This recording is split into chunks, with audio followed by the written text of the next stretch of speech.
Welcome to Storytime Haven, where forgotten treasures of literature come alive once more. Today, we journey into the shadowy depths of H.B. Drake's tale, Cursed Be the Treasure. This story draws us into a world where wealth and desire are not without their price, and where the glitter of gold may conceal dangers darker than night itself. As we step into its pages, we encounter adventure, temptation, and the chilling reminder that not all treasures are meant to be claimed. Prepare yourself for a haunting exploration of greed, fate, and the human heart. Chapter 1. The Tapping a Tea. The window looking right back to the days of my childhood.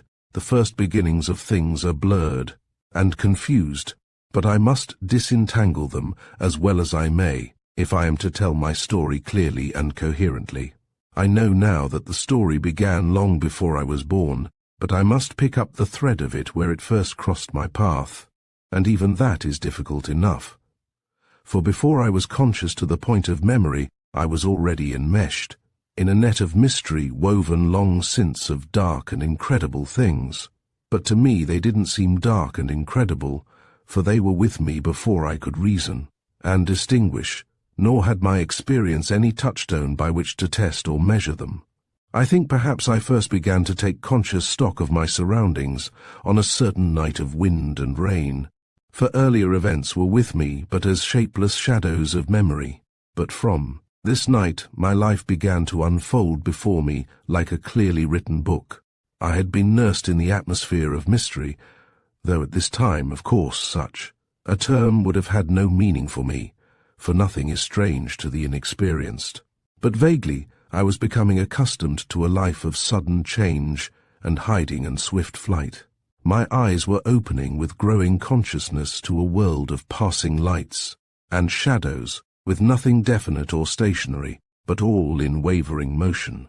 The one binding and constant element, the thread as it were, which gave single consistency to the whole, was the presence of my father, whose laughter and gaiety, whose thrilling stories of pirates and smugglers and treasure trove acted rather than narrated with a dramatic realism that left them scored in burning pictures on my imagination, and whose strong and tender companionship to a child of 5 or 6 set him central like the sun in my little world now growing, out of chaos to some semblance of form and individuality. Why this night above all nights should live in my memory as the first clear picture, there, is perhaps due to the keener suffering I was called upon to endure, or perhaps to the fact that the shadowy pursuer who kept ever on the road became, this night, not merely a name and a fear, but a creature of flesh and blood.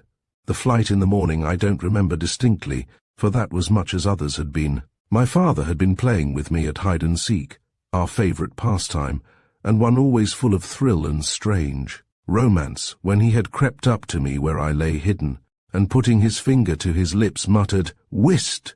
glancing slowly round with infinite caution. All this I surmise, for it had happened so before, and I knew the procedure well. It meant that the mysterious enemy was on our trail again, and we must be away on the path without delay. "Is it shadow of fear?" I said, creeping close to my father so as to whisper in his ear. He nodded slowly, and looking very serious took me by the hand, and together we crawled away. It didn't seem in the least fantastic to me, for it had happened often before. It was indeed part of our game, for our hide-and-seek was no garden affair. We needed the whole of England for our playground. So once more we set out on our travels, and I didn't question how it was that everything was ready and in order, our cloaks being hidden in a bush nearby, and my father's knapsack packed for the journey. But on this occasion there was a difference, and it was probably this difference that stamped the affair on my mind, for usually we managed to cover our tracks after a day or two, but this time our pursuer seemed unusually tenacious of the scent, and for days we fled, doubling upon our path, plunging into woods, emerging at high roads where we obtained a lift on a passing cart or wagon, hiding for a day in a remote hamlet, burrowing through the twisting streets of a city, till at last it seemed to me that my whole life had been one long wandering, and I began to grow tired. It needed all my father's fun and exhaustless imagination to keep my heart tuned to the wearying adventure. On the night I speak of, I remember I was crying with fatigue and cold and hunger, dragging at my father's hand as he plodded me remorselessly onward down a drenched and dripping woodland path. His buoyant laugh, usually so exhilarating, failed to shake my drooping spirits into cheerfulness, for indeed I was bitterly miserable. My feet were numbed to solid lumps of aching cold, and the wet twigs that wisped across my face hurt cruelly. Even the hand that my father held was bitter with a throbbing half-consciousness of animation, and the other hung nerveless at my side. So I whimpered and toddled on. But I remember feeling no unkindness towards my father. Not for a moment did my heart cry blame on him, for babe, as I was, he had successfully impressed me with the sense of strange pursuit that ever hung upon our flight. It was something entirely beyond his power, something big like fate or death. Tired and miserable, I knew I must on. For behind us there were creatures of the dark scenting stealthily upon our track. I heard their sniffing through the pauses of the wind, and more terrible still their laughter, cackling brutally in our wake. This made me quicken my pace, though it was pain to do so, and clutch my father's hand more tightly in both my own. Shadow of fear? I would say. Yes, Tommy, yes, he would answer. But he's lost the trail this time. Shadow of fear was the name my father had given to our secret and inexorable enemy. I stumbled on as well as I could through the black wood and the drenching rain, and then I must have slipped, for I found myself swinging from my father's supporting arm.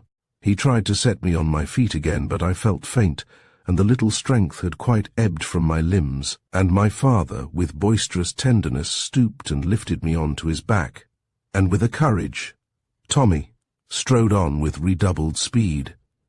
I hung my dripping arms down his shoulders, taking care not to press them against his throat and hinder his breathing, for I had had experience in this kind of travel, and I laid my streaming cheek upon his head and felt the jogging motion of his walk lull me to a disturbed kind of half-sleep, full of waking visions and drowsy dreams, where great blazing fires and the smell of sizzling and delicious foods mingled with alarms and pattering feet and gripping hands thrust suddenly out of the dark.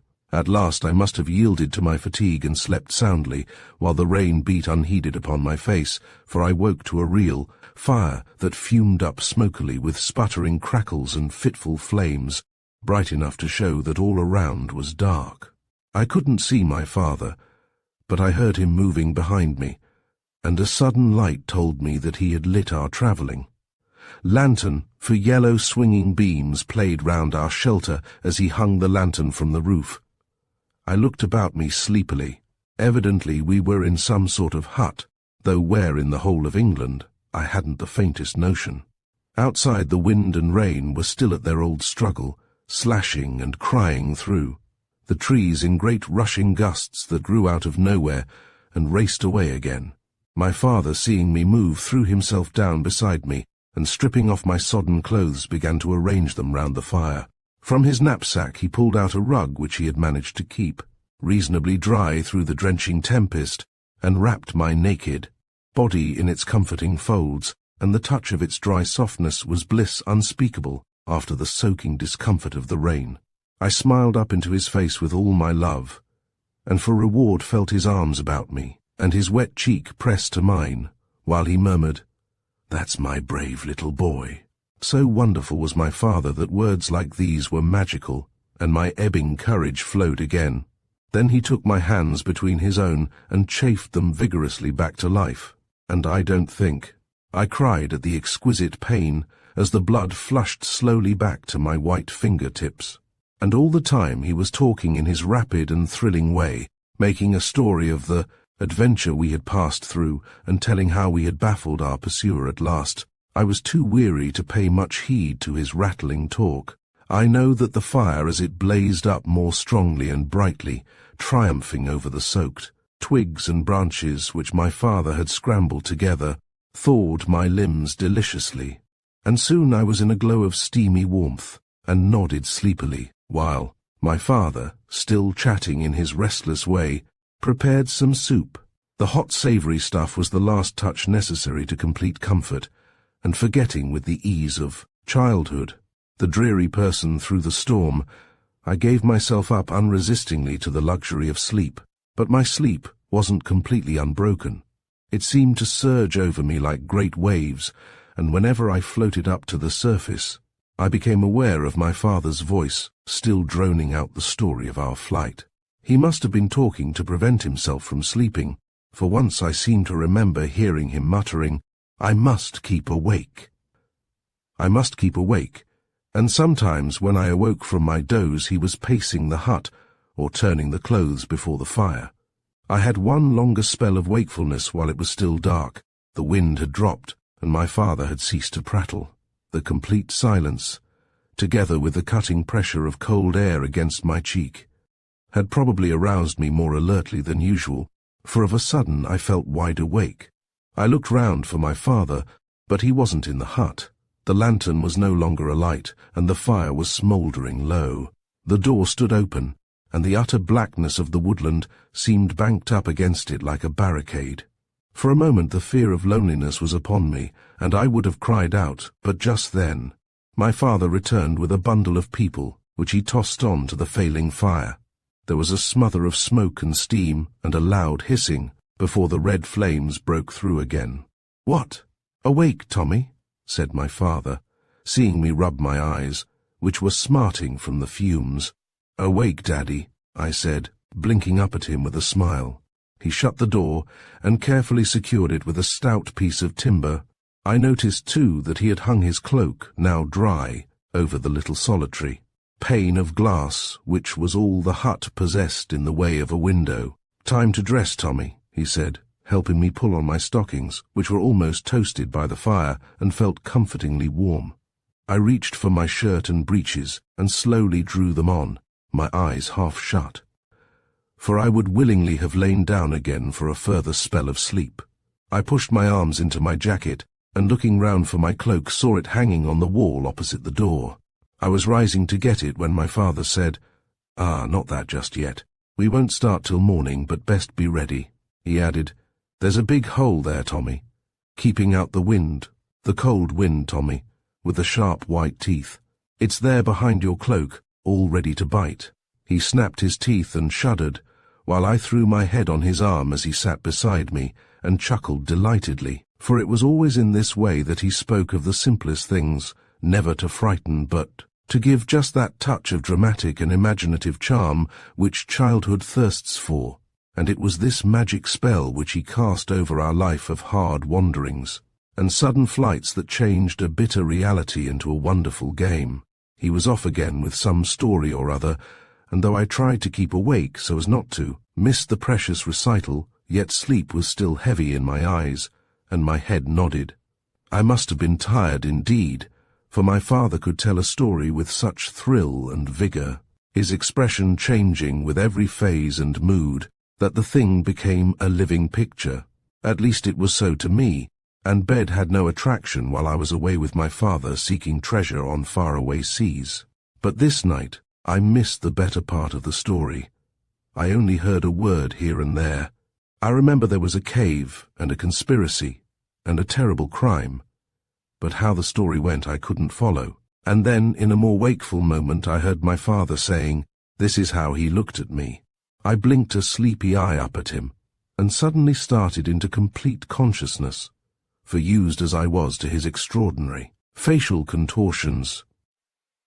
When dramatizing his incidents, I had never seen him wear such a look of frightfulness as he wore now. His hair was standing up stupidly, with one lank lock pulled slantwise across his forehead, almost hiding one eye.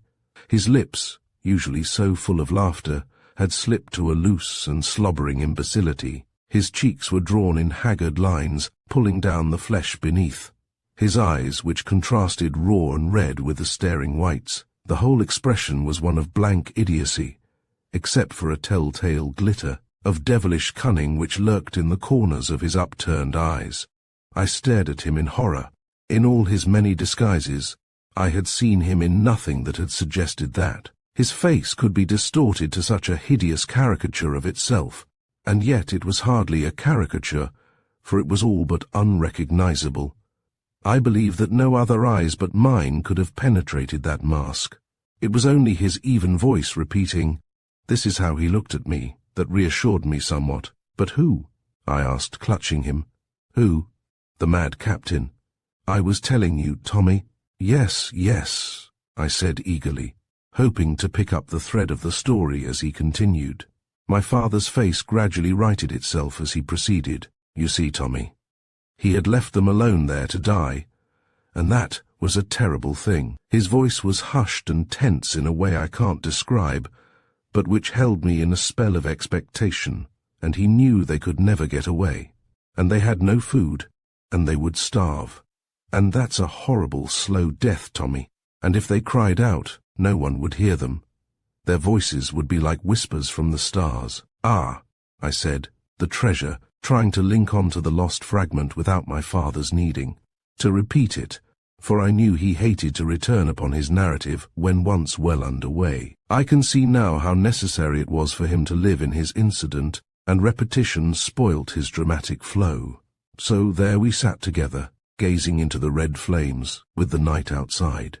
Very hushed and secret, far away from the world, with somewhere behind us. Our baffled pursuer scenting along a false track, and my father in his tense and vivid voice telling an old story of crime and madness and remorse.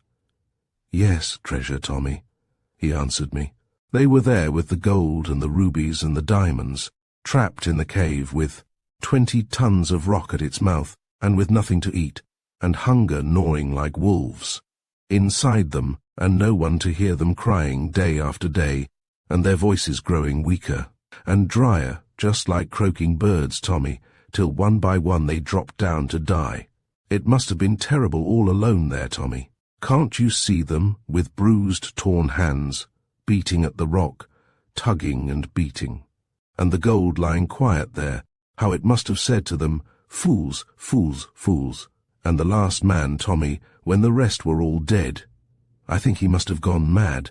Can you see him, groping from body to body, and crying pitifully because they wouldn't move or speak to him, all lying so sad and still, and saying not a word, and how he must have sprung away from them, and hammered at that rock, and fallen down faint, and beaten, and wrung his battered hands, laughing like a madman, pulling at his hair. The last man, all alone, with the treasure and the secret and the dead men, till he grew thin and faint and tired, and lay down with the rest." "And the mad captain?" I asked, thirsting for details. "Ah, he." And my father's face, which had softened, became rightful again, till, for very face, I crept closer to him and gripped him convulsively. He went on in his hushed, tense voice. It was like this he looked at me when he told me the story. For you see, Tommy, he could hear the voices calling to him, and if he shut his ears against them, there were terrible curses screaming inside his head, for he knew he had left them there to die. And in the night he saw them there, growing thinner and whiter and all wasted with hunger, and he counted the days and said, "Now they must be dead." But still he heard them crying to him. Most terrible and piteous it was, and he knew they were dead and were following him, and he couldn't hide from them anywhere. And sometimes they screamed at him, and sometimes they laughed, a hollow, wicked laughter, he told me, and wondered I couldn't hear it. And then he knew he could never rest again, but must up and away day after day and night after night, with the dead men chasing him and crying to him and mocking his madness. And so he was whipped on from place to place, never resting, for the terrible voices broke into his sleep like a cry of hounds, and the dead faces peered horribly at him through the dark, and the room was always full of moaning and knocking and a shuffling of feet. If I felt frightened at this strange recital in the gloom of our wayside hut, lit fitfully as it was by, the red leaping flames of the fire, which threw distorted shadows on the walls which a boy's imagination might work into terrible fantasies, if I felt frightened it was with a pleasing fear, for I delighted to feel the stirring of unseen things about me, when safe in the comforting security of my father's presence. I remember glancing cautiously around me into the shadowy corners, half hoping to see some white and horrible face gazing out at me, and I strained my ears to catch some echo of the cryings and moanings which my father had been speaking of. The wind had quite dropped, and the night was perfectly still, with a sort of waiting, uneasy stillness, and I thought I could hear a movement in the darkness outside. But my father was continuing, and when he lit his lamp, the blackness through the window was full of beckoning hands, and when he blew the lamp out for very fear, the room was alive with creeping feet. And sometimes he felt cold fingers on his neck, and sometimes breath in his hair, and sometimes. At this moment there was a tapping at the window. My father looked round sharply, and the words died on his lips. He clutched my arm with a hard grip, and I knew my part was to be perfectly still. And then suddenly he let out a bitter cry, and under cover of it had pushed me behind my cloak and through the hole in the wall. The cloak followed, and he hung his own coat in its place, and a moment later the knapsack was bundled after me. I crouched motionless in the cold, with my cloak pulled about my shoulders, and still my father was crooning in a kind of unearthly sob, broken now and again by short little dry chucklings. I summoned courage to widen with my fingers a slit in his coat through which I could peep into the hut.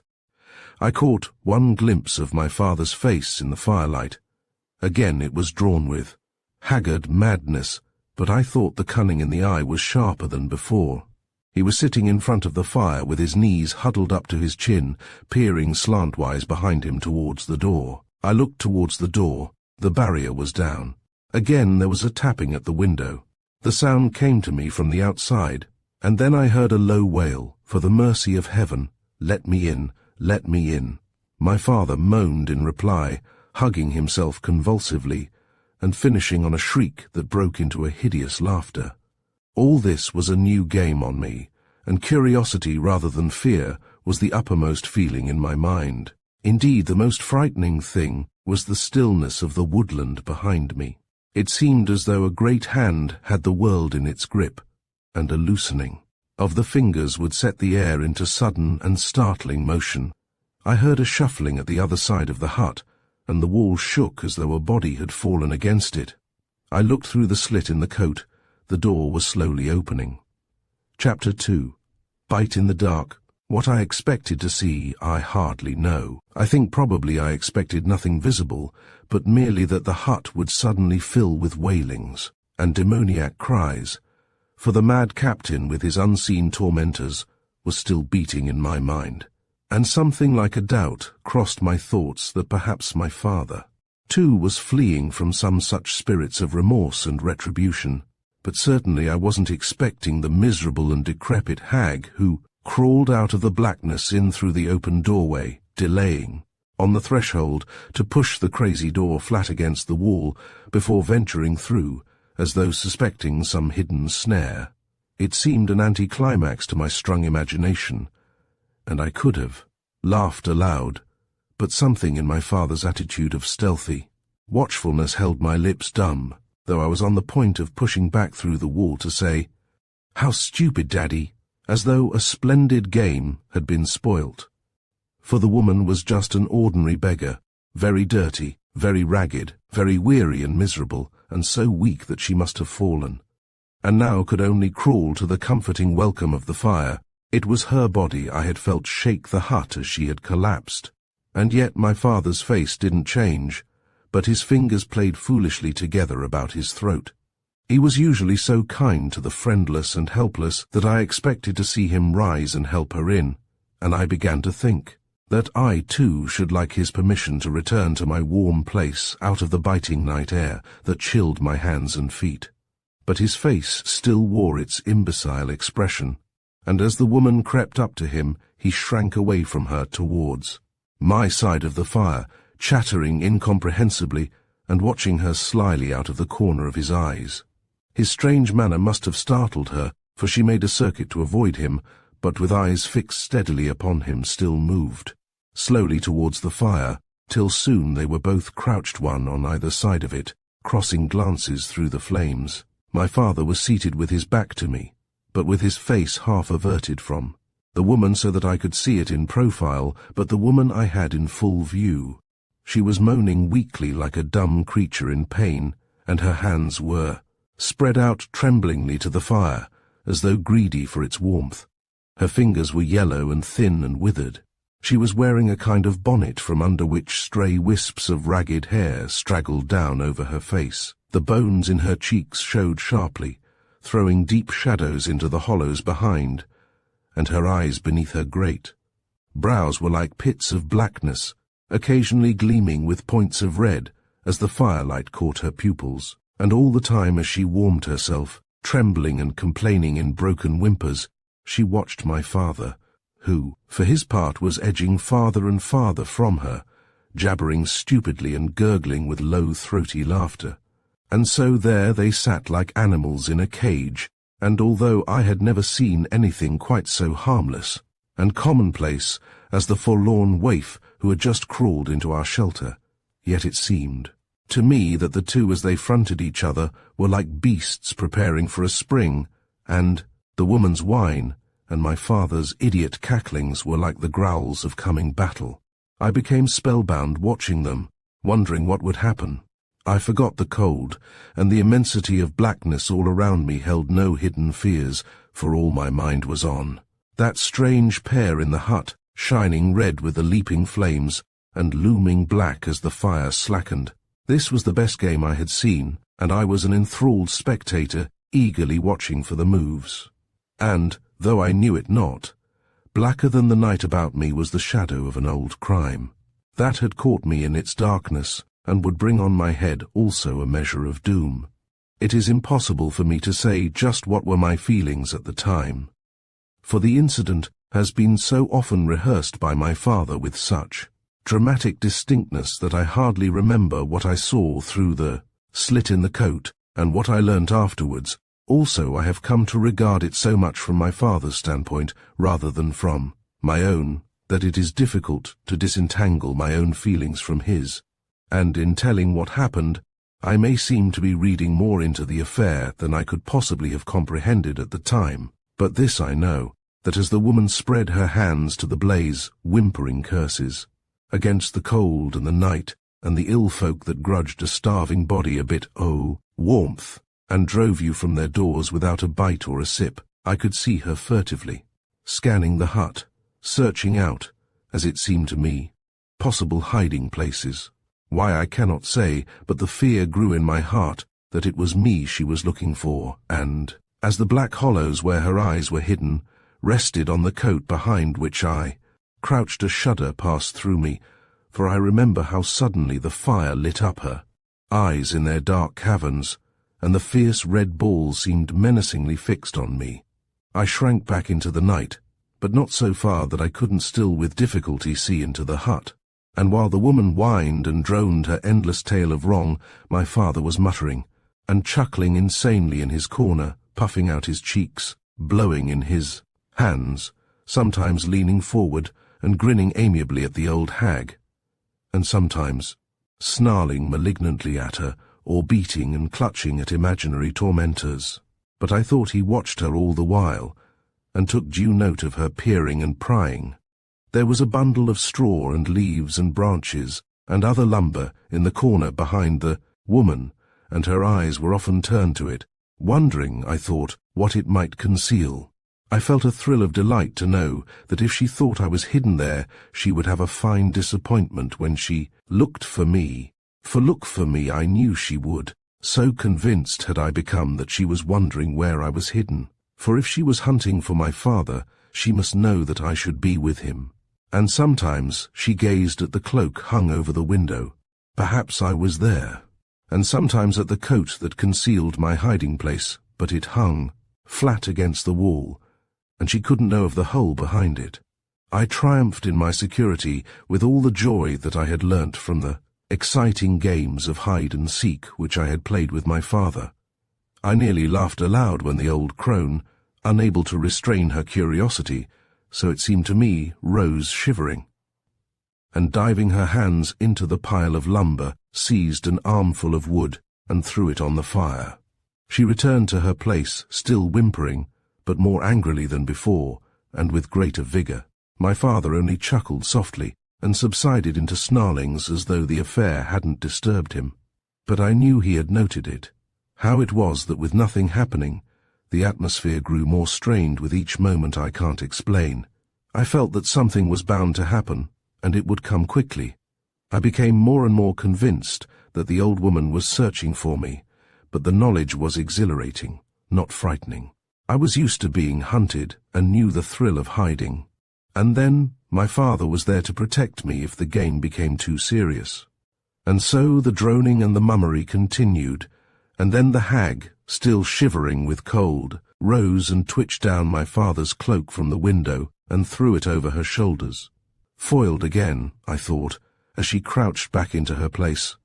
And my father hissed between his teeth and made a sudden grab at something in the fire.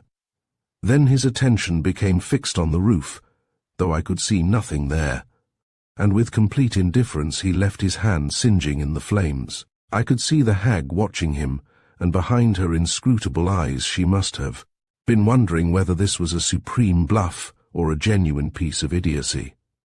But my father never winced. Slowly it seemed his attention became drawn to his roasting flesh, while I shuddered at the pain of it. But he looked down on his hand, and then calmly drew it up to his eyes, as though dumbly questioning what had been hurting him. And suddenly he looked across at the woman, and with a frightful cry hurled himself at her through the fire. But she was too quick for him, and nimbly avoiding him, slipped round to my side, of the fire, still ready to spring away if he attacked her again.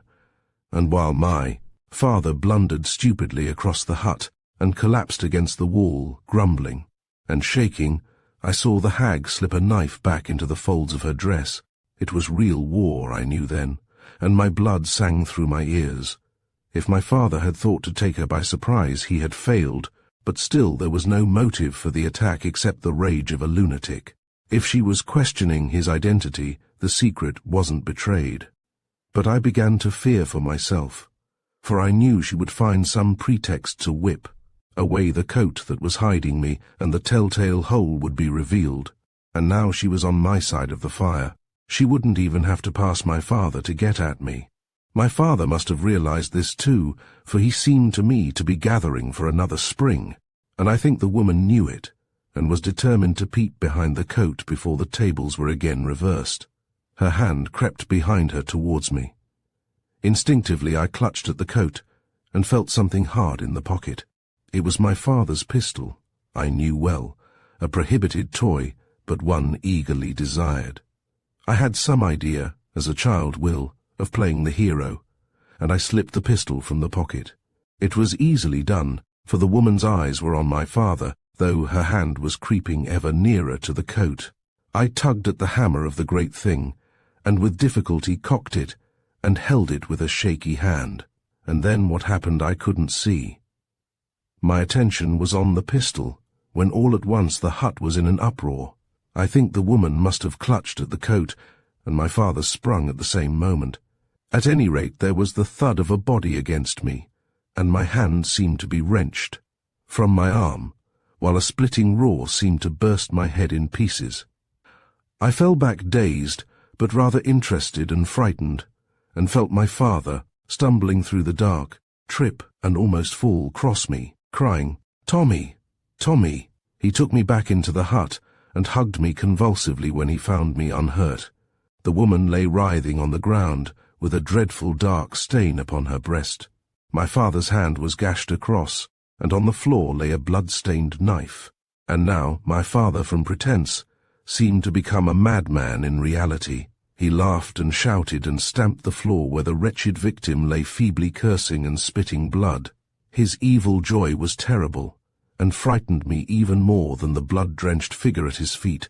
And then he began heaping the fire into a tremendous blaze, and scattering flaming brands against the walls, till at last the crazy structure began to smoulder, and then a sudden sharp flame or two shot up, and all the while he shouted and laughed, cheering on the growing conflagration, till the place was full of choking smoke, and our eyes ran streaming, and the heat scorched our cheeks. And at last he seized me and swung me to his shoulders and raced away. with me through the darkness, now beginning to be touched with grey between the trees, and soon behind us the glare of the burning hut was like a cruel red eye blinking at us out of the blackness. As we pushed free of the woodland into the grey and open morning, my father set me down, and looking back heaved a great sigh and wiped his brow. Then he seized me by the hand and danced me round, repeating excitedly, "We're free, Tommy, we're free." "Was it shadow of fear?" I asked. My father's face darkened. "Shadow of fear never dies," he answered. "But we shall escape him now," and he smiled again. "But that," I said, "who is that?" "Ah, that," he laughed, "was the old witch, Bite in the Dark." Chapter 3. The Dolphin Inn. I suppose it's natural enough that the events of that night should stand out in my memory with vivid distinctness, while the 6 or 7 years that followed have only left a general impression of their progress. I can't possibly say where our wanderings led us, for my father still seemed ill at ease if he lingered too long at one place.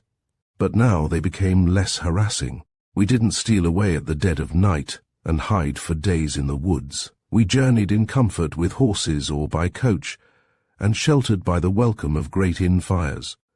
I remember that this was a time of intensive education for me, not so much in book learning, though my father taught me my letters, and was even anxious that I should master Latin, but rather in the arts of hiding, tracking, and every kind of physical prowess. It seems to me now that I had the training of a Native American rather than of an English boy, but I know I entered into it with relish, and pleased my father by my precocious skill in climbing, in fighting with the knife, and especially in swimming and diving. We still kept up our tremendous games of hide-and-seek, stalking each other, across great stretches of country, and even taking refuge on the sea. My father had a power of disguise which was baffling in its completeness, and in hunting him I would frequently ask news of him from some wayside beggar or passing carter, to find afterwards that I had been speaking to my father himself. But I soon found a way of penetrating his disguises, because the scar of the burn and the knife across his left hand betrayed him to me, and I learnt to suspect anyone who hid his left hand or wore gloves. And this betraying mark was disconcerting to him, not so much, I think, because it discovered him to me, as because he was afraid that it might be a witness against him when he needed concealment. He tried every means to cover the traces of the telltale burn. The gash of the knife wasn't so serious as it lay across the palm, and could be hidden by holding the hand half shut. But the scar of the burn spread over the back of his hand and up 3 fingers. He devised stains and dyes and paints, and at last did manage to cover the blemish from all but very curious eyes, but naturally the treatment wasn't permanent, nor could it be applied in a hurry. Generally he wore gloves. I don't know to this day the route of our wanderings. My sense of direction was usually good enough to tell me whether we were travelling north or south, but actually where we were at any particular time I seldom knew, except when we returned to the Dolphin Inn. I knew that through much acquaintance, for however far afield we strayed, we were sure to return to it sooner or later. It was a tumble-down, neglected hostelry that seemed to have known better days. I think its prosperity waned with the suppression of the smugglers, for it lay so remote and in so wild a country that I can't conceive how the patronage of the road alone could have ever maintained it. Indeed, you had to be lost before you could find it. A straggling path led up to it from a rocky shore through a dense patch of woodland, and the only dwellings for miles were a few miserable fishermen's huts and a forest shack or two. But I was always glad to be back there, for the country was an ideal playground for a boy trained as I had been. There was the wonderful flitting life of the woods, secret and passionate, which stirred something deep within me to a yearning sympathy. And then there was the sea with its rocky wall where the great waves raced and burst, sucking back down the green and clinging weeds to gather strength for a fresh spring. I haunted the wild coast till I thought I knew every bay and reach and pool, and where one could venture at low water and where the cliffs could be scaled. And my father was pleased beyond measure, and encouraged me in my explorations, greeting me as I scrambled back for a late supper with, "Well, Tommy, what have you found today?" but I never seemed to find what he was sending me in search of. For that there was something hidden on that coast for which he was hunting, I soon began to realize. The night was almost as wonderful as the day, for first came my lesson in fighting with the knife, a time of glorious excitement. In our combats we used folded lengths of paper so that we could fight with vigor but without danger of accidents. What added zest to the game was that my father had promised me a shiny new knife of my own when I had succeeded in hitting him 3 times over the heart. I remember my dancing exultancy when I scored my first success, but after that he became more cautious, and the second blow was more difficult of attainment. And then, when we had finished our combat, came the hour of the evening story. The days at the Dolphin Inn were never long enough for me, and the only time, I think, when I really felt resentment against my father was when he announced that we must be away again. I could see no reason for it. I had begun to understand that once, and long enough ago it seemed to me now, my father had been pursued by some strange and relentless enemy, but, I reasoned, wasn't that enemy safely dead? The only answer that I received from my father when I put the question to him was the somewhat enigmatic, "Ghosts, Tommy." "Ghosts?" I said inquiringly. "Sometimes the dead will rise," he announced in his hushed, mysterious voice. "And sometimes," he added, "the dead will leave the living behind them." All I could gather was that he was vaguely uneasy that the pursuer was still on his track, though there had been no whisper of it for several years. For once, after a long reverie, he suddenly roused himself, and looking keenly at me said, "Tommy, was he lying still?" I didn't understand, and repeated, "Still, Daddy?" He laughed a little, realizing the incomprehensibility of his question, and taking me by the shoulders, he said slowly, "Now think, Tommy. When we left him in the hut, was he lying still?" I said, "You mean she, Daddy?" "Ah, she," he laughed, the old witch bite in the dark. Now the picture was very clear in my mind that the old crone was not lying still as we broke away from the blaze, and, as my father asked me the question, I could see her, with infinite pain, slowly dragging herself along the floor. My imagination, alarmed probably by the intensity of my father's eagerness, must have exaggerated the impression, for I could almost picture her crawling from the door. But all I said was, "No, Daddy, I saw her move." "Ha!" he exclaimed, turning away, and then swinging round added impressively, "Tommy, always make sure." "But Daddy," I cried, "is she still alive? Will she find us?" "No, no, Tommy," he answered easily, patting my head. "She can't be alive. But," he added, "I haven't seen her ghost." I took him to mean that he couldn't be certain of her death till he had seen her disembodied spirit, a theory that seemed by no means fantastic to me, for it was part of my conception of ghosts that they would haunt their murderers, and that closed the subject. Except that I was puzzled and disturbed, firstly because I didn't quite understand my father's reference to ghosts, and secondly because he had spoken of the old witch as he. Was he thinking of Shadow of Fear, or was it indeed a man that we had killed? However, we set off again on our wanderings, and I eagerly looked out for signs of the return to the Dolphin Inn, for I loved the place above all others that I knew, and I wanted to find what the secret was which my father was trying to unravel. Now the signs of the return to the Dolphin were 2. One was the approach of summer, and the other was that my father would begin to grow a beard. For elsewhere he went clean-shaven, but to the Dolphin he always masked his face in a thick black, barbarous growth, which I suppose was his particular disguise for that corner of the world. So when I saw the razor had been laid aside, and my father's face changed from white to blue, and gradually sank concealed beneath a stubbly brush of beard and whisker, I knew we should soon be tramping back to the beloved Dolphin, and I was more excited than usual at the prospect. Perhaps my spirit could scent the coming adventures from afar, or perhaps merely I was beginning to delight in my precocious strength of body, for though barely turned 13, I had the girth of a boy of 15, and with the summer we were there again, and I took up the thread of my life where I had laid it down, initiating what was to be a memorable season by scoring the second stroke of the 3 that were to win me my knife. We had one room at the Dolphin, up a flight of stairs, and below us was the great kitchen which served as bar for the few odd fishermen who formed almost the only patrons of the inn. Occasionally rougher men from oversea would break the sleepy quiet of the place. Where they hailed from I didn't know, and didn't seek to inquire. They seemed fierce folk, but kindly enough, tossing huge jests at each other which I didn't understand, but which were always greeted by immense bursts of throaty laughter. We could hear them through the floor of our room if we lay with our ears to the boards, and I remember that whenever they came my father used to vanish during the day, leaving me to my own devices. Not that I ever saw much of these swarthy strangers, for they came with the morning and vanished with the night, and my father, in that impressive way he knew so well how to employ, warned me to keep well to the windward of them.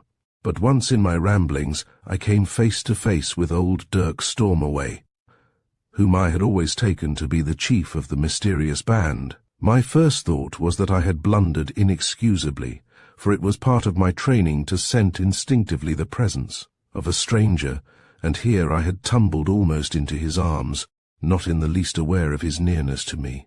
He thrust out a huge hand and seized me by the shoulder, gazing deep into my eyes with a savage intentness which I returned with interest. "Wool," he drawled slowly, "and who be ye?" Now, among the few precepts my father had drilled into me was one never to be disconcerted in an unexpected crisis, and another was to meet danger with a smile. So I answered with a child's impertinence, "Maybe I'm my father's son." He was chewing something mechanically in his mouth, and at my answer he turned his head and spat, and I thought I saw the least of wrinkles pucker the furrows round his eyes. At length, "Yus," he said, "and wool you may be," and after a pause he added, "And who's your father?" "Maybe," I began, but the light in his eyes hardened, and his grip tightened, as though to warn me there was danger in carrying a joke too far. Instinct told me that the answer direct was the safest course now, and I said, "He's the gentleman at the inn." "Heh," was the reply, but the hand still held me, and the chewing didn't stop. "And what's he doing hereabouts anyway?" was the next question. Now this was disconcerting, for to tell the truth I didn't know, and my father hadn't enlightened me. Also, I began to suspect that under the circumstances the truth might be dangerous knowledge.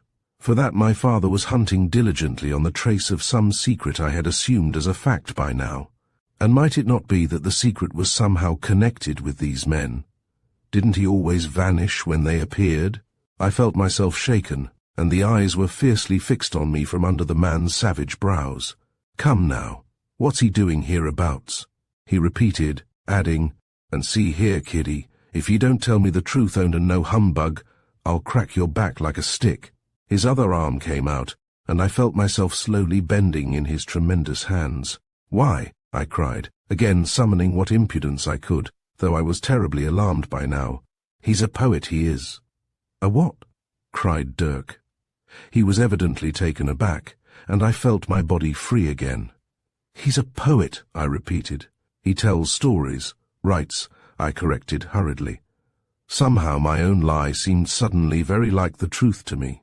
For that my father could tell stories as no one else could, I well knew, and that he carried pen and paper with him, and a slender selection of books I also knew.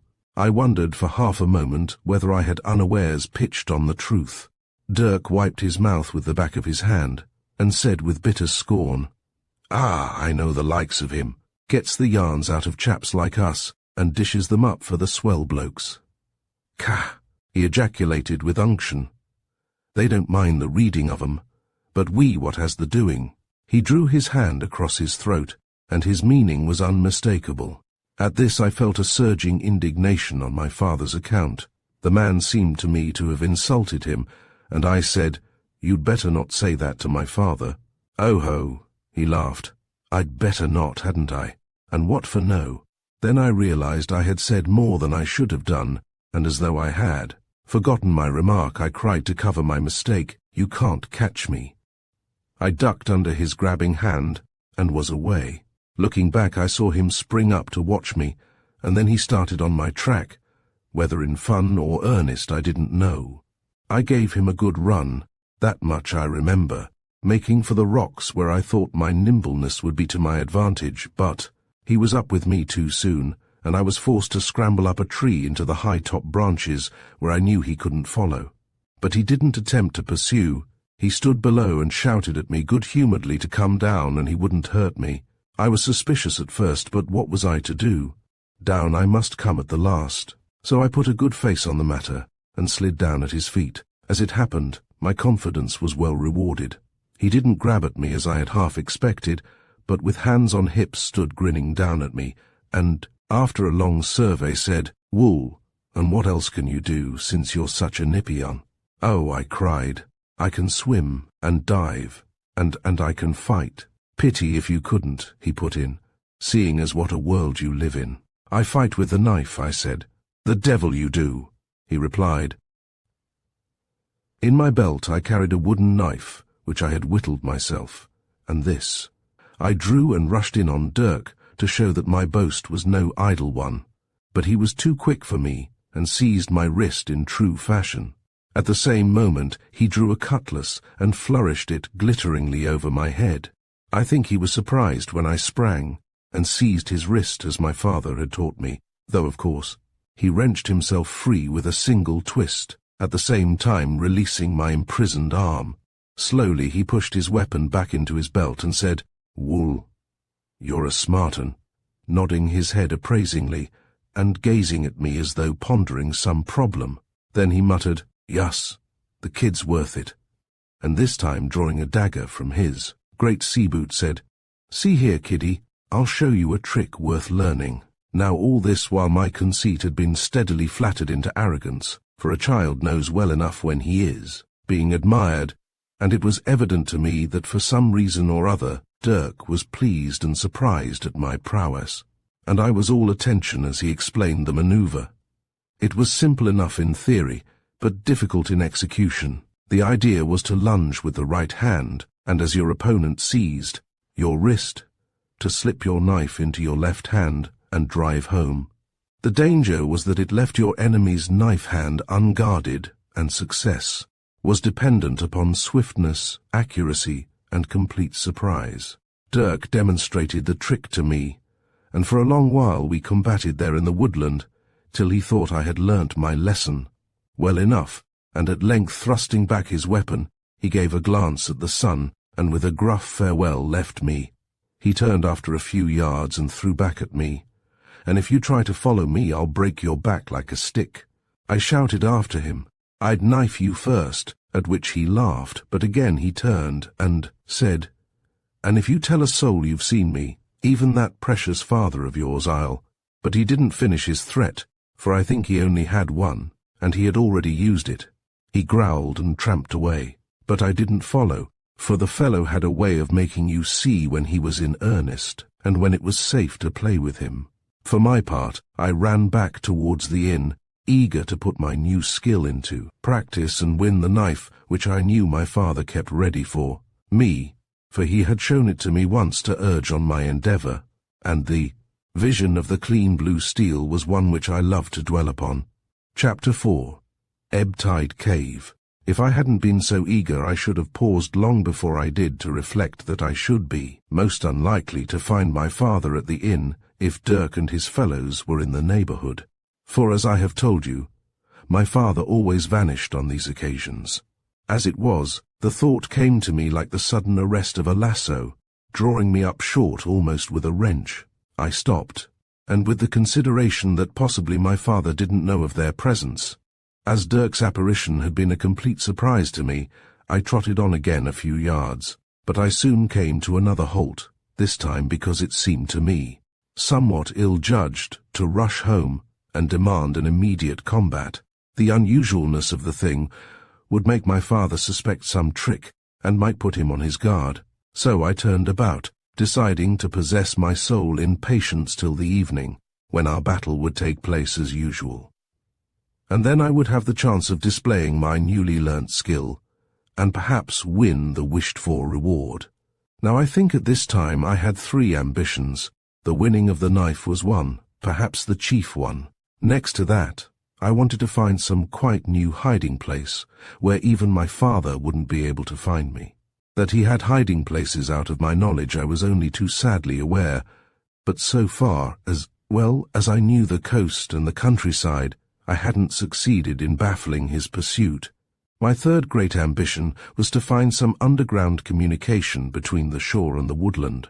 I assumed that such a communication existed, and I explored all the caves and inlets for miles along the coast, but so far without success. There were long caverns eating far into the cliffs, some slippery with seaweed, some above the line of the high tides where the going was fairly easy, but none gave me the passage I was seeking. There were several caves that I particularly suspected of concealing the desired secret. There was one which I named the Dragon's Mouth, for, following my father's lead, I gave my own names to all the landmarks of the place, not being satisfied as a rule with the rather unimaginative names which custom had christened them with. This cave I named the Dragon's Mouth because blocking the opening was one huge rock like the tongue of some colossal monster thrust out through its jaws. I believed that if only the creature would draw in its tongue, I should find the passage of my desires. Then there was Ebb Tide Cave, opening into Ebb Tide Pool. I believe this name was of my father's giving. At high tide the pool, which was well hidden with a wall of rock, and invisible from the top of the cliff, which dropped steeply to a level platform, and swelled out into a huge overgrowing arch of granite, was open to the sea through a twisting channel where a fair-sized boat might pass. I thought, and many were the dreams I fancied to myself of the coming and going of secret ships. But at low water the channel was closed, and so in stormy weather Ebb Tide Pool was an ideal bathing place. At high tide the cave was also in deep water, but dry, or nearly so, at low tide. But the baffling puzzle of the cave was that it stopped abruptly after some 20 yards, blankly walled, with two great flattish rocks which looked for all the world like the two halves of a huge gate. And many a day I spent searching for the secret of their opening, but never with any hint of success. There were other inlets too that I tested and examined, particularly the few short tunnels that gave onto a sandy bay to the east of Ebb Tide Pool. It was here that the fishermen launched their smacks, and a hut or two clung crazily to nooks in the sloping cliffs. At the farther horn of the bay was a dilapidated jetty, built originally of stone, but roughly repaired, where the seas had breached it with makeshift piles and planking, themselves unsteady and decayed. It was only seldom that the fishermen used it, but I delighted in picturing to myself wild scenes of its desperate history when the smugglers were still a power on that coast. However, I discovered nothing in the bay. I searched east and west, and though at times I thought I had come upon a further clue, yet it never led to anything. And again, I returned to the Dragon's Mouth and Ebb Tide Cave, which seemed to me the most dumbly obstinate in refusing to yield their secrets. This day, having nothing better to do, I set off for Ebb Tide Pool for a clamber and a bathe till it should be time to return to the inn. I didn't go by the directest route, for, true to my father's training, I made a business of my play just as he made a game of all my education. Indeed, work and play were one thing to me, for if we decided to climb Dead Man's Drop or cross the Suckfoot Marshes, the expedition was always undertaken with some imaginary purpose in view. There was a message to be delivered, or a sentry to be surprised, and usually we were ranged against each other, one being set to hinder the other, and the fun of the game wasn't merely in the climbing, or whatever it might be, but in evading the hidden enemy. So, when left to myself, I always devised some fanciful story to give a colour to my play. The result was that I scarcely ever made a direct journey, but always skirted this and rounded that to make believe I was outwitting my foes. On this day I didn't wander very far from the path, but my route was somewhat roundabout, and on a sudden I came to an abrupt halt, listening intently for once already.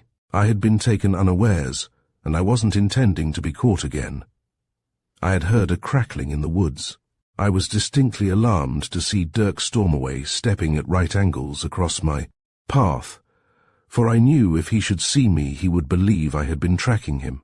Accordingly, I squeezed up against a tree and waited for him to go by. He passed behind a thick clump of thorn, but didn't reappear. I listened for his step and watched for him, but there was no sign of him anywhere.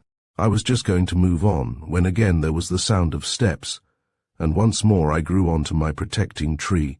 I was amazed to see my father following stealthily on the trail of Dirk, and he too vanished. Then it occurred to me that it was round here that my father always managed to baffle my search whenever he hid from me. I had tracked his lair to within 100 yards or so, but never to its exact goal. However, I thought this was no time for further investigation. The air was tense with alarm for me, and I felt a pang of doubt on my father's account. If Dirk should catch him following, I thought he would either break his back like a stick, or put that famous knife trick of his into practice.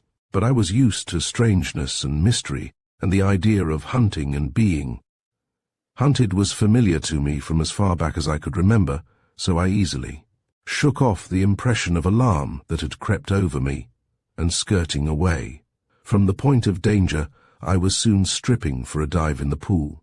The afternoon was beautiful, with a blazing sun, and I was in and out of the water, practicing all my strokes and tricks for some hours. For evening was drawing on before I dried myself for the last time by jumping up and down in the sun and pulled on my clothes. The tide had been coming in and was now almost full. With one last look at the tempting depths, wondering whether I should strip again for a final plunge, I turned and set off up the cliff. Some day, I vowed, I would negotiate that huge frowning brow of rock that overhung the pool, for at present, if I wanted to reach the level platform above it, an ideal spot for a boy to sprawl on and send his dreams out over the sea, I had to scramble down from the top of the cliff, and in climbing up from below, I had to be content with a longer trail to the left. I had taken only a few steps when I heard a gruff voice beneath me chanting an old sea song, and with instinctive caution I ducked behind a boulder as I saw the nose of a boat pushing out from Ebb Tide Cave. I rubbed my eyes twice to clear my sight, when I saw that in the boat was none other than Dirk himself. But there was no mistaking him, and he knew his way too, for he steered straight for the outlet of the pool, and I watched him pass easily through the choppy waves, guiding himself with his oars, and out through the twisting channel, where rounding a headland of rock he disappeared. I now knew that my suspicion of those closed gates in the cave was justly founded, yet until this moment I didn't realize how little. I had credited my own childish theories, for the revelation came to me not as a thing long expected, but with a shock of surprise. My thought now was to descend again and investigate, but I think I must have been getting frightened and unnerved by the adventures of the day, for somehow the idea of returning to the cave and finding the gates closed against me, though knowing full well that Dirk had just passed through them, jarred unpleasantly on my imagination. And suppose they were not closed? Suppose they were open? I should be confronted by the dead blackness of the unknown beyond. I shuddered and turned away, wondering at my ebbing courage for it. Wasn't usual for me to turn heartsick at the prospect of adventure, but I was still a child, and I was probably tired, and had certainly had my fill of surprises for one day. Not till I was nearly at the top of the cliff did I remember my father, who must have been following Dirk. Perhaps if I had descended again, I should have met him and learnt the secret from him. Again, I hung irresolute, but I reasoned that by now he would no longer be there. Also, I was feeling weary, and told myself that I must be fresh for the combat in the evening if I were to bring off my little maneuver successfully and win the knife. My father was already in, doctoring up his scarred hand, when I arrived. As usual, he greeted me with, "Found anything today, Tommy?" I could have answered volumes to that question, but reserve was part of my training, and I wanted to use my new knowledge before I divulged it, so I only answered, "Had a lovely day," and reaching up put my arms around his neck and kissed him. but in his eyes as I searched them, I saw no trace of excitement to show that he had been spending his time otherwise than usual. Supper was brought to us, and after supper we cleared the room for battle, but I didn't win the knife. To tell the truth, I felt rather stupid and asleep, and for the life of me couldn't bring myself to try Dirk's trick.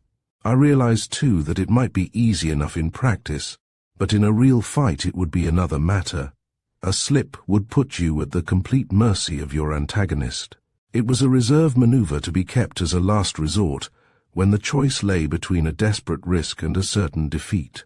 My father saw that I was tired, and soon cried enough, and then settling down in the waning twilight, he put the final touches to his hand, and commencing to yarn bore me away with him on the magical stream of his story over wonderful seas. The hour of the evening story was always a golden time for me, for my father didn't merely stuff me with thrill.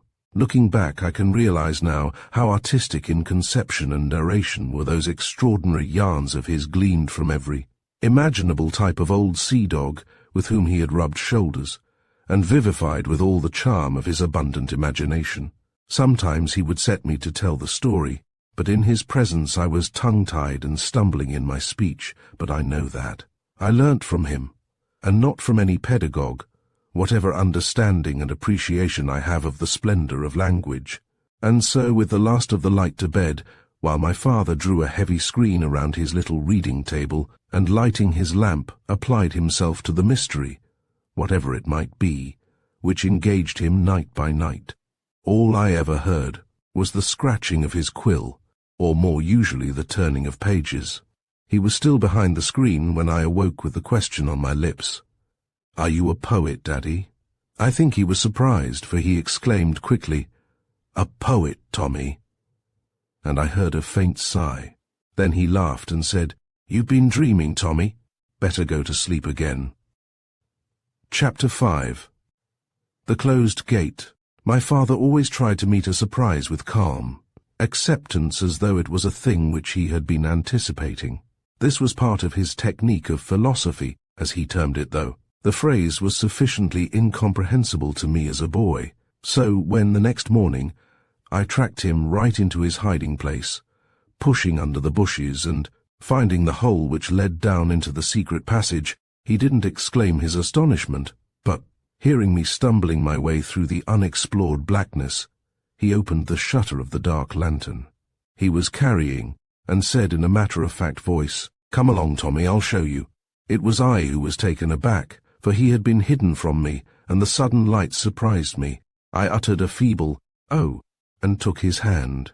The passage was wide enough for two, and high enough for a short man like my father to walk upright in. The lantern lit up at intervals the stays and beams which supported the tunnel, showing it to be a man-made affair. Presently we came to a flight of roughly levelled steps built up with stakes into the earth, and, at the end, there was a steep drop into darkness, with a rope ladder disappearing into the gulf. My father began to descend, and I followed. It was a longish shaft, and I was glad to reach the bottom. I knew at once that we were in a different sort of place now, for the sound of our feet echoed resonantly, and the walls were running with moisture, and there were no supports along the sides. As we proceeded, the tunnel gradually widened, twisting its way downward at a gentle slope, and, after a while, the floor became slippery with seaweed, showing that the tide flowed in at full. In fact, before we had reached the end of the journey, we were wading in water up to our knees. For it was still fairly early, about 9 or 10, and the tide was only at half ebb. And then my father set his lantern in a niche high up in the wall, and said, "Well, what do you make of it, Tommy?" I looked about me in the dim light, and before me stood a flat wall of rock, split in two, which I recognized at once as the back of the gateway that opened into Ebb Tide Cave, though whether I should have recognized it so quickly, if it hadn't been for my observations of the day before, I don't know. I said with something of my father's nonchalance, "This opens into Ebb Tide Pool." Even my father couldn't quite screen his surprise, for he wasn't to know how I had arrived at my knowledge. "Ha!" he exclaimed. "You're very cute, Tommy." "But look," I said, and pointed to the twin doors of rock. "But how do you know it opens?" he asked. "I know," I said. "But how—" "It must do," I said doggedly, for I couldn't tell him how I knew. "Yes, it does," he said at length, "but I haven't found out how it's done." We didn't find out that morning either, though we probed every nook and cranny, questing for the secret bolt or spring or whatever it might be, which would set that great gate swinging. My father had been over the whole ground before, and I found nothing new to solve the mystery. I thought I had made a discovery when, scrambling up to the niche where my father had set the lantern, I found I could thrust my arm deep into a cranny full of rotting refuse. I cleared it away, but couldn't reach to the end of the little crevice. I pointed it out to my father, but he had explored it before without result. We came away at last, and emerging into the bracken blinked at the blinding daylight. "That's that," said my father, and warned me not to prowl there too often. But I knew what I meant to do. For the rest of the day I reserved my strength, knowing I had been too tired the evening before to do myself justice with the knife, so I lay out on the cliff and bathed in the glorious sun that still beat splendidly from the blue, and before returning I tumbled into the sea for a single plunge, and reached the inn with a magnificent appetite, and feeling fit for the evening's encounter. To describe the combat in all its details would take too much space, for it was long and eventful. I tried every artifice my father had taught me, hoping to make my drive without betraying my secret, but he held me in play too surely, and though I managed to parry his attacks, I scored no hits myself. As we drew apart for a rest, both panting from the exertion, he asked, "Had enough, Tommy?" And I answered carelessly, "No, I'm fit for another turn," and we closed again. I ran in quickly this time, intending to put the trick into immediate play. As I expected, he shot out his left hand and caught my wrist, and I saw the word "rash" forming on his lips. But before it was uttered, I slipped the knife into my left hand, and with a sideways jab crushed the paper weapon against his breast, feeling my hand go thump against his ribs as though I had struck him. "Well," he exclaimed, and dropped his own weapon to the floor. "Well," he sat down. "I have seen it done, Tommy, but where did you learn it?" I evaded the answer by dancing about him and exclaiming, "The knife! The knife! I've won the knife!" "And you shall have it," he said. And so at last the shining prize lay in my hand, and with fond fingers I felt along its delicious edge. When should I need to use it in earnest, I wondered. I turned a radiant face to my father, and throwing an arm round him, I kissed him vigorously, and drawing away said, "If I ever meet shadow of fear, or the old witch, bite in the dark." I didn't need to finish the sentence, but slipping the knife from my upraised right hand into my left, I practiced the feint in mid-air. My father smiled and said, "Don't be satisfied yet, Tommy. You're not a man till you can use a pistol too." In honor of the occasion, he told me a wonderful tale that night, and I sat at his feet. Long after the sun had gone down, and the window had become a black square, and the strange voices of the night were ominous of dark and secret things, listening to my father, as he told a story of desperate smuggling, and battles and arrests and rescues. The story, I remember, was particularly vivid, because it was set locally and all. The caves and creeks I knew, and the old tumble-down jetty, became alive with savage men, and especially, I remember how the gate at Ebb Tide Cave gave up its secret. Swinging away from the wall and leaving revealed a passage into the cliff, and one cruel incident dwelt in my memory for many a day because of my father's vivid description. It was an old smuggler's vengeance on a traitor, the wretched victim, being torn asunder between earth and sea, with a rope around him from a cave roof, and a heavy log tied to his feet and floating on the water, weighing him down to a lingering death as the tide slowly ebbed. When at last I crept into bed, it was a real comfort to me to slip the knife under my pillow, for the tale had been unusually stirring, and my mind was in a strange confusion.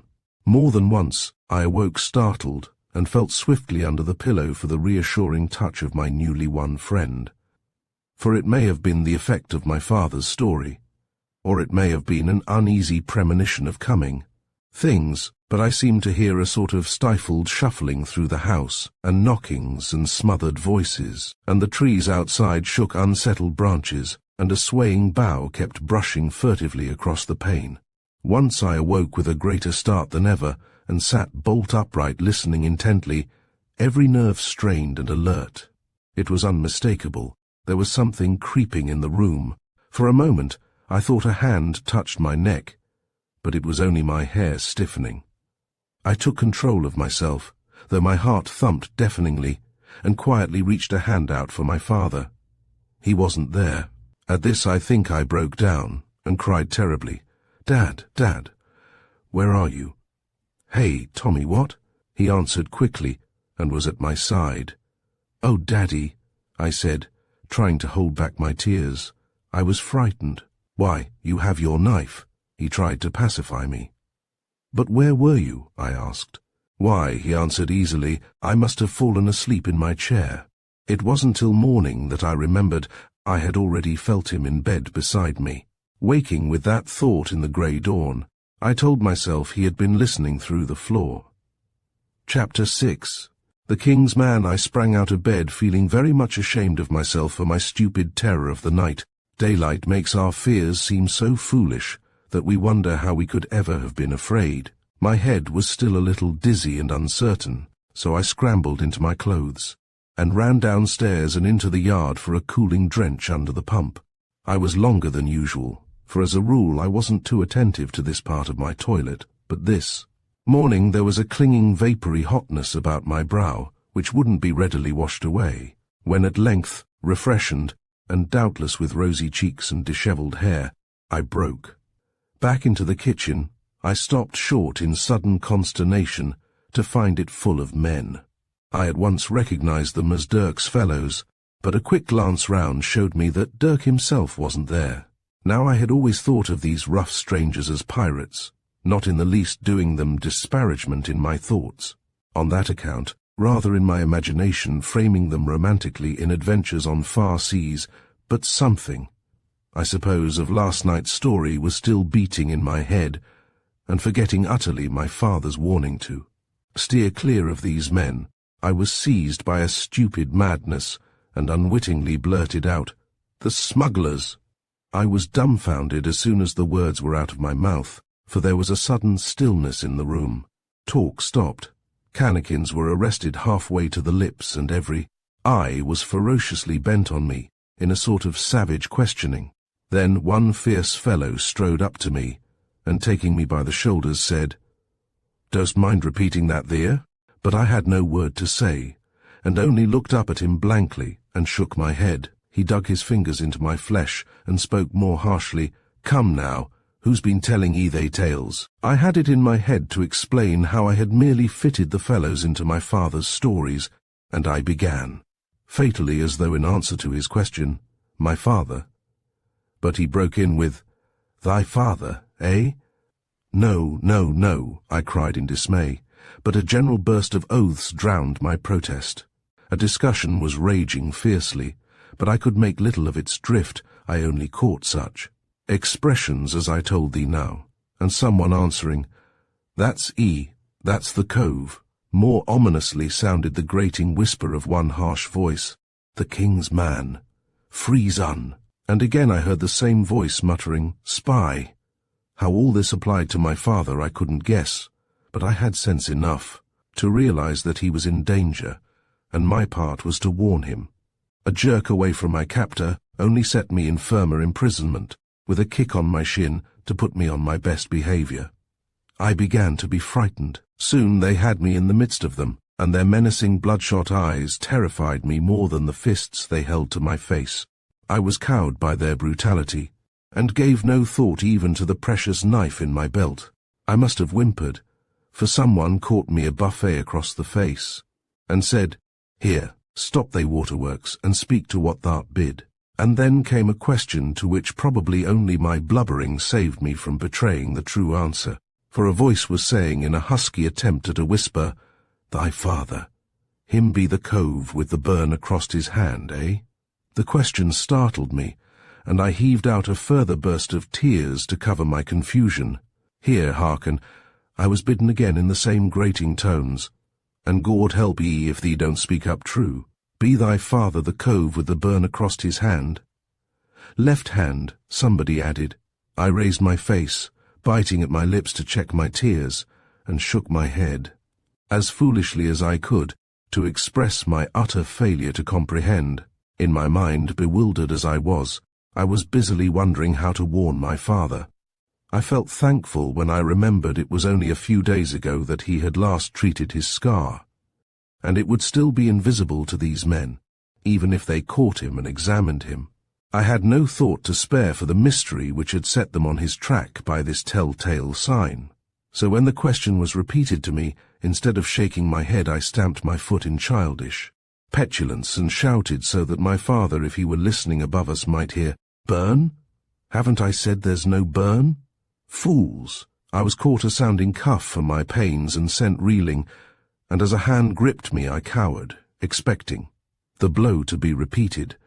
But my heart gave a strange jump of relief as I heard Dirk's voice above me. He had entered the kitchen and was cursing volubly. When his oaths were exhausted he thundered, "What the blazes were you doing with the kid anyway?"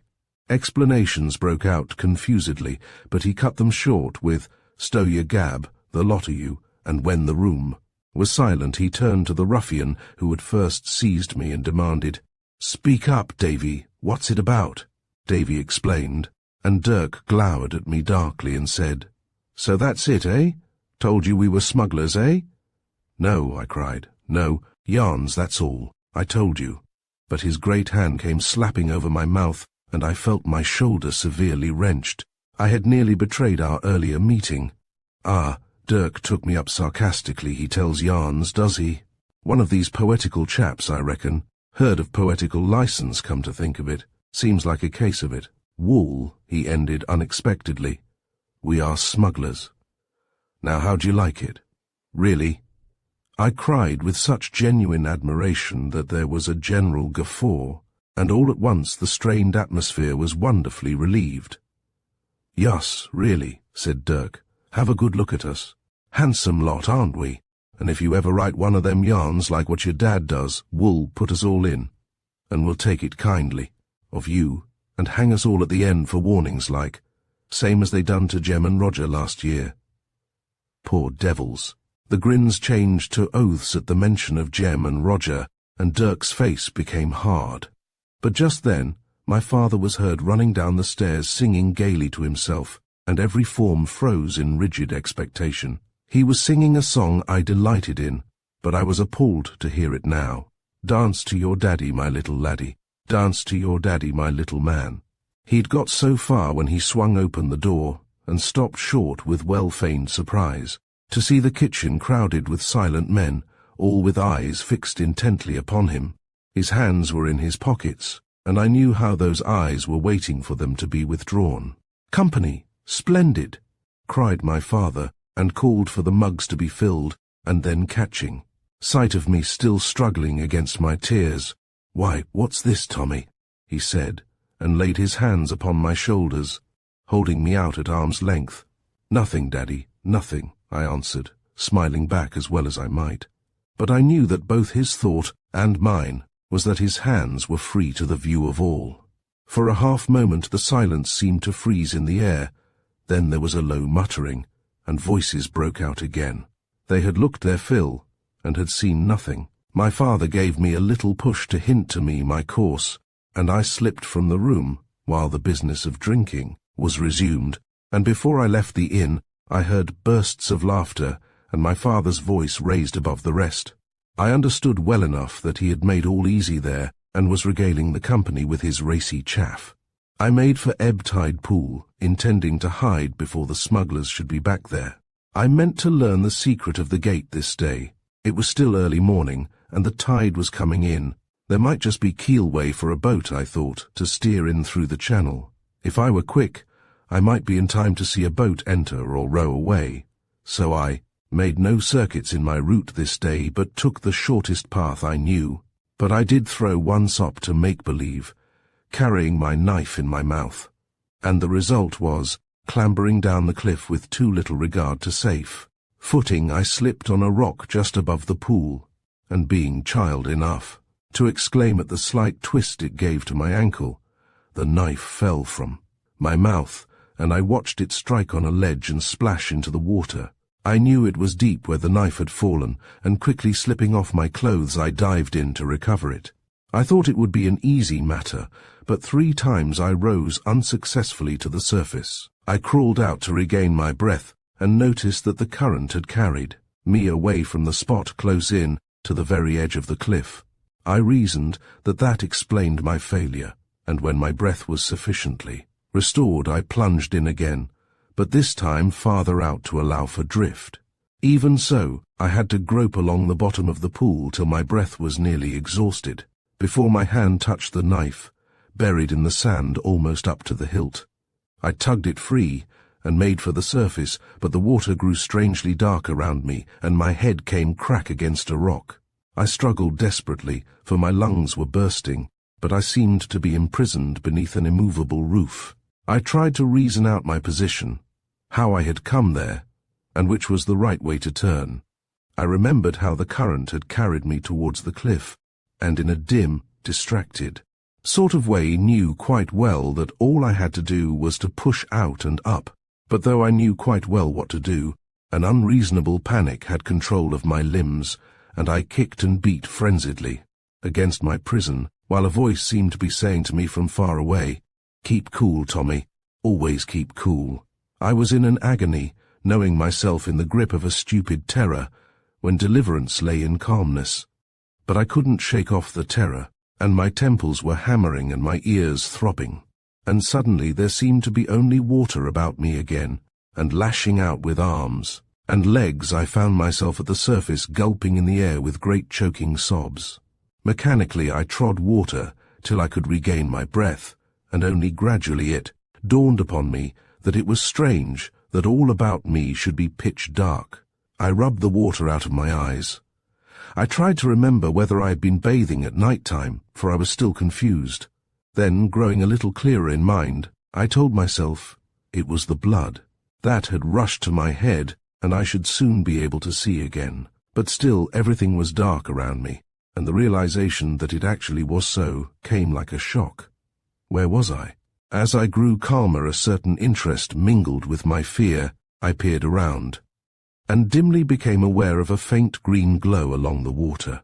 I began to swim about to find into what strange place I had stumbled, but the water seemed half-choked with drift and refuse, and going wasn't easy. Weeds clung about my legs, sucking hatefully to my flesh, creeping like fingers furtively feeling along my naked body. The water seemed to be alive with slimy things, reaching their tendrils hungrily out of the dark. If I moved slowly, they slid about my throat, and if I splashed my way through, they gripped viciously about my arms and feet. And all the while the green glow intensified along the water, and the floating things showed up vaguely luminous through the dark. It was with a gush of relief that at last I felt the bottom, and with a spasm of fear scrambled out of the infested pool, shuddering at the thought of what horrors lay concealed there, for my mind was full of stories I had heard of the devilfish and other slow and evil monsters of the caves.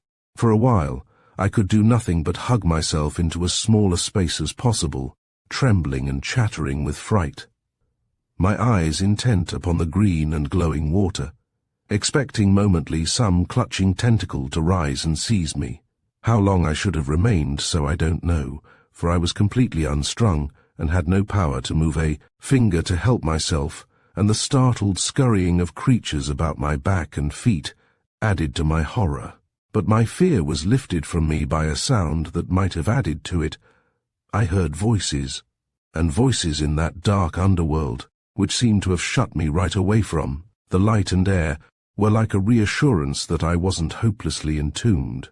I began to listen, but could only make out a low, indistinguishable droning which I couldn't locate.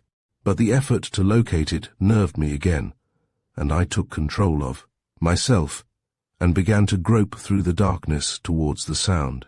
I slipped often enough, but the voices became louder, and presently I noticed a wavering patch of yellow light against the green iridescence of the cavern. I made towards it, and I think it wasn't till this moment that I became aware by a cramp in my hand that all the while I had been tenaciously clinging to my knife. I was cheered to think that in the struggle under water and the scramble in the cave, I hadn't dropped it. Soon the light was over my head, and after a trial or two, I succeeded in climbing to a secure perch where I could examine it.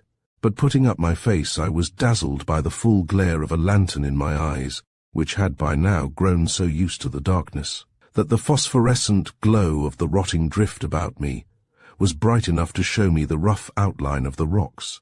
I hastily withdrew my face from the light of the lantern, which was shining through a crevice in the wall of the cave, and then, like a blurred picture focusing to clearness, everything took shape and coherence in my mind, and I knew exactly where I was.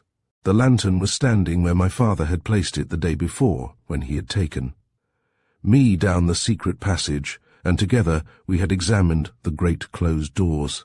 The crevice was the one through which I had thrust my hand, clearing it of its rubbish, so that now the lantern could shine right through. But now I was on the other side. Somehow I had dived under the submarine mouth of this cavern, never suspecting its existence. Quickly the thought flashed through my head that now I had found the hiding place I wanted. But the thought melted as quickly as it came, for I had other matter on hand. For through the cranny I could hear the voices speaking distinctly enough to make out what they were saying, though of course I couldn't see anything as the lantern glared full into my face if I attempted to look into the passage beyond. And what I heard soon began to have an interest for me. There were 2 men, it seemed, and I assumed they were in their boat, probably on guard.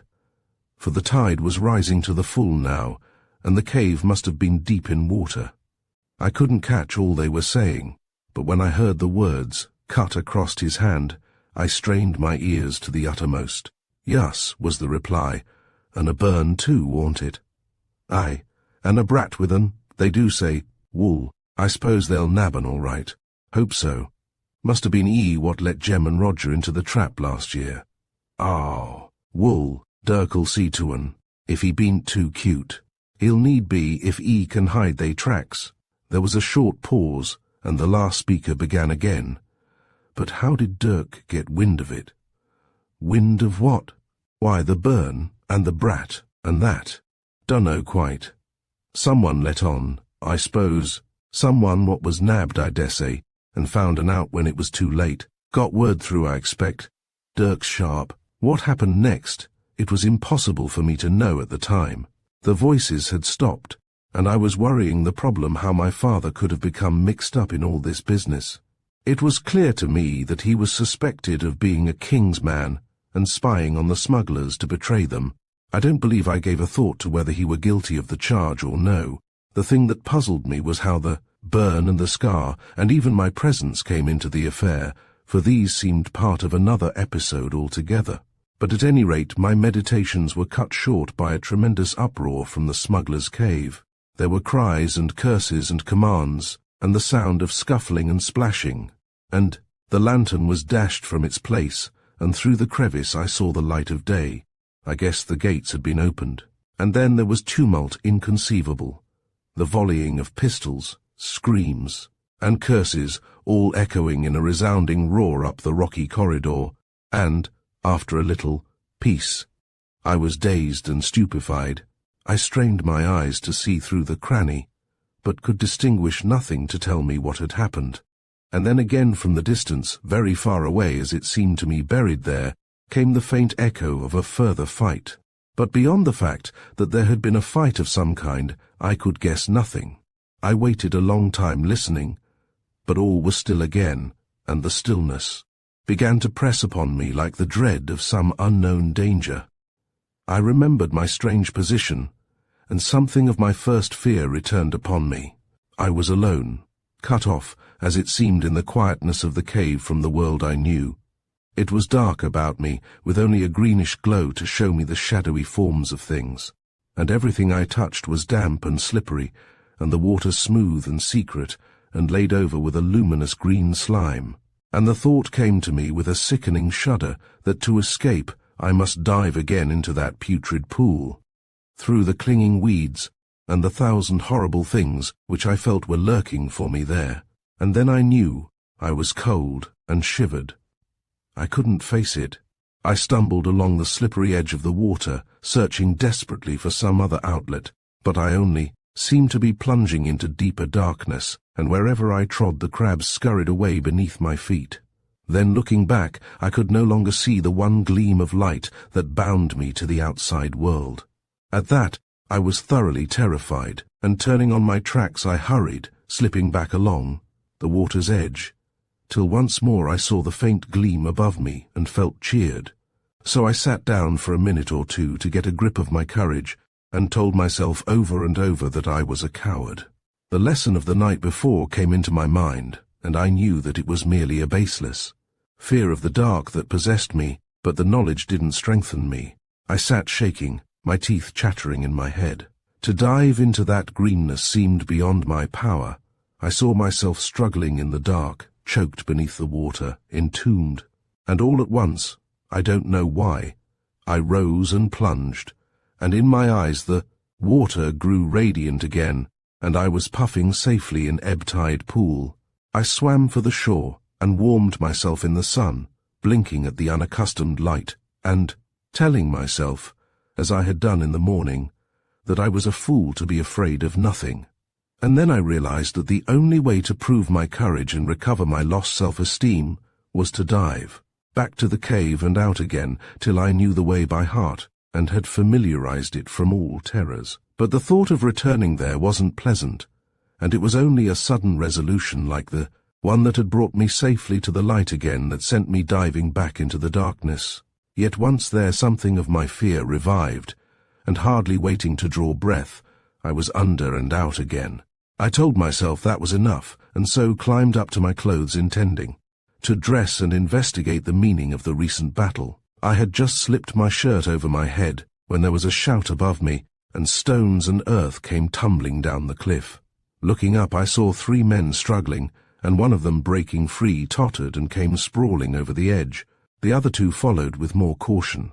They were in red uniform, and the man they were chasing was Dirk. He recovered his footing and came bounding down towards me. I was quick enough to take in the situation. The smugglers had been surprised by the runners, and here was Dirk making his last dash for freedom. So swift a thing is thought that I had time to remember the talk in the cave about the king's man. Had someone betrayed them? Had my father? "Dirk," I cried to him, though taking care to screen myself from the runners who were still far above. "Dirk, come. Off, kid," he shouted. "I'll show you," I said, but I could never have stopped him if he hadn't slipped and fallen. He lay grasping his ankle and rocking himself in an agony. "I'm done," he moaned. "Done." "There's a cave," I said. "I know, kid," he growled, "and they know." "You don't know," I insisted, "and they don't know." I was there all the time. The runners, sure of their prize, were taking their time in the descent, not being used to such scrambling, and unwilling, I dare say, to soil their grand uniforms. "Dirk," I pressed, "see here. It's under the water. You dive and come up. It's all dark." But he only grinned bitterly at me, still holding his ankle. "Then see," I cried in desperation, and running dived into the pool, and rising in the cave waited a full 2 minutes before returning. I climbed back to Dirk and said, "See, am I puffed? I tell you." But now he had grasped my meaning. "Come," he said excitedly. "Show me." I pointed to the spot, and limping to the edge he dived.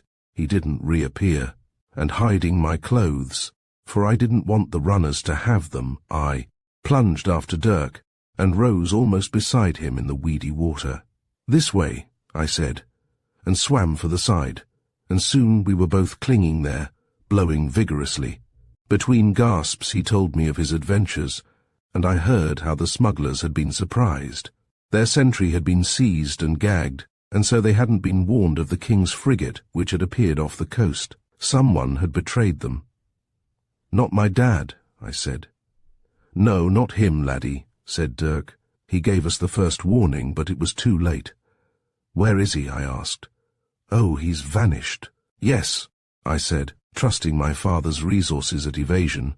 It was some while later when we heard voices in the cave, and I showed Dirk the cranny where he might peep through. Suddenly he uttered a great oath. "What?" I whispered. "Shh." Then came a tremendous echoing crash and the sound of cheering. When all was quiet again, he told me. He had seen the king's man, the fellow who had betrayed them, and it was right what I was told, he said. He had a burn across his hand, sonny. "But it wasn't your dad," he added, as I gave a little cry. "I saw his face, and he showed them the gates and how they worked, blast him." "How do they work?" I asked. "They'll never work no more," was all he answered.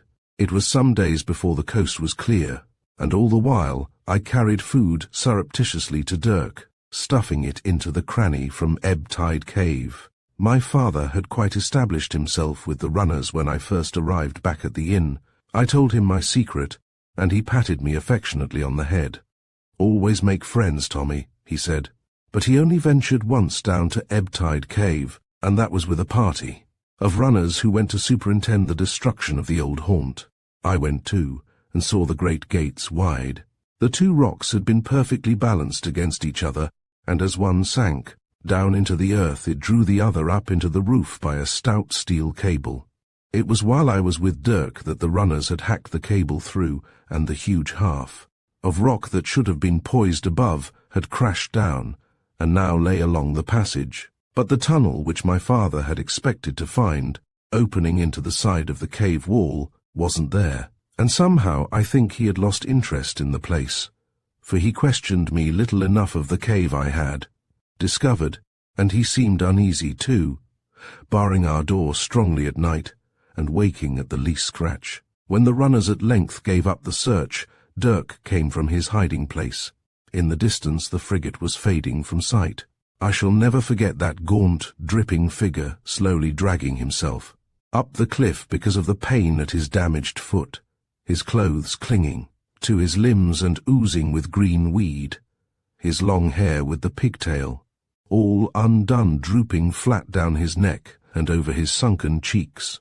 The picture still haunts me in my dreams, and I see him as he climbed to a ledge of rock and slowly turned his face towards the sea, his eyes, still heavy from the long darkness, peering with evil hate at the vanishing ship that was carrying away his mates to their doom.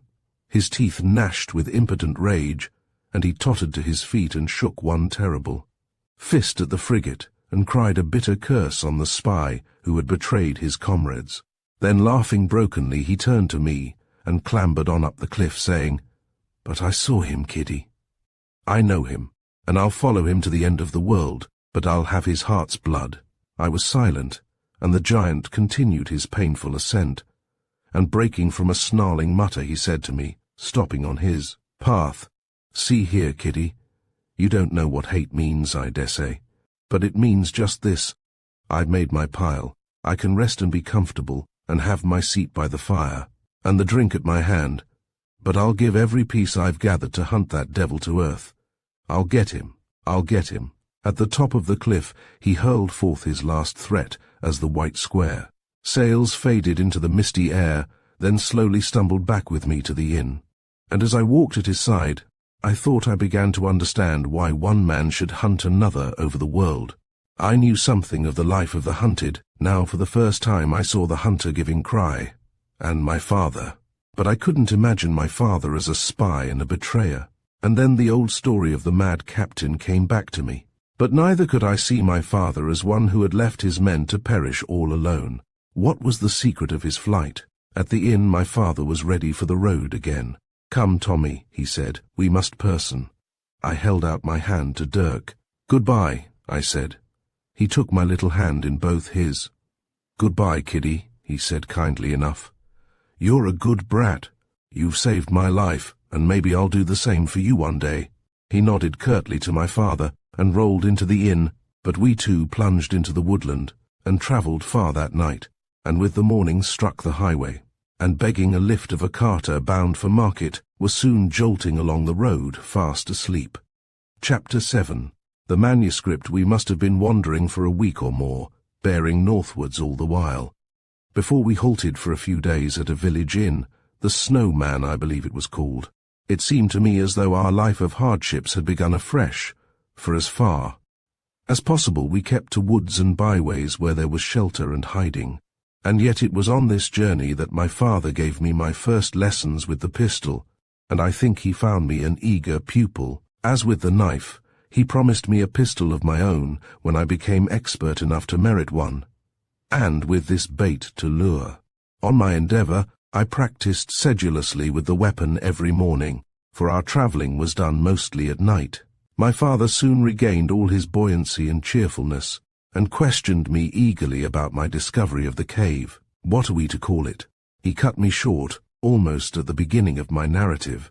I had my answer ready, for this matter of naming places had become almost a second nature with me, and I said, Driftwood Cavern, and added, and the passage you showed me is the smuggler's tunnel. Very well, he agreed. And now tell me your story, Tommy. I told him with as much coherence as his constant questionings would permit, for he was so eager to learn all about my find that he continually interrupted me with questions of his own, running on ahead of me as it were, and was rather disappointed when my recital came to an abrupt finish. But surely, Tommy, he said, you found where it went. I don't know any more, I declared. Why, it might lead anywhere, he insisted with fervor. It might go for miles. It must be full of secrets, Tommy, and hidden treasures, and— Why didn't you? Well, the runners— I began in my defense, meaning to say that the less time I spent there, the better while. The runners were still hunting for Dirk, but he cut in, saying, Ah, the runners, yes. If it hadn't been for the runners, Tommy, I should have had the secret out of it by now. This surprised me, for as soon as the soldiers had gone, my father had packed up his kit and vanished too. So I asked, Why didn't you stay then, Daddy? He looked at me more sharply than usual, for it wasn't my custom to question him like this, and at the moment his answer seemed a strange one, for after a pause he suddenly exclaimed, By gad, Tommy, you're quite a little man. Soon be calling me father. No, Daddy, no, I protested, for somehow the colder title didn't seem to suit our relationship. I put up my arms and kissed him to show I wasn't beyond that yet, though I was growing rapidly in these days, and I think the sentimental little scene pleased him. Well, well, he said affectionately, patting my cheek. I was quiet, for he hadn't answered my question. He seemed to be meditating something, and twice he was about to speak, but eyeing me askance he held his peace. And it wasn't until we were installed at the Snowman some days later that the answer came, and then in a strange manner. As at the Dolphin, we shared an upstairs room, and I noticed that my father's uneasiness hadn't lessened with our flight, though he was cheerful enough. Indeed, I have scarcely ever known him otherwise than cheerful, though now I can realize something of the harrowing anxiety that must have been his almost daily portion. We hadn't been alone in our room for half a minute before he began examining the locks and bolts of the door and window, sounding the walls, peering into cupboards and behind pictures, and feeling up the chimney. Later he tested the possibility of climbing down the wall outside the window, which was well hidden from the road. He managed it, but with great difficulty, and that seemed to set him more at ease. But chiefly I noticed how late he sat up at nights by his reading lamp, and as there was no screen in the room I was able to see something of what he was doing, though he always sat with his back to me, shielding me from the light as well as he could. But I could see him turning pages and tracing lines with his pencil, sometimes leaning back with the pencil between his teeth, thinking. As a rule, however, I was tired enough not to be over-curious, soon dropping off to sleep, and only occasionally waking, to see him still at his task, or to feel him creeping carefully into bed beside me so as not to wake me up. But about the third night, if I remember rightly, I awoke to find him kneeling at my side, gazing so intently at me that it seemed as though his very gaze had awakened me. I opened my eyes full upon him and didn't move, and for his part he remained looking, not so much at me as at something deep within me which he was dumbly questioning. Then his widened pupils contracted, and with a flitting smile as though he were awakening to reality. He said, "You see, Tommy, it's like this. Who put the smugglers on my track, scenting round me as though I was harming them? And who was it betrayed those two last year? And why?" His voice had a strange ring in it, which I hadn't heard before. "Why, Tommy, why?" he added more excitedly, and seemed to be waiting for an answer. Waking like that in the dead of night, it all seemed very queer to me, for to see my father's eyes bent upon me so, and to hear his "Why, Tommy, why?" was somehow vaguely troubling. The clothes across my chest felt very heavy all at once, and my limbs seemed bound to the bed, for there was something that held me there and wouldn't let me move. A kind of spell was upon me, and I felt I wanted to scream. And then my father rose and began pacing the room, and the horrid charm snapped. I gave a great gulp, and realized I had been holding my breath all the while, and the numbness fell from my limbs, and they were mine once more to move as I would. My father came to a halt and sat on the bed beside me. I was quite awake now, and understood something of his drift. He began to speak again, but his tone was calmer. One way of ridding yourself of an enemy, Tommy, is to set another on his track. When you can't fight your own battles, perhaps if you are clever enough, you may get another to fight them for you. Now suppose—" "Oh, Daddy, I see, I cried, for I loved to display my sagacity before my father. "Well," he smiled at me. "Why," I went on breathlessly, "it's shadow of fear." I paused for a moment at the awful name, and looked furtively about me, repeating in a lower tone, "Shadow of fear." I took courage again and continued, "He couldn't catch you, so he made the smugglers think you were a spy." "Quite right, Tommy, full marks," said my father. "But—" And now he leant over me and said very slowly and solemnly, "How does he know the sign of the burn? How does he know, Tommy? How does he know?" And again something of the tone that had frightened me rang in his voice. "Daddy, he's wonderful," I said, for that was my simple creed.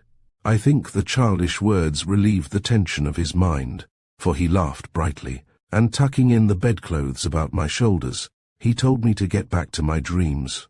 When I woke later, all was dark, and he was sleeping peacefully at my side. But that wasn't the last of my strange awakenings. It must have been 2 nights later when I found myself lying on my back gazing at the ceiling in that state of strange awareness which precedes full consciousness. Dimly the utter quietness of the room made itself felt like a pressure at my heart, and my ears seemed to be straining out to an infinite distance to catch some faintest echo of sound, and the room was full of light. In sudden alarm I sprang up, but was immediately reassured, for my father was sitting with his arms across the table, his head thrown forward, asleep. I could see the slow heaving of his shoulders as he breathed.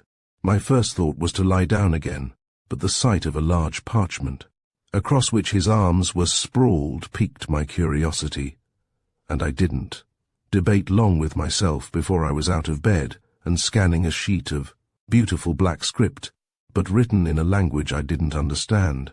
And then a word or two told me it was Latin, but the meaning was quite dark to me, as my father hadn't so far succeeded in making much of a scholar of me. There were a few odd papers too, with tracings on them, like plans, some scored through, and some mere fragmentary sketches, but they conveyed little to me, half hidden as they were by my father's arms. I could see they were his own work, and by occasional underlined passages in the manuscript, and by odd notes jotted in the margin, I guessed he had been drawing up plans according to some mysterious instructions in the parchment. The manuscript looked to me exceedingly old and frail. The edges were frayed and tattered, and here and there decayed pieces had fallen from the text itself. But it was obvious that great pains had been taken to preserve and restore it, and where the old ink was faint, the words had been written over afresh. But it seemed to me that the task of deciphering it must be no easy one. A glimmering of an idea flittered through my mind, that it was somehow, on account of this manuscript, that my father wanted me to learn Latin. All these considerations were merely momentary, for a glance or two showed me the whole picture there, and something of its meaning, and I began. to understand what the mystery was which kept my father from his bed, though. Of course I couldn't guess at the contents of the ancient script. I was for creeping back to bed again unheeded, but stopped short at my father's open eyes fixed upon me. He had awakened without a sound or a stir, and was watching me. I half wondered whether he would be angry, but with something of the matter-of-factness with which he had accepted my discovery of the smuggler's tunnel, he said, almost in the same words, "Very well, Tommy, I'll show you." Very carefully he turned a page or two of the manuscript, and the dry old stuff crackled beneath his fingers. "It's an old story," he began, "and I'll tell it to you some day, but this is what is troubling me." He folded a page back, and here instead of writing was an elaborate diagram, but the edges of this page were particularly worn, as though by frequent use, and part of the diagram was missing. "Now, Tommy," said my father, drawing the lamp up close, "you've got good eyes. What do you make of this?" He pointed with his pencil to the very spot where the diagram faded from the frayed edge. I stooped over the table and strained my eyes to the sheet. What I saw looked to me like a long passage, but just at the crucial point where something important seemed to be indicated, the impression was faded and blurred. "Looks like a hole here," I said at last. Yes, said my father eagerly. "And something stopping it." "Yes." I looked more intently. The passage was sloping down to what I guessed must be the opening, though this was off the page. Beneath the passage was a short stairway leading to a tunnel which followed parallel. Beneath the passage above, and after this, the rest was comparatively clear. But the puzzling part was how the stairway joined the passage. Was it from beneath or from the side? The precious fragment which held the secret was missing, and only a roughly rounded line, which might have been a hole or a boulder, faded off the sheet. I turned away blinking and rubbed my eyes, dazzled with the strain. "Sorry, Daddy," I said, "I can't see. But I think—" "Yes, Tommy? I think there's a hole in the earth, and a big stone on top." "Ah," he said, "on top." There was a long pause, while he sat toying with his pencil. Then he turned to me again and said rather sadly, "You see, I thought it might have been ebb tide gate. But if the hole is in the floor—" "But," I said, "there is a hole in the floor where the gate drops down. It might be—" "No, Tommy." He smiled at me. "If there were, it would be full of water. And see here." He pointed to the diagram which marked the low water line, and the steps were clear. My father continued, "If the hole were in the wall, you see, and fairly high, the steps would still be dry. But," he added with a strange little smile, "there ain't no hole, Tommy." He began folding up the document very carefully, pressing it down page by page and smoothing out the creases. And as he turned the last page, I saw in great black letters at the very end the words, "Maledictus sit." Thesaurus now, whether by chance I had met the words somewhere in my random studies, or whether the haunting memory of some old story of my father's lingered in my mind, I can't say, but the meaning was instantaneously flashed across my brain, and involuntarily I exclaimed, "Accursed be the treasure!" My father started, but smiling humorously said, "A little learning, Tommy," but left the quotation unfinished. "Tell me the story," I said eagerly. "Sometime, Tommy, sometime." He put me off. "Now," I pleaded. "But it's midnight, Tommy, and listen how the wind says hush, and see how black it is through the window. You dream." "I like to dream," I said. "Yes, Tommy, yes," he answered. "I'd like to dream your dreams. Golden sands, and a wide blue sea, and palms and reefs, and caverns, and long white racing waves. Eh, Tommy? But there are dreams that spring at you out of the dark, and clutch at your throat, and tangle you in a net, and your limbs are heavy and dead, and your lungs are bursting, but you can't utter a sound, and something laughs, ah, and a hand goes over your face." "Yes, yes," I said as he paused. But all he answered was, "Not tonight, Tommy, not tonight." So I went back to bed again quietly, and dipping my head into my pillow saw in glittering great letters that deepened into red like blood, "Maledictus sit Thesaurus," and the night was full of dreams, for all that I hadn't heard the story, for the strange curse rang like a cry through my imagination, wailing menacingly like an echo from another world, and ever it seemed that a coffined corpse, struggling frenziedly in its prison, shook a fleshless fist at me and glared at me from hollow eyeless sockets, repeating and repeating a terrible threat which I couldn't understand though I strained my ears to listen. And though the earth was between us, I could see the writhing figure, tearing at the stifling tangles of its shroud, chattering insanely. Then suddenly I was the corpse myself, and I knew I was dead, but the grave clothes were choking me, and with an agonized effort I heaved at the suffocating obstruction and woke panting and puffing with the blankets about my face. I threw them off, and the room was white with mourning. Chapter 8. Picardino. Running downstairs, I was aware of an unaccustomed music in the house. A high, vibrating voice was trilling and quavering to some twanging instrument. And breaking into the kitchen, I saw a merry brown little fellow, with a ring of black stubbly beard about his lips, fingering what I afterwards learnt was a guitar, and singing with the abandonment of a bird. Without stopping his song, he rolled a vivacious dark eye on me, winking with such a knowing merriment that I beamed my broadest at him, watching him with absorbed interest. He finished his song and started speaking in a breath, chattering in a pretty, musical broken English, calling for wine and pledging the ladies of Italy, generally giving us to understand that Italy was the land for a roving eye and a merry heart, where the girls knew the meaning of love. As he spoke, he sipped at his wine, smacking his lips and touching his guitar with nervous fingers, and before anyone had time to take up the dialogue, he was off on another song, throwing himself into it with a humorous passion that set my blood tingling in my veins. Before he had finished, my father came in, and as the song closed, applauded heartily with, "Brava, brava." The Italian seemed gratified, and swept him an elaborate bow, but my father held out his hand to the guitar, saying, "Ah, the lovely strings, my fingers have itched for them for years." The Italian hastily unslung the gaudy instrument from his shoulders, and handed it to my father eagerly, saying, "Ah, an artist. He is my brother. He shall say he have play on the guitar of Picardino. He will remember me, yes?" Picardino, and before my father could prevent him, he had embraced him with fervour, greatly to the amusement of the host and the few early guests. But my father wasn't in the least disconcerted. Returning the embrace with unction, and freeing himself, he fingered at the guitar. At first with some diffidence, but soon growing more confident, striking the chords boldly, or rippling out the arpeggios. He hesitated a moment before launching into a song, and then began on an old sea chanty.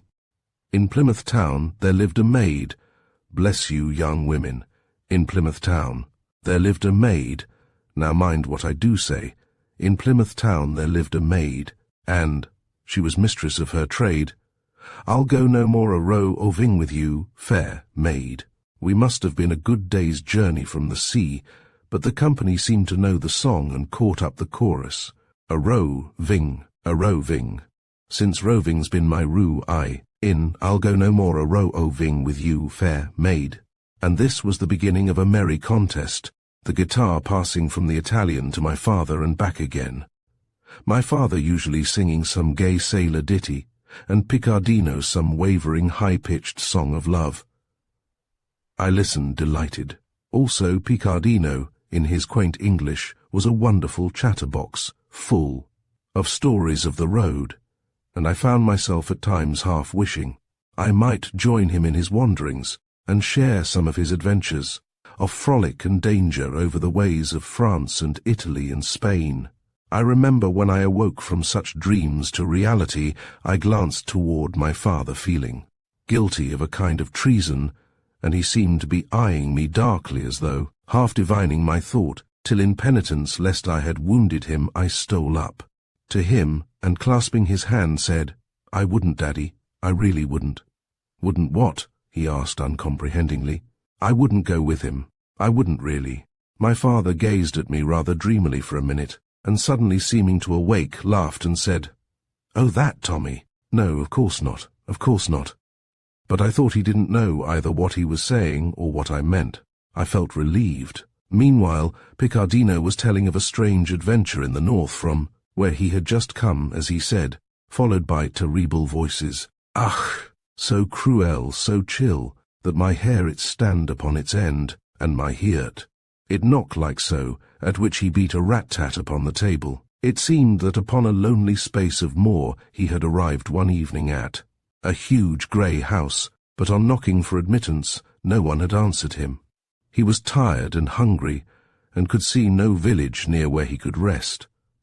So he had continued to knock, till slowly growing out of the hollow house, he had become aware of a low and sorrowful moaning, like one lost soul, forever and forever bound to a big wheel of pain.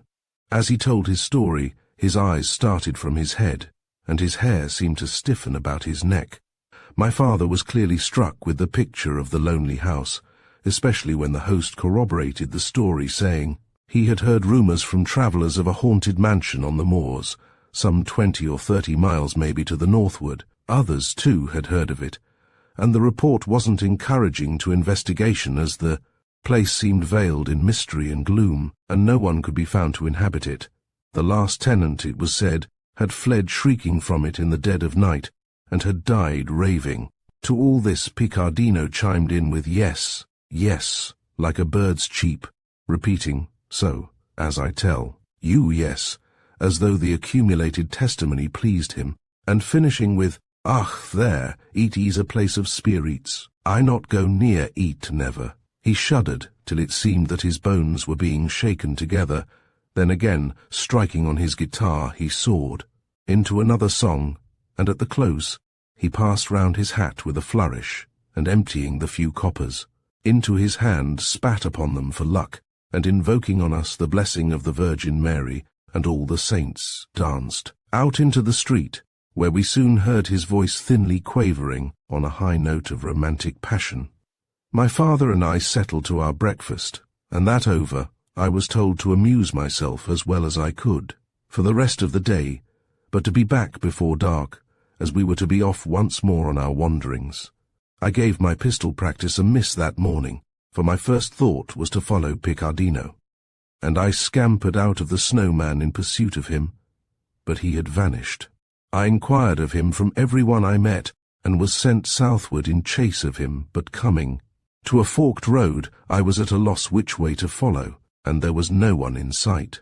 Turning to the left at a venture, I ran a long way before I met anyone, an old person, as it happened, sitting by the wayside, but to my eager questioning he slowly doffed his cap and rubbed his head, and declared that he couldn't rightly say not but what he might have passed, but he had been winking his 40. His head nodded even as he spoke, and I ran on. But I didn't find Picardino. I turned back eventually to search along the other road, but was equally unsuccessful. However, I soon forgot my disappointment, and went coursing my own shadow over the heathery moor. The sun was getting low when I turned my face homewards, and sighting the village from a rise, at first I stopped short, and then started running with all my might, for leaping up red into the evening was a burst of angry flame. Something vaguely foreboding tightened at my breast, but I kept a desperate pace, and arrived panting to find a crowd gathered about the snowman, which was wrapped in dense folds of smoke with streaks of fire licking up from it like tongues from a black mouth. My thought was uttered in my involuntary cry, "My father!" Someone in the crowd turned, and I heard him exclaim in surprise, "Why, here he be," and another, "Ah, poor bairn," in tones of pity. I clutched the nearest villager, and again cried, "My father! Where's my father?" looking wildly up into his face, but I didn't stay for his answer, for he turned his head uneasily away. I pushed past him, and squeezing through the crowd broke to the front, crying in an agony, "Daddy! Dad! Dee!" I think I would have run headlong into the flames, for something told me without the need of words what had happened, but I was arrested by a strong arm, whose I don't know to this day, for I only struggled and bit and kicked at him, shouting through my tears, "Let me go to my daddy, let me go." "Steady, lad, steady," was all I heard in reply, but through my frenzy I could hear a low voice, droning evenly and monotonously. However he come out at first time was a miracle, and then to go back again, good sort too. "Host," says he, "that comes of me carelessness," says he, "and here's what'll pay for. Tea," he says, and out comes a purse of gold as he might be to lord of the county. I heard more of this through my shouting and struggling, though it wasn't till afterwards that I realized the meaning of what I heard. But my struggling stopped when the voice changed to, and all of a sudden he says, "Hark," he says, "hark there," and takes a grip of me arm so. "He's calling me," he says, but I couldn't hear nowt. "He's there," he cries something dreadful. "He's calling me, I can hear him." And before I knows what's what, he's into to fire again. Here's to burn back again, and he weren't calling at all, and him rushing in to save him. Ah, 'tis sad, 'tis. And he were a good sort. The first words of the story had frozen me to attention. It was all so like my father that I could see it happening before my eyes. In my confused mind one picture stood out vividly and terribly clear, my father watching the blaze, and suddenly starting at my voice from the flames calling for help, and then the dash into the fire which closed like a curtain behind him. I threw my arms up to my face and sobbed aloud, and everything went dark. I came to consciousness again, with a dim chattering in my ears, which slowly strengthened and caught at my memory. And suddenly sitting up, I cried, "Picardino!" The little fellow was at my side in a moment, soothing me with hand and voice like 100 mothers. But something began to grow cold about my heart, and the full recollection of my state burst upon me, and I whimpered like a baby, "Daddy, I want my daddy." "I'll be your daddy," said Picardino. "Ach, we'll soon be merry again." He prattled of the delights of the road, trying to comfort me, but I felt miserably desolate, and lay down and sobbed. He left me after a while, and presently returned with some hot soup. At first I waved it away, but the savoury smell was too much for me, and I was soon greedily devouring the appetizing stuff. And then I think I must have cried myself to sleep. It was dark when I awoke, and I was strangely alert. I didn't know where I was, but in a room below there was an indistinct murmur of voices. But what caught my ear was a low, clear whistling from the darkness outside, and I sprang to the window and strained my eyes into the night, for the tune was my old favourite, "Dance to your daddy, my little laddie, dance to your daddy, my little man." There was a pause, and I took up the melody, "You shall have a fish, you shall have a fin, you shall have a haddock, when the ship comes in."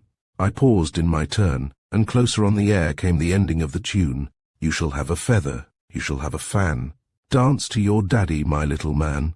My heart was thumping wildly, and forgetting all my training in caution, I rushed out of the room, clothed as I was, in my shirt only, and down the stairs, and broke into a lighted room full of people crying, "Daddy, Dad, Dee!" I made for the door, but Picardino caught me by the arm. "How? What?" he said sharply. Then my caution returned to me. I looked foolishly round and rubbed my eyes as though I had been dreaming, and beginning to whimper I said, "I want my daddy." Picardino was at once all mother to me, and was leading me from the room when the street door opened and a man entered. I just glanced at him, but he wasn't my father, so I crept out of the room and up the stairs. But I wasn't halfway up before I heard a terrible scream and the sounds of a scuffle. I stopped to listen, but the whistling was still in my ears, and that claimed my first attention. I ran up to my room and tugged on my clothes. Picardino must have undressed me, and then peering out of the window, I gave a low whistle. There was a faint answer, and I looked down the wall to see if I could escape, my heart beating with I know not what wild expectation. I could see the ground beneath me, not a very deep drop, and the earth was soft, being dug up into a flower bed under the window. I was soon hanging to the sill, and swinging myself away from the wall was on the ground on all fours. I sprang up and looked about me. Again I whistled, and the answer came. but not from where I expected it. I turned and crept forward and heard a low whisper, "Haste! Here, here!" But it was the voice of Picardino, and his hand just touched me. I shrank back, at a loss to understand, but my amazement was cut short by a great figure springing out of the dark, and I heard a faint cry and footsteps crashing away through the night. At last all was silent again, and I was alone. I stood still, wondering what it could all mean. Then the door of the house opened, or the inn, I should say, for it must have been an inn, and dark figures appeared against the sudden light, talking excitedly. I slunk into the shadow, thinking it best to make my escape from such a place, not knowing what dangers might be lurking for me there. And then I felt a warm hand in my own, and my father's voice was whispering, "Shh."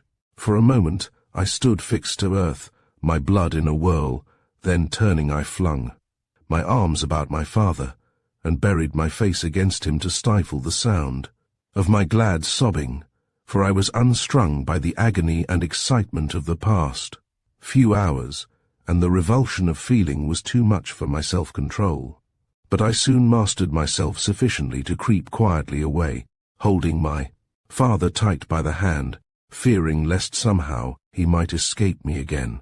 The night was warm, for the summer weather wasn't over, though the year was advancing, and we lay beneath the heather. And there my father told me something of the story, while the burning inn still reddened under the sky. "You see, I'm dead now," he said. "I died in the fire." "Daddy!"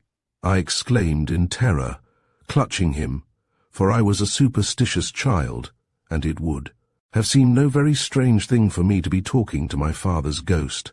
He laughed. "Not dead to you, Tommy." And then I understood. "But to shadow of fear?" I said. "You've got it," he answered, and explained how rushing back through the fire to our room he had climbed, out of the window which opened on a backyard, no one seeing him, and had hidden himself in the heather. His plan was to have found me, and together we would have fled away, everyone supposing we had perished in the flames. But somehow he had missed me, and later seeing me with Picardino, he had stalked us, hoping somehow to steal me back, but fearing that his ruse had failed. But one question worried me. "Did you really burn it on purpose?" I asked.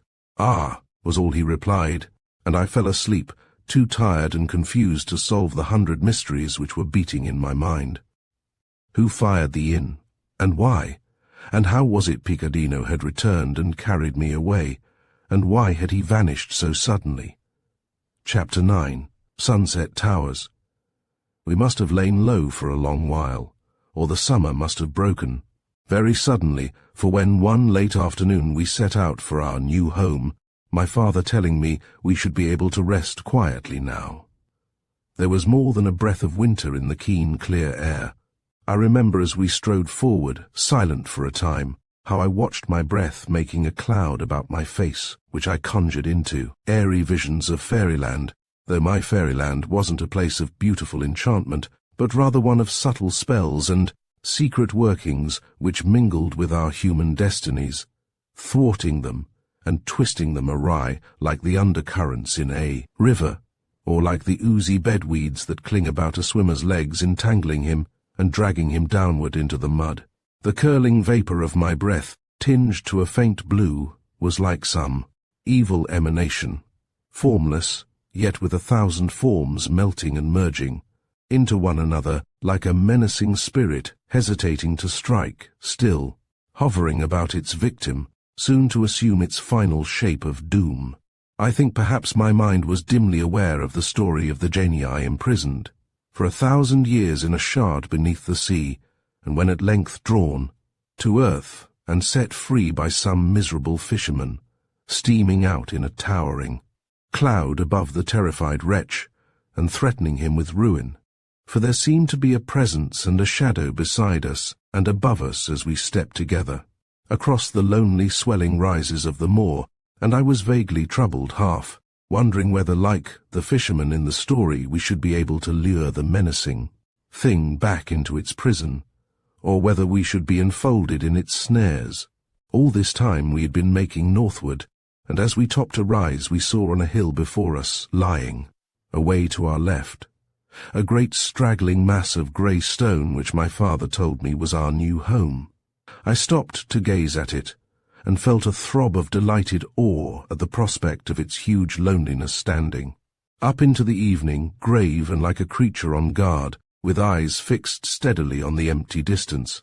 Instinctively, I looked away to the right, where all was a desolate stretch of abandoned moorland, so lonely that it seemed like the sea, and sniffing I thought I caught a scent of salt and weed. "How will it be, Tommy?" asked my father, and for answer I tightened my grip of his hand and gave a glad sigh. We stepped down into the valley and lost the setting sun, but rising again as we approached our new home we saw its red rim dipping below the line of hill before us, washing the western sky in a scarlet glow, against which the walls and towers of the great building stood out black and secret, as though now the eyes of the creature were turned in upon itself, brooding on some dark and terrible mystery in its own breast.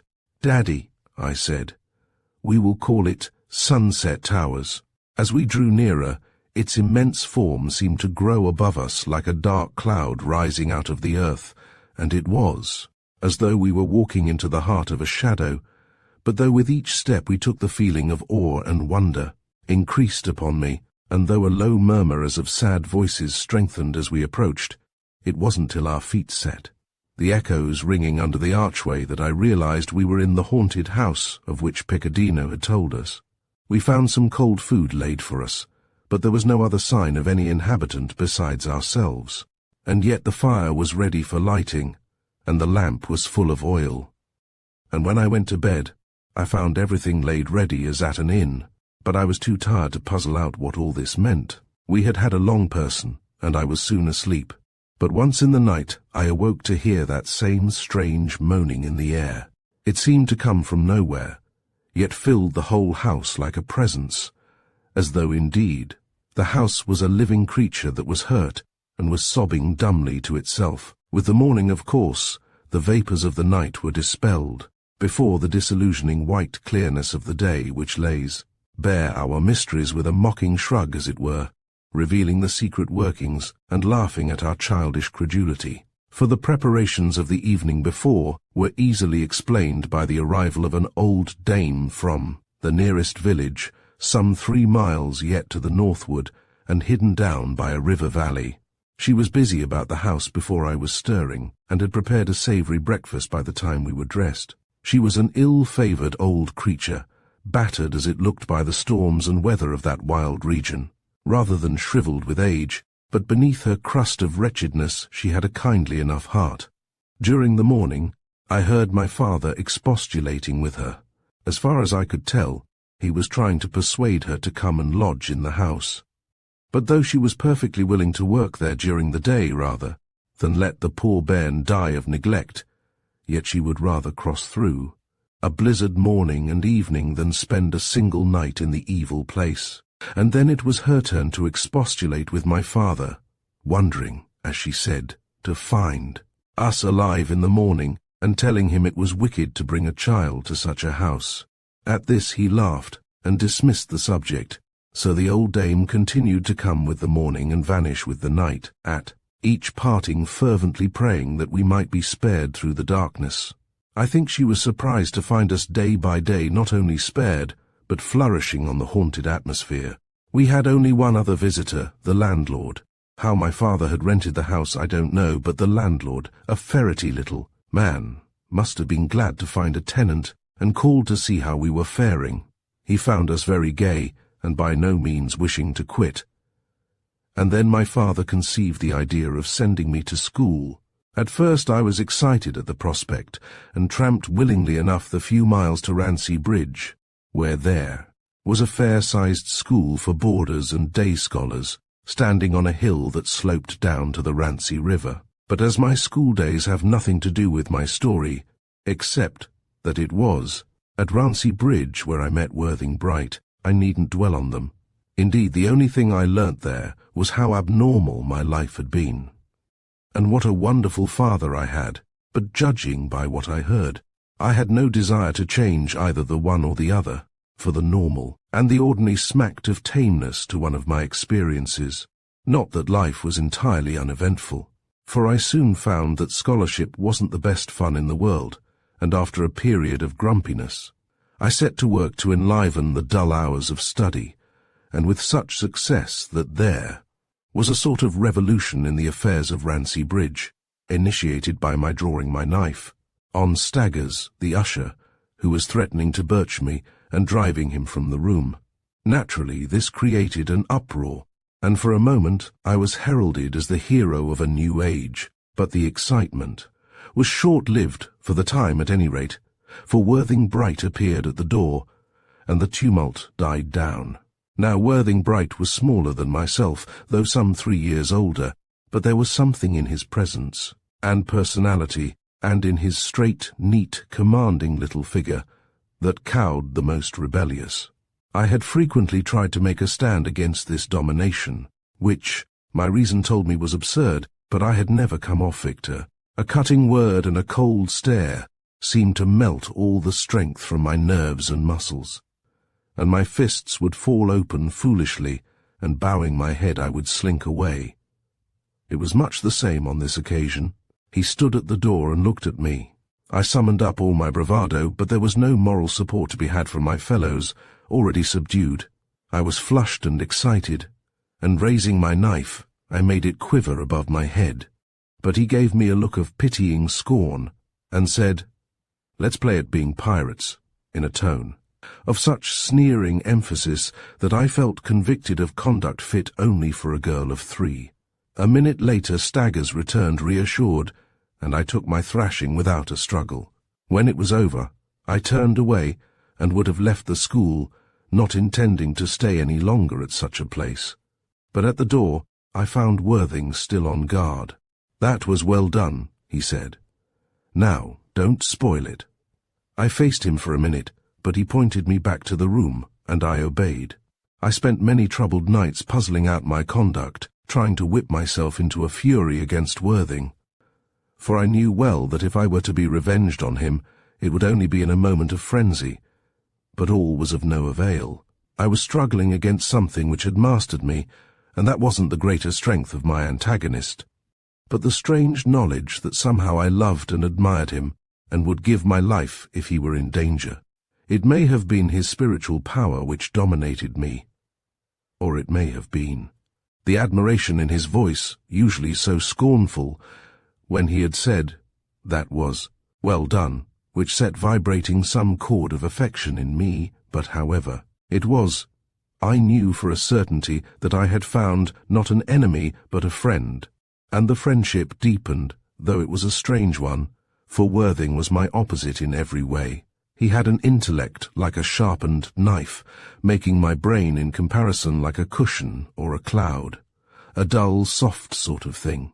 Naturally, he was high up in the school, which added to the strangeness of our friendship, and his whole outlook and morality were as yet things unknown to me, for he was intending to study law, and already he had a large share of the lawyer's coldness and aloofness, looking clean through the human elements of a question to the legal considerations beyond. And this was one of the things which marked him out unique among his fellows, for though respected and even feared by everybody, he hadn't a single friend, and, naturally, so, for being deeply impressed by the dignity of law and order, living, as it were, in the shadow of his future career, he had constituted himself a sort of self-elected champion of the authorities, lending them the support of his extraordinary influence, lecturing us even on the necessity of obedience, and somehow impressing us with the absurd childishness of rebellion against established rule, though needless. To say, the impression melted with the closing of the door behind him, but though his intellect was so keen and his personality so electric, he had nothing of the bulk and muscle which about this time I was beginning to develop at a prodigious pace. I could have crushed him with a finger, yet he subdued me with a glance. I don't intend to describe the full course of our growing friendship. At first, indeed, I struggled against the feeling of affection which in my heart I knew I felt for him. I think it must have been the sort of affection a dog feels for the master, who is gradually taming and training it and breaking it to his will. Perhaps in my feelings towards him there was even an element of pity which helped to cement our comradeship. For he was so utterly lonely that in my heart, though inveighing against him, I yearned towards him. And certainly his courage, though not of the hardy physical type which I was best fitted to understand, appealed to my sense of the heroic. I think the clinching incident which at length united us was the result of one of my yarns to my fellows. For living as I did in the famous haunted house, and having been the companion of smugglers, not to mention the stories I had drunk in from my father's lips, I must have seemed to my mates a very treasure house of yarns, and my vanity didn't urge me to hide my light under a bushel. It was during one of these yarns that I looked up to find Worthing listening to me. I stopped, feeling guilty somehow of babyish superstition, for my story was one of ghosts, and the scene of it I had laid quite unwarrantably at Sunset Towers. I waited for Worthing to speak, and at last he said, "Of course you know that's all rubbish." I felt wounded in my pride, especially as the story was one of my father's, and the insult seemed to glance off me and strike him, so I answered hotly, "You may sneer, but you wouldn't spend a night alone in our haunted room." "I'll do it tonight," he answered without hesitation. I was taken aback, for first of all, our house had no special haunted room that I was aware of, though I knew several rooms where a night alone would be distinctly unpleasant. But chiefly I was alarmed because I knew I had committed myself. Worthing would insist on the ordeal. I knew him well enough for that, and I was frightened at the possible consequences.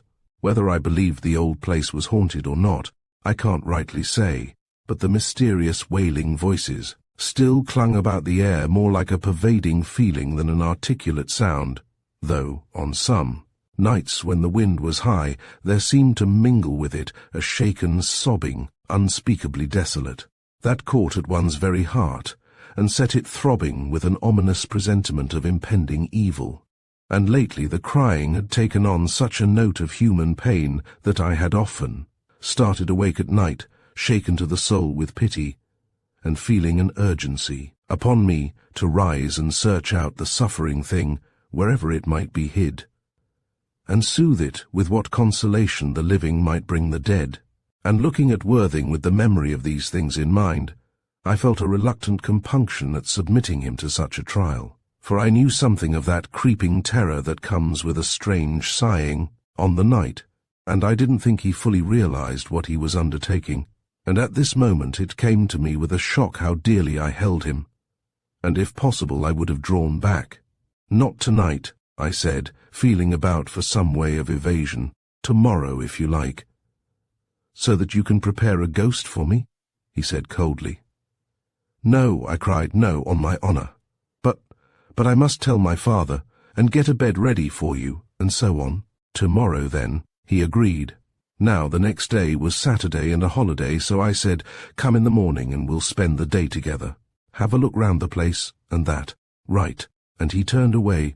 I didn't tell my father till the next morning, when I was already expecting Worthing to arrive. I didn't at all know how my father would take the information, but, as it happened, it seemed to amuse him, and he raised no objection. It seemed to me as though he saw no danger, and I said questioningly, "But suppose there is a ghost, Daddy?"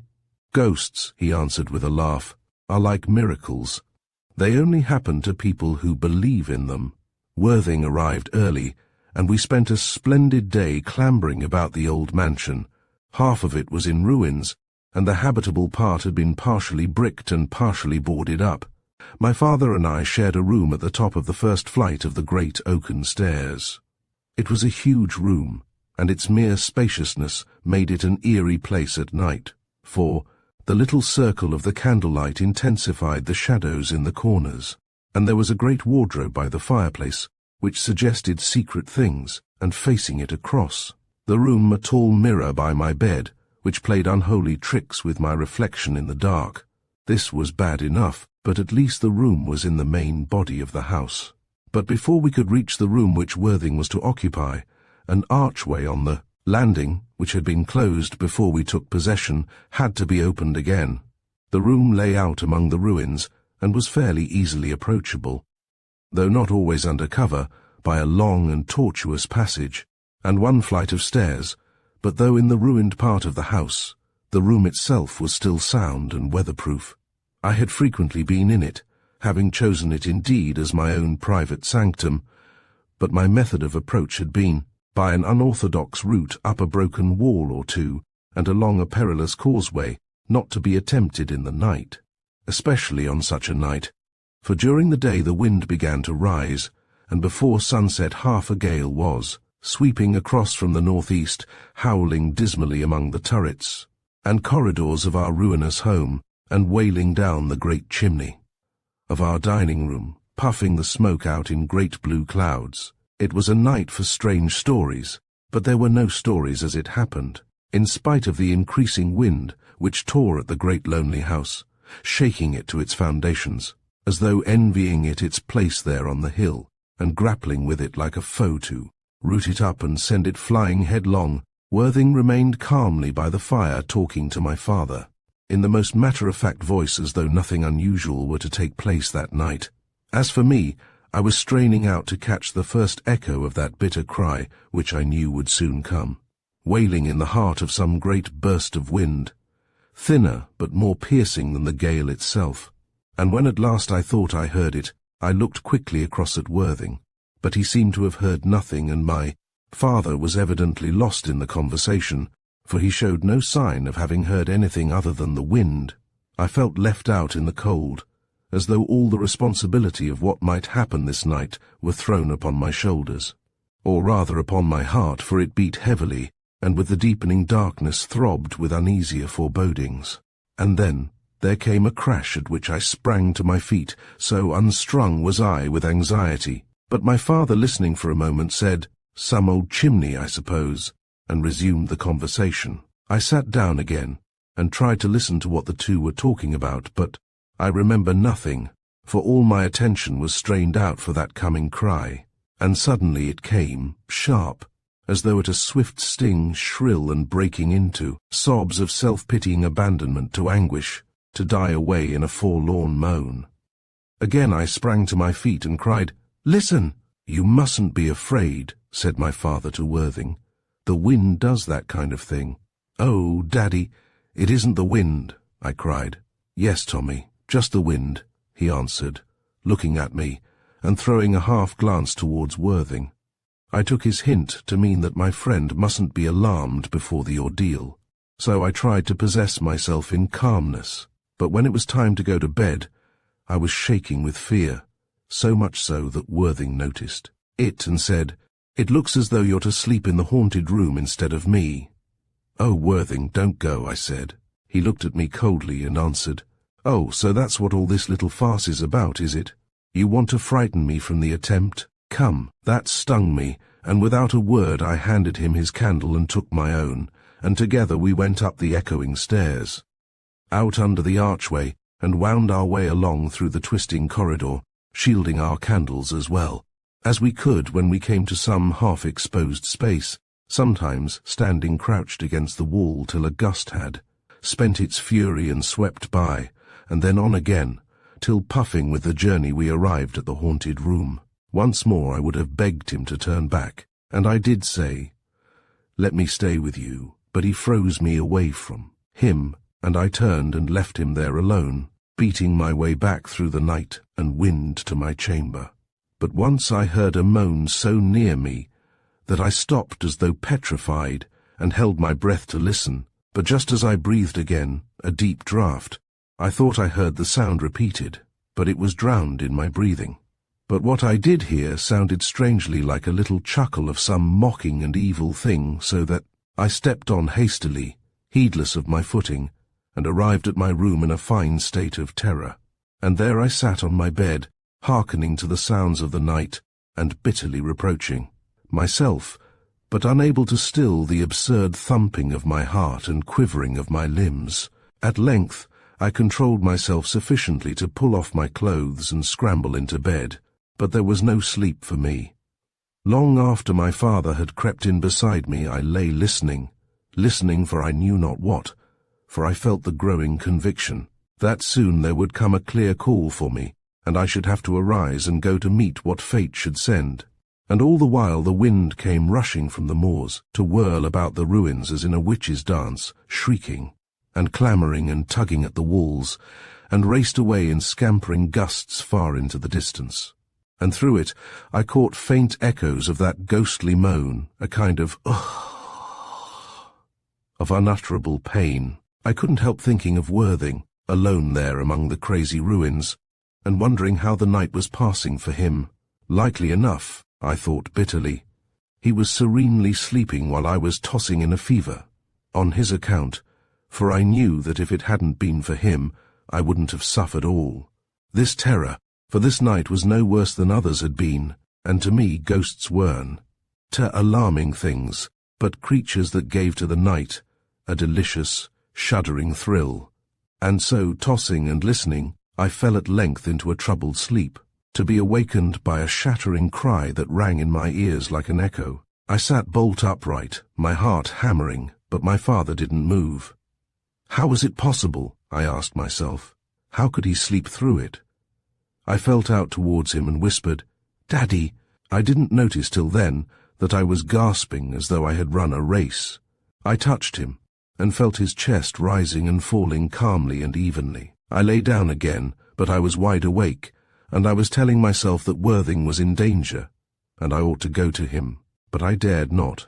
So I lay a while listening to the wind as it howled through the night, till I grew calmer, strangely calm, and a new courage came to me.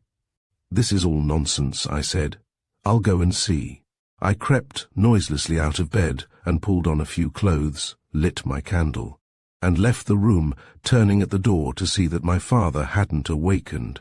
On the landing it was very gusty, and a racing puff caught at my flame, nearly extinguishing it. I guarded it with my hand and made for the archway. Going was very slow, for with each step my candle nearly blew out, and in the darkness I should have been lost.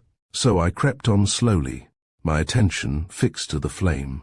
It was an eerie journey, for I could give no heed to what lay ahead of me, only sparing a glance now and again into the darkness around, and feeling that if anything lay in wait for me, I should be an easy prey. This feeling of helplessness increased upon me as I pushed further and further into the night, and felt the first bite of the cold air that warned me I was coming to the more open parts. How I expected to keep my candle alight I don't know, but I managed it through the first exposed space, waiting for a pause in the wind before I crossed, and reaching shelter as a huge gust raced out of the north and screamed overhead with 100 mingled cries of pain and wrath and laughter.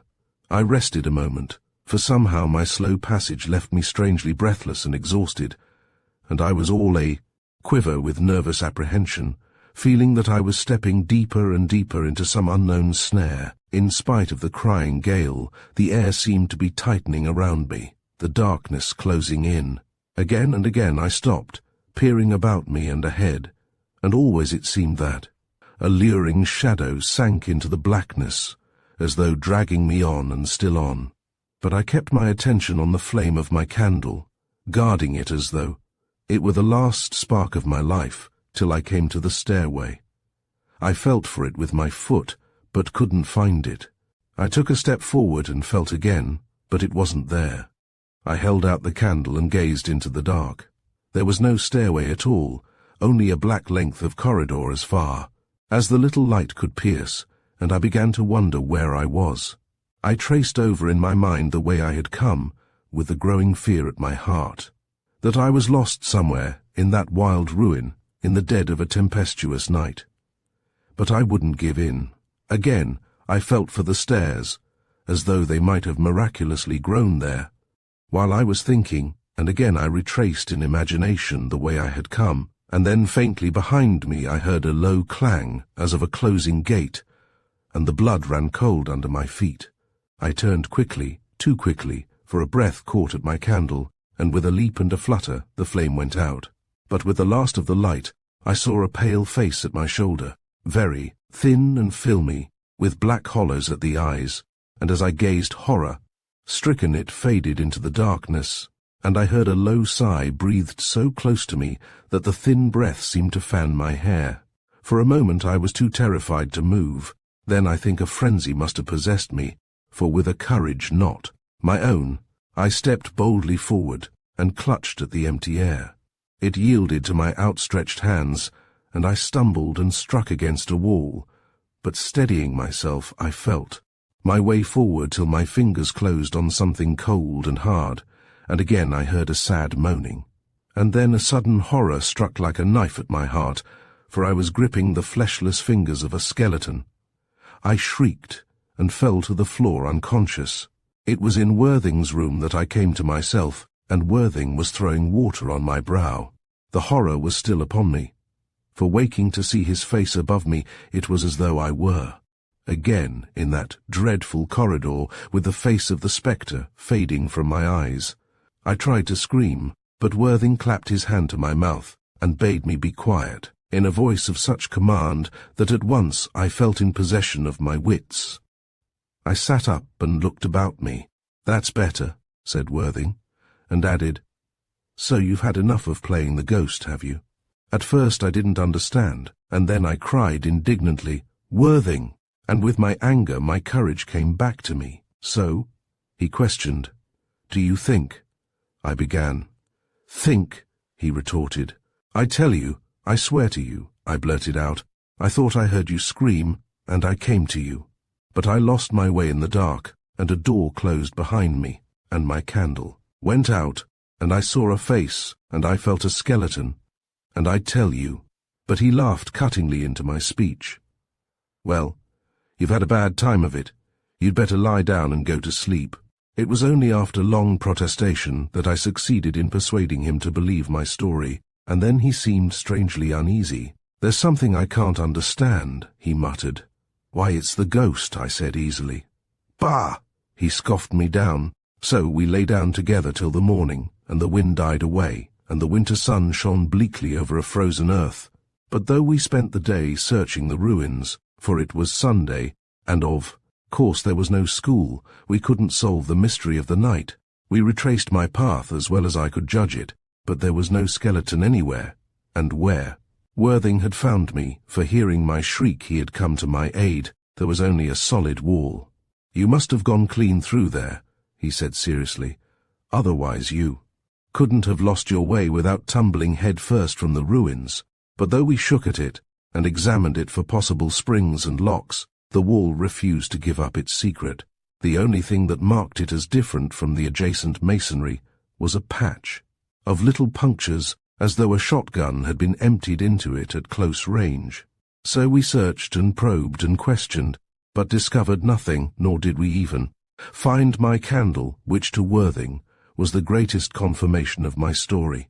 We didn't tell my father of the adventure of the night, but somehow from that hour we felt sworn friends, and I never received again from Worthing the cold chaff which made him so feared and hated at Rancy Bridge. He visited several times at Sunset Towers, and my father was loud in his praises. He considered him a sane, level-headed fellow, just the kind of friend to have behind one. But it didn't seem to me that Worthing felt the same esteem for my father, and this was perhaps the one shadow on our friendship. And even I, watching the two, realized how my father needed such a friend himself. Then the Christmas holidays came, and all except a few of the boarders went home for the vacation. Chapter 10. My father tells a story. Christmas was soon upon us, and waking in the morning I felt eagerly in my stocking, and was delighted beyond measure to find a bright new pistol, a long-coveted treasure. I was up and dressed in no time, and out into the frozen air. I soon had a target set up, and regardless of numbed fingers put to proof the steadiness of my hand and eye, till my father came out and dragged me unwillingly to breakfast, extracting from me the promise to put away the deadly weapon till next day, for there were a few boys left at Rancy Bridge over the holidays, and they were to come and spend Christmas with me. My father didn't want any accidents.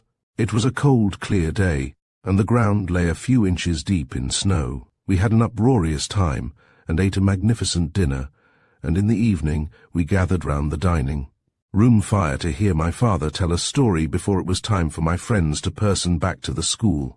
Now I was considered something of a storyteller at Rancy Bridge, but I had always insisted that I was a mere stuttering dummy to my father. So the excitement was intense as we gathered before the leaping flames, the only light in the room, and waited for my father to begin. He was sitting back half in shadow, with the red glow of the fire lighting his cheeks in swarthy leaps of colour, till his face seemed alternately to spring at us out of the darkness and sink back into the dusk beyond. I can't give all his story, for he kept us there 2 hours or more, and his words without his accent, always so hushed and tense, as though he were in the very presence of the things he was describing, would convey little of the impression he made upon us, for he took us right away from the life we knew, and we were afloat with a band of adventurers, on the Spanish Main, with our schooner nosing out to El Dorado far across the sea. We were all there on board that ship. The dark, crafty little captain, with eyes like hard black beads, which glowed with an underflush of red. When he was angry, terrified us when we felt his gaze upon us, for he seemed an evil man, and one, without conscience or remorse, and in his company we couldn't know to what wickedness we might be driven. For there was no question of disobedience, though he should bid us pawn our souls to the devil.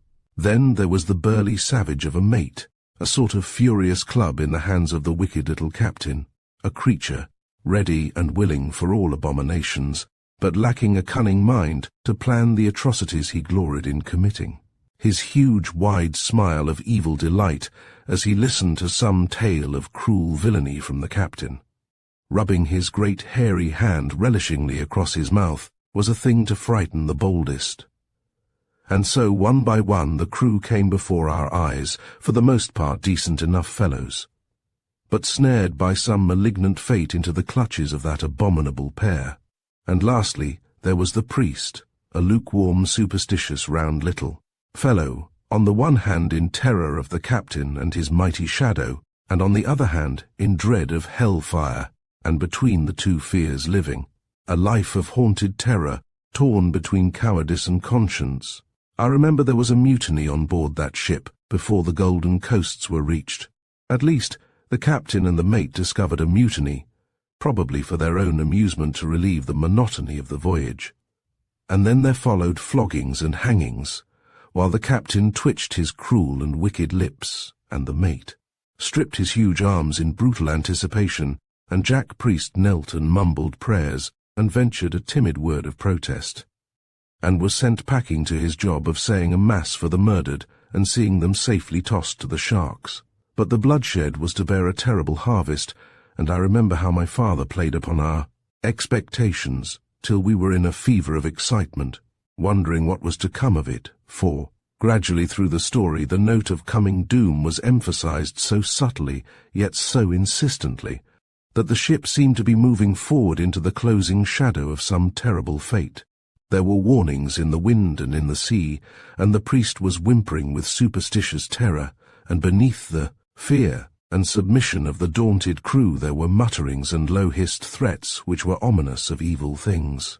So at length land was sighted, but the wonderful palms that waved overhead, and the splendid sun setting serenely beyond, the tall dark stems, were but as an ironic smile of the brooding destiny which lay in wait for that ill-starred crew.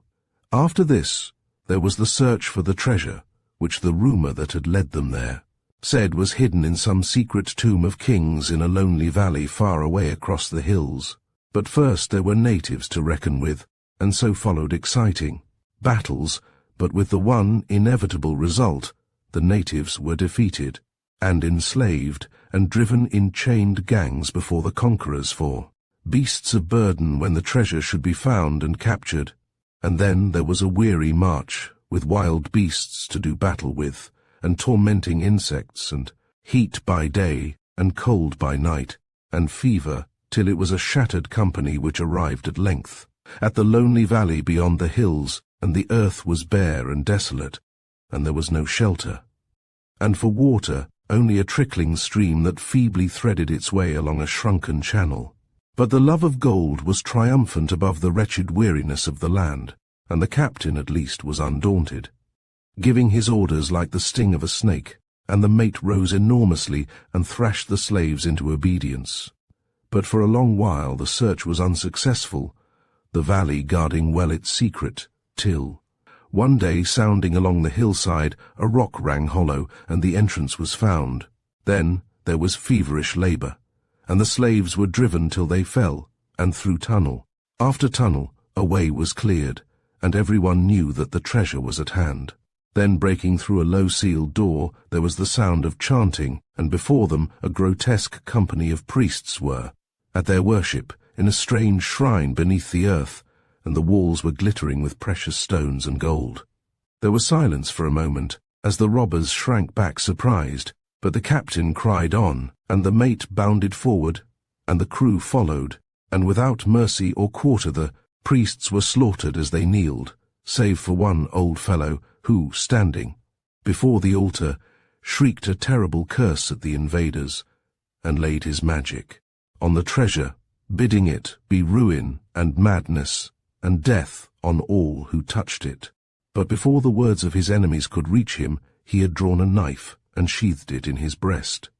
Then the pillage started. By now the meaning of the mutterings on shipboard began to be understood, for there was a conspiracy on foot. The crew were divided into two parties, one abiding by the captain, the other having elected a captain of their own, intending to mutiny when the hour was ripe and follow their own leader. Moreover, they allied themselves with the wretched slaves, promising them their freedom if they obeyed.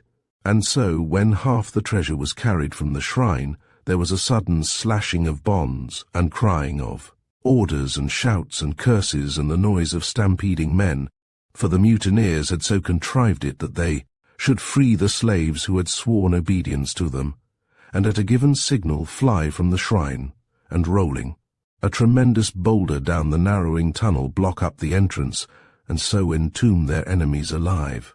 The plan was well arranged, and the signal was given. There was a rush for the door, for a party outside had loosened the great boulder till it needed but a push to send it crashing down the passage. So the last of the conspirators came flying for safety, and behind him, not quite understanding the business, but knowing something terrible was on foot, came the immense form of the mate, rolling out oaths and curses. But the boulder was already loosened, and lurching forward it gathered speed, and grinding the shrieking mate too. The wall crashed into place, sealing up the door forever, and entombing the wretches beyond in a living death. Then there began a terrible journey back to the coast, for it seemed to the rebels that the curse of the old priest clung about their spoil. Their leader, whom they now called captain, would wake at night to hear cryings out of the earth, and whenever he lay down to sleep the voices of his enemies seemed to echo through the ground, muffled but pitiful. And sometimes he awoke to think he was lying in a pool of blood, and sprang up, shouting that the smell of murder was making him mad. And others too said they were being followed by an underground rumbling like the hollow presage of earthquake. And they declared the earth heaved beneath them, as though something was struggling to break through. Even the natives felt the terror in their hearts, and by ones and twos they dropped their burdens and slunk away into the night, for they said they were touching accursed stuff, and the gods were angry. So the watch became more strict, and as the number of bearers diminished, the remnant were again chained and driven, and the new masters were little better than the old. But it wasn't now the lust of gold that was making them cruel, but the secret dread that gnawed at their souls, maddening them, and making them like frenzied beasts rather than like men. Then the fever struck them, and first one and then another stumbled from the file, and dropped behind, crying piteously to his comrades to stay for him. But fear was upon that company, and they pressed on the faster thinking, to escape the claws of disease which snatched at them from behind. And one night a storm arose from nowhere, and smote at them with jagged barbs of lightning. And in the morning 3 were found horribly twisted, and scorched out of recognition. So they called the roll to see who were missing, and Jack Priest mumbled a prayer and scattered a handful of dust upon them, and they were left by the wayside for the beasts and the birds. And then they lost their way, and suddenly were plunging through a morass, and there too were trapped in the oozy soil, and sinking slowly cried with frantic appeal for help, but no one would venture to go near them.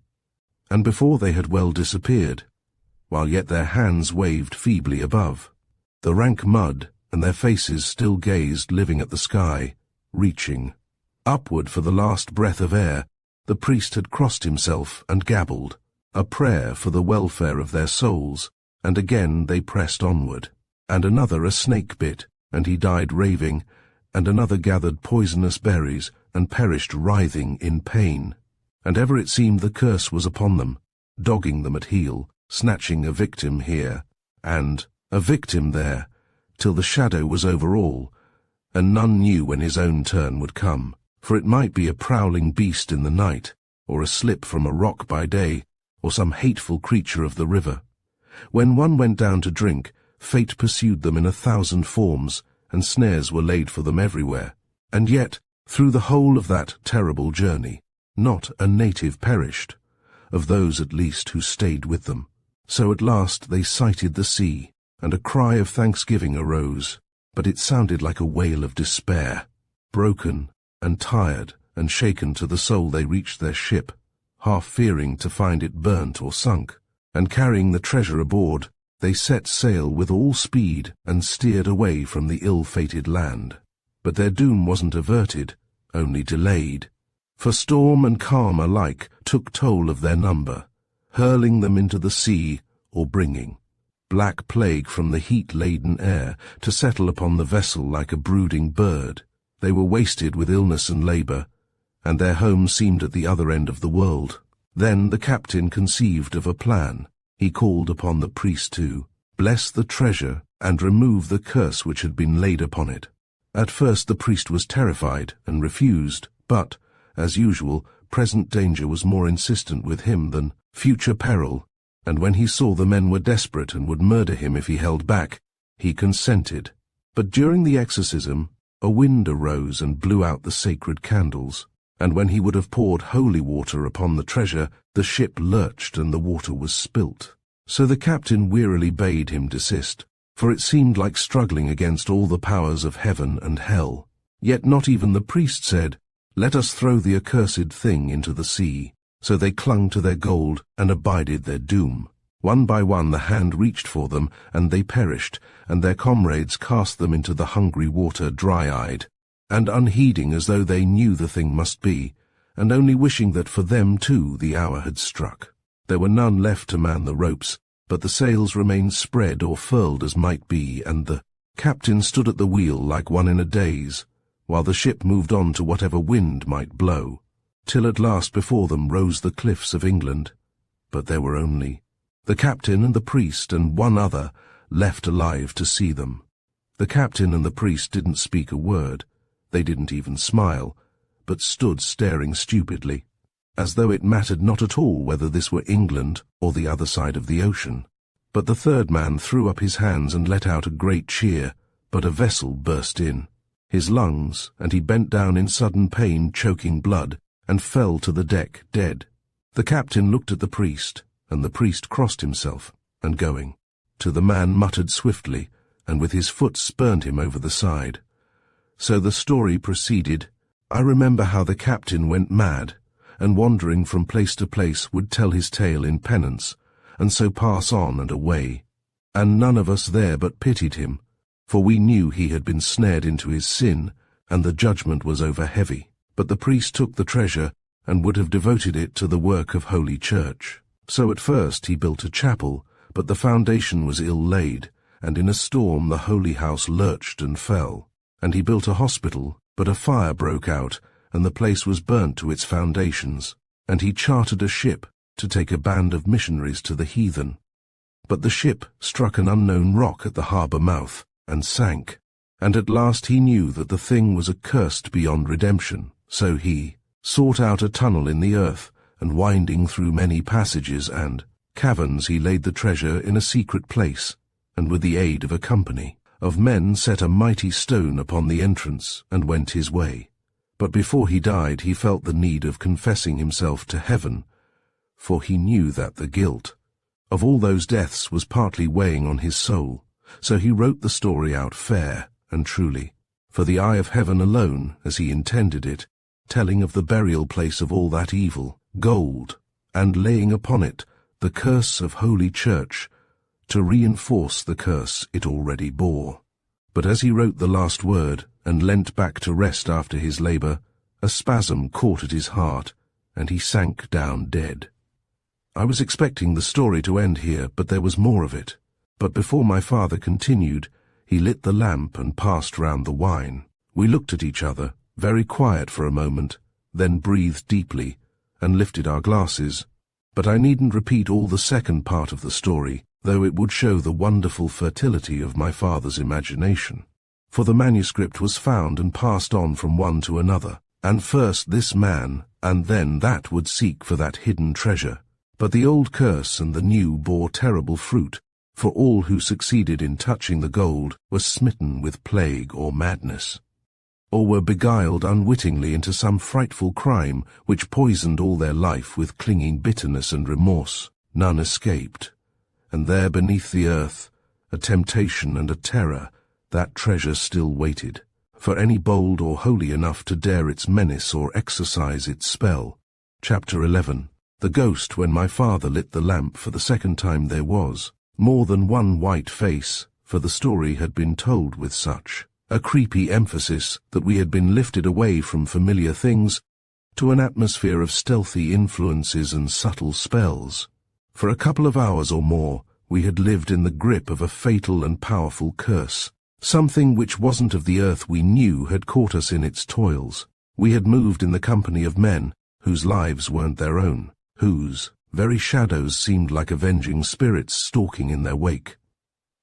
To look round once more upon the lighted room, to hear my father say cheerily, "Well, Phil, up again before you go," was to come back with an almost dizzying rush to common earth.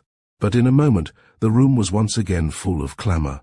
Exclamations of delight and appeals for more rose spontaneously to the lips of most of us. But my father wouldn't indulge us further, and the glasses were raised and emptied, and my visitors were turned out into the cold night to make the best of their way back to the school. As for me, I went off to bed, but my mind was in a confused whirl, for to me the story was more than a story. The thing had taken on a colour of reality. I knew it was no mere tale, but a truth, and a truth which was somehow of the utmost moment to my father and myself. For throughout the narrative, many pictures had woven themselves into my thoughts. I could see the mad captain, as my father had envisaged him to me that night in the woods, and I saw the curse not as an abstract thing, but as a concrete reality embodied in that dreadful hag who had pursued us to the hut. I could see her slipping back the knife into the folds of her dress, waiting to spring. I could see her feeling for me in the straw and behind the cloak, and again the red flames lit up those terrible eyeballs of hers in their black hollow sockets. She became for me not a creature of flesh and blood, but a curse embodied, a thing that couldn't be killed by powder or by fire. And then old words of my father's came back to me. Shadow of fear can never die.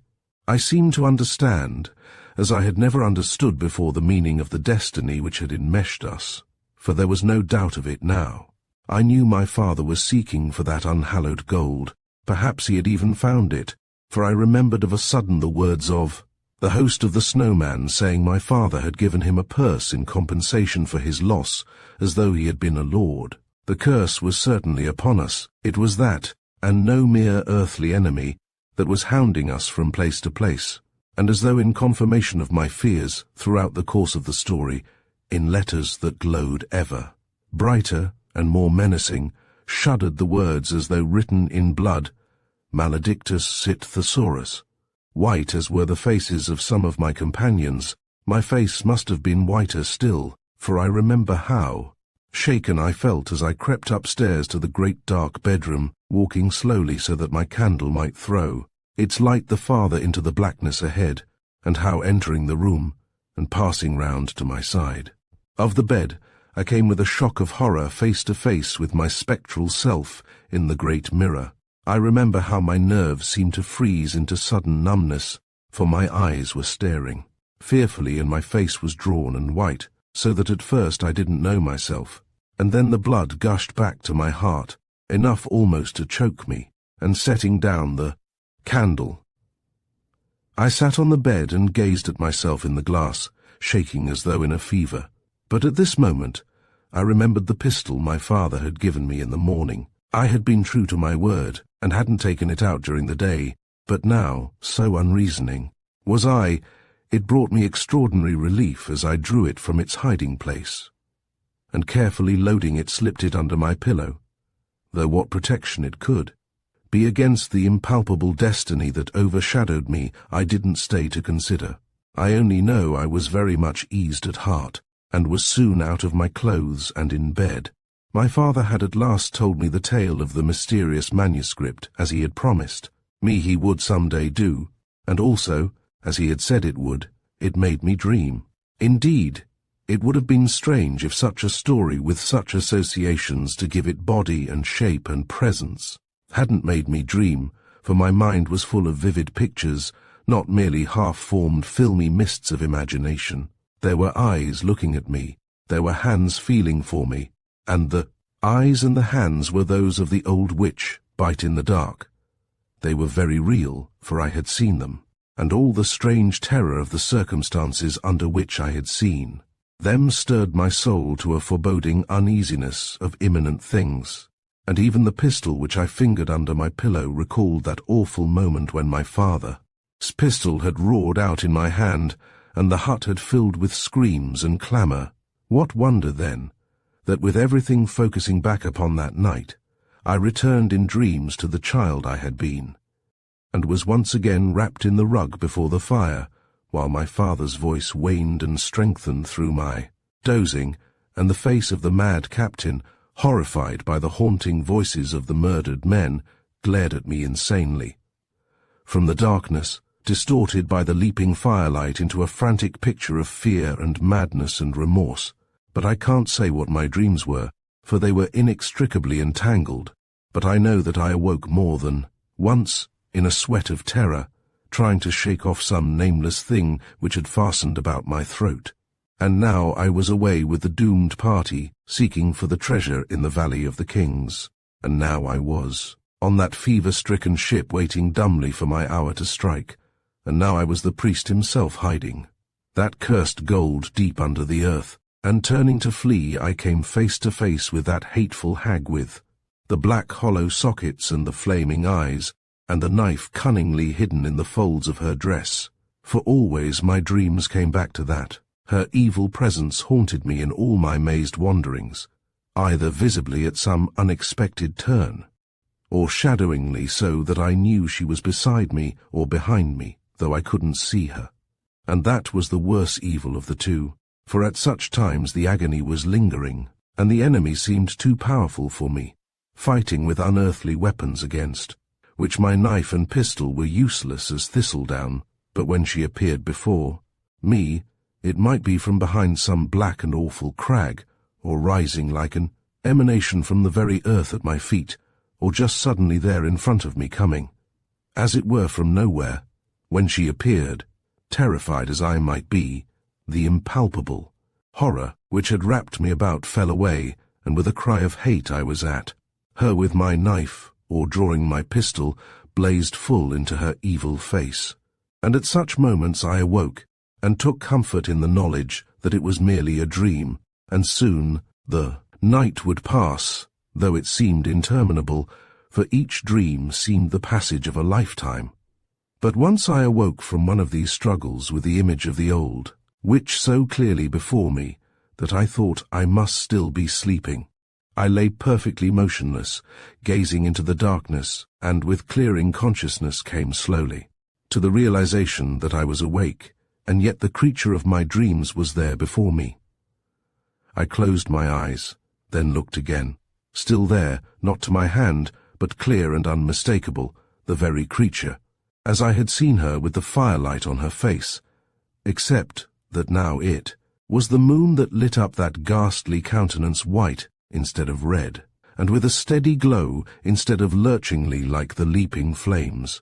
The night was very quiet, but outside a faint wind was crooning gently and breathing thin clouds across the sky, and with the waning of the moon, the face sank slowly back into the blackness, and with its brightening it grew again, white and luminous against the dark. I couldn't see it move, but once it faded into the night, and when it appeared again, it was nearer. How long I lay and watched, I don't know. It seemed an age, but I think it must have been but a moment, though my head swarmed with a confusion of ideas. My father saying, "I haven't seen her ghost," caught at my memory, and I thought how glad he would be when I told him in. The morning that her ghost had appeared to me, for somehow it seemed to me that the revelation would bring him ease. I remember wondering too why a ghost should fade and grow with the moonlight, for I had always thought of ghosts as glowing with a radiance of their own.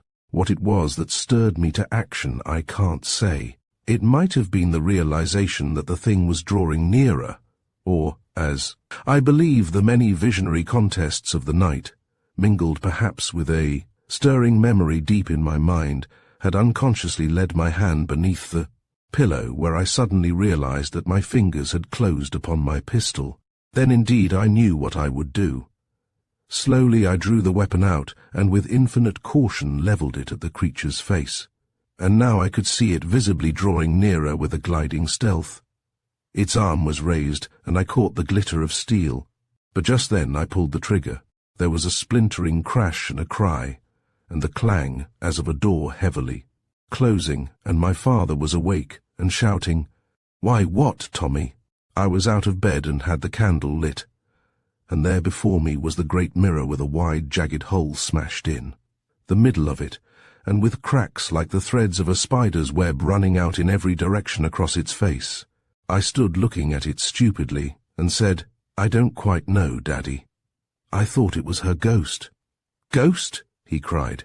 "Bite in the dark," I answered. "I saw her ghost." "Ha!" he exclaimed. "Yes," I said, growing bolder. "She was there. She was coming towards me.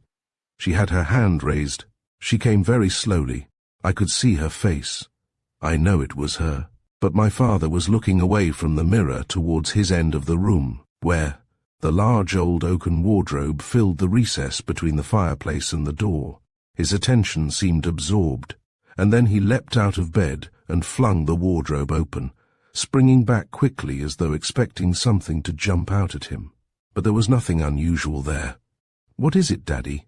I asked, but he took no notice of me, still investigating the wardrobe, rummaging among the coats that were hung there, and tapping at the sides. Then he stepped away from it and looked all about it, scrutinizing it as though it held a secret, while I watched him at a loss to understand.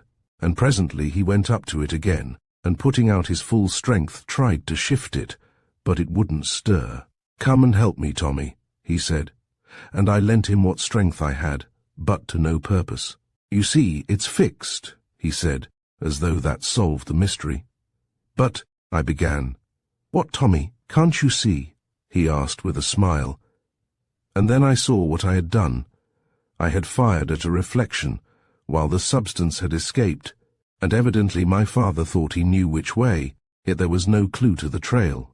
We didn't go to bed again that night, but went downstairs to the dining room and rekindled the embers of the fire and roasted ourselves before it till the morning. And then my father, breaking a long silence, said, "Tommy, I must leave you. The time has come. The game's against me." "Is it the curse?" I asked. He nodded.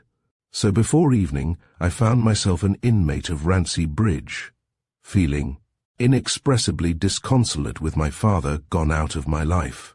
And I know I cried bitterly to myself that night, for I pictured him fleeing, alone into the darkness, and behind him the shadow of a closing doom. Part 2. Captain Field, Chapter 12, The Way of a Friend. I soon found that life had changed for me.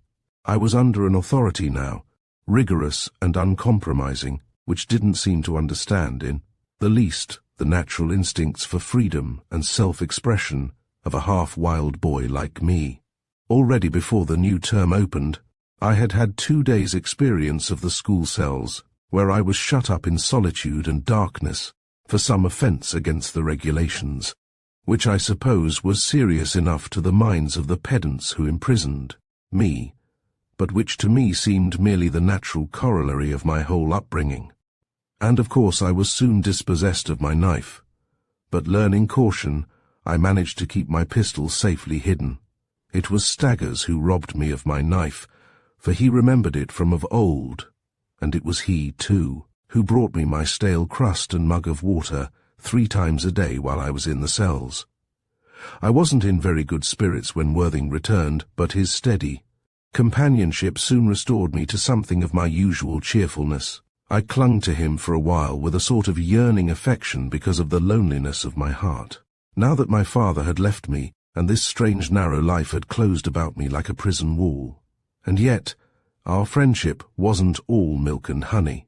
For Worthing, with a passion, I suppose, of setting me in the right path as he conceived, it lectured me and scolded me, sometimes stinging me to the soul with his cold rebukes, till at times I broke from him impatiently, and in desperation turned to the wilder of my companions, where I was sure to find an appreciative welcome, and then would follow some escapade, the more daring and risky share of it always falling to my lot, which would lead to a further encounter with authority and the inevitable flogging, and perhaps another day or 2 in the cells. And at these times Worthing stood silently by with no look of compassion, nor in my confinement did he attempt to break through to bring me any comfort, as I knew I should have done were he in my case. And when I was released, he had such an air of passing it all over, as though I had committed some personal offence against himself which he had forgiven, that it was difficult sometimes not to upbraid him for his callous indifference. Once I remember he turned on me with a passion not usual with him, and said, "I suppose when you've made an unmitigated arse of yourself, you want me to weep over you and stroke you and pet you like a baby. I tell you, if you think that's what it means to be a friend, you'd better find someone else, that's all." "Why, Worthing," I exclaimed, trying to appease him, for he seemed almost on the verge of tears. An unprecedented thing, the mere possibility of which dismayed me. "Look here, Tommy," he cried. "Let's thrash this thing out once for all. If you think it doesn't hurt me to see you flogged," I said, helping him out. "Well, you said it," he cried. "I didn't." As though the mere mention of such a commonplace event was something terrible to him, he went on, still in the strange excited way which I couldn't understand. "If you think it doesn't hurt me, if you think I like it," he emphasized, the word almost spitefully, "then you're just one of those blind, shallow fools who think every emotion must be written large across the face. In my profession, Tommy, the face is a mask, not an index." I could have laughed at the fine sense of self-importance which rang through the remark, but I only took his arm affectionately, and would have said something to mollify him, but he shook me off with, "I haven't finished yet," and continued, "I want you to understand me, Tommy, that's all.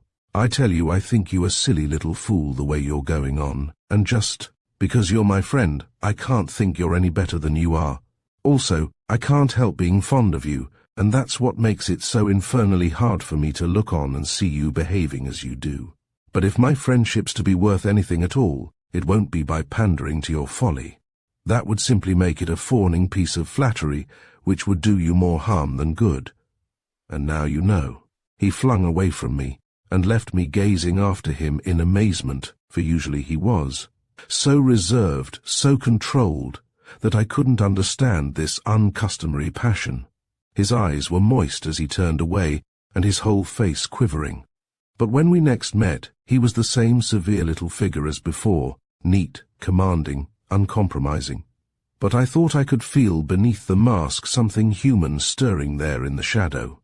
I was constantly suffering from remorse of conscience for some unkindness to my friend, for on the one hand, my vanity was stirred by the evident admiration which my daring aroused among my fellows, and on the other hand I was constantly meeting with some stiff rebuke from Worthing, usually in the flush of success after some adventure, and the result was that my tongue too often proved a traitor to my real affection for him. I did my best to make it up by extra confidences as tokens of my repentance. Whether I overstepped the mark of prudence I don't know, but in any case, if at times I thought I had done so, I felt reassured by my knowledge of his secrecy and reserve. A confidence to him was a sacred thing, and so it was that he learnt of my dealings with the smugglers, for I thought they had no concern with the central secret of my father's life, whatever that might be. But I didn't mention Driftwood Cavern, though I told all I knew of Ebbtide Cave and the smugglers' tunnel, for these were open secrets now and lay exposed to all. Also, I remember I confided to him how my father always took me to the Dolphin for the summer, and as the spring was very near now, if indeed it wasn't already with us, I said my father would surely reappear someday and take me away. But to all my confidences Worthing returned but little. He rather sniffed at my talk of smugglers. They were creatures outside the law, his natural enemies. All he told me was that he would soon be going to his uncle in London to study law. His father lived in York, but there was no opening in the provinces. Worthing informed me in his grown-up manner, for a fellow with real brains. We paid several visits to Sunset Towers, for though my father was away, I thought it was only for a while, and I still looked upon the house as my own, and without scruple used to take what chums I chose for a scramble and a game there. But I was wise enough to keep my own counsel about the ghost and the skeleton.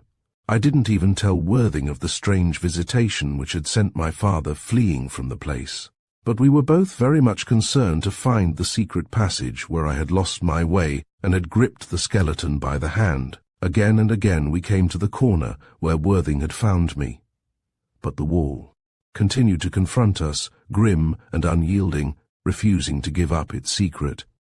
I remember how I admired the business-like way in which Worthing set about his investigations.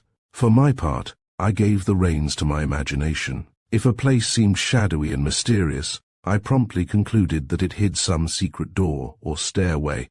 But Worthing would point out how impossible that was by the mere configuration of the building, for he took careful measurements and made elaborate plans, till after some weeks every known corner of the huge straggling house lay clearly in its right place and proportion, and then it was obvious where the mystery was concealed by the spaces. That lay blank and unexplored, though, according to the plan built in. In fact, we could almost trace the path of the passage we were in search of, and that, to me, explained the mystery of that last night which my father and I had spent there, for the passage wound away from the corner where Worthing had found me, though.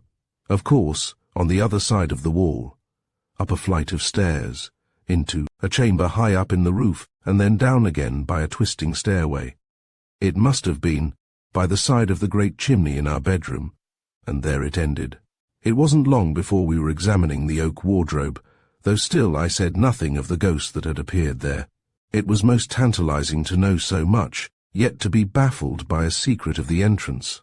For tap and shake and scrutinize as we would, we learnt nothing. The wall remained stolidly dumb, and the wardrobe was firm and sound, except for one worm-eaten panel in the side against the chimney. But though this looked suspicious, yet it gave no clue to the quest we were on.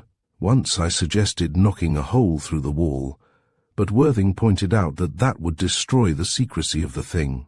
So we persisted in our investigations whenever we were able to slip away for an afternoon.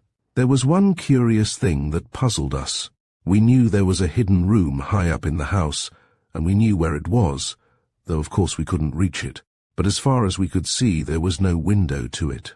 Worthing suggested there must be a window somewhere in the roof, so one day we climbed up to search for it, and there we found that by clever planning and building, the room still guarded its secret, except for the over-curious who were willing to risk a fall, which would mean a broken neck for sure, for we discovered that the great chimney stack above the bedroom my father and I had used was much larger than necessity warranted, and was supplied along one side with a complete row of false pots. It was built almost foursquare, and it didn't need much astuteness to surmise that if we could only scale it we should find enclosed between its walls the window we were seeking. But it was too high to scale. However, having pushed our examination so far, We weren't to be turned back merely by a risk, so we determined next time to bring ropes and grappling hooks and climb the barrier. Even Worthing couldn't quite conceal his excitement as we set forth one Saturday, well equipped for the last phase, as we hoped it would be, of our search. Indeed, if anything could move my self-possessed friend to any show of excitement, it was to feel himself on the clue of some mystery. And I suppose it was this lawyer's instinct precociously developed in him which always made him side with authority against rebellion.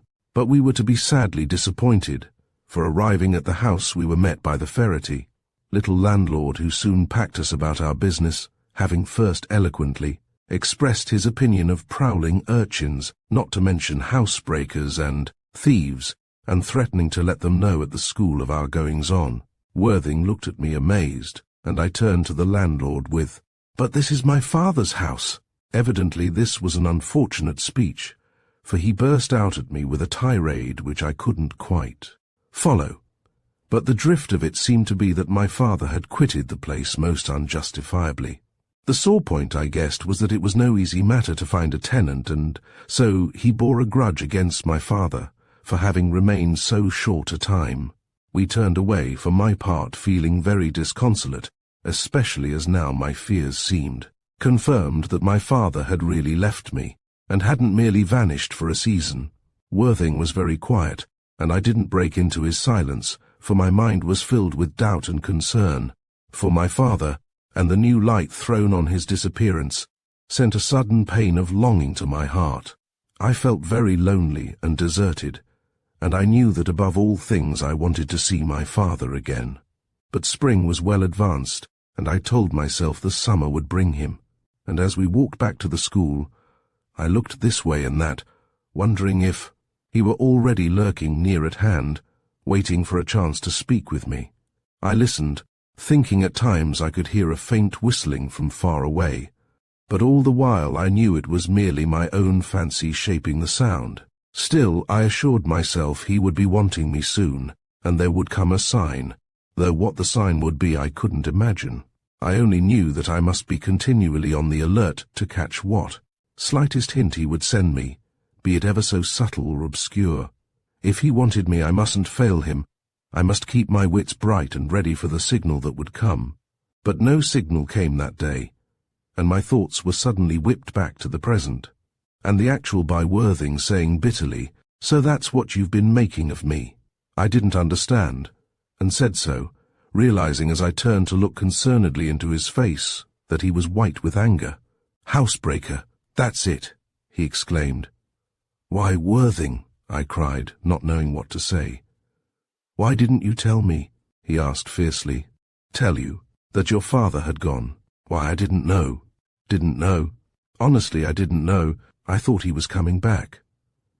"Oh, well then," was all he replied as we entered the gates. But I could understand something of what his feelings must be. He to be ranked among the lawbreakers. My conscience was made of different stuff, and for me the search had by no means ended. Chapter 13. Trapped. Accordingly, when I set out again, well provided with a coil of rope concealed around me under my cloak, a stout steel hook for grappling, a lantern, and my pistol, I didn't invite Worthing to accompany me. I tried to slink away from school unobserved, but Worthing must have guessed what was brewing in my mind, and outside the school gate I came face to face with him. He gripped my hand, and looking straight into my eyes said, "Don't go, Tommy." I laughed and shook myself free. "Don't go," he repeated. "You know now that the house isn't yours, but the secret will soon be mine," I replied. He looked at me quietly for a moment, and said very decidedly, "Tommy, you're a fool." Somehow, I felt suddenly annoyed with him, though as a rule I could bear his rebukes without ill feeling. It seemed so absurd to stick at such a trifle. What if the house was not mine? I hadn't been trained to the creed of meum and tuum, and the challenge of a mystery to be solved was one that I couldn't refuse. Romance, adventure, this was my life-breath, and if there were pedants and landlords, and other petty obstructions of authority to break through, so much the better. I'm a fool, am I? I said, and added stupidly, "Well, I think you're a coward." He stiffened and turned on his heel, and my anger died down like a flame beneath a drench of water. "Worthing," I cried. But he walked on, and then I remembered how he had spent that night alone in the haunted room, and I had called him a coward. I knew I had merely done so under that foolish impulse of self-justification which makes us whiten our own conduct by blackening that of those who oppose us. As he walked away, I was in two minds whether to follow him or not. But my business was urgent, and I told myself I could easily unsay the silly word later on. So I pushed forward, and had soon forgotten the little tiff. I took precautions this time not to enter the grounds where I was likely to be seen, and I was soon among the ruins, climbing up to the roof by a way I knew well through long experience. Then came the real obstacle. The wall of the false stack, high, smooth, and with no foothold, approached by a steep, slanting roof which would throw me to the ground far below if I slipped. And owing partly to the ruinous state of the house, and partly to its original disposition, this was the only way of reaching the stack in which I knew lay concealed the entrance to the secret chamber. I crawled out onto the sloping roof, keeping to the edge where I could get a certain purchase for my feet against the level eaves, and when under the stack I lay flat on my stomach and looked upward along the slates, slanting away above me to the wall standing stiffly up beyond. I surveyed it for a moment, and felt just the least apprehension, but taking a grip on my nerve I bound the hook firmly to the rope and slung it up over the wall, then pulled in to see if it had gripped. It wasn't an easy matter to throw at all in such a position, and the first attempt was unsuccessful, but at the third throw the rope held.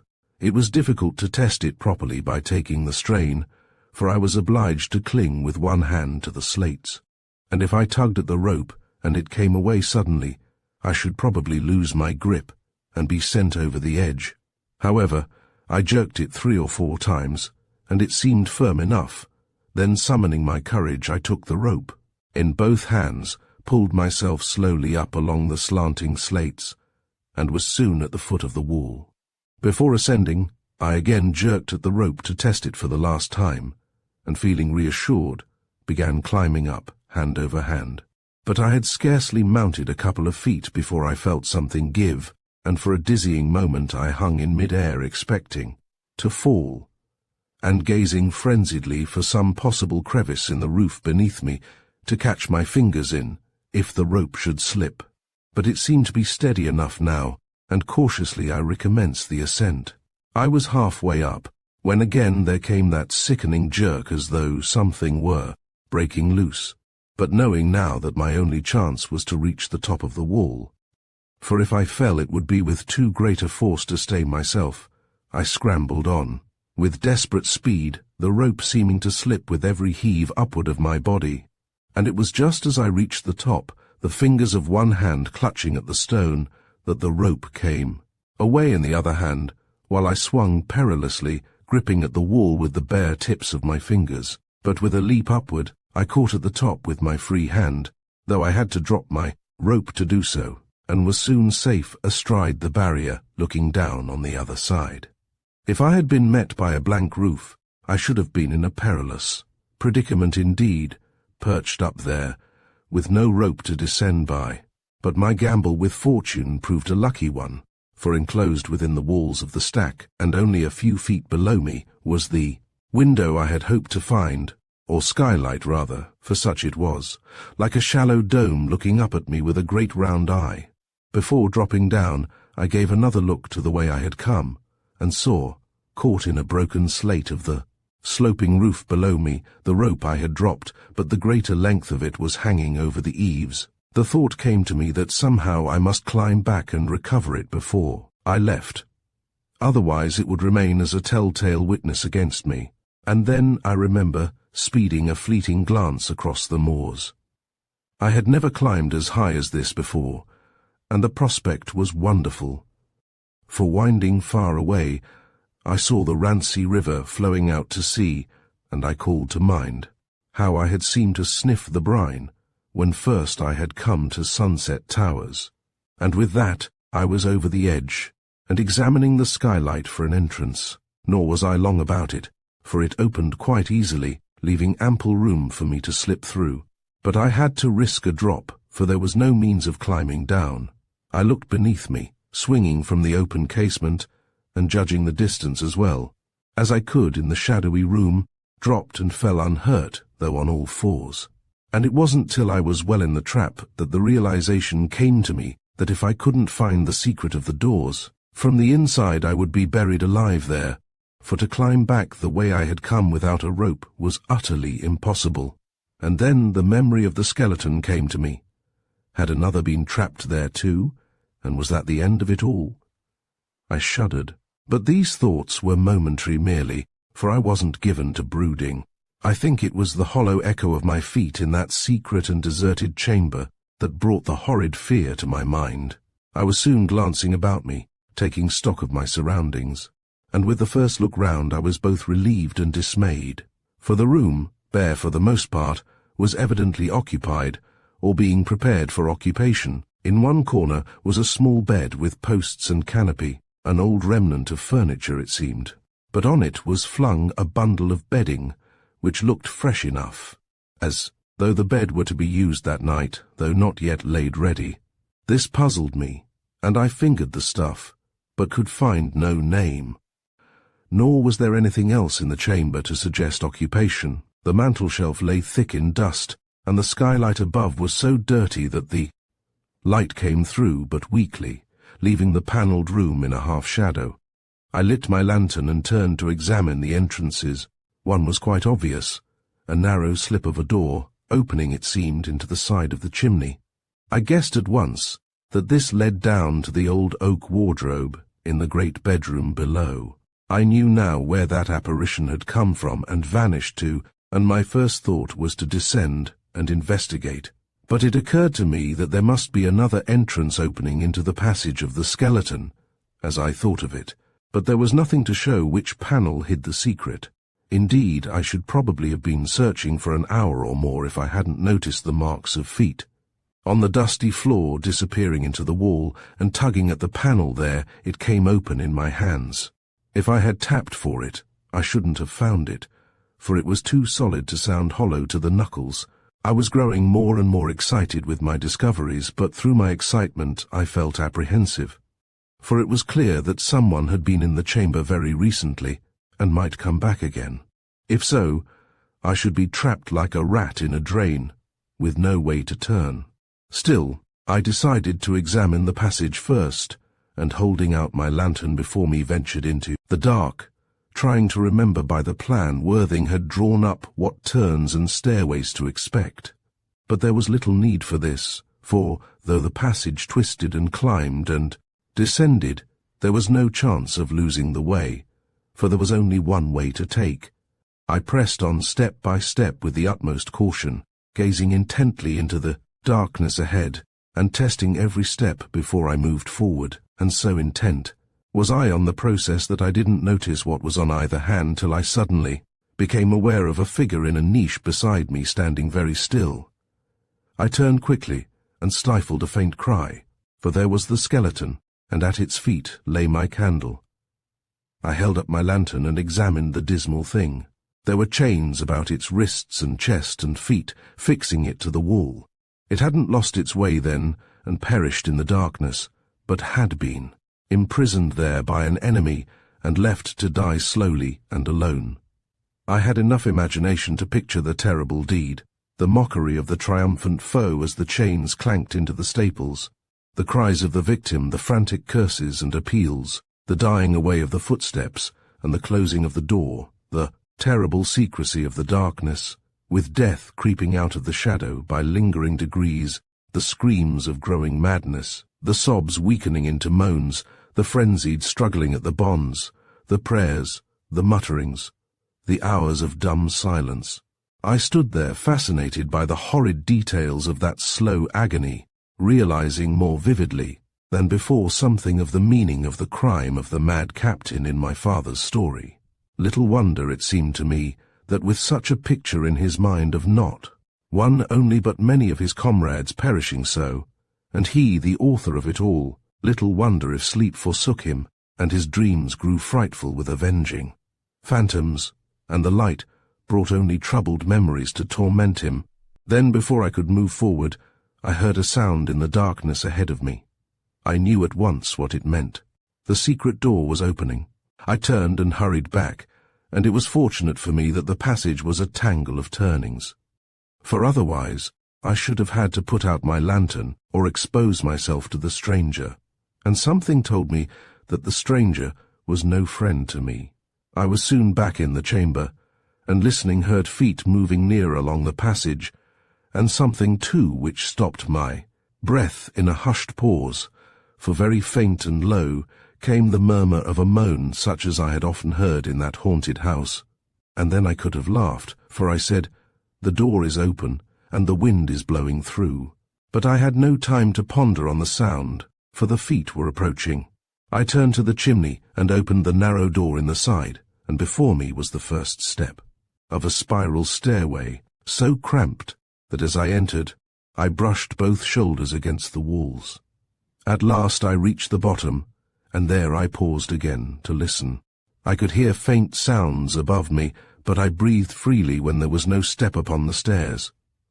For a while I was safe, so I held up my lantern and examined the wall in front of me. From this side it was easy enough to see how the door opened. Two large steel bars, pivoting on their centers and working together, lay across the door, holding it immovably in place, but they were so well balanced that they could be lifted with a finger and, when released, dropped almost noiselessly back into the well-oiled staples. A spring lever which could be forced inwards from the outside to raise them clear of the catch completed the simple mechanism. I swung the bars from the horizontal, and the door opened soundlessly in upon me, and as I expected, I found myself looking into the oak wardrobe. But what I wanted to learn was how to force in the spring from the outside. If I went away without discovering that my adventure would have been fruitless, and then I heard someone coming up the main stairs, what was I to do? If he came into the room I should be caught, and to ascend again to the secret chamber would be impossible, for someone was waiting for me there as well. I thought my best plan was to hide at the bottom of the little stairway, but as I was creeping back, I heard the door above me open, and someone commence the descent, and at the same moment there was a fumbling at the bedroom door. I didn't stay to think what to do. I crept into the wardrobe, blowing out my lantern and shutting the door behind me, and crouched in the farther corner, hoping the darkness would conceal me. So for a terrible minute I hugged myself into a motionless ball, hardly daring to breathe, and wishing I could silence the absurd hammering of my heart, which sounded loud enough to betray me.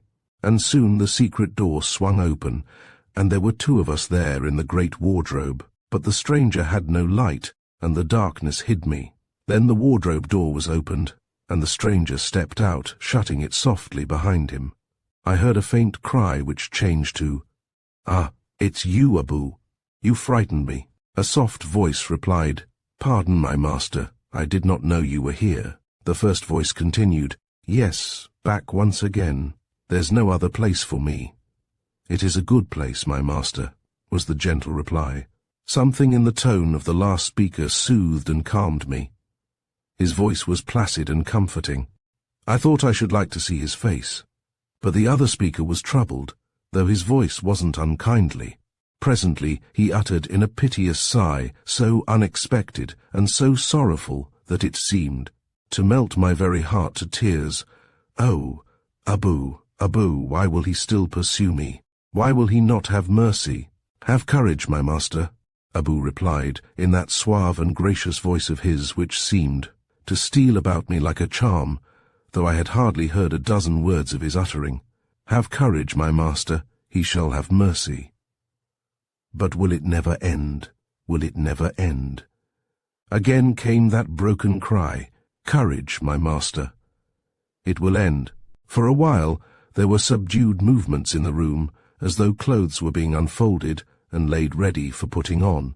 I was tempted to feel for the secret door, and if it were open to creep away and out through the passage. But perhaps the door was closed, and Abu might open the wardrobe at any minute.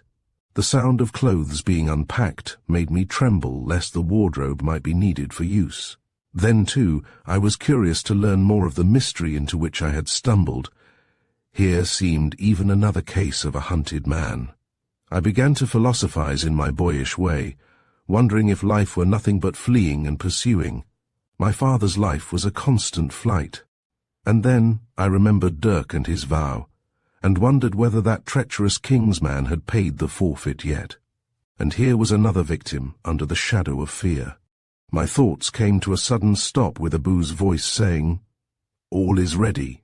Will my master come up to his room?" "No, Abu, no, not for a while." Then the bedroom door opened and closed, and there was a sound which jarred alarmingly into my consciousness. The turning of the key in the lock. Before I could grasp the full significance of this, the wardrobe door opened. I peeped stealthily from my corner, in spite of my terror, and saw a slim, darkish man with a big, black beard and whiskers framing his face, but of his face and its expression I could see nothing.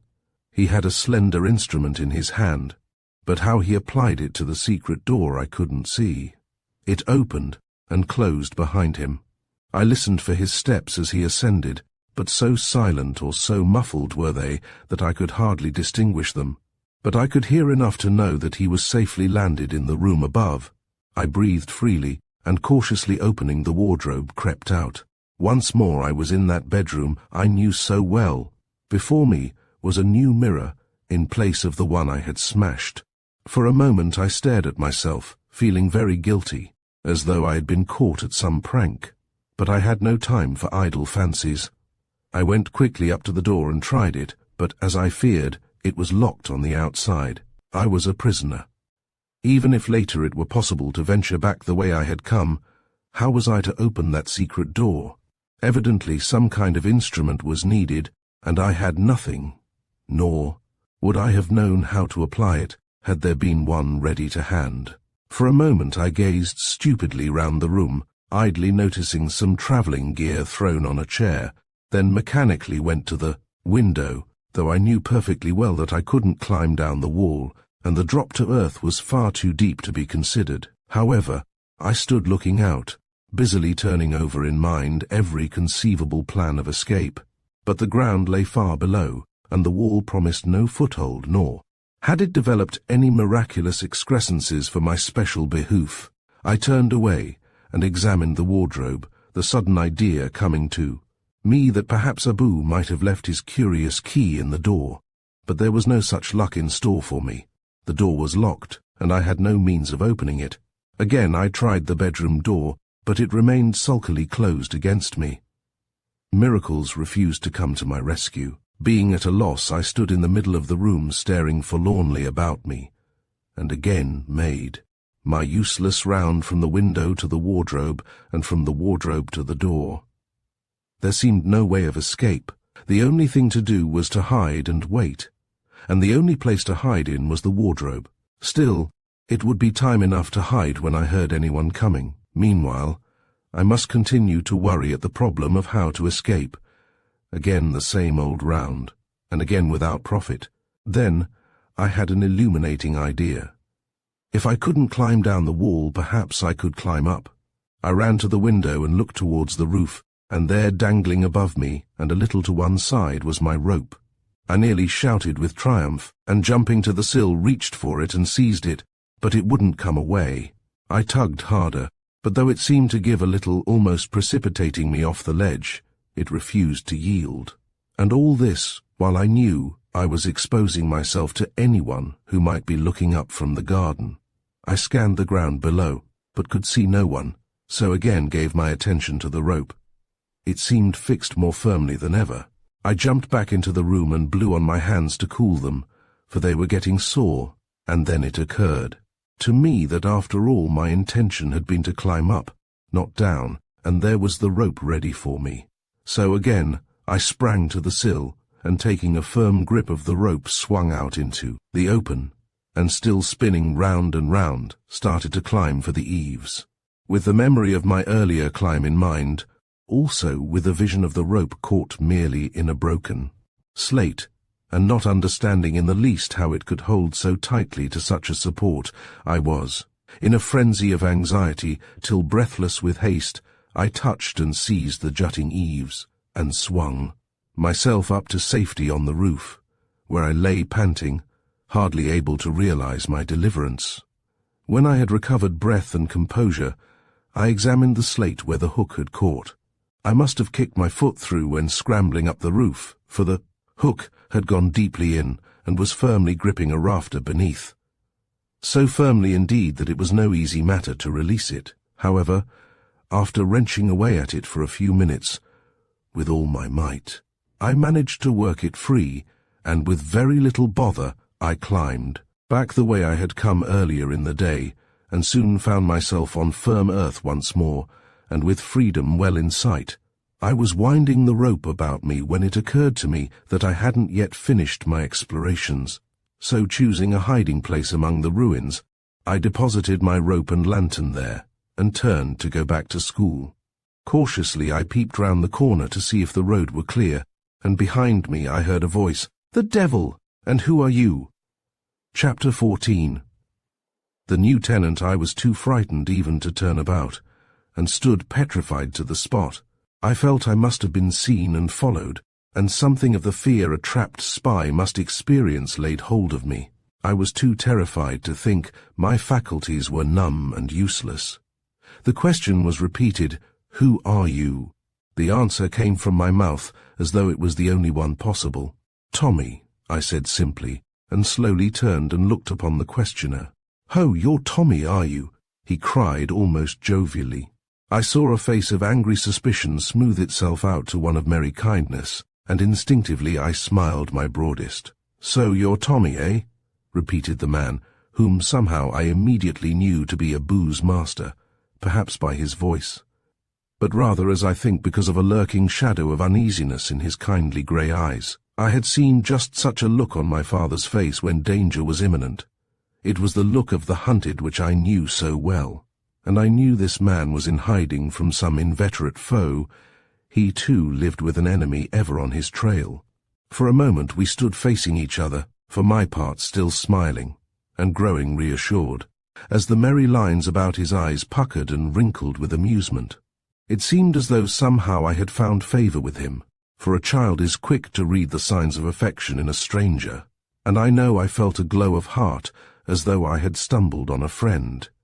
For his face was one of the kindest I had seen, and the lurking sadness and something haunting and elusive in the whole expression appealed to my sense of the romantic and mysterious.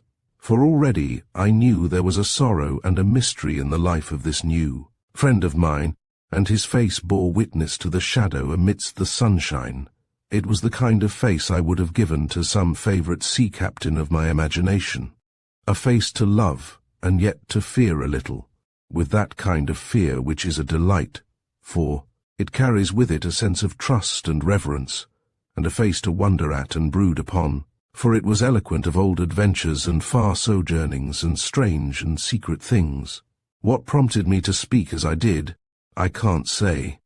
I think something of my father's power of acting was born in me, for more than once in my life I have found myself playing a part with such ease and naturalness as for a while to have deceived even myself.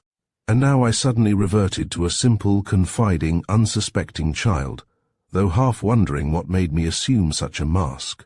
"Everybody calls me Tommy," I said, "and I go to school at Rancy Bridge, way yonder, but I hate it because they won't let me play when I want to, and they've taken away my knife. But—" and here I looked cautiously round, and slowly drawing my pistol held it out to the stranger, saying, "But they don't know I've got this." He chuckled merrily, and taking the pistol turned it over in his hands while I watched him. He seemed to be hiding something behind his smile, something I couldn't quite read. I held out my hand and said, "I want it back, please," and he gave it me, asking, "And do you know how to use it, my little man?" "See," I said, raising it and taking aim, "I can hit that ourself." "No," he cried quickly, "no. Poor thing, poor thing," I said inquiringly. "Well, there." He passed it over. "Put up your pistol, you may need it." I can see we're going to be great friends." Again his eyes surveyed me twinklingly. I continued with my chatter. "I should like you to be my friend. I think you can tell me stories. I like stories." "You like stories, eh?" he said. "Exciting ones," I answered in an awed voice, "that make you feel—" I shuddered to express my meaning, and he laughed aloud. "Ghost stories?" he asked. "I've seen a ghost," I replied very quietly. "The devil you have!" he cried. "I tell you, yes," I went on, with something of my father's tense expression in my voice. "I've seen a ghost. Here, this house is haunted. You like ghosts too, that you've come to live here?" I put the question with a simplicity that surprised myself, for by now I knew. I was acting a part, and yet couldn't bring myself to speak naturally. A constraint was upon me to carry on the play. I think the old man was delighted, for he broke out into a great peal of laughter, such as I associated with my imaginary type of jolly sea captain, and exclaimed, "Like ghosts, eh? Well, they're not exactly friends of mine, though I suppose we shall all be ghosts some day, eh?" "Yes," I said in a hushed voice, "all ghosts some day." I was appalled at the change in his face. All the merriment died out of it, and his eyes became bright and piercing. "What do you mean, eh? What do you mean?" he cried, gripping me by the arm. I was alarmed at this sudden transformation, for the shadow which I had seen lurking like a little speck in the corner of his eyes seemed to have overspread his whole countenance. There was something, too, of that awful, imbecile look I had seen that night, on my father's face, when he had told me the story of the mad captain. I stood looking stupidly up at him, and presently he relaxed his hold, and with a sigh drew his arm across his face, as though to brush away the pain that had so suddenly overshadowed it. I said, "I think you've seen a ghost too." It was an unfortunate speech, for the frenzy surged back to his countenance, and his eyes blazed savagely at me. Again he caught me in his hands, and his whole body was quivering. "Ghosts," he cried. "Ghosts! Ah, don't you ever speak of ghosts. They wake you in the dark, and you open your eyes, and they are staring at you, staring, and they die away with a moan, till the blood runs cold about your heart, and your throat is dry, and you can't speak, and your limbs are stiff and won't move. Ghosts." "Yes," I said, "I know." "You know?" he shouted, and laughed foolishly. "I've seen. Here, this house is haunted, and I've heard them. They cry in the night, and sob bitterly, and call to you, till you want to go to them, but they only lead you on, and trap you somewhere, or drown you in the river, or take you to the quarry where you'd fall and kill yourself. You've heard them, eh?" he said. "Yes, at night time, when the wind is out, and sometimes when it's still. It sounds very sad, as though someone is lost or dying, or is looking for a friend. It hurts you to listen." Again he released me, and wiped his brow, and growing calmer said, "So then, if you heard crying here, you'd know it was a ghost?" "Yes," I answered. "Everybody'd know that." "Ah." I thought he seemed relieved, but he put another question to me, watching me intently for the answer. "And, if you heard me crying in the night, would you think it a ghost?" "Know it," I said positively. "That's what they do, to lead you on. I've heard them, crying like something in pain, and once I followed, but—" I paused, wondering whether I had said too much, but he urged me on. "Yes, yes," he said eagerly. "Ah, I don't remember," I said. "I was lost, and there was something terrible, and in the morning it was all gone." There was a pause, and then I said deliberately, as though imparting some piece of profound advice, "If you hear them crying to you, don't go, don't go." I nodded my head sagely, and once again I heard his merry burst of laughter, and his face cleared. "Oh," he cried, "we shall be famous friends, Tommy, famous friends." He patted me affectionately on the head, but I was busy thinking out the situation into which my confidences had led me. Why didn't he ask me how I knew all this? He would guess I had lived here, and that might be dangerous. So I said, "I come here often. I run away from school, you see, because I don't like it. And then I hear things. and sometimes at night I see a shadow and feel things. Breathing on me. Very soft, you know, as though a butterfly passed. I don't know whether I like it or whether I'm afraid. It's funny," I finished feebly. He was gazing at me with increased amusement. "So," he said, "you run away from school, do you? Well, how'd you like to come and live here, eh?" "Yes," I said, "thank you," as though the matter was settled. That seemed to amuse him more than anything I had yet said, and he chuckled more delightedly than ever. "Very well," he said, "we'll see about it. Rancy Bridge, you say? Well, I'll be round in a few days, and we'll see about it." "Not tonight?" I asked. "Tonight, eh?" He laughed. "You want to come tonight, eh?" My thought was that I ought to have been back at school long before now, and there was a certain punishment in store for me. If I could accept the invitation straight away, I might avoid unpleasant consequences. My answer was too subtle even for me to follow its drift. "You see, I like you," I said.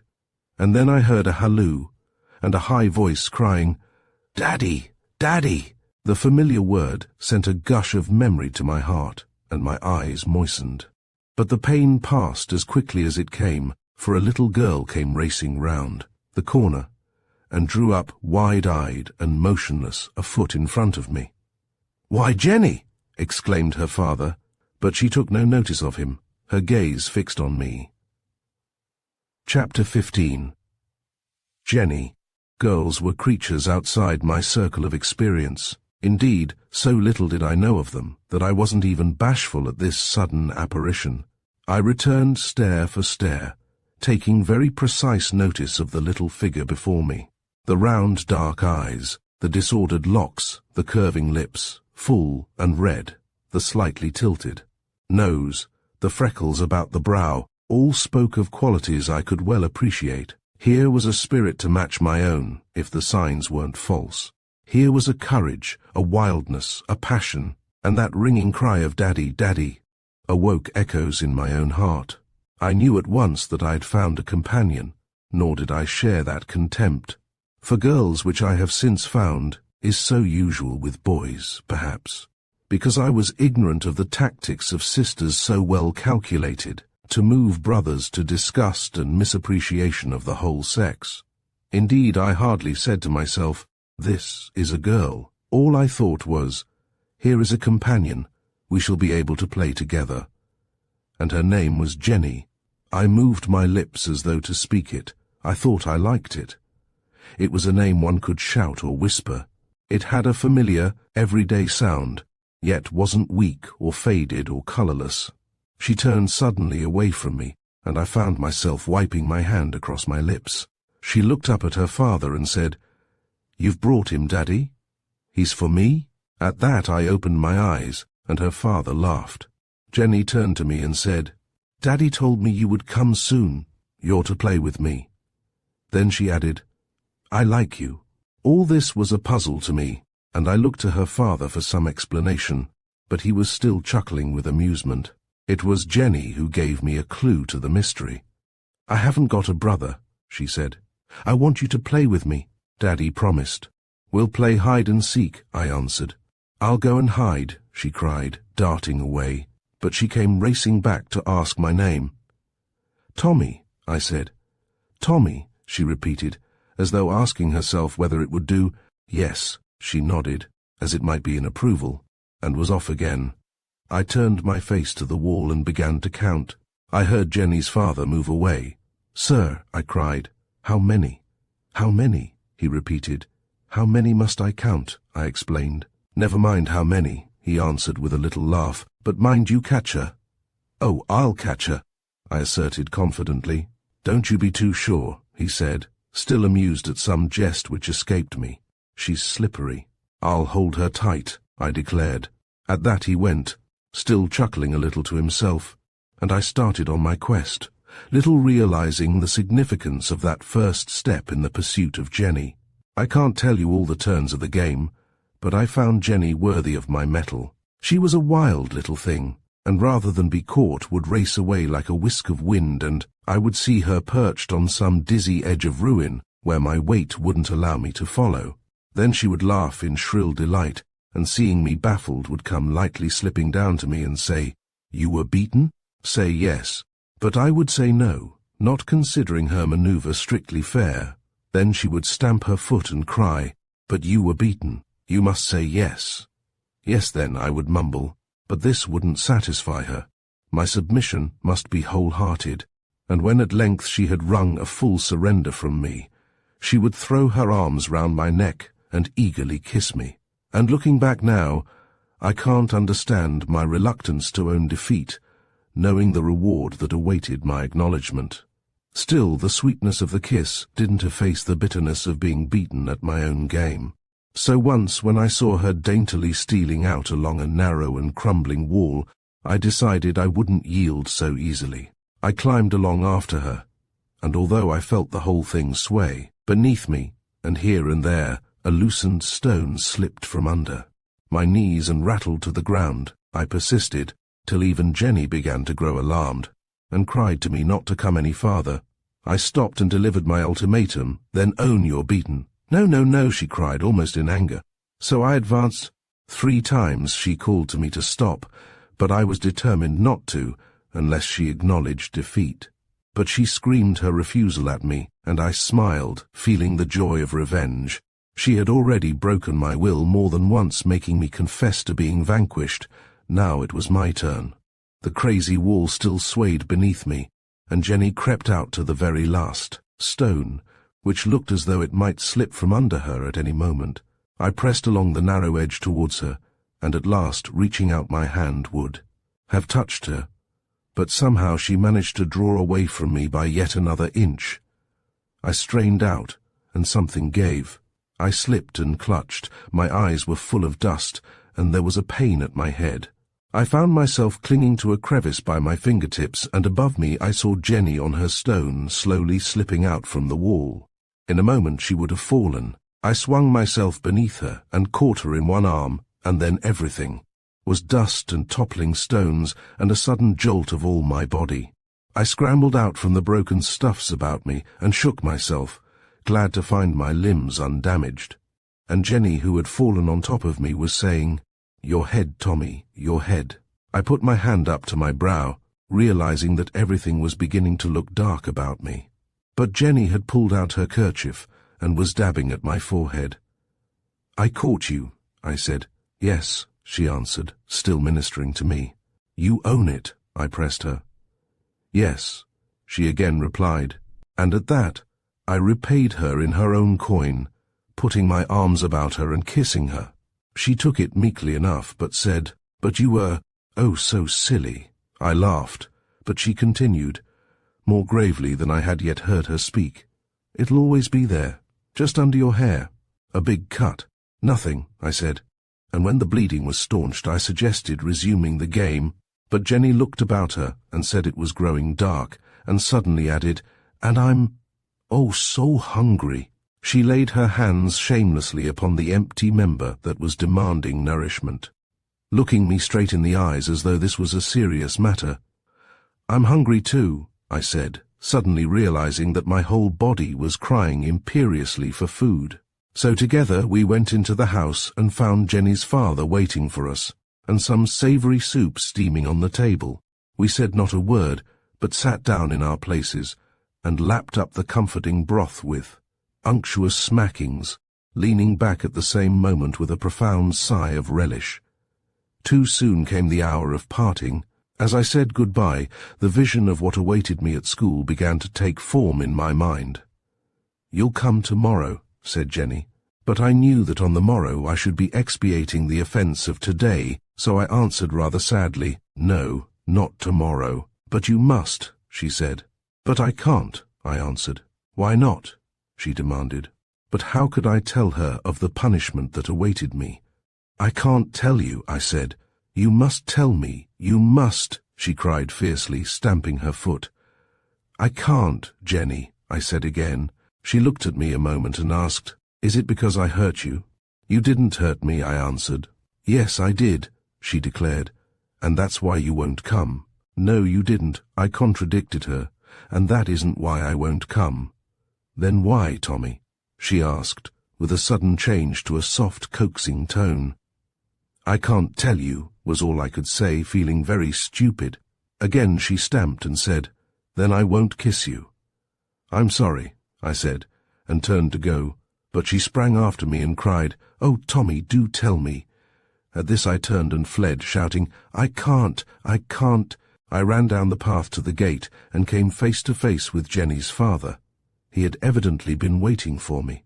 He caught me in his tight grip, and looking sternly at me said, "Remember, it's the ghost that cries at night time." "Yes," I answered, "the ghost. I know, I've heard it." "And seen it," he went on. "And seen it," I admitted.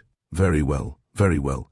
He patted me on the shoulder, and as I bade him good night and turned to go, he added, "And if anyone wants to know who the new tenant is, remember it's Field, Captain Field." "You are a captain," I cried. "How do you mean?" he demanded with a swift return to his fiercer manner. "Why," I replied, "I like captains. You'll tell me stories." "Stories?"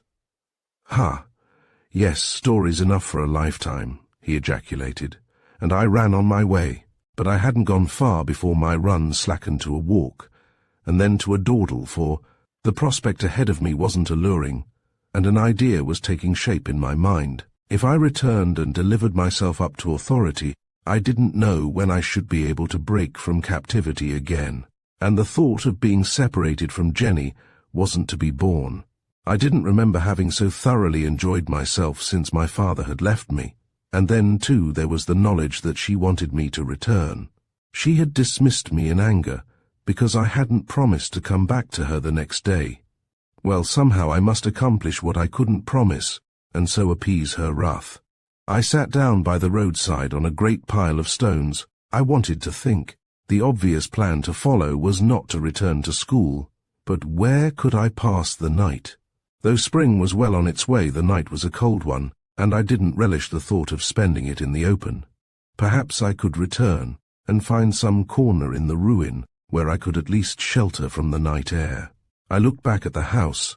I hadn't left it far behind. A light was glowing faintly in a window facing me. I began to wonder which room that could be, and then I knew.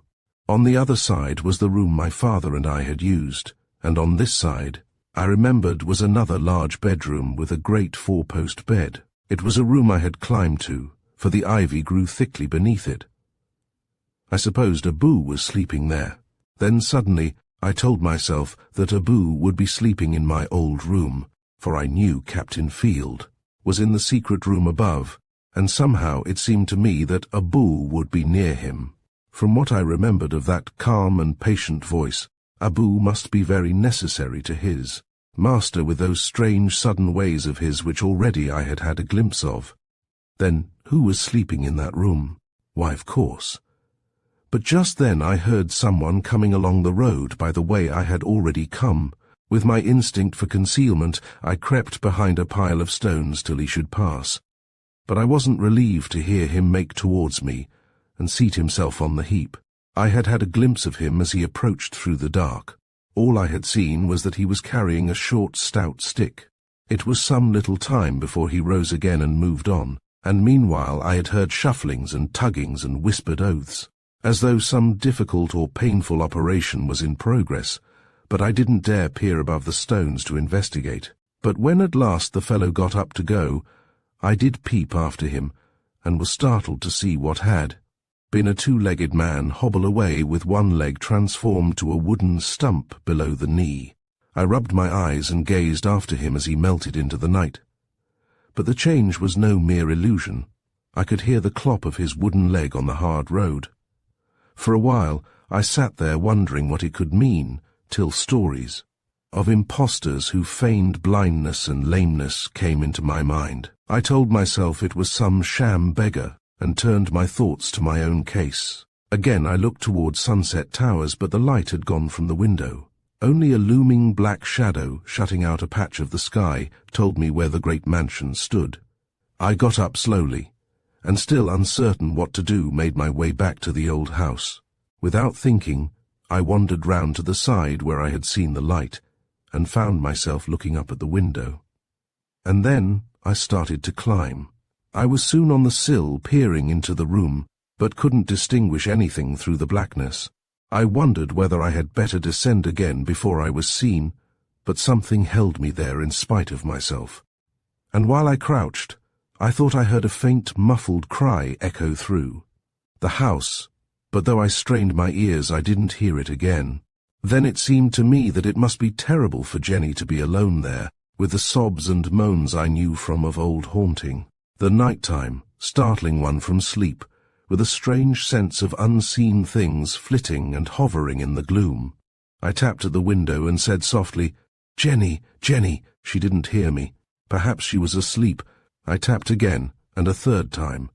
Then I drew back and nearly fell, for I suddenly became aware of a white figure on the other side of the glass with face pressed to the pane.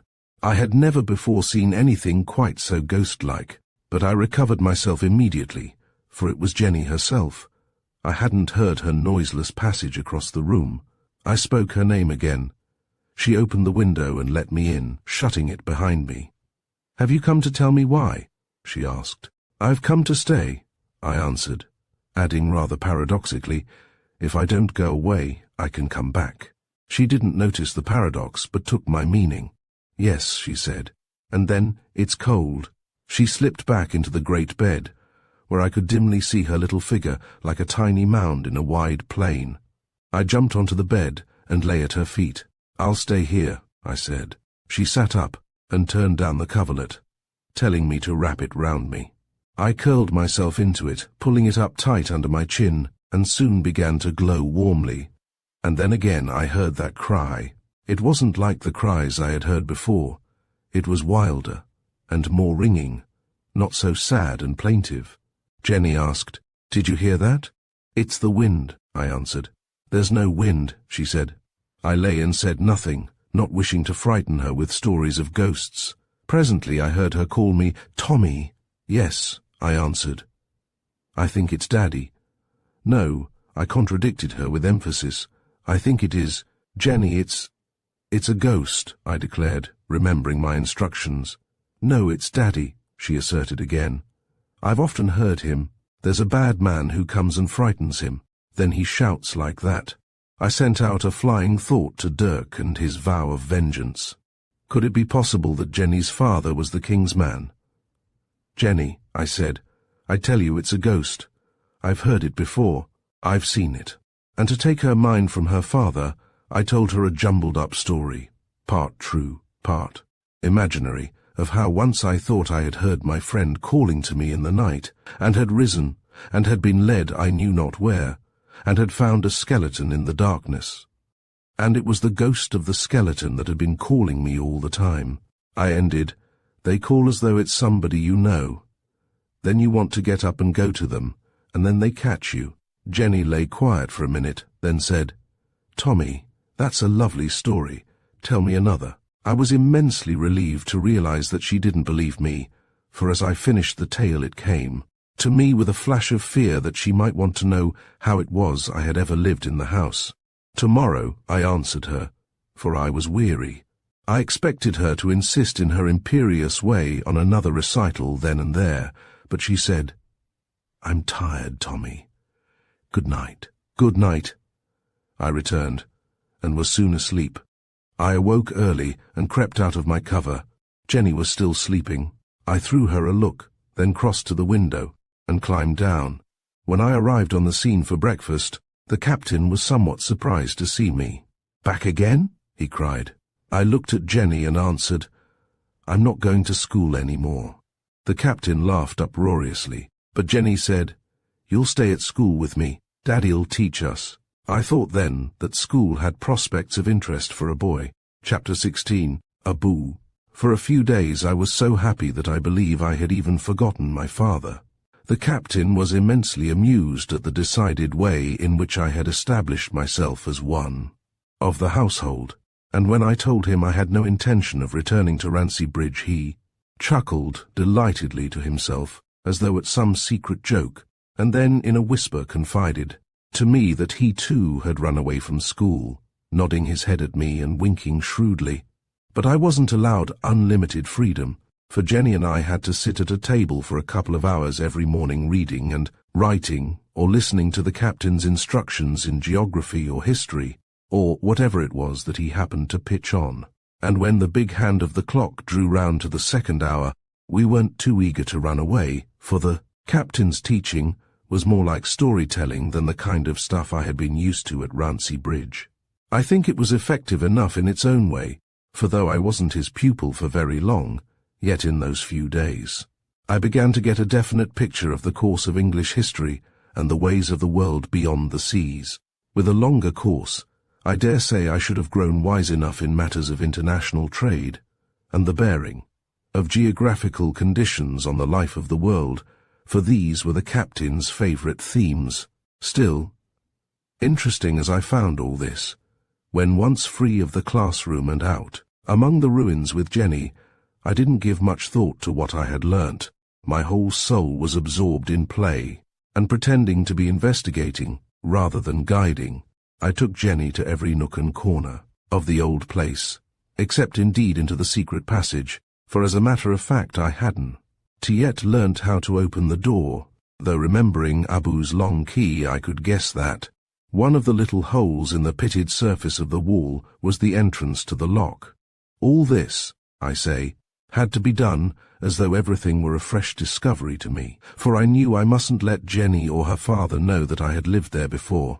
Anything which might conceivably involve my father had to be avoided, though I didn't imagine, for 1 minute, that the captain's fate and my father's were in any manner interwoven, except indeed they both seemed to be under the shadow of an invisible foe, and sometimes I wondered whether it was the same enemy that was pursuing them so ruthlessly. I soon found that Jenny had a fierce little heart. Indeed, I had discovered that on the first afternoon, but the days I now spent with her revealed her to me more and more vividly. Her fierceness was of a type that I appreciated and even admired. She never sulked when she couldn't have her own way. Her anger was the anger of an antagonist, not of a spoilt darling. We played our games indeed as though our whole strength and cunning were pitted against each other. We didn't play for the mere fun of the thing, but to win, and neither gave nor expected quarter. This was the sort of play I relished. There was a sting and a fervour in it that so far I had never known, for my father, of course, had always outmatched me, and if ever I outwitted him it seemed as a sort of concession to my weakness. But now we were both on our mettle, and the evenings found us weary to exhaustion with the exertions of our unending struggle. It was during one of these games that I suddenly came across Worthing. He caught a flying glimpse of me as I was diving for shelter into a bush, and called severely, "Tommy, come here." "Hush," I whispered, creeping out. "I want to speak to you," he went on sharply. "Go to the haunted room," I said, and slipped away, making a circuit to avoid Jenny, who was stalking me. At length I reached the haunted room and found Worthing awaiting me. I remembered then that I hadn't given a thought to my friend all these days. "Worthing," I cried, and would have taken his hands in mine, but he clasped them firmly behind his back. "What sort of a little fool do you think you're making of yourself?" he asked me coldly. I explained rather confusedly that I had left school. "That story won't do for the officers," he replied. "The officers?" I questioned blankly. "They're after you. You might have guessed that. And you know the penalty of running away." "I know most of the penalties," I replied with unusual bitterness for me. "Well then, you'd better come back quickly," he said. "They'll need wild horses to get me there," I declared. For a while he surveyed me pityingly, then turned on his heel and made for the door, saying, "Well, I give you up." "Worthing," I cried, catching him by the arm, "don't go like this." He merely swung round and faced me. "Look here," I went on. "You're my friend, aren't you? Well, come and live here with me. It's simply splendid, I tell you." He gave a short little laugh and said, "Thanks, no." And again he was going, but at the door he turned, and in a more relenting tone added, "Tommy, your heart is in the right place, but it's too big, and there's no room for brains." And just then Jenny came leaping into the room and collided with him full tilt. He fell back a step and looked at her, while for her part she stood motionless, gazing at him, much as she had done at her first meeting with me. "Jenny, this is Worthing," I said. "Worthing?" she inquired. "He's my friend, Worthing Bright," I explained. "I don't like him," she said. Worthing stood silent, and I couldn't read what was passing in his mind, but he looked stiff and scornful. I was troubled and said, "But you must like him, Jenny. He's my friend." "I won't like him," she declared with emphasis. "But Jenny," I protested. Worthing cut in coldly, "I don't see the need at all." And turning to Jenny, he went on, "If you don't like me, perhaps you may learn to fear me." "If I could fear you," she answered defiantly, "I should like you too." They gazed fiercely at each other, and I stood helpless, for I seemed to be between two elemental forces. Their eyes were electric in their intensity of antagonism. The combat passed beyond me. My nature was too lax and mild for such a strain of hate. Then Worthing turned to me, and his words cut me like a bitter wind. "So, Tommy," he said, "already. These creatures lure us from our duty soon enough. It's to be expected. But already, I can't even wish you joy." Now all this was an enigma to me, but the tone of his voice and the look of his eyes were worse than a whip. "Worthing!" I exclaimed, conscious that somehow I had roused his scorn as well as his anger. "What is it? Why will you quarrel with me like this? I want to be friends." "You'd better keep your Jenny," he threw at me, and was gone. We were left alone. Jenny said emphatically, "That boy hates me. He wants to take you from me. But I won't let you go." "Of course not," I said mazedly. We were soon back at our game, but for a time my heart was heavy. I couldn't understand Worthing's bitter rebuke. After all, he was 3 years my senior. He had been to London. He had had some experience of the world and the world's literature beyond the romantic diet I had been fed on. I must have played with only half my heart, for Jenny frequently chided me and, at last, ran off in a huff declaring I wanted to leave her and join my friend. She stressed the word contemptuously and told me to go. I was troubled, for this was the first real quarrel we had had. Other tiffs had merely been incident to the antagonism of our games. I followed her, but she would have none of me, and locked herself in her room. I sat down moodily and wondered what to do. For a while I felt angry at her unreasonableness, and once rose half intending to obey her and return to school. But the knowledge that if I did so I should be saying goodbye to sunset, towers for many a long day, came as a check to my peevish anger. Moreover, I half expected to receive a message from my father, for the first signs of summer were on the trees, and summer without a spell at the Dolphin was unthinkable, so I mustn't get myself imprisoned at Rancy Bridge. Now, above all times, freedom was essential. The thought that if my father did reappear and signal for me there would be a stormy parting from Jenny gave me a momentary pang, but I dismissed it as an unwelcome consideration. Presently I was aware of someone approaching, and looking up saw Abu standing above me. This was almost the first time I had seen him since that first eventful afternoon, and it was certainly the first time I had seen him so close at hand. Occasionally I caught a fleeting glimpse of him moving like a shadow about the house, but usually he was nowhere to be seen, and I thought of him cloistered in the secret room, ministering to the strange malady of the captain. He wasn't needed to attend our table at meals, for a woman came from the village each day to do the necessary cooking and cleaning. He stood quietly before me, waiting, it seemed, for me to speak. But as I hadn't sent for him, and didn't know in the least what he wanted, I remained silent, looking at him. His face seemed wonderfully peaceful. His eyes indeed were like deep pools, very still and quiet. But little of his features could be seen because of his huge black beard and whiskers. I noticed he was dusky, and wondered of what nationality he was, but I couldn't decide. There was something Eastern in his hovering deference, still waiting for me to speak. But I couldn't think he was Indian, nor Malay, and certainly not Chinese. At last I said, "Well, Abu," that was all he needed. I suppose it wouldn't have been respectful had he spoken before being addressed. "Miss Jenny sent me," he said in that wonderful soft voice I had heard once before. "She say, Master Tommy may speak with her if he wish. There was more than a suggestion of a foreign accent in his words, but he seemed to have mastered the language exceptionally well. "Oh, thank you, Abu," I cried, springing up, and would have been off. But he said, "Master Tommy, big boy must forgive little girl. She very sorry, I think, but she not say so. Master Tommy will forgive her, yes?" "Oh yes, Abu, yes," I called out to him as I ran off. And that was not the only time his mediation was of use to us.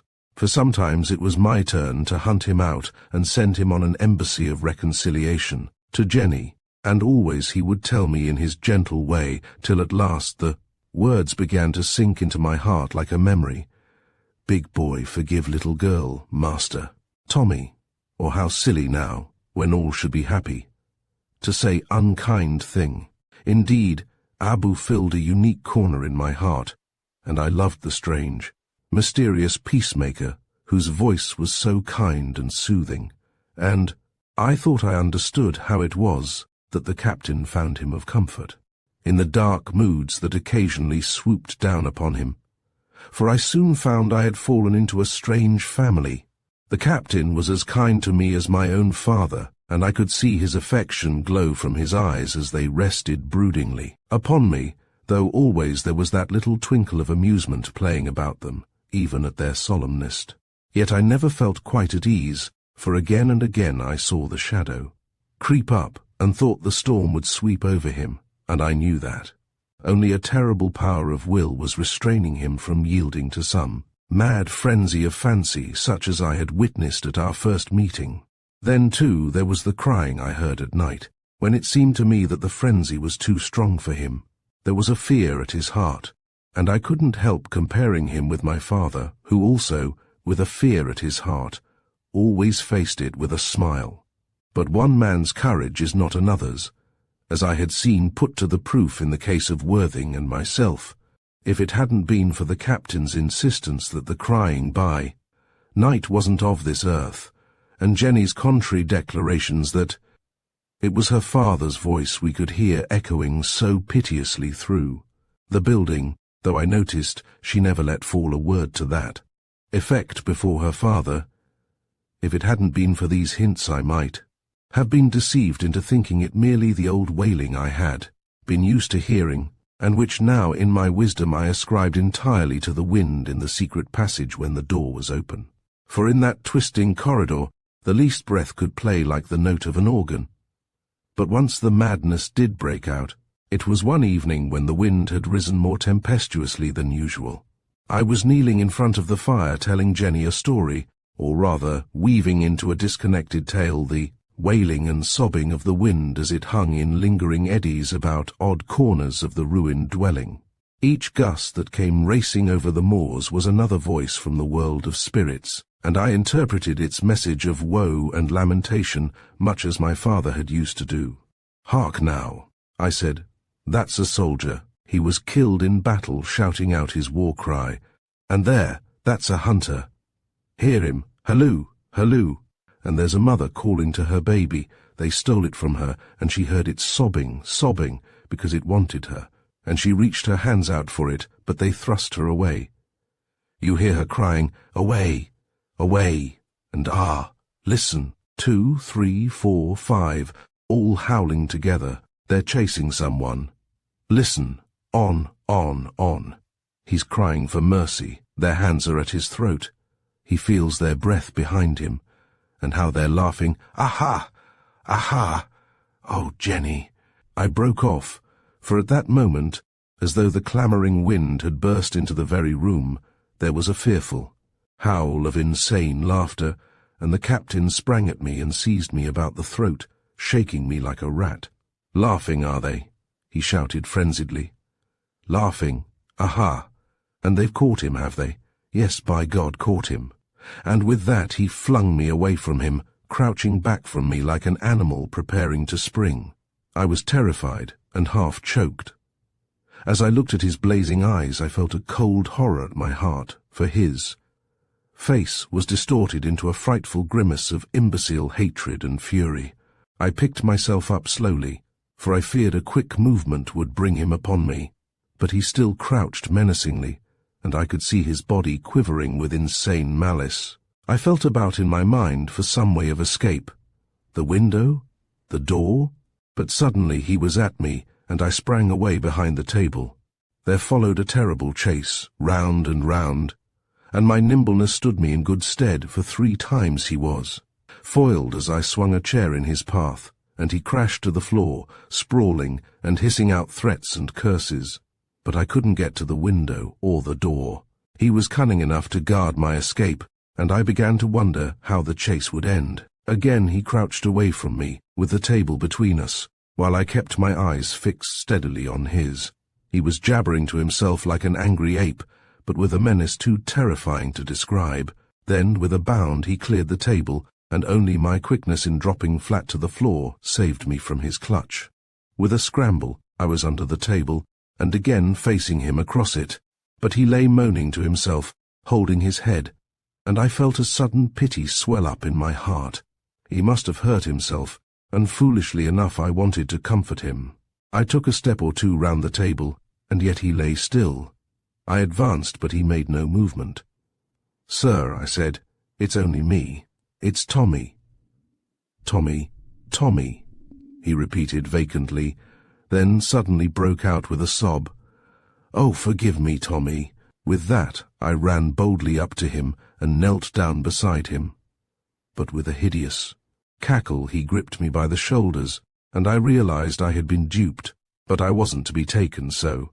I remembered my pistol, and as my hands were free I drew it easily enough and cried, "Let me go, Captain, or I'll shoot you." I was amazed at the success of my maneuver, for he fell back holding up his hands and gazing at me in horror. I began to retreat to the door, but just then it opened, and Jenny, whom I hadn't missed till now, returned, and behind her Abu. He went straight to the captain and said, "Come, my master," in that smooth voice of his, which fell like a charm on the terrible scene. And like a lamb, the captain followed his servant from the room. Chapter 17. The sign I was left alone with Jenny, and found her glaring at me white with anger. I was startled and fell back from her, for it seemed for a moment as though her father's madness had descended upon her, and that I was to be whirled into another storm of frenzy. But as she gazed at me, her fierce eyes blazing, I soon came to realize that nothing worse than anger possessed her, and I wasn't long in learning the cause of it. "You would kill my daddy," she said with sharp emphasis, still fixing me with her gaze. "Jenny," I answered weakly. "Yes, you would shoot my daddy," she continued relentlessly. "You would shoot him, and he loves you." What was I to say? I advanced towards her, but she stepped back and said fiercely, "I hate you." I stood still, my mind in a maze. It seemed so utterly unreasonable. Surely she knew I had been in danger of my life. I began to stammer something to that effect, but she stamped her foot and cried, "I hate you, I hate you."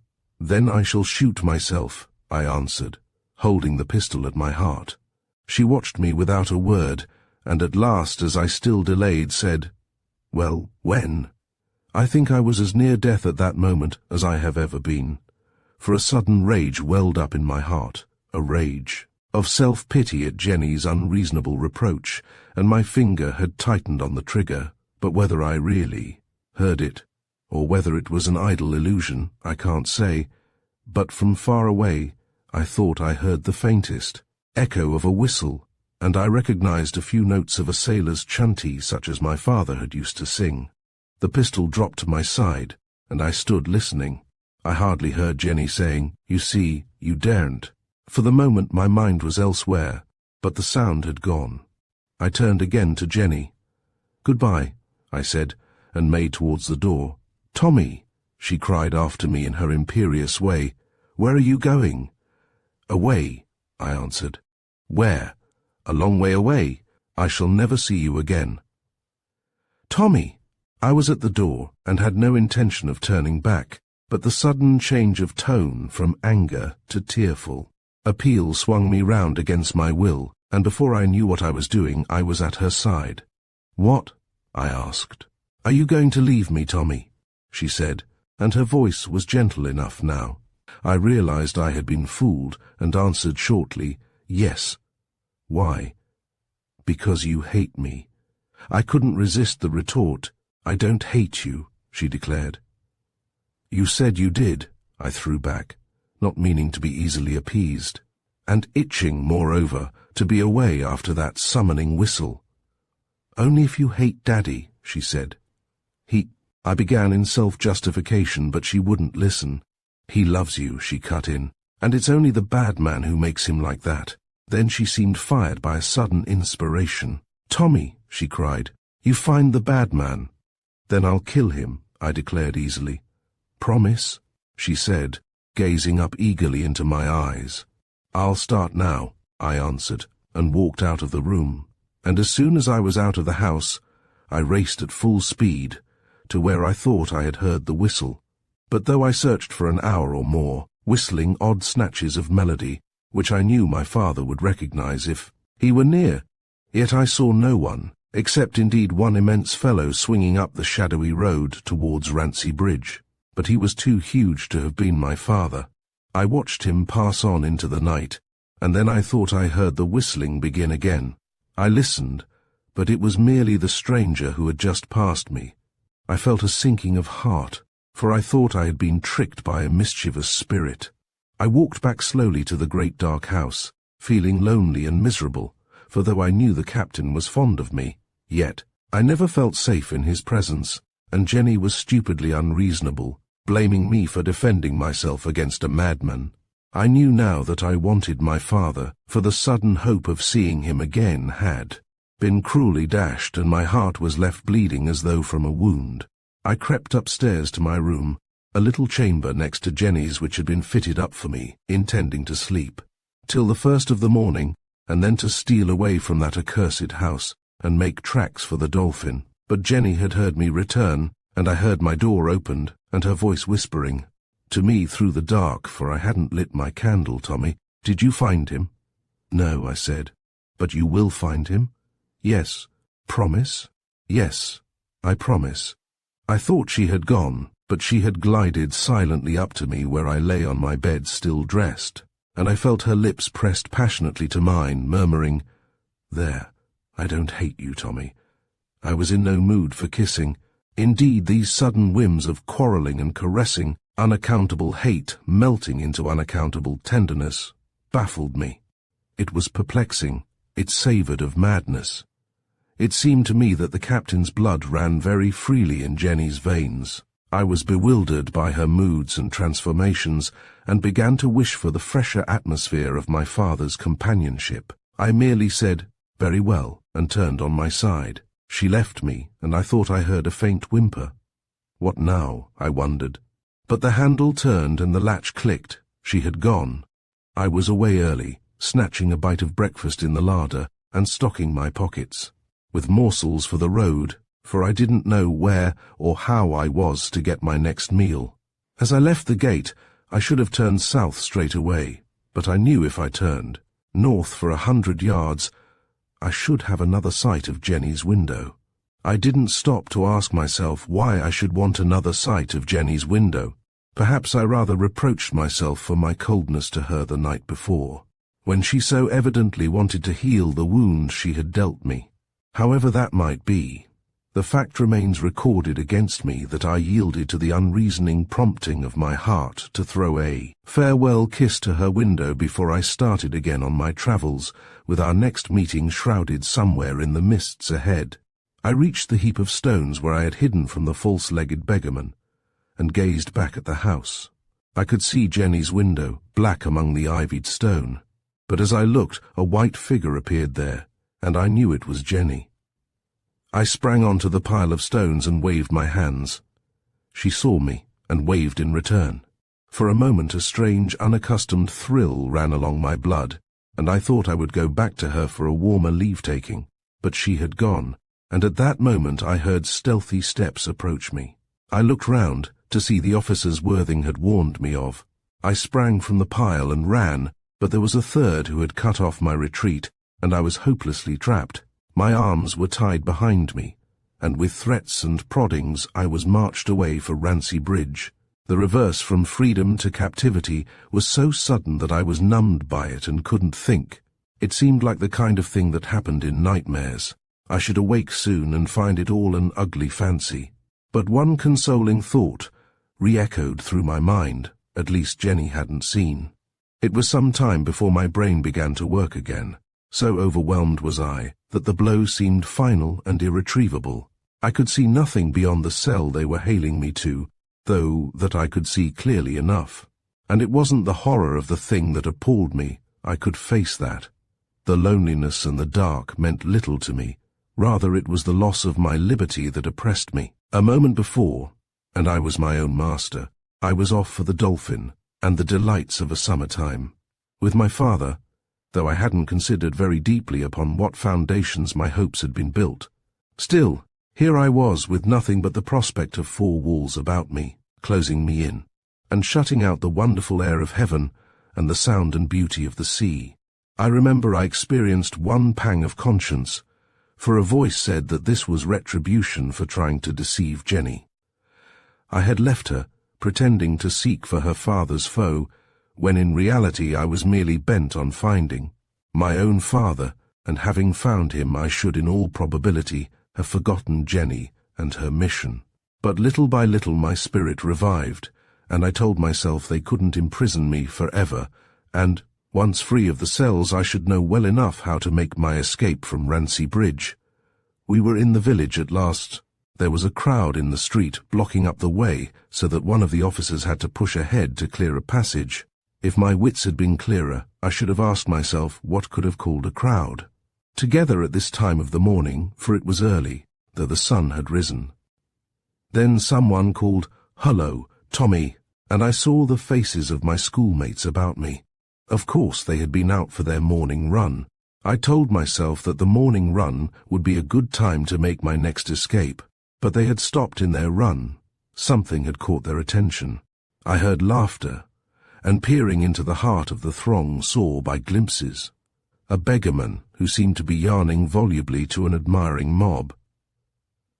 There were 3 rows of military decorations across his breast. An old soldier, I thought. Then he moved forward a step, and I caught the clop of a wooden leg. I glanced swiftly, and recognized the one-legged impostor I had seen at his trickery. So, I thought, a rogue like that may enjoy his liberty, while everyone thinks him a hero, but I must go on my way to a cell. I don't remember having felt so bitterly in my life before, nor was my sense of injustice appeased when he caught my eye and slowly winked at me, as though realizing full well that our places should have been reversed. All this took but a moment's time, and the officers, having cleared a path, jerked me forward. I lost sight of the old humbug, but suddenly he started singing, and his words sent the blood leaping to my heart. 'Twas at ebb tide cave by the smuggler's gate, at the dawn of a summer's day, and there those happy lovers met, all on the 1st of May. I heard him cry merrily, "Would you like to hear the story of that, my lads?" And the boys shouted for the narrative. I turned my face away so that no one should see my sudden emotion, but only to meet the eyes of Worthing watching me intently, while the old soldier's voice still echoed the refrain. For my benefit I knew. "All on the 1st of May, my dear. All on the 1st of May." Worthing's face showed no sign of comprehension, but I knew that he knew. I began wondering what the date might be, but had no notion, except that it must be well on in April. The 1st of May. How could I be at Ebb Tide Cave by the 1st of May? The full meaning of my calamity was borne in upon me as by a great wave. The gripping hands of the officers seemed like chains of adamant about my arms, relentless and unbreakable. Chapter 18. Out of the frying pan. I don't wish to dwell on the suffering and despair of the next few days. The mere physical distress was bad enough, but looking back I hardly seem to remember the daily flogging, nor the cold and damp of the bare brick cell, nor my stiffness of body when I awoke in the dark, not knowing whether it were morning yet or still night-time, nor the hunger gnawing within me, half famished as I was on the starvation diet. These things have only left a blurred impression on my memory, though the anguish at the time was cruel enough. But what I do remember vividly, as though the agony of it were still with me, is the crying pain at my heart, knowing my father wanted me, had sent for me, and like a fool I wasn't ready for him, had indeed by my imbecile conduct failed him at his need. This was the thought that stung me more than the birch and the shivering. Cold and the biting hunger, my father needed me, and I had failed him. How long I was kept in captivity I didn't reckon up. It seemed endless, and with no hope of freedom beyond. When Staggers brought me my first meal, I did indeed ask him how many days there were to May day, but he merely snarled at me, and kicked me where I lay with the chains about my wrists. For by now I was considered dangerous. Some while since I had been deprived of my knife, and of course when I was stripped for flogging my pistol was found on me. One who could run away from school and hide a week or more in the neighborhood without discovery, and who, moreover, was found at last with a loaded pistol beneath his cloak, wasn't to be treated as an ordinary mischief-maker. Though locked and bolted into my cell, it was deemed necessary to chain me up also. Repeatedly I was bidden to declare where I had been hiding, but my courage was firm enough to prevent me from betraying the captain. It seemed a mystery to my captors where I could have obtained food and shelter all this while. Eventually it was assumed that I had robbed at the pistol mouth, and had there been any robberies during my absence, doubtless I should have been held responsible for them. However, though no robberies could be discovered, I was well flogged, on the understanding that they had nevertheless been committed. For otherwise, how had I supported myself? But all this I wish to pass over. It was miserable while it lasted, and it helped to harden something within me which was gradually taking stock of the ways of the world, appraising them or condemning them according to my own sense of the just and the fitting without reference to the standards I found set up about me. It was one evening, as I knew, not by the darkness about me, for it was always dark, but by the fact that some time since I had had my second meal, when the door of my cell opened, and the clatter of a mug on the brick floor told me that my last meal for the day had come. I didn't move, for hungry as I was, the mouldy crust and water didn't rouse my appetite. But I was surprised at the unaccustomed striking of a light. So used had I grown to the darkness that I couldn't keep my eyes open, but screwed them up painfully against the dazzling glare. But little by little blinking them open again, at last I could just bear to look about me. I saw Worthing holding up a lantern and gazing down at me. I was more surprised than I could express. I couldn't even utter his name, but lay there gaping stupidly, and wondering if it were merely a vision. Presently he spoke, coldly I thought, but deliberately, as though each word was of importance. "If you have quite recovered yourself," he said, "just listen to me. You haven't too much time. First, here's a file for those chains. You must work the thing yourself as well as you can. Then here are your knife and pistol. I shall leave the door unlocked. I think you'll know what to do. Goodbye." He was going, but I gasped out his name, and he turned. "Well?" he asked. "But tell me," I said, "what does it mean?" "No time," he replied. "But you must, I implored. He was silent a minute or two, as though wondering how best to explain the mystery. Then he said icily, "It's pretty simple, Tommy. It means just this, that I'm a thief and a liar." And again he was at the door, but I broke out, struggling at my chains. "Oh, Worthing, my best friend, don't go like this. You've done something terrible for me." "What is it? What is it?" "Why," he answered in the same bitter tone, "I've broken my trust, that's all. The doctor trusted me, and I stole your knife and pistol. Staggers trusted me because he wanted the evening out, and I've brought you a file and unlocked the door. Goodbye, Worthing," I called after him. "For God's sake, don't shout like that," he cut in. "Look here," I said more calmly, "you must forgive me. I called you a coward. I didn't mean it. And I called you a fool, and I did mean it," he said shortly, and was gone. He came back to say, "You have just a week," and left me. For a moment I lay motionless, wondering whether I ought to take advantage of the liberty he had brought me. But I knew it was too late now for such a scruple. If I had meant to refuse his gift, I should have done so before I let him go. In fact, I realized now There were many things I should have done before I let him go. If I couldn't have persuaded him to take back his gift, at least I should have pressed him to fly with me for something of what lay in store for him when his deed was discovered. I could faintly guess. But, with a shrug, I dismissed the thought. Since he had gone, there was nothing left for me to do but to make the best use of the chance he had given me, for to fail now would but double his disgrace. I set to work with the file, for my chains were long enough to permit of that, but the labor was tedious, and many times I rested almost exhausted with the ceaseless fretting. My fingers rubbed and bleeding, and so tender that even to hold the tool was an agony. But I knew the work must be done, and at last, crying with pain, I had filed through the links, and rose to my feet sore and stiff, but free.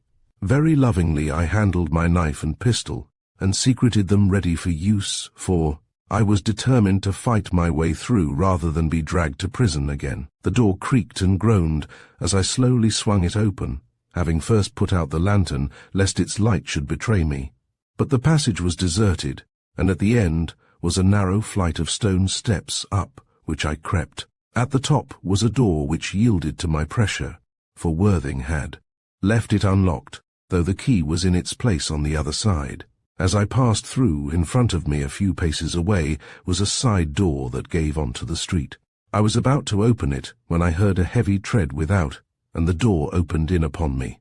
I flattened myself against the wall, and peeping round could just make out the figure of Staggers, unsteady from some late debauch, reeling through. He turned to close the door, drawing the key from the outside of the lock.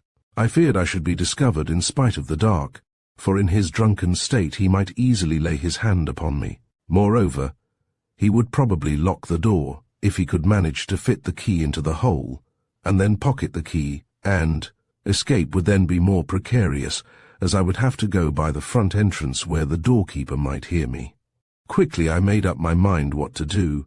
I could see Staggers stupidly lurching as he fumbled at the lock. I jerked open the door behind me, and throwing my full weight upon Staggers, sent him toppling backwards through the doorway and bundling down the stairs, and as his body thumped and tumbled below me, I flung to the door and locked it, then turned and escaped into the night. For a while I fled as though in a panic, then finding myself clear of the village I rested to recover my breath. What was I to do? Where was I to go? Should I press straight on as far as I could? But I became aware of a tiredness and stiffness of my whole body. I had been starved and tortured, and would probably collapse if I tried to go far without food. So I decided to make for Sunset Towers.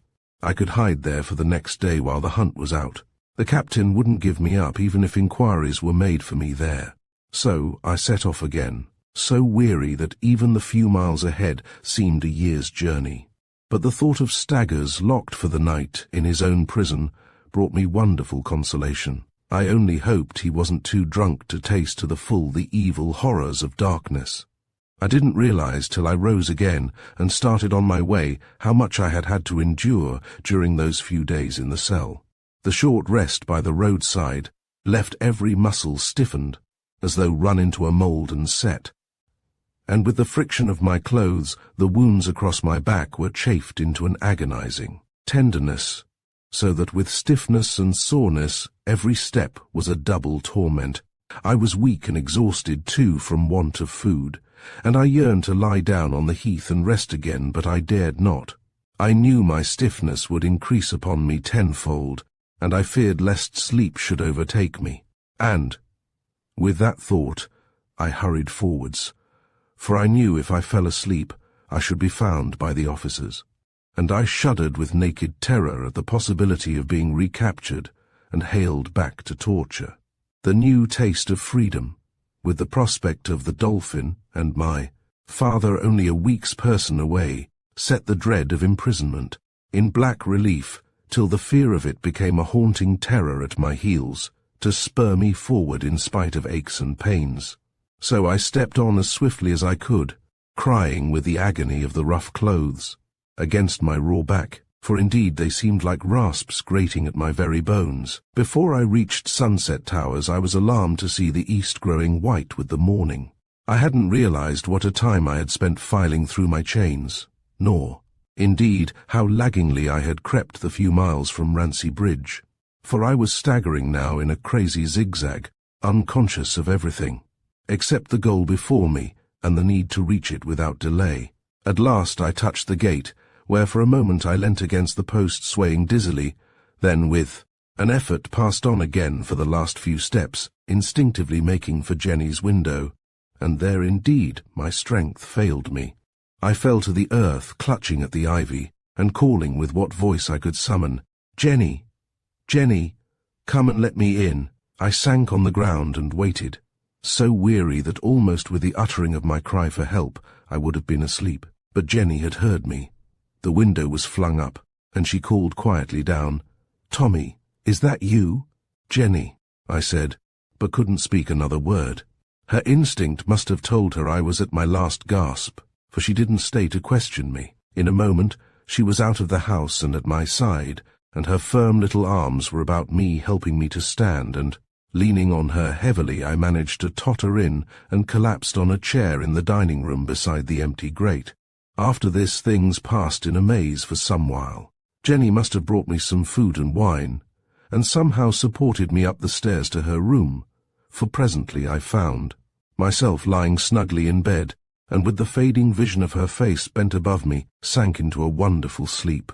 There was nothing more the matter with me than exhaustion, for when I awoke later in the day, though I still felt stiff and somewhat shaky about the head, yet I had lost the stupid sense of weakness which had sent me tottering down the road from Rancy Bridge. My strength had returned to me, and even the soreness had gone from my back. But putting my hand to the place, I discovered why. It was swathed in comfortable bandages. At the movement, Jenny was at my side, and I put out my hand to her.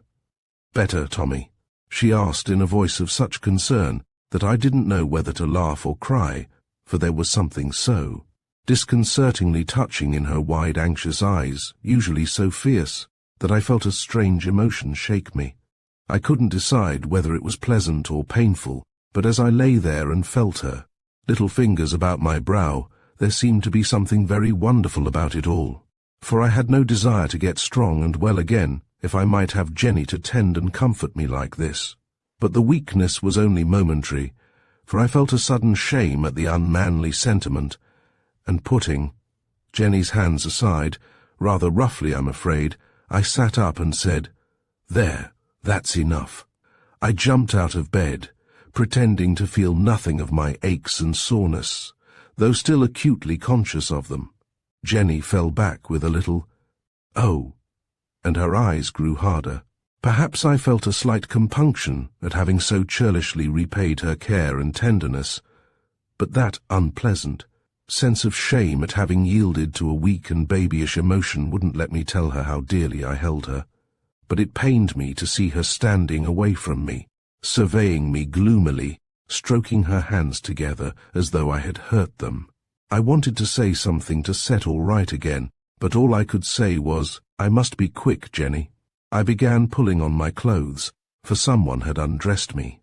Then she smiled at me, and I felt relieved, for there had seemed for a moment the menace of thunder in the air, but now I knew the storm had blown over. "Let me help you," she said, as I struggled against my stiffness, reaching round for the sleeve of my jacket, and soon I was dressed and armed again, and felt like a man. I took a turn up and down the room to reassure myself that I was indeed master of my faculties, and then would have opened the door and gone downstairs. But Jenny stopped me, saying, "You can't go yet, Tommy." She gripped my arm and pulled me back. "Why not?" I asked. "Not yet," was all she answered. "But why?" I pressed in growing surprise. She watched me silently for a moment or two, then said, "Well, I'll tell you, Tommy, you see. But are you hungry?" She broke off. The sudden question seemed to create as sudden an appetite. I said I was very hungry. She told me to stay there, and cautiously left the room, and after a while came, tripping lightly back with half a meat pie and a bottle of wine under her arm. "There," she said, laying down the spoils. "I'll tell you while you eat." So I set to with a relish, while Jenny told me the story of the day's happenings. Firstly, it seems, Worthing had arrived the day before and had told the captain, who had been fretting at my sudden disappearance, the cause of it, and he had gone to Rancy Bridge to inquire into the matter. That had given the authorities the information they had been wanting, but in spite of the captain's appeals, they wouldn't release me. However, he had made a fresh attempt that morning, and there had been a splendid battle, but again he had failed to recover me. Then shortly after he had left the school, my flight must have been discovered, as it would have been earlier, had not Staggers been imprisoned and so unable to report my escape. What had happened to Worthing I could only surmise, for Jenny said nothing of the matter. And listening to her story, I had little leisure to think deeply of his case. I suffered a passing pang on his account, and forgot him. Jenny had been alarmed to see her father returning in a terrified state, and rushing up the stairs. He had vanished into his room, where he had locked himself in muttering, "The officers! The officers!" It must have been almost immediately after his visit that my escape was discovered, and the officers had followed straight away on his track, expecting to find me at his house. I didn't trouble to question exactly why he had been terrified. I was anxious to know what had happened to the officers. Evidently they had been met at the door by the impassive Abu and quietly hushed away. Meanwhile, Jenny had kept my presence in her room a profound secret. That had been her little romance, and she had wanted it all to herself. So I must wait, she told me, till the night came, and then I could escape in safety. I think her story and my meal ended simultaneously, for as I pushed away my plate, licking in the clinging fragments from my lips, she sat down beside me with a plump of her little body, and said, "There, Tommy, and I watched you sleep oh so long. But I like to see your eyes." Again I felt that unpleasant and unaccountable awkwardness, and sniggered rather stupidly. Jenny relieved the situation by exclaiming suddenly, "I don't hate Worthing any more." "Ah, Worthing," I ejaculated, and again I was wrung with doubt as to what had happened to him when my escape had become known. Had he first made good his own retreat? Somehow I didn't think so. It wasn't like Worthing to run away. Well, they would have little mercy on him. "He told me, Tommy," Jenny went on with hesitation, and finished, "what you wouldn't tell me." "Ah," I said. Then she suddenly sprang up, her eyes blazing, her fists clenched in the manner I knew well, and said with fierce vigor, "Yes, I know what they did to you, and I've seen too. I hate them. Oh, how I hate them. It's their way," I said. "But they won't catch you again, will they, Tommy?" She put her hands on my shoulders and said, "Promise?" as I had heard her say it twice before. I laughed and answered, "It won't be my fault if they do." "Ah!" Her hands dropped. "And Worthing came and told you," I said, my thoughts again reverting to my friend, with his strange loyalty, sometimes so considerate, sometimes so cruel. Jenny answered, "He just said, they lock him up in a dark cell, they give him a crust and water 3 times a day, and they flog him naked every morning." That's what he said, and he looked at me, and I could see it. I could hear the words as Worthing would have said them, just the plain facts of the case, and nothing more. "Yes," I said, musing. "Then, well, it's over, and I shan't go back again. And tonight I'll be off, Jenny." She turned to a drawer and took out a bundle neatly folded and strapped, and said, "Here's your things. There's some food, and here's some money." She gave me a golden guinea. "Jenny," I exclaimed. "You'll need it," she said simply. "But I'll never spend it," I declared, again under the power of that unnerving emotion. "I shall keep this as long as I live." It was Jenny herself who dashed my ardor. "You'll keep it," she said, "till you're hungry." But I registered a silent vow to keep it forever in memory of my little playmate. I put it carefully in my inmost pocket, and so we talked together. I told Jenny how I had escaped, and what Worthing had done for my sake. And as I told the story, I realized more than ever the significance of the self-abnegating act. To save me, he had made himself a liar and a thief. What that must mean to one with his passion for law and authority, I could only dimly imagine. As for me, I should have been willing to perjure myself 100 times over for anyone I loved, but I knew by all my experience of his nature how such guilt would rankle in Worthing's soul. He had set himself up against the law. He had violated the ruling principle of his life.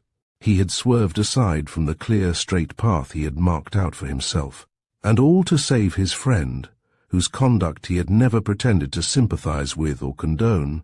I worked myself up into a fine emotion as I spoke of all this to Jenny. She said thoughtfully, "He loves you, Tommy, that's why." I thought I could read in her steady eyes, and I would have done the same. So the evening wore away, while the darkness closed in like a visible shadow drawing ever nearer, and it was time for me to depart. Chapter 19. Into the fire, I opened the window and looked out into the night, glad to see the sky veiled in thick clouds which didn't let a single star through, for the darkness would befriend me better than the brightest moon.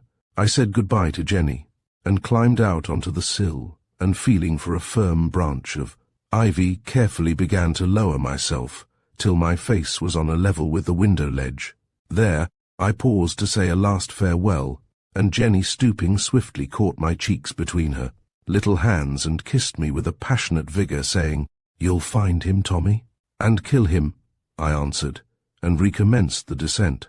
I reached the ground safely, and looking up heard a faint whisper, "Goodbye, Tommy, goodbye."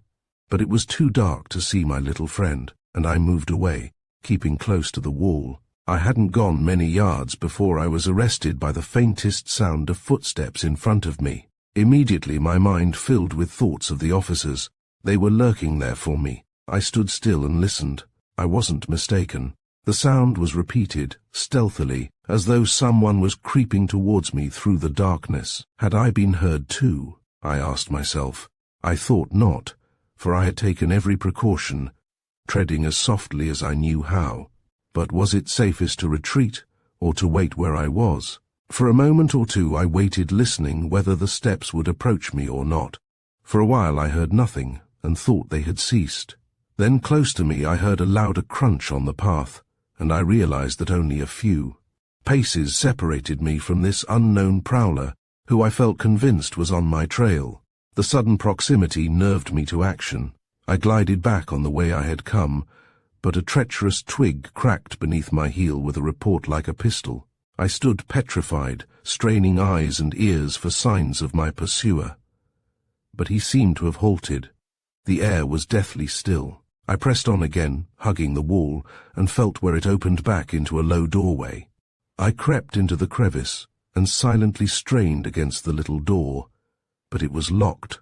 Indeed, I didn't expect to find it otherwise, for I remembered it and knew it was never used. I thought my best plan was to wait under the archway, where if it came to blows I could take my enemy by surprise. I crouched into the darkness, listening for his approach. Still the silence remained unbroken, and my ears filled with that shrill singing which is only heard when the air is utterly still. The singing became so loud that I feared I wouldn't hear a sound if one came. Then I grew aware that the edge of my foot was resting on a pebble. I was terrified lest it should somehow shoot from beneath me and betray my hiding place. But an inspiration came to me. Slowly I stooped down and took the pebble in my hand, then carefully threw it, in front of me among the shrubbery that bordered the other side of the path. I thought my pursuer, hearing it, would turn and follow the sound. I heard it fall with a dull thud on the earth beyond the bushes. I had thrown too far.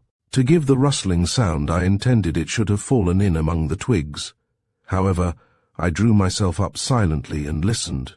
I thought I could distinguish a faint movement, and it seemed that my pursuer was nearer than before. Would he step aside after the false trail?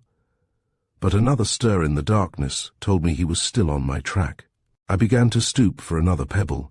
I thought the maneuver was worth a second trial, but as I stooped my arm touched something soft. My muscles stiffened, and my heart gave a bound, for I had touched a man. I dared not move, hardly dared breathe. I wanted to turn and look, but I couldn't control a nerve. Then I seemed to hear a deep, slow breathing beside me. It was more a motion of the air than a sound. Summoning my utmost courage, I turned my head.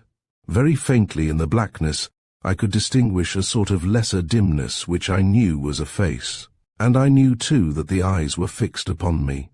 They seemed to be glowing at me, though nothing of them could I actually see. It was merely that I felt them there like a paralyzing spell. Then suddenly my attention was diverted. Close to me on the other side, I heard the faint fillip of a stone on the path. I was caught in the trap all right. I expected every moment to feel a hand grip me from one side or the other. But nothing happened, and the strain became intolerable. I wanted to scream aloud, to spring out from the archway and into the open. What were they waiting for? Why didn't that hidden spy in the corner give the signal? Why didn't my first pursuer put out a hand and feel for me? They seemed to be playing with me, a cruel sort of game. I was fairly trapped, but they wished to linger out the agony. A terrible sweat broke out on my brow, my tongue went dry, my throat was so parched I could scarcely breathe. And all the while I could feel as it were a heavy shadow palpably closing in from either side. Then suddenly I caught my breath and choked. That broke the spell. I sprang away.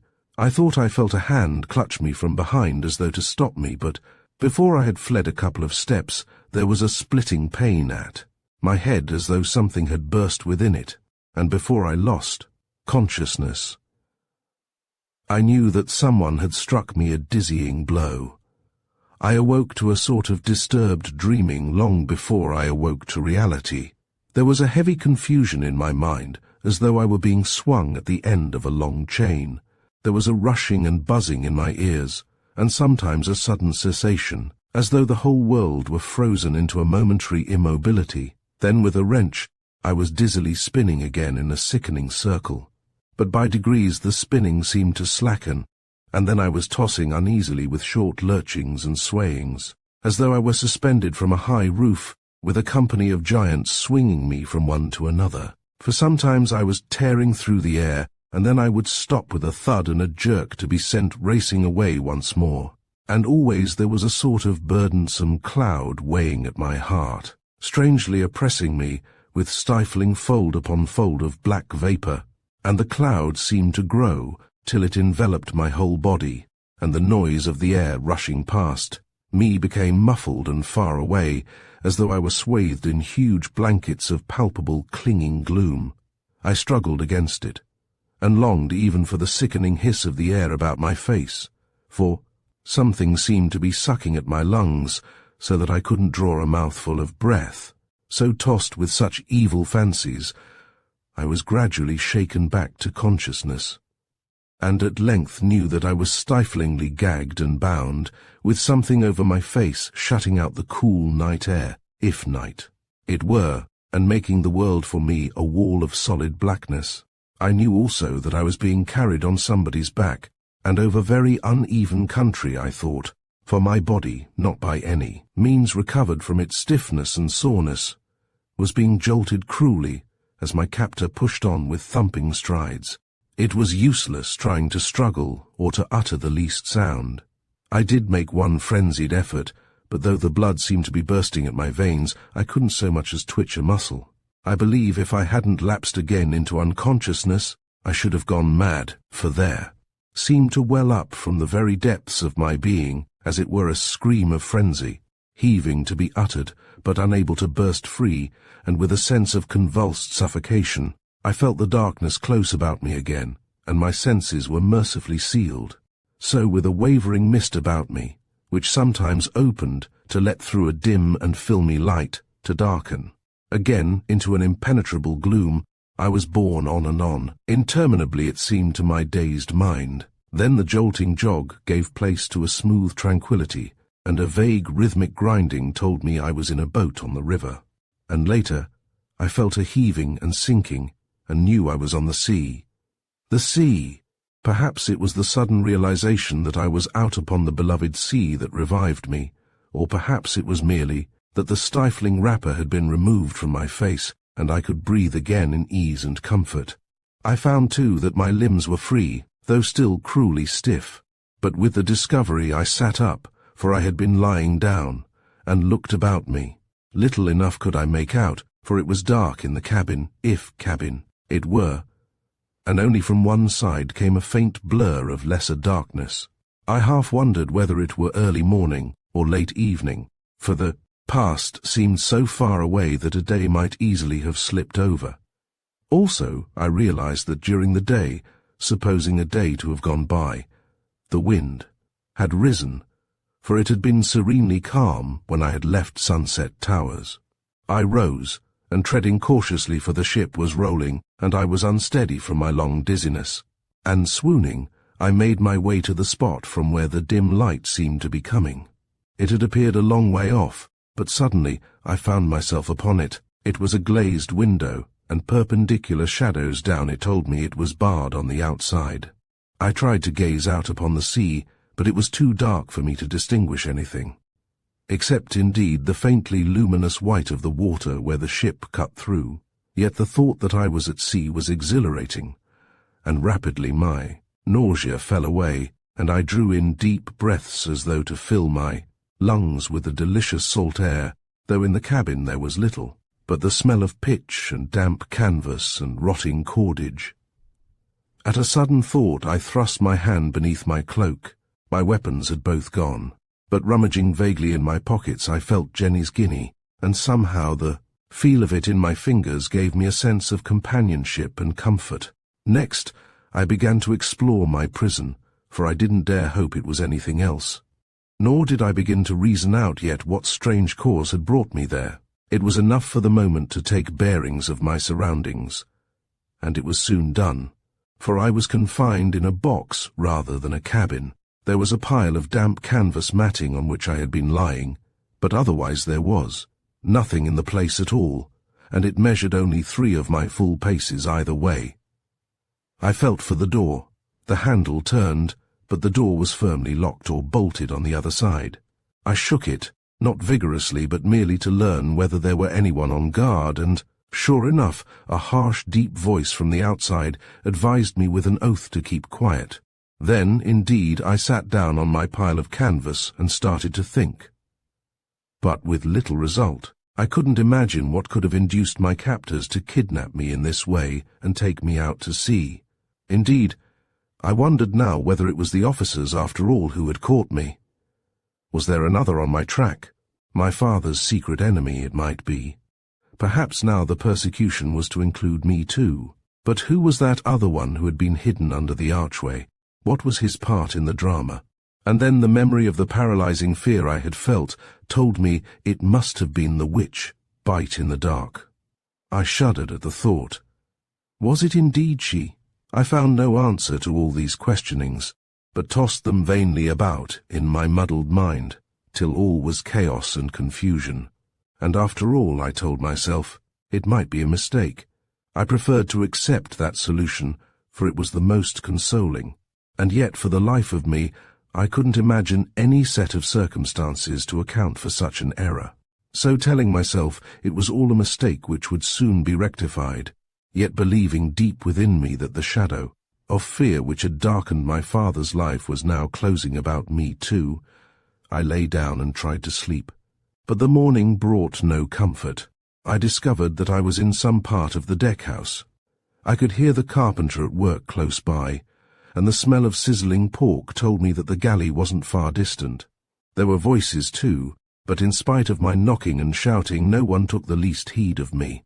I peered out through the window which gave onto a strip of deck, pressing my face to the pane, waiting for someone to pass by. But no one came, and I fell back to my pallet disheartened. Eventually a great rough fellow, the one I suspect who had growled at me outside. The door brought me a hunk of pork on a slab of bread and a tin of vile coffee, but to all my questioning he wouldn't answer a word except, "The skipper'll settle you all right, don't you fear." Later in the day I demanded to see the skipper, and was told that the longer it was before I saw him, the healthier it would be for me. So I gazed through the little window, growing more and more disconsolate, till even the swaying of the waves as they slid out from beneath the vessel and tossed their manes and curved away to the open waters failed to stir my ardor.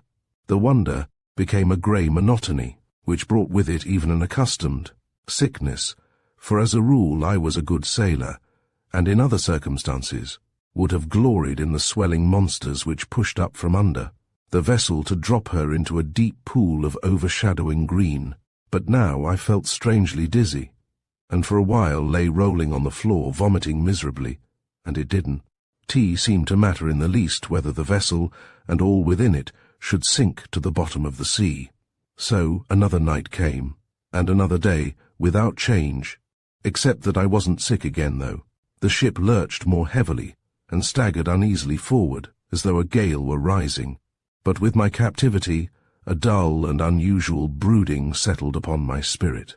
I began to ask why fate had marked me out beyond all others for such unaccountable trials and reverses. I seemed to be the plaything of some brutal and implacable tyrant whose sport it was to dance me from adversity to adversity, tantalizing me by glimpses of desirable havens, but whisking me off and away again before I had time to fix my moorings. But mercifully I was still too young for such ideas to take deep root. The problems of evil and the destiny of man were beyond my scope of meditation. However, during the days that passed so slowly and so wearily, I thought much of my father, and Worthing, and Jenny. I had leisure to set many things in their right places in my mind, and arrange them in some sort of proportion and perspective. For instance, the picture of Worthing's sacrifice of honor for the sake of friendship grew like a visible thing before my eyes, till I bowed myself down and cried for the hurt my folly had done him. Then, too, I could see quite plainly now that I was deceiving Jenny inexcusably. She had sent me forth, having buckled on my armor, as it were, to track down her father's foe. Believing in me as her champion, she had hidden me and tended me all that day. She had put me in her own bed, she had bound up my wounds and brought me food, and I had accepted her care as my due reward. I was masquerading, playing the hero, when all I wished was to escape from her and find my father. The thought didn't please me, but in compensation I told myself I would keep my word to her somehow, and put an end to that evil that was darkening her father's life. But how? What clue had I? What clue did she think I had? Poor little Jenny. In her simplicity, I supposed all she thought I had to do was to inquire of the first stranger and receive an answer to the riddle. Indeed, the task seemed hopeless. I knew just nothing of the affair. Well, at least I would find my father. He might help me. At any rate, he could teach me something of the technique of the sleuth, and meanwhile I wouldn't return to Jenny till I had accomplished something worthy of her trust in me. So I watched and waited, settling my plans as though I were free and not a prisoner in the power of an unknown foe. I counted the days, in an agony lest the 1st of May should come and pass, and the ship not touch land, nor any prospect show itself of release from this unaccountable captivity. The last day of April came, and with it a buffeting wind. Slowly the grey sky darkened towards evening. I made a frantic appeal to my jailer to take me to the captain, but the surly fellow glanced darkly at me without a word. I clutched him as he left the cabin, but he put out a great foot and sent me staggering across the floor to jolt against the partition and collapse half-winded. There seemed no hope. In the evening an angry sun broke from the clouds and set full ahead. Languidly I told myself we were steering west. Then I threw myself across the floor, and with my face in my hands gave way to a fit of inconsolable weeping. Chapter 20. At tea, the dawn of a summer's day. It was still dark when I awoke to feel rough. Hands about me, and the tightening grip of ropes around my arms and legs. I shouted, and a huge hand was promptly clapped across my mouth, and a moment later, a suffocating gag, knotted mercilessly at the back of my neck, stifled the least groan. A bandage, too, was fastened over my eyes. I made one convulsive effort to burst the bonds which were rapidly netting me about, but with the only result that they were twisted the more cruelly, crushing me in as though by the embrace of some enormous bear, till I thought my ribs would crack beneath the strain. The agony was almost unendurable, and was made still worse by the gag over my mouth, for it would have been some relief to have been able to rage and curse and scream. But not a sound could I utter. It seemed as though a terrible explosive force were being compressed within me, unable to burst free, and then a sacking of some kind was drawn over my head, and the mouldy reek of it made me want to vomit, and though suffocating, for lack of air, it was even worse agony to breathe the foul fumes that came through the filthy stuff about my face. A spasm convulsed my whole body from within, but the cords around me were too tight to allow so much as a tremble to shake my limbs, and then I felt suddenly limp and made no struggle, but yielded to the inevitable without a question or a hope. Something was about to happen at last. Perhaps I was to be thrown into the sea. Well, life's whole treatment of me had been so unjust, so spiteful, and during the last 2 weeks so cruel and intolerable that any sort of end would be a relief. So I gave no heed to the bumpings and shakings I had to undergo. I didn't ask myself what was happening to me, and lying calmly, so I was probably happier than questioning and struggling. It was impossible for me to stir a finger to help myself. I simply didn't care what became of me. I think I even fell into swooning sleep, so indifferent was I to my fate. For I was tired out with my captivity, first at Rancy Bridge and then in this vessel, and my spirit was broken. But if I swooned or slept, I was roused to consciousness again by the feel of cold water about my legs. I thought I had passed beyond all self-concern, but at the touch of the sea my love of life revived, and I became acutely aware of all that was happening to me. My feet were being fixed to something, and I was being held upright, for I couldn't support myself. Not only was I too securely bound to have any control of my limbs, but there was a swaying and lurching beneath me which would have made standing difficult in any case. I began to wonder where I was, but all I could surmise was that I was on an open raft being tossed up and down at sea. Presently the worst of the tossing stopped, and I assumed we had come into quieter water. But why were my feet being fixed to the raft? Why was I being held upright? Then, with a deeper dip of the raft, I felt a sharp upward jerk beneath my arms. There was a rope fixed about me from somewhere above. But what did it mean? Then the hands that had been supporting me were withdrawn, and I began to sway dizzily, but the rope clutched at me viciously as I fell. For a while, I lurched backwards and forwards, my feet fixed to the raft, if raft it were, as it rose, and sank with the waves, and the rope catching me with malicious jerks as I toppled and swung. Then suddenly the terrible significance of it all was borne in upon me with a cruel clearness. I seemed to hear my father telling over again that story of dreadful vengeance, the most appalling that the brutal minds of smugglers and pirates could devise, and at the thought of it an agonized cry gushed up from my soul, though not a murmur could pass my lips. For I knew I was hanging between earth and sea, and my fate was to be slowly drawn asunder between them, for as the tide ebbed the raft, beneath me would sink, and the rope above me would tighten till gradually my body would be stretched and strained to an agonizing death. The realization came to me with a shock of horror, the more so as my father's vivid story had impressed me with the lingering torment I might expect to suffer. I ceased even to cry out in my heart, why, as I had done on board ship, exclaiming against the malignant destiny that ever pursued me. For with the fear of such a death upon me, I had no place in my mind for anything except the frenzied anticipation of it in all its horror. And still the raft rolled beneath me. I lurched and toppled, while the rope gripped me like a relentless hand, which would soon be tightening to drag me limb from limb. Then I felt the sacking over my face being removed, and I caught my first keen whiff of the beautiful sea air. It came like a cruel reminder of all I was about to lose, and once again a spasm of surgent rebellion against my fate convulsed me.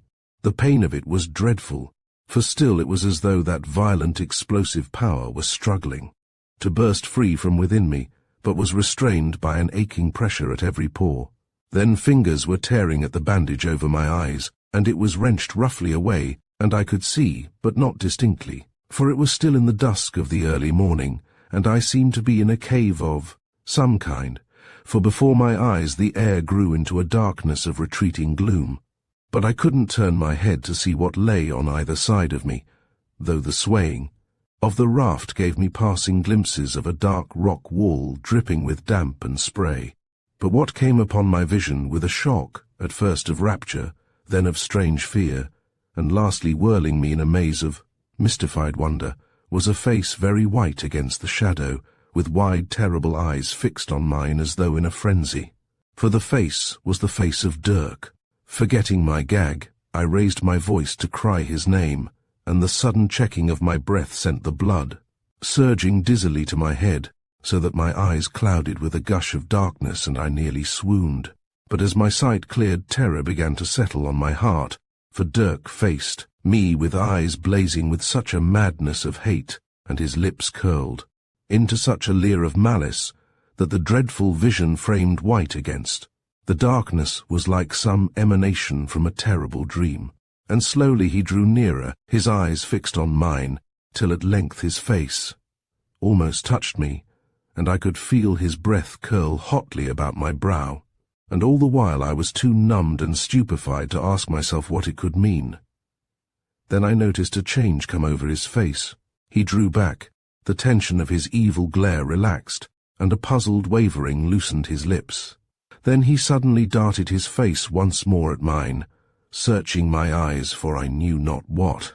And then he turned me about to the light, and with an oath began fingering the gag about my mouth, and tore it violently off, staring at me like a madman. "Dirk," I croaked out faintly. "Save me, Dirk! Devil of hell!" he cried. "It's Tommy." He drew his knife and slashed feverishly at the rope beneath my arms, cursing at the strands that foiled his impatient onslaught. But at last they came away in his hands. Then stooping he set to work to release my feet, while I half fell on top of him, supporting myself as well as I could on the unsteady raft, till one by one the cords that bound me were cut away. With a wonderful sense of freedom, I kicked my legs and waved my arms, then collapsed on to the raft, half delirious from the sudden relief. Dirk lifted me into his boat, and so overpowering was the good thought of life again, and the clean air after the stuffy suffocation of the gag and the sacking, and the feel of the blood flushing along my numbed limbs and tingling in my feet and fingers, that I lay in the rocking boat and sobbed like a child. Presently I looked up through my tears, smiling, I think, to see Dirk seated above me, his head in his hands and his elbows, on his knees, still gazing at me half frenziedly, till I began to wonder whether the veil had lifted only to fall again. I stopped my crying, and laying my hands on his knees said, "Dirk, what is it? Why do you want to kill me?" "Little kid Tommy," was all he could say. Repeating it over and over, he thrust a hand through my hair, tenderly enough for such a great rough fellow, and bending my head back, looked at me earnestly and inquiringly. At last he fetched a heavy breath and said, "Yes, it's little kid Tommy, and no mistake. But it beats me. It beats me." I understood nothing of the matter that was troubling him. I was utterly without a clue to the mystery. I could only say, "Tell me, Dirk, what is it?" It was a long time before he answered, "Wool, kiddie." I was on his track, and I thought I'd got him at last, but it was you I nabbed, though hell knows how it chanced. "Who was he?" I asked. But before he replied, I knew whom he meant. "Have you forgotten, kiddie?" he asked. "The king's man." "You found him?" I questioned. "I've hunted him high and low," he replied, "and I've had my fingers on him, so—" He clawed the air about my throat. "But he slipped through every time, blast him. He's got as many shapes as a cloud in a gale, and as many voices as the wind, so when they told me you was only a nipper, I grinned to myself and said nothing. You see, I thought I had him safe, but it beats me, it does." He shook his head sorrowfully. I was beginning to understand something of the mystery, and suddenly everything seemed clear as though I had followed it in a book. "Dirk," I cried, "I know how it was. He was hiding in the corner. He was chasing me. An officer, you know. I'd run away from school. Then I suppose he heard you after him and lay low. And I heard you, and thought it was him." so I hid there in the doorway. And then I felt him there and got frightened and jumped out, and you nabbed me instead. I ended breathlessly, you see. He scratched his head somewhat bewildered and said, "Here, kiddie, just say that lot again." So I began at the beginning and explained how the officers were after me, and how I had heard footsteps and taken cover, till comprehension dawned on him at last. "That's him," I concluded. "That's the king's man, the officer who was waiting there for me." Dirk sat there weighing the matter in his mind, and presently exclaimed, "And it were you, Tommy, they've been keeping in that filthy hole, starving you and gagging you and frightening you and all." "Nothing," I said, "nothing," and to ease his mind added, "Don't you see, if you hadn't nabbed me, the officer would have had me instead, and I should have been back in the cells again." "That's a brave thing to say, kiddie," he exclaimed fervently, and seized my hand till I nearly cried with the pain of a friendly grip. "Wool," he added, releasing me, and thumping his fist on his knee, "I'll go and find him again, and I'll catch him next time, and then you know what I meant doing?" He broke off fiercely. "Yes," I said. "Ha!" he cried, grinning evilly. "I'll tear him limb from limb, slowly, kiddie, slowly." He stressed the word lingeringly. "And I'll sit just here and watch his eyes, same as I meant to this morning." He sat motionless a while, gazing terribly before him, as though witnessing his cruel revenge in actual progress. 6 hours, he said. Then with an oath he dashed his hand across his eye as though to obliterate the picture, and smiling, more pleasantly said, "Wool, let's row in for a bit, and then for something wet at the Dolphin." "The Dolphin!" I cried. I gazed about me, and realized where we were. It was the very spot where the betrayal had been committed, which was to have been so horribly expiated. We were by the Smuggler's Gate in Ebb Tide Cave. "Ebb Tide Cave! Dirk," I cried in sudden excitement, "is this the 1st of May?" "Aye, kiddie," he answered. "It is that—" My father's song came into my mind. I could almost hear him singing it. 'Twas at Ebb Tide Cave by the Smuggler's Gate at the dawn of a summer's day, and there those happy lovers met, all on the 1st of May. So vivid was the fancy that I could actually hear my father's voice, that I sat motionless listening till Dirk asked what ailed me. "Oh, Dirk," I said, "you must have fallen from heaven. I've got to meet my father here today, and you've brought me." "Fallen from heaven," he repeated, his lips curling bitterly. "Yes, I reckon I have that, and I don't see myself climbing back again." And so his voice changed. "Your dad's coming, is he? Wool, I'll be off and leave you to him then. And if I see him at the Dolphin, I'll let him know there's a surprise packet down this way."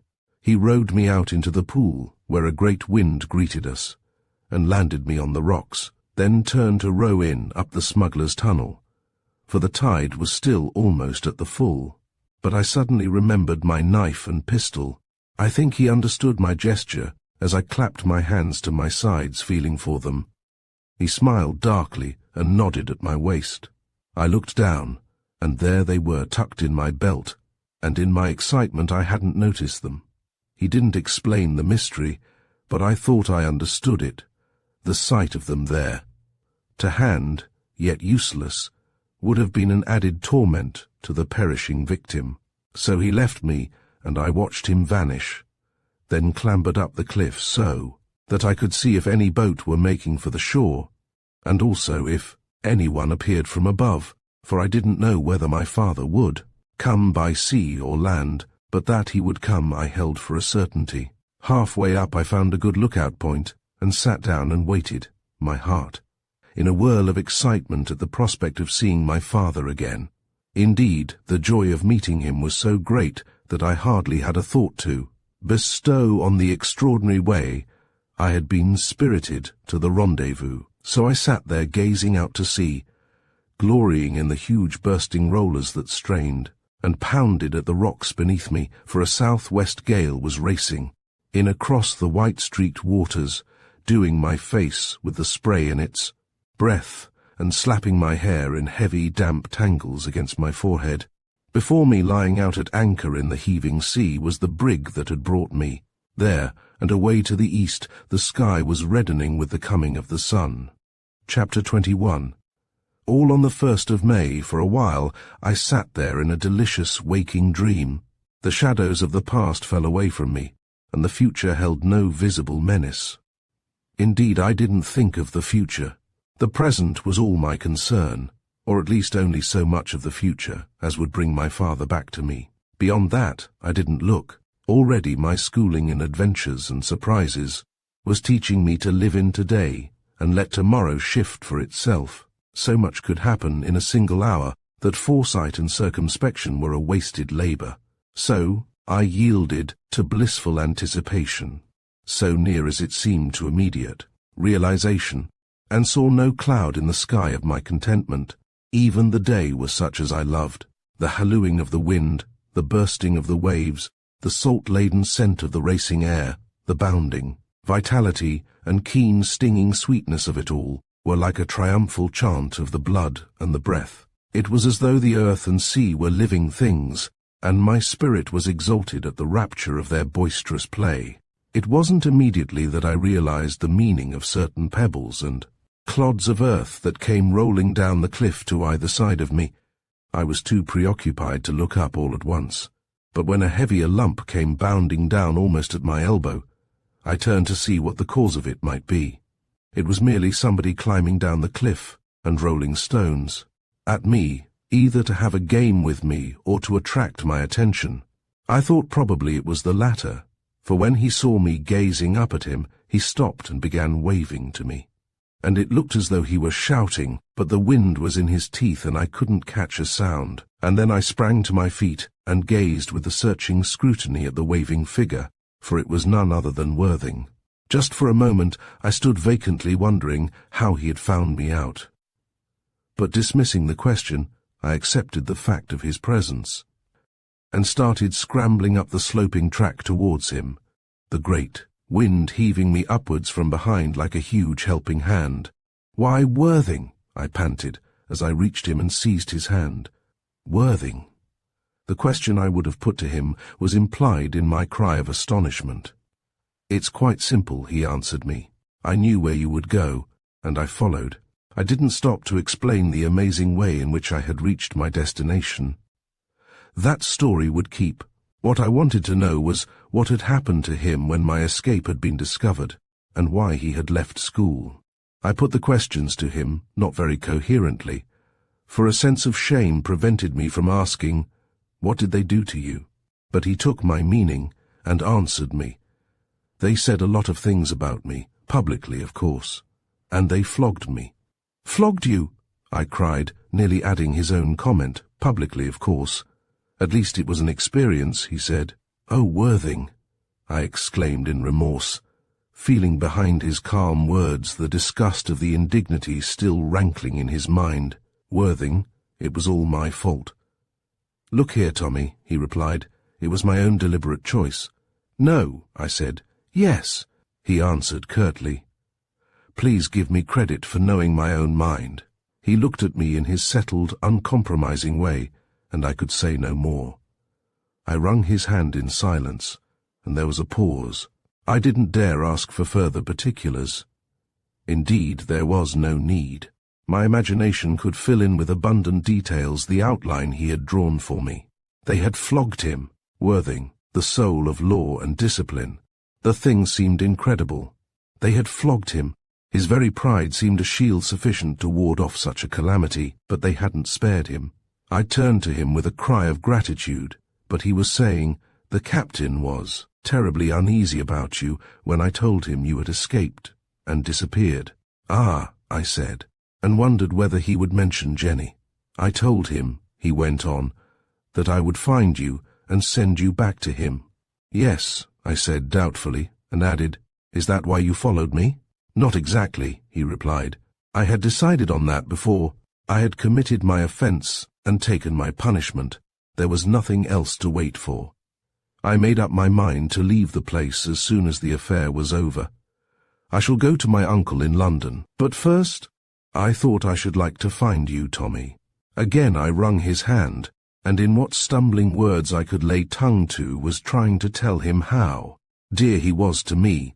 But suddenly he pointed below where a schooner was staggering round the headland. But what I saw was a little boat already threading the channel into ebb, tide pool, bobbing like a seesaw on the backs of the rearing waves. The tide was ebbing, and I wondered whether the boat would make the entrance. But as I looked, it rose on a leaping crest and plunged through the narrow passage into the pool, where it disappeared under the overhanging arch. But I had recognized the solitary oarsman, though his back had been towards me. It was my father. I waved frantically as he vanished under the brow of rock and hallooed into the wind, with all my might, though I knew well that my voice couldn't reach him in that gale. But I was so excited that the wind beating the words back into my face only made me shout the more, and I set off down the cliff, slipping and leaping, with Worthing following more cautiously behind me.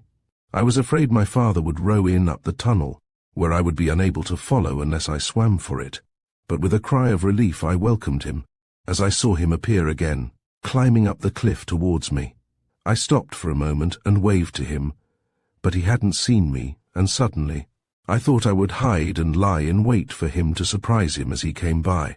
I ducked behind a rock and peered out cautiously to watch for his coming. Looking back, I saw Worthing still stepping deliberately down the path.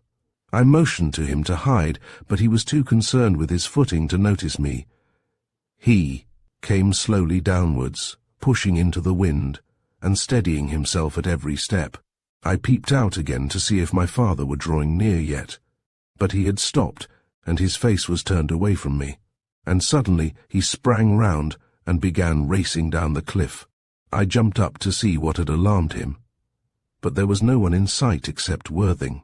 Then faintly from below me, and coming as it seemed from Ebb Tide Cave, I heard my own voice calling, "Daddy! Dad! Dee!" as though I were in some terrible peril. I stood fixed to the spot. A terror such as I had never known set my every nerve quivering. Not even the ghost at Sunset Towers in the dead of a stormy night had seemed so unearthly as the sound of my own voice calling for help there in the light of day. My blood ran cold to hear it. I clutched at the rock beside me, for I felt faint and would have fallen. But as my father still sped downwards, evidently deceived by the cry which kept rising to him, "Daddy! Daddy! Save me!" I threw off my stupid fear and started running after him, shouting with all my power. But the wind was full in my face and seemed to sweep the cry from my lips, though I hallooed like one in a frenzy. Then my father dipped under the arch and vanished. I raised one last despairing cry and quickened my pace, stumbling and clutching, heedless of knocks and tumbles.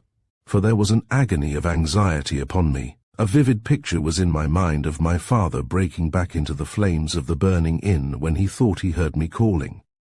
It was just the picture I could see. I didn't reason that that had been make-believe merely. Something told me that this at least was earnest. He was being decoyed into a trap. And of all things it was my voice which was luring him on. I jumped the last few feet, and flinging out an arm swung myself round under the jutting rock. Almost at my feet, so that I nearly fell upon him, was my father, writhing, on the ground and choking blood, with a gaping gash across his throat. Something terrible happened within me. The air around me became a red mist. I felt suddenly possessed of the strength of 10 men. A frenzied desire to kill surged up at my heart. I caught sight of a moving figure scrambling over the rocks that ringed the pool. I forgot my father, and with an insane fury of vengeance driving me on, I plunged after the fugitive, howling and whooping like a crazed animal. He was making off towards the sandy bay. I could see it below me with the tumble-down jetty at its farther horn, and beyond was a little, smack anchored a stone's throw from the shore, out of reach of the worst of the breakers.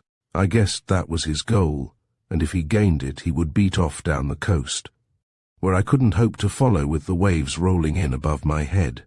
In a fog of rage and madness I stumbled after him, lumbering carelessly and making little ground, for he was nimble and trod lightly, leaping with ease and dexterity from rock to rock, in spite of the slippery weed which here began to drape them treacherously, still wet from the ebbing tide.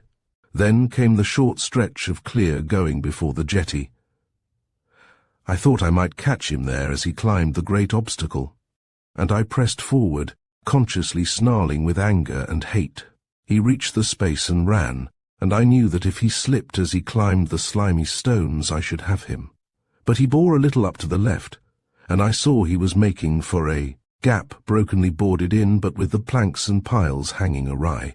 It might be possible there to leap without climbing. I hoped he would leap and fall. As my feet touched the sand, I raced after him with a yell.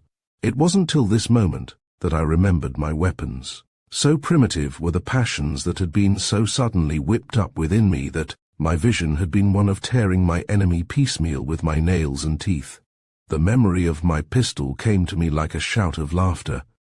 I stopped and drew the darling weapon from my belt and levelled it at my fleeing foe. My hand was shaky with excitement, and I was afraid I should miss. Taking as careful aim as I could, I pulled the trigger, and with a howl of evil joy was bounding forward again, for I saw him stumble and fall. He was soon up, however, but was limping in his run. Drawing my knife, I sprang after him, gaining steadily, with the picture of my vengeance already vivid in my imagination. But he still ran well, and reaching the gap, didn't risk a jump at it with his damaged leg. I saw where, without pausing, he rested his hand on a broken stump, and vaulted over the barrier. A moment, and I was at the place, and learning wisdom from my foe, I didn't risk a fall by a wild leap, but slipping back my knife into my belt, I rested my hand where he had taught me, and in my turn vaulted after him. But he was crouching there ready for me, as I might have guessed if my stupid rage hadn't stupefied my wits. Even as I leapt I saw him, but it was too late. He caught me a stunning buffet between the eyes, and with the vision before me of that dreadful face that still haunted my dreams, I fell senseless. Chapter 22. Worthing asks questions.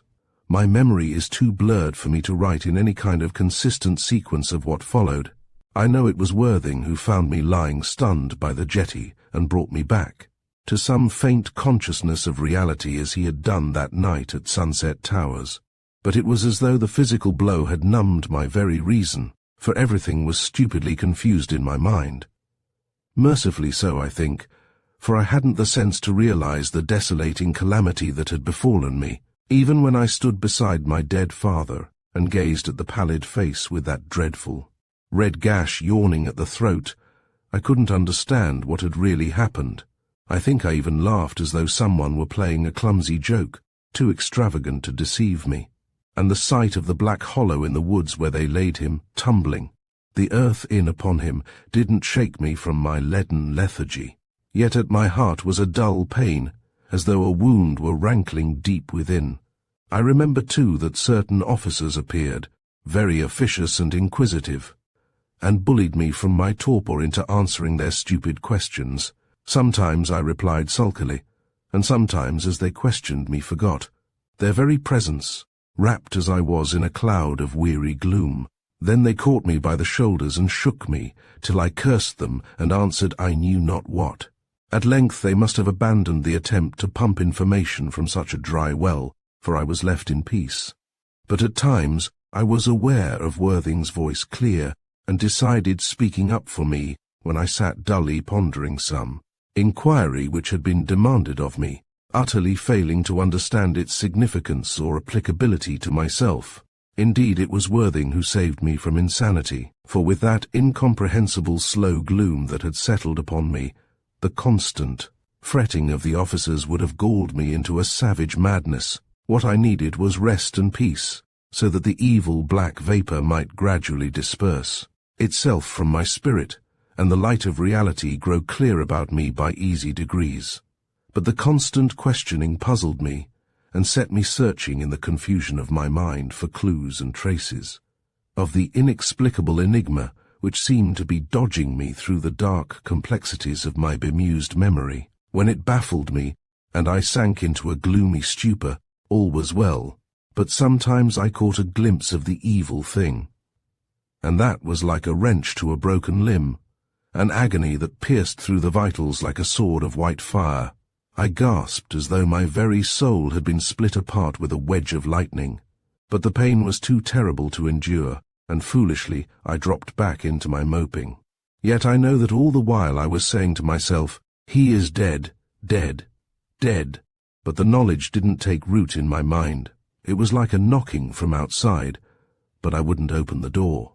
I felt there was something evil there, and though within all was dark and dreadful, yet I wouldn't open to that unknown thing. I only knew it would stand there and knock till I relented, but stubbornly I refused and shrank deeper into the darkness that closed me round. All this is but a foolish picture of what I suffered, for everything about me was a kind of weighing chaos where I couldn't reason or distinguish. Only, as I say, at times a vivid light broke through, crueler than the shadows that clung about me, for the light was the light of reality, and reality was more terrible than the spiritual coma that had stupefied my understanding. However, the light was bound to triumph in the end.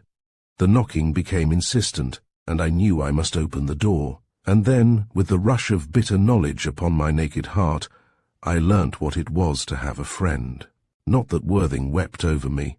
Rather, it was his severe strength and calm recognition of actuality that supported me. For in his presence, I accepted the inevitable as a thing not to be questioned, merely to be endured. It was the contagion of example rather than of precept, for he never, that I remember, spoke harshly to me as one must to the hysterical. It was merely that he faced up to the reality of the situation, and I caught something of his straight and uncompromising attitude of soul. Dirk, too, nursed me back to sanity in his rough way. Not that I learnt much philosophy from him, rather it would seem that he tended to undo the good that Worthing did me. For if Worthing stimulated me to strength of endurance, Dirk stimulated me to violent rebellion. He took me with him for long marches across the country, and sometimes for a tossing at sea, and always the burden of his talk was one of cursing and vengeance, till in the blackness of my heart I vowed again and again to track down my father's murderer and kill him without mercy. And at such times Dirk would encourage me with, "That's the gab, kiddie. This ain't no world for milk and water livers. It's red blood that runs in the heart, my dear, and that's a stuff that takes some cooling." But unaccountable as it may seem, the medicine of philosophy and the medicine of revenge, which might appear to be antidotes, didn't nullify each other. I felt a stimulation from them both. I suppose it was that the one taught me to bear, and the other taught me to act. But, however that may be, with the passing of the days I found myself facing the world again, with a bitter sense of loneliness at my heart, but with no craven yielding to circumstance. It wasn't till I had emerged from the shadow that Worthing seriously set himself to question me on the dark business. And then he was 100-fold more exacting than the officers had been. First he made me go over again and again the ground of the murder and the pursuit, explaining at every turn just what I had seen and done. And strangely enough, each time I seemed to remember some point which had escaped my memory before. Though of what use all this exactitude of detail was to be, I couldn't guess. But Worthing was relentless, saying that nothing, however trifling, must be passed over, as the clue might lie in the most unexpected place. However, at last he seemed satisfied that nothing more was to be learnt from the process. But he had reconstructed the murder with convincing probability of detail. The murderer must have known of my father's intended visit. Perhaps he had even heard the song which had warned me of the meeting, or perhaps he had merely followed him, waiting for a chance to strike. Worthing favoured the first theory. Then he pointed out the spot where the murderer had remained concealed till my father should arrive. My father, for his part, had sailed down on the schooner we had seen, having arranged before to be set ashore. He hadn't rowed up the smuggler's tunnel, as he didn't know whether the passage was still clear to the woods. The rope ladder might no longer be there. So, not seeing me, he had started to climb the cliffs, intending to make for the Dolphin. Then came the puzzling cry for help. I eagerly explained to Worthing the affair of the snowman, and how my father had rushed back into the burning inn to save me. His enemy must have been on his track even then, and the incident had given him the idea of a ruse which he hadn't yet tried. Well, it had succeeded. He had imitated my voice, and my father had turned, thinking I was below there and in danger. And that was easily explicable, as I might have been exploring in Driftwood Cavern. He had turned, unarmed of all suspicion, in his sudden belief that I was in peril, and his enemy had caught him off his guard at last, and had killed him. The murderer had fled, and I had followed, but the smack towards which I thought he had been making was still at anchor when Worthing found me. So then he had had some other retreat in mind. Evidently he knew the coast well. Actually, where he had hidden didn't much matter, for he must have fled the district long before my wits were clear enough to tell anything of the story. But there was one piece of evidence which set Worthing questioning me. Across my right hand were 2 ragged gashes. How had they come? I laughed at the question, for in my blind pursuit of the murderer I had taken so little heed that it was a wonder I wasn't gashed and bruised from head to heel. But Worthing wouldn't leave it at that. I must think where I was most likely to have hurt my hand. And then it came to me. "Why," I said, "it was vaulting the jetty." "Vaulting?" he cried sharply. "You said you jumped it." I suppose I had done. "Well," I said, "I vaulted over." I saw him vault, and I followed suit. Worthing looked at me as though astounded, and then said, "Good God, Tommy, and you've only just told me that." "Come along," he cried, and raced me off to the spot for a further investigation. And there, on the stump where I had rested my hand, were 2 great rusty nails sticking out wickedly from the rotten timber. Indeed, it looked as though the gash they had made in the wood had first set it splitting. Worthing gazed at them, then turned to me and looked at my hand. "Yes," he said, "that's it. And yet, in your confounded stupidity, you wouldn't have said anything about it." To tell the truth, I was still rather in a maze at the importance of the find. "Can't you see?" cried Worthing, reading my dullness in my vacant stare. "Don't you realize that he's probably marked in the same way?" "Ah, of course," I said. He put his hand there too. "How wise of you to think of that," was all he answered. But I believe I would have thought of it long since had it not been for the cloud which hadn't yet quite lifted from my spirit. But Worthing hadn't done with me. For days we strolled the country round, or sat out on the cliffs, or lay in bed with the candle burning to the socket, while I told him everything I could remember of my past life. 100 times as much as I have written in this book, for I couldn't distinguish then between the relevant and the irrelevant. And indeed he didn't wish me to distinguish. If I seemed to be keeping back some trifling detail, he would wrest it relentlessly out of me, declaring that he must know everything I could possibly remember, to the very clothes I had ever worn and the very meals I had ever eaten. At times he listened with his eyes half closed, as though waiting for some hint which would set him on a clue, or throw light on other parts of the story which seemed shadowy and inexplicable. And at times he would start up alertly and tell me to repeat something again, spurring on my memory with hints and suggestions. He brushed aside my question as to how the old hag, Bite in the Dark, had changed into a man, for I had recognized the face of the evil old woman as the blow caught me between the eyes. "Merely a matter of clothes," said Worthing. But the mention of the manuscript, when I came to that part of the narrative, excited him immensely, as though he had hit upon the main trail at last, and my father's poring over the plans, his explorations of the creeks and pools about the Dolphin, and his story of the accursed treasure that night at Sunset Towers, became the nucleus of Worthing's inquiries. And indeed I wasn't so lacking in insight as to be unaware of the significance of all. It was the unifying element which should explain the mystery that baffled me. For in my superstitious way I was inclined to believe it was the working out of the old curse upon yet another victim. The murderer, be he man or woman, I regarded as merely an instrument in the hand of that darker, impalpable horror which my father had named Shadow of Fear. But Worthing laughed all such stuff to scorn. He set about hunting for the manuscript among my father's papers, but it was missing.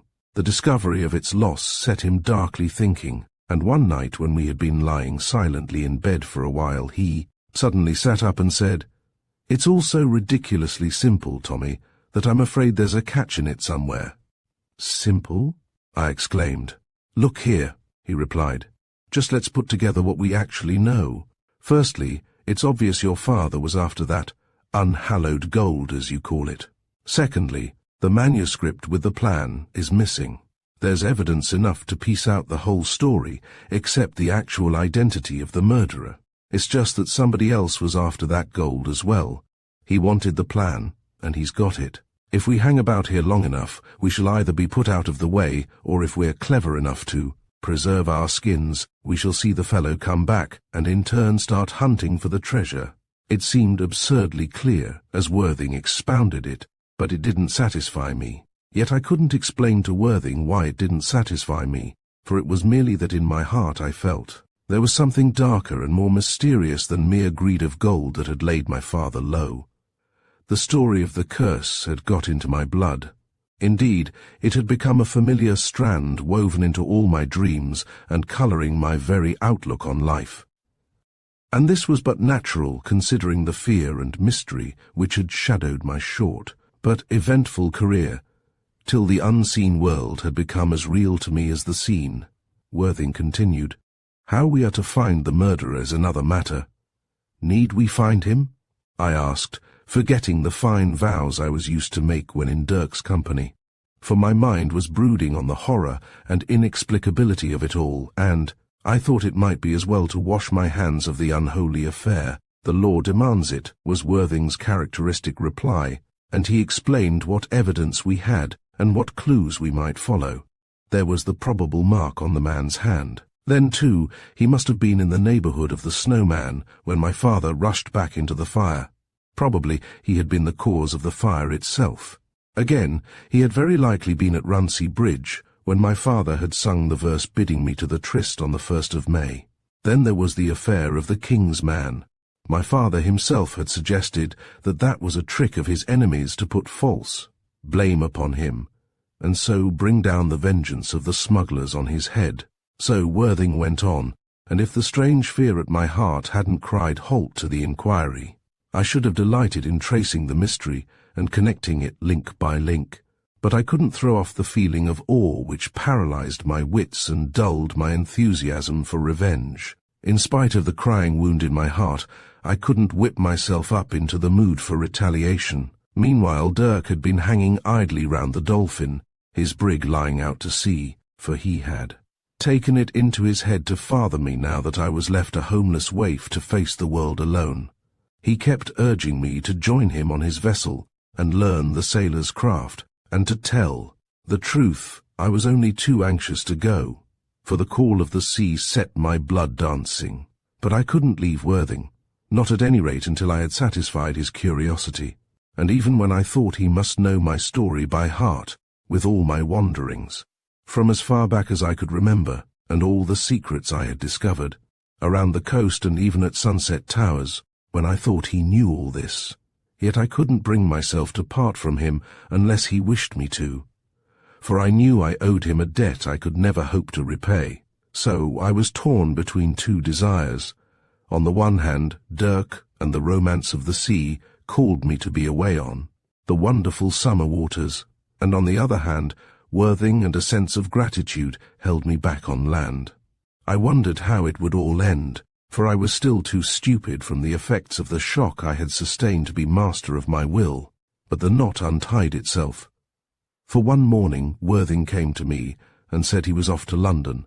He had learnt all he could at this end of the trail. Now he must go and establish himself in his uncle's graces, and didn't doubt but that he would have leisure and opportunity to work at the mystery and eventually unravel it. His uncle, he knew, would lend him every help, for the case promised to be one of intense interest in the annals of crime. This method of regarding the tragedy made me wince, but I answered cheerily that I was ready to accompany him. "But you're going to sea," he said. "To sea?" I repeated. "Look here, Tommy," he answered. "What you need is a thorough change. You haven't got over the shock yet. You'll have a bad time of it before you can face your life steadily. Well, you go off with Dirk while the summer lasts, and then meet me in London. You see, he added, I shall be able to put your affairs straight in the meantime. I didn't understand him. My affairs? I queried. Tommy, he said, taking me by the arm, I've pumped you dry during the last few weeks, but you haven't asked me a question, so I must speak without being asked, that's all. You remember I was following you down the cliff when you set off in chase of your father's murderer. Well, when I came up, your dad was still living. I felt a gush of tears at my eyes, but I dashed them away and said, Yes? His last thought was for you, Tommy. He gave me a packet which he had in his coat, and I found another in his knapsack in the boat. He didn't intend that you should miss it. He gave it to me and asked me to see the matter straight. I think he had some sort of confidence in my knowledge of this kind of thing. Of course I promised. But what is it?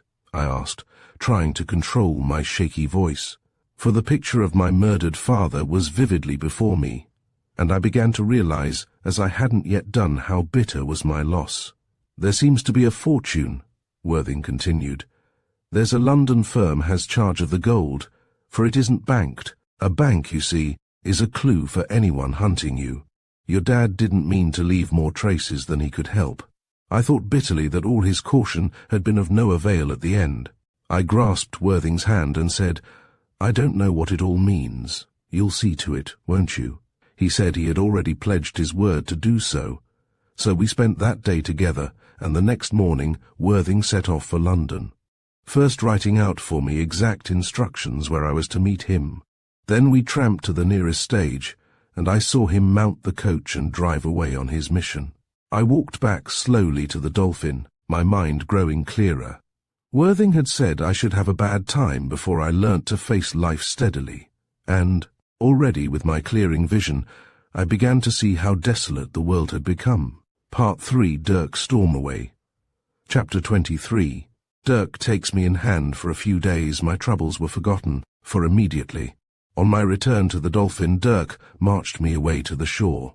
At ebb tide pool we found his boat in waiting, and it was only a matter of a few strokes of the oar before we were aboard his brig, the Revenge. As we drew alongside, he jerked his head up to the name. Used to be the Sailor's Lass, he said. The anchor was hauled in, and the dream of my life began. I was like a mad thing on board there. I couldn't grow weary questioning the hands on the use of this and that, though they probably grew weary answering me.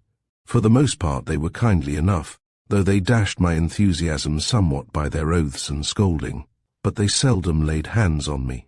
It may have been that they were afraid to do so, knowing me under the protection of Dirk, a master to daunt the boldest. But I think, too, I was popular on my own account. I was hardy and bold, and could swarm a backstay as easily as run up the ratlines. Also, I was willing and eager to take my share of the work, and so relieved the lazier ones of many a climb aloft, and my precocity with the knife and pistol amused them, and I could talk of strange things when we lounged, about the galley and the dog watches which appealed to their sailor sense of the mysterious. For a few days the world was an enchanted playground. The sky was a serene blue, with here and there lazy woolly clouds floating over us like argosies from fairyland. The wind was steady enough to swell the sails without rolling us boisterously amid toppling waves, and the water cutting away from the bows in a gush of leaping white, and foaming out in a double wake to either side, the slapping of the waves against the vessel, and spurting up in little fountains. To the deck, the long racing lines of the rollers, glittering with innumerable greens and blues, and in the evening catching the colours of the west, and flaming suddenly into orange and red and purple. The mist on the sea's face in the morning, like a white veil filmy, and shifting and translucent, and gleaming like cloudy mother of pearl as the sun strengthened and shot it through with colour, to furl it up like a banner of gauze till it melted and left the skyline clear, so that once again to the sweep of the horizon were the dancing waters and the wide free kingdom of the air. All these things which were the wonder and beauty of the sea caught at my heart like a passion, till I thought I should like to live forever amid this inconstant wavering mystery, this intangible fluctuant loveliness, which teased my spirit like a thirst and fired it like a wine. But this has little to do with my story, though I should like to dilate on the joy of it all. For even when the sky clouded and the storm caught us, the thunder rolling ponderously overhead, like a caravan of the giants, and the lightning stabbing at us out of the black heavens, ripping the clouds across in savage jagged gashes, I still exulted, being ignorant, and fighting on the high unsteady yards with the stiff kicking sails, thought that life was a wonderful game. But with familiarity, though I never lost my enthusiasm, I had leisure to return upon myself and take measure of the calamity which had befallen me. The fumes had cleared from my mind by now, and I began to understand that I should never see my father again. "He is dead, dead, dead," was no longer an ominous knocking from without. It was a sorrow that had come to live with me forever. My father, who had been my whole world to me, he had gone, and I had been longing to see him, counting the days, in an agony when the misadventure of the officers and the later misadventure at Sunset Towers had threatened to hold us apart.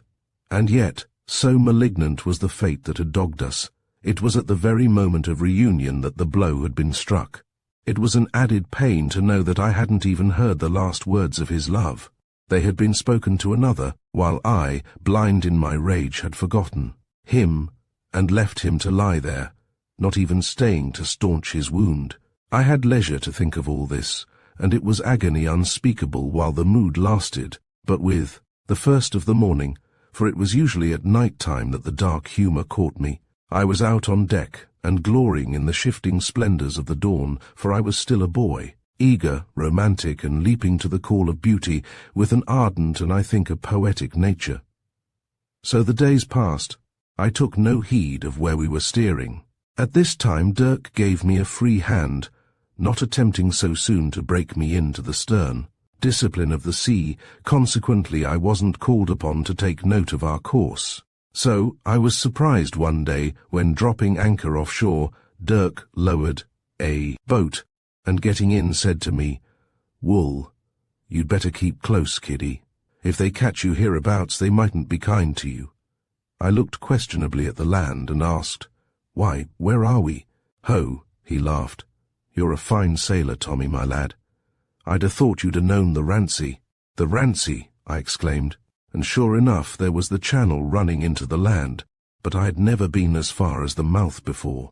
A sudden desire set my heart thumping. I had hardly given a thought to Jenny during the whole of the voyage, but I knew now by the uneasy catching of my breath that a strange longing for her had suddenly possessed me. "Dirk," I cried, "take me with you." "Orders," he said sharply, "you stay here." "Dirk," I cried again coaxingly. He merely looked at me, and I knew I mustn't argue with him. So I watched him lower away with a couple of hands and row off to shore. The thought of Jenny set my heart strangely working. Though I knew well I badly wanted to see her, yet there was a shrinking uneasiness at my heart as though I were half afraid. The prospect of facing Jenny again seemed more like an ordeal than a pleasure.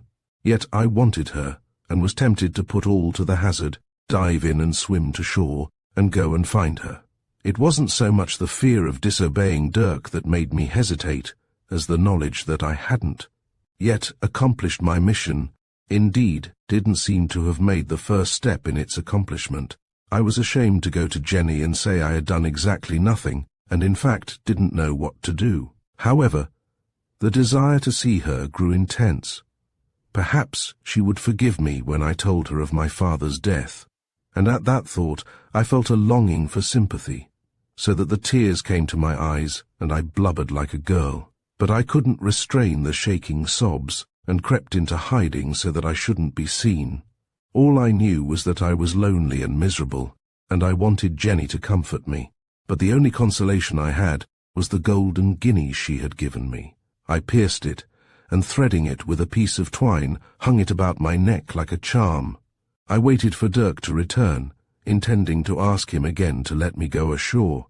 But he didn't return, and the evening grew dark, and the sun set over the land. So I crept into my bunk, and still sniffing a little curled myself up and went to sleep. But with the morning Dirk was still away. And then I suddenly knew why he had vanished, and cursed myself for a fool for not having guessed before. He was on the track of the king's man. Probably he would be away some days.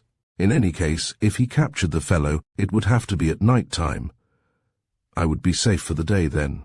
I gobbled down some breakfast and taking my knife, but leaving my pistol behind. I slipped on deck and waited for a chance to drop overboard unobserved. It wasn't long before the chance came. The men were resting, as there was little work to do while the ship lay at anchor. The lookout wasn't paying too much heed to his job. I was over the side, sliding down the anchor chain, without a soul being any the wiser. And soon I was ashore, and making for a fisherman's hut, changed my wet clothes for a jersey and a pair of breeches, on the understanding that I should return that night and receive my own clothes back again.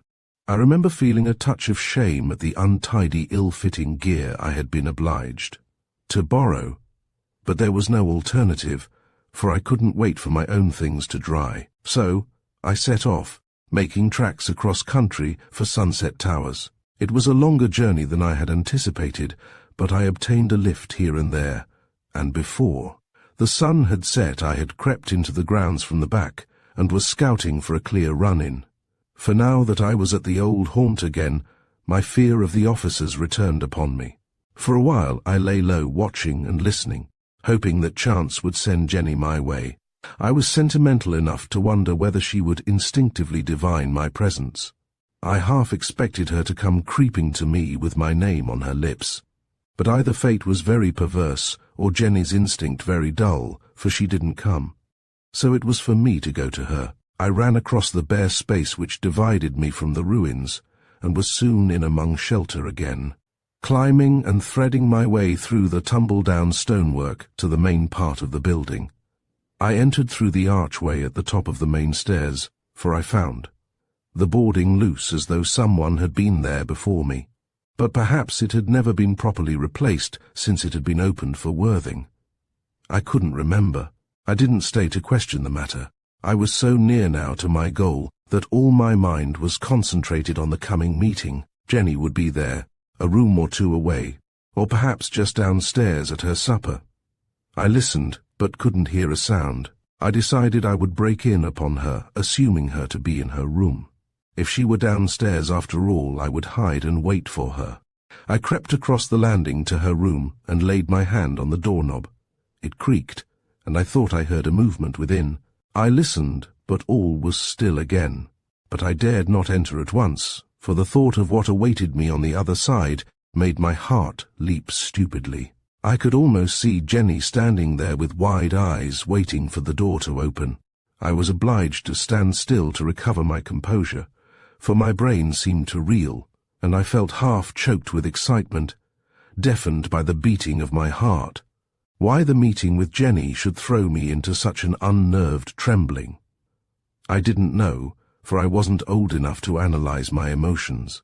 But there I stood, fluttering like a rag, with all the strength ebbed out of my muscles, and knowing full well that if I tried to speak, I should merely stammer like a booby. Also, I was painfully aware of my disreputable clothes. It was the sound of someone moving downstairs that decided me to risk my appearance and enter. I turned the handle and put my head round the door. To my amazement, the room was empty. I was both relieved and disappointed, for though the sight of Jenny there would have left me merely gaping and grinning inanely, yet I knew now I should have to prepare myself for the ordeal all over again. I went in and sat down on a chair and looked about the room. It was strangely empty. Usually there were clothes lying here and there, for Jenny wasn't the tidiest of mortals. And besides, there used to be all sorts of odds and ends and gimcracks that I couldn't name, dotted about the walls and shelves, and their absence now left a gap in the place. I went to the bed and pulled aside the curtain. The clothes and mattress were rolled up into a bundle. Evidently no one was expected to sleep there that night. I looked blankly around me, feeling bitterly dejected and knowing, in spite of silly arguments that kept rising to the contrary, that Jenny wasn't there at all. She had gone away. I began to notice other signs of abandonment. The dust lay thickly everywhere. There were odds and ends of paper lying untidily about the floor, as though drawers and cupboards had been turned out. As indeed they had been, for when I examined them, they were empty. I sat down on the bed, disheartened and disconsolate. I didn't realize till this moment how keenly I had been looking forward to seeing Jenny, and the stupid trembling left me, and I felt limp with dejection. Again I was alone in the world, and with the sense of loneliness came back in a flood of anguish the memory of my father's death. I was too utterly broken to weep even. I just sat there looking dully before me, saying to myself, "Jenny, Jenny, Jenny." Then I felt a surge of anger against her. Why had she gone away? Gone away without even leaving me a message. Perhaps she had left a message. With quickened feelings I sprang up and gazed about the room, then started turning out all the drawers. Before I had merely glanced idly at them. But though I hunted high and low, there was no trace of any message. I even examined the dusty shelves, wondering whether she had thought to write on them, with her finger, till it occurred to me that the dust had gathered after she had left. Then I thought there might be a note for me downstairs, or even in my own bedroom. I turned to the door, but again I heard a noise, and I hesitated. There was somebody on the landing. Instinct told me it was my enemy, for who else should be prowling round the place when the inmates had gone? For a moment my thought was to fling open the door and hurl myself upon him. I gripped my knife in angry hate, and my hand was on the knob. But the spasm of fury passed, and I felt limp and unnerved again. Somehow, I knew the creature was waiting for me outside the door. All was very still, but I seemed to feel a presence there, just behind the panels. He must be standing motionless, listening, holding his breath even, as I was doing myself, and only that inch of woodwork divided us. But I hadn't the courage to open the door and put all to the hazard. The evening was growing dusky. Already the room was full of hovering shadows. If only it had been daylight, I told myself, but all the while I knew I was a coward, yet I couldn't stiffen my resolution. Indeed, the blow of Jenny's absence, with no word of where I was to find her, had reduced me to a stupid self-pity, and I had no spirit left for fight. I slunk quietly away, treading with an infinitude of caution, and reaching the window, I raised it as noiselessly as I could. Luckily enough, it yielded easily to my hands, sliding up quietly without a creak. Every moment I dreaded to see the door flung open, and my enemy upon me. But I kept my knife in my teeth, ready, and always my eyes were turned towards the door. At length the window was raised, and with a great breath of relief I slipped out and over the edge, clinging to the ivy. And then, as my face dipped below the sill, I saw the message I had been hunting for.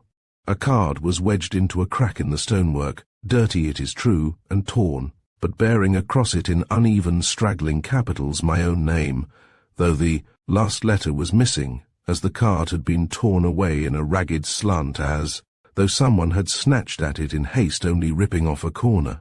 Carefully, though I was still in an agony of fear, I loosened the card, and climbing down to earth, I turned it over without waiting to hide, and there I saw written, "Tommy, come to me. Our house is."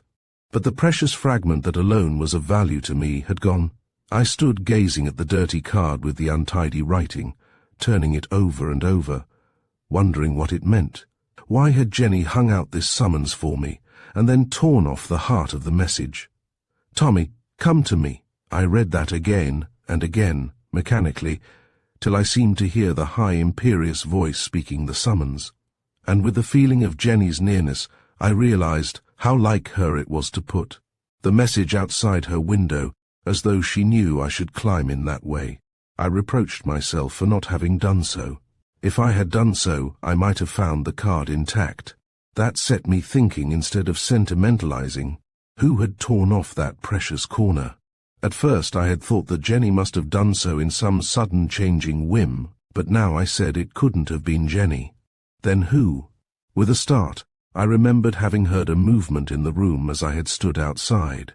The door foolishly talking down my thumping heart, too shy to face her. Suppose I had but repeated the maneuver which my enemy had played on me. Suppose he too, hearing my hand on the knob, had climbed out through the window, and seeing the message there had snatched at it, in too great a hurry to release it carefully, and so had stolen just the fragment that I needed. It was possible. I flushed hotly at the possibility, for the explanation commended itself to me, and then the full meaning of the thing flooded in upon me. It wasn't my enemy. I must have been stupid ever to have supposed it could have been. It was the captain's enemy. He was hunting for him, and now he would have the clue he wanted. All fear was forgotten now. I was up the ivy again, and leaping to the door I flung it wide. The landing was empty. With my knife in my hand I rushed into room after room, then down the stairs, hunting everywhere, and assuredly I should have stabbed anyone that had come in my path, without staying to see who he might be. But the whole place was deserted. Only the hollow echoing of my feet rang from chamber to chamber, sounding strangely dismal in the gathering twilight. So at last I gave up the search. Standing still there in the great empty hall, the abandonment of the place was like a watchful presence of some listening thing, so that I turned about expecting to see eyes upon me in the shadowy corners. At last I grew really frightened at I know not what, and ran into the open. When I turned to look back, the huge house was standing up black against the sunset as I had seen it that evening, when hand in hand my father and I had first passed beneath its portals, and still it seemed to be wrapped in some dark and evil meditation, gazing in upon itself as though concealing an ugly mystery which it dared not divulge, and I, knowing something of the haunting horror within its walls, and believing that even now an enemy was lurking there, felt an overshadowing dread at my heart, as though an immense black bird had covered me with its wings. Then I heard a low sighing that swelled into a moan, and it seemed that the mighty creature was shaken, with a sorrow it couldn't ease, crying to be rid of a sickness that was poisoning it to the soul. I clapped my hands to my ears and fled into the darkening night. It wasn't till I was deep among the heather that I realized I was famishingly hungry. I would have turned back, if I had had the courage, to see if there were any stale leavings in the larder. But I couldn't face the prospect of entering again that lonely dark mansion, which seemed more menacing, in its desolation, than if I had been certain that an enemy was lurking for me there, knife in hand. So I tightened my belt and lay down to sleep, and over my head the stars came out, sparkling like flakes of the driven surge in the splendor of the moon. So the night slipped over me, and the morning came. With it I was up again, tightening my belt by another hole to kennel in the wolves of hunger that were gnawing so remorselessly within me.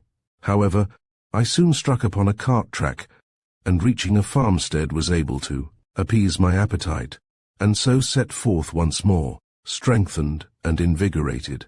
When clear of Rancy Bridge, for the fear of the officers still made me cautious, I hit out for the main road, obtaining a lift here and there on the way. But it was well towards evening before I heard the washing of the sea, and at last set foot upon the shore. I broke out onto the open sands without caution, and before I could retrieve my error, I saw Dirk in front of me. I started back into hiding, but I heard his voice call me sharply. I went slowly up to him, hanging my head, for he had discovered my truancy, and I feared he would be bitterly angry with me. Without a word, he gripped me savagely by the arm, and strode me down to his boat, where it tossed at anchor at the water's edge. "My clothes," I said, not wanting to be stranded with the ragged things I had on. He said no word, but pushed me forward, and there in the boat lay my own clothes in a bundle. Then he knew all about my escapade.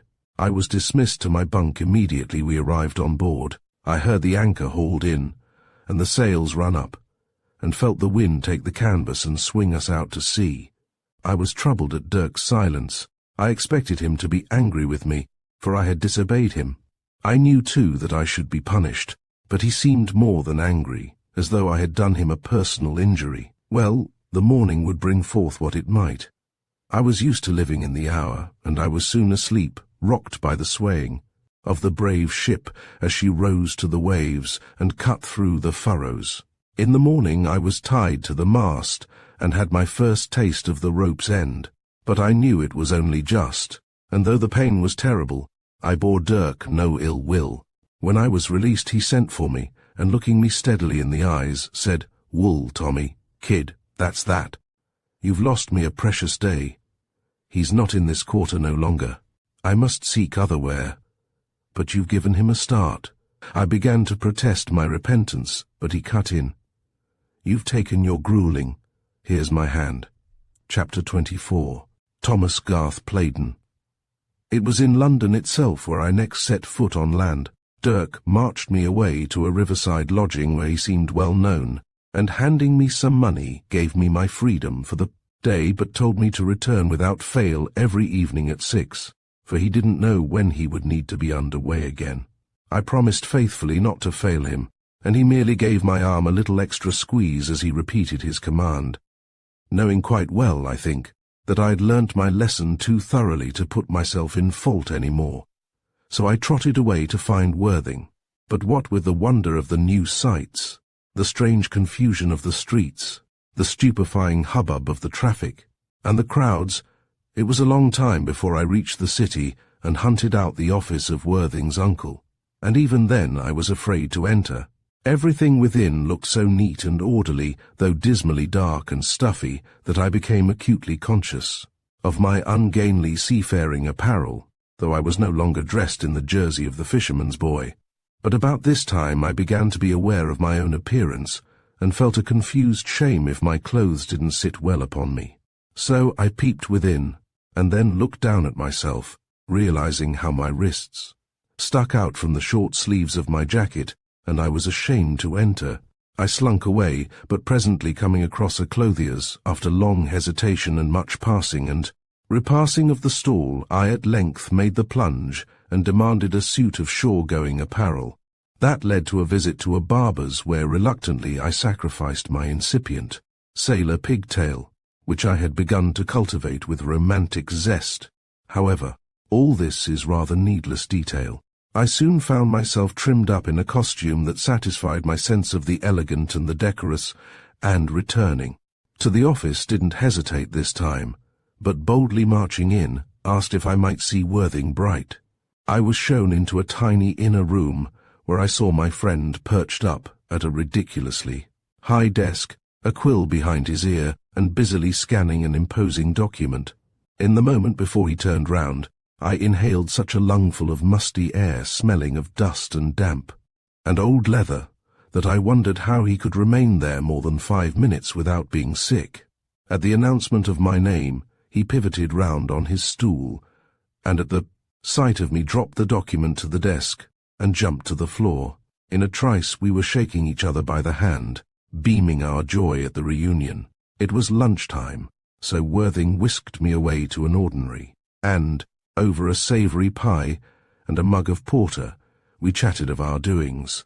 At least I did, for Worthing didn't have much to say for himself, though I managed to screw from him the story of the way he had rescued me from Rancy Bridge. He was able to laugh at the affair now, though something of the indignity he had suffered still seemed to rankle at his pride. But all I learnt fresh was that, being in the confidence of the doctor, he had discovered where my knife and pistol were kept, and so had been able to steal them and bring them to me. He added no comment, and the rest I knew. He shrugged at the affair and dismissed it, but he was excited at my own particular business. However, he soon calmed down to his usual sedate self-control and told me something of his progress in the solution of the mystery. He had been going into the whole affair, and his uncle was as keen as himself to unravel the thing, and was absent even then following up the clue, and though he wouldn't give me particulars, he hinted that the matter was taking on a proportion that promised to make it of unique interest in the history of crime. "In fact, Tommy," he said, "I'm afraid your dad's very much in the background. We're after higher game." All this wasn't of much comfort to me. I felt a little hurt that Worthing could so far forget my loss in the mere thrill of the legal triumph that he declared lay before him. But I knew his nature. The human counted for little, the legal for much. Indeed, apart from his friendship with me, I don't think he had a tie to bind him to humanity. He had set my own personal affairs in order, I soon found. My father had left, not a fortune indeed, but a competence which with husbanding would yield an income sufficient to guarantee independence. So at least Worthing assured me, though the figures which he set down for me in orderly columns conveyed exactly nothing to me. I asked him to look after the whole thing, and to let me have money when I wanted it. As for me, I intended to study seamanship under Dirk. At this Worthing frowned slightly, as though considering the matter, then drawing out a document, he studied it carefully, and at last said that he thought that would do. It seemed that my father had stipulated that I was to apprentice myself to some profession, or, if I preferred, to continue at school till I was 17 and then proceed to a university. But the thought of a scholastic career for a fellow like myself sent me into a roar of laughter. I needn't detail all the legal business that had to be transacted. There were documents to sign of whose contents I was blissfully ignorant, and lawyers and magistrates to visit. But Worthing steered me safely through the confusing processes. I remembered how my father had said that Worthing was the kind of fellow to have for a friend. Evidently, his dying thought turning towards me had been that Worthing would care for me if he left the whole matter in his hands. The matter was tangled enough too, for my father had no discoverable relations, and there seemed some difficulty in proving my identity. His money had been left in a lump sum at a goldsmith's, who knew no more of him than his face and his signature. When in need of funds, my father had called personally and taken what he wanted from the store. However, at last I found myself master of the inheritance, and entrusting it to Worthing was assured that I might count on a yearly income of a few £100, for he invested the money for me, and saw the deeds safely banked in my name. He also handed me some papers of my father's, fragments of poems and stories, for the most part, which I laid aside to examine at my leisure. The most curious thing to me was the discovery that I really had a name. Of course, at school I had had an appendage dangling in the rear of Tommy, but I had paid little heed to it, and cannot now remember what it was. Now I found I had a real name of my own, and felt extraordinarily elated at the discovery. I could sign myself Thomas Garth Playden. But amazing as this discovery was, it was even more amazing to learn that my father, who hadn't even had a Christian name that I knew of, had been Walter Noel Playden, Esquire. I couldn't reconcile myself to it. It seemed so utterly foolish to think of my father otherwise than as Daddy. He was associated in my mind with everything romantic and mysterious, and should have been nameless to the end of time. To fix him with a title like this was to strip him of the glamour that had always clouded him about like a glory. He was no longer an emanation from the pages of a wonderful tale, but merely a creature of flesh and blood who clothed himself like another and fed on bread and meat. It was indeed the first blow levelled at the illusions that had clung about my childhood. With a name of my own, and with a father who also had his individual title, I took my first step out of fairyland into the world of men and women. Chapter 25. Jenny sends a message. My affairs were hardly settled before I was whirled away to sea again. One day when I reached my lodging a minute before the stroke of 6, puffing, for I had been running so as not to be late, I found a message from Dirk bidding me to make haste aboard. I gathered up my few belongings and ran for the quay, and it wasn't many minutes after my clambering aboard that the anchor was hauled in and we were under way. I learnt next day from Dirk that he had just missed his quarry again. I thought I detected a suggestion of an accusation in his voice, and I cried out, "Oh, Dirk, I'm so sorry." "Tush, kid, that business is settled," he said sharply. But I believed that if it hadn't been for my disobedience on the Rancy, he would have run his man to earth by now. However, it seemed that he had escaped. He had even left the country, and Dirk couldn't hazard a guess where he might be bound for. "Slippery he is," said Dirk, "knows all the tricks, and a few more besides. But I'll have him, Tommy. I'll have him." I don't think I was very enthusiastic for Dirk's success. The matter left me rather cold, and yet I myself was bound, not on one quest of vengeance, but on 2. There was my pledge to Jenny to fulfill, though how in the world I was to fulfill it I didn't know, And there was my father's murderer to hunt down, though Worthing seemed to have shouldered the responsibility for that. It was a strange position that often set me fretfully brooding. I was but a boy, with a nature naturally responding to affection and gaiety and beauty. Yet with the burden of 2 lives upon me that I was to track down and destroy. At times I felt that the thing was too absurd. I was under a delusion. Even my father's death began to grow unreal, till I wondered whether I hadn't merely dreamed the whole fantastic thing. I should have been glad enough to have awakened one morning to find it had all been a nightmare, and that my real life was just this wonder of sea beauty about me, as the ship sped on day after day like a white bird, driving down into the south, with the skies growing bluer and bluer, till their wealth of colour was like a solemn song at my heart, very deep and holy. Indeed, I gave myself up to the delight of this wonderful new world that was opening around me. I think I was an apt pupil, and Dirk was pleased enough with my progress, and more pleased with my behaviour, I believe, for I was able to take my share of duty with the men, though naturally I was treated with more leniency and consideration, and for my part, I was thankful to Dirk for setting me to labour with the rest, rather than spoiling me as though I were either too small or too much of a gentleman to soil my hands. It wasn't long before I could stow a royal single-handed, or do my trick at the wheel with the best, but I mustn't dwell on this, for the brig Revenge was all this while bearing me away from the real scene of my story. Indeed, the story of this time is Dirk's rather than mine, though there would be enough to fill a book if it weren't clean out of the course of my narrative. Suffice it to say that I grew bigger and stronger and browner. Also, for some months, I was strangely subject to moods which puzzled even myself. For though knowing I was behaving badly, I would for days at a stretch have no word for a soul on board, often scowling at Dirk himself, when my heart was longing for the rough and kindly converse that was customary between us. Sometimes, too, I felt forced against my will to speak glumly and even angrily, for there seemed to be a stupid crying at my heart, and I was mortally afraid that a kind word would set me blubbering. So in self-defence I gave sharp words, that sharp words might be returned. At night, when I was curled up in my blankets, I would sometimes cry myself to sleep, cursing myself for a baby, but unable to restrain my tears.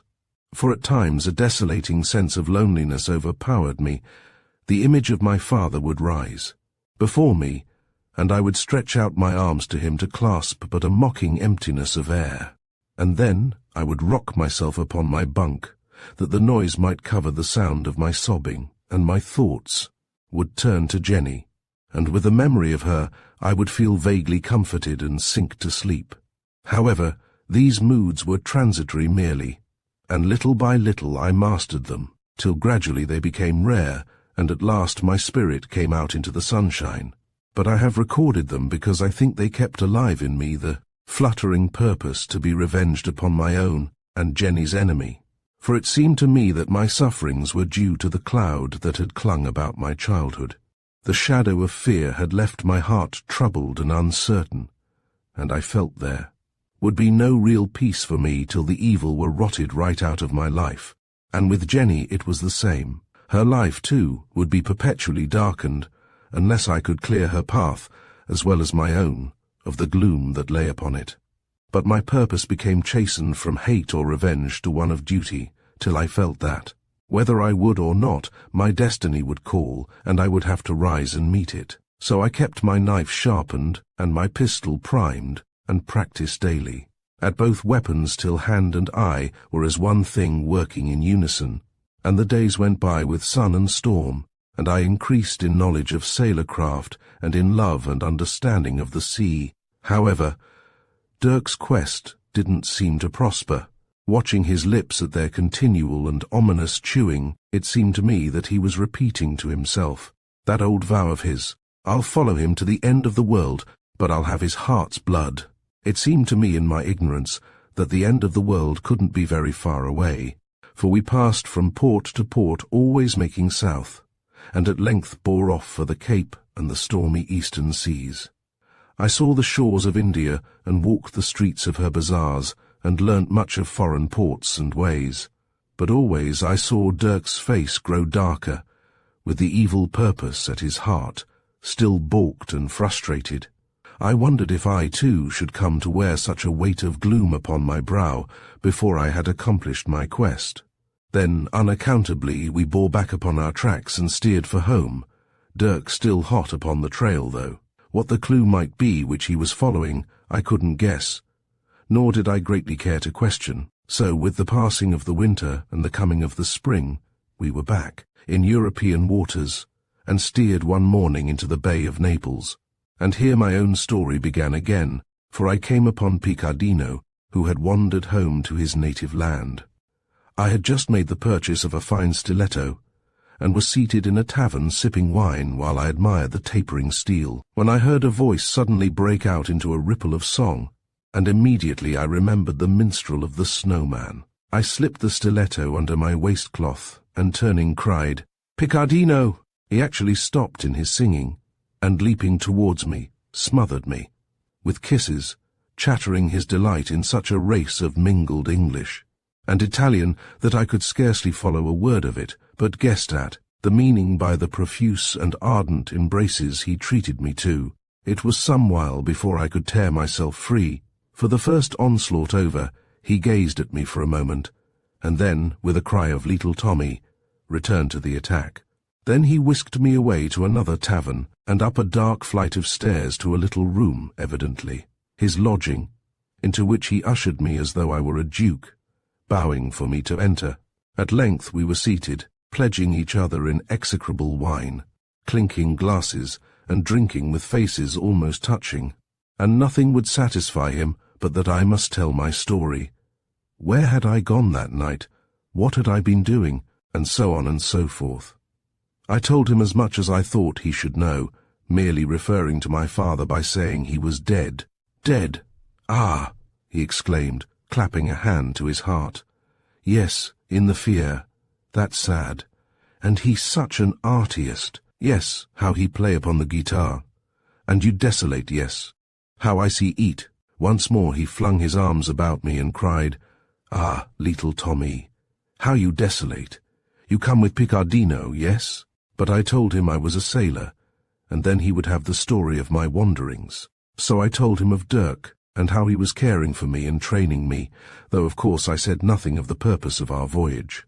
I hinted that Dirk had been trading, which indeed was true too, for Dirk had made it part of my education to show me about the booths and markets of the East, and I had a stock of purchases on board by which I hoped materially to increase my capital. Then it was my turn to question Picardino, but so vigorously did he ply me for more details of my life that it was no easy matter to edge in a word about himself. However, at length I did manage to say, "Tell me, Picardino, where did you vanish that night? And who was it chasing you?" "Ah, Tommy," he smiled knowingly, "that secret." Then he leant forward, and whispering very quietly as though the affair were a profound mystery, he said, "Picardino no money thing. He travel here and there. Ladies they say him, you speak my sweetheart these and that, and papas they angry. Yes, and if they catch him it is no pleasant for Picardino, but he plenty love the ladies. Ah, the sweet things they are. He gave much to curry message. Yes, if it were his blood." He laid his hands across his heart, with a theatrical gesture that amused me, and yet he seemed earnest enough in his story. The picture of the little minstrel wandering from hall to hall, carrying love messages from sweetheart to sweetheart and evading the wrath of enraged papas, was one that flattered my sense of the romantic. He continued his story by telling me of all the wiles that the ladies resorted to in getting their messages through to him, sometimes humming a song that told its own tale, sometimes tossing him a coin with a name scratched into it, sometimes speaking to him in the language of flowers. It was amusing enough, and indeed I found a strange charm in the sentimental glamour of his amorous adventures. He coloured his stories with such an impassioned glow of whole-hearted appreciation that I was carried off my feet and wished that I too had a message. for him to carry to my sweetheart, or better still one to receive from him, from the lady of my love, imprisoned in a lonely tower by a tyrannous papa. However, it seemed that he wasn't always successful. He began to wax melancholy, because occasionally he failed to find some lost or erring swain and bring him back to his lady-love. Even then he was in search for more than one faithless truant, and he began to tell me of this and that disloyal one he was still hunting for. Then of a sudden he broke off, and looking at me in a strange inquiring way said, "Tommy." Why, yes, it was Tommy. But you grown, she say a little boy, you big as Picardino bigger. Ah, yes, I not think. Before I was aware of what he was about, he brushed his hand across my forehead and smoothed back my hair, crying out with delight as he did so, "Yes, eat ease. The scar, as she say. Tommy, I have message for you." I was thrown into a violent flutter of emotion.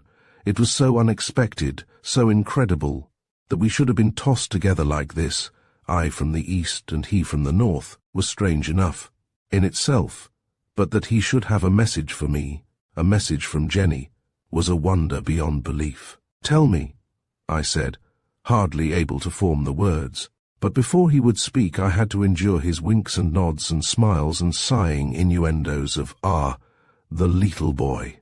But he man of the world. He have sweetheart. That is pretty, yes. But at last he told me the story. He had made a second visit to the big house on the moors, in spite of his vow never to go near it again. He shuddered as he mentioned the haunted place. However, this time he had been civilly welcomed, and by his description of the captain with his kind, fierce eyes, and of the little girl with the voice of a queen, I knew he wasn't deceiving me. "And the little lady, Jenny," I cried. "Jenny," he repeated. That is right. She sent message to little boy with scar under the hair. I say, where I find him? She say, he's named Tommy, you ask. I shrug shoulder and take message, for I no can say no. She so decided, little girl. I laughed at the picture, for it was so like Jenny. She had sent me forth on my quest in the same way, without a thought as to how I might possibly succeed. Picardino seemed to understand me, for he smiled and said, You know the manner, yes, but when she say Tommy, I not think of my Tommy. That foolish of me. I can't report in full the rigmarole he treated me to. The heart of the message was that I was to seek out Jenny in London. In London. I must have been near her then before I had set out on this voyage. She wanted me. I was to go to her at once, and the precious address was supplied. At once. That was a year ago. In a dim dismay, I wondered whether Jenny would forgive me for deserting her so long. It seemed difficult to make excuses to her. However, she wanted me. I was in a glow of expectation at that. She wanted me, and I was bound for England now, I believed. I would go to her without delay. Eagerly I pressed Picardino for fresh details of my little sweetheart, for I understood now the meaning of all the strange, turbulent shyness of the past year. I was a man of the world, as Picardino had said. I had learnt something of the ways of men and women, and I knew that the fermenting uneasiness that the thought of Jenny had aroused in me meant merely that I loved her. So, with a heart in a maze of wonder and delight, I took my leave of Picardino, even returning his embraces with effusion. So kindly did I feel towards the world, that when I plunged into the darkness of the night which had caught me unawares, I tossed a silver coin to a whining beggar woman who was crouching at the tavern door. My generosity seemed to overwhelm her, for she clutched my hand, kissed it fervently, and then opening my palm wide to the light of the flaring lamp in the porch, she rattled off into a long list of blessings that awaited me on my journey through life. But I was in a hurry, for I had overstayed my time. I wrenched my hand free, for she was gripping it tightly and studying it intently. As I broke from her, I thought she glanced keenly at me as though there were some fate in store for me which she didn't care to foretell. But I thought nothing of it, and sped on my way, repeating over and over the address Picardino had given me, and fingering Jenny's coin beneath my jacket. I threaded my way through the twisting streets, hardly knowing where I was wandering. Something of that strange elation I had felt when waiting for my father seemed to possess my spirit. A wonderful sense of uplifting lightness buoyed me on and wafted me forward. I was going to meet my Jenny. I came out upon the shore, and for a moment gazed to right and left to take my bearings. But just as I identified the brig Revenge lying out white and ghostly on the dark waters, I felt a numbing blow at my head. I didn't altogether lose my senses. I realized I was being bound, that a great cloth lay tight over my face, but I couldn't summon any strength to resist my captor. I was hauled away by the shoulders, my legs trailing in the sand, and soon I found myself being lifted on board a little rowing boat where a second figure helped to secure me in the stern. There I sat trussed up and helpless while the boat was rowed out into the bay. Chapter 26. A Story Under the Stars. At first I thought I was merely the victim of some common cutthroats who were after my money. It wasn't a pleasing thought. I felt indignant rather than afraid, for after the adventures I had passed, through it seemed too stupid to die at the hands of vulgar robbers, and something of my old outcry against fate rose to my heart. However, I was soon undeceived. When we had rowed out some way, my captors dropped anchor, and the boat lay idly rising and falling on the gentle heave of the waters. For some minutes there was a whispered consultation between the two men, while I had leisure, mazedly to admire the dancing brilliance of the stars high up in the black pool of the sky. And then, with reviving clearness of mind, as the effects of the blow passed off, leaving only a throbbing pain at my head, I turned my eyes to the men and took stock of the couple. One was a little fellow. The other, though not large, was bigger than his companion. They both wore masks, and in the darkness of the night it was impossible to distinguish anything of their features. I thought, too, they could distinguish little of mine, for the gag over my mouth reached below my chin and almost up to my eyes, just allowing me to see. Presently the larger of the two reached forward to me, and seizing my right hand forced it open, then holding it to the light of a little lantern that stood in the bottom of the boat, he beckoned to the other fellow and pointed to my palm. It was then that I realized that this was no mere robbery, for it was the two ragged scars of the jetty nails that they were so carefully examining. The little fellow nodded.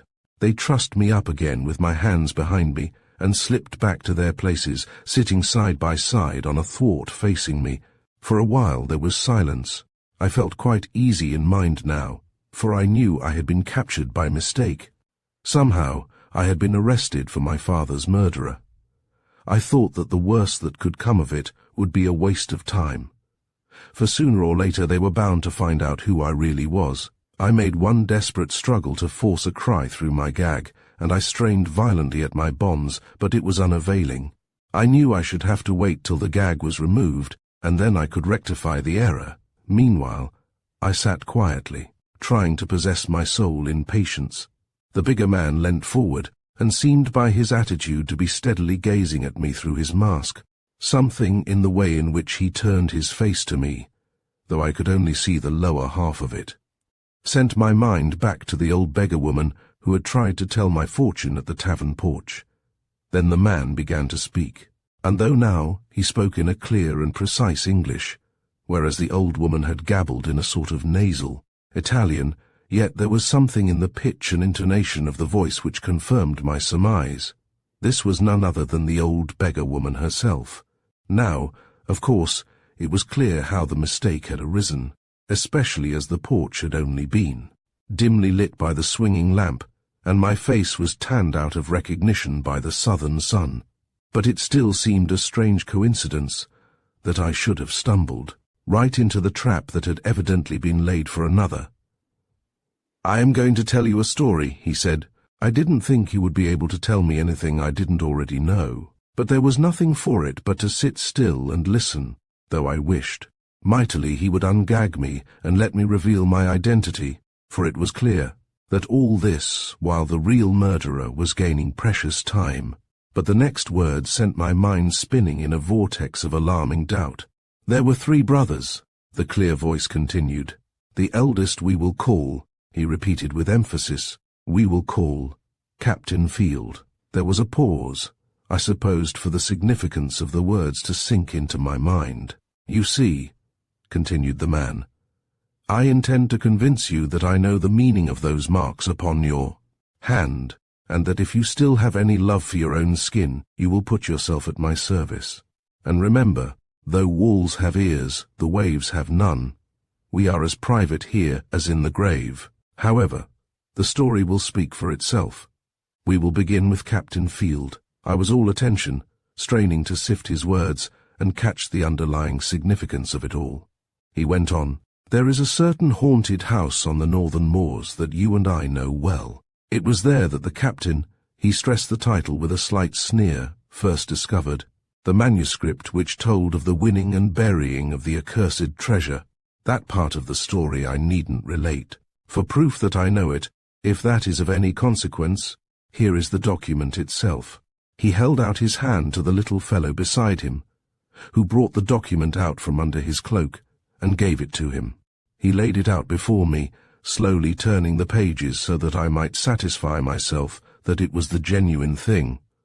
As I stretched at my bonds to gaze at it, I knew that the horrible doubt that had seized me at the mention of the captain's name was the very truth. It was my father's murderer who had stolen the manuscript that lay before me, and it must be my father's murderer who now sat facing me telling me this story. So I hadn't been captured by mistake. Rather, the sign that was to have betrayed my enemy had betrayed me instead. I wondered what the condition would be, which was to save me from these men. I listened with all my attention, hoping I might discover some missing link in the narrative which would give me the advantage of them, for I surmised there must be something they wanted to know which only I could tell. If I were clever enough to find the weak point in their information, I might foil them yet. The man continued, "You are satisfied, I presume, that this is the real article. How it has come into my hands you needn't seek to inquire. I thought I knew that well enough without pondering the matter.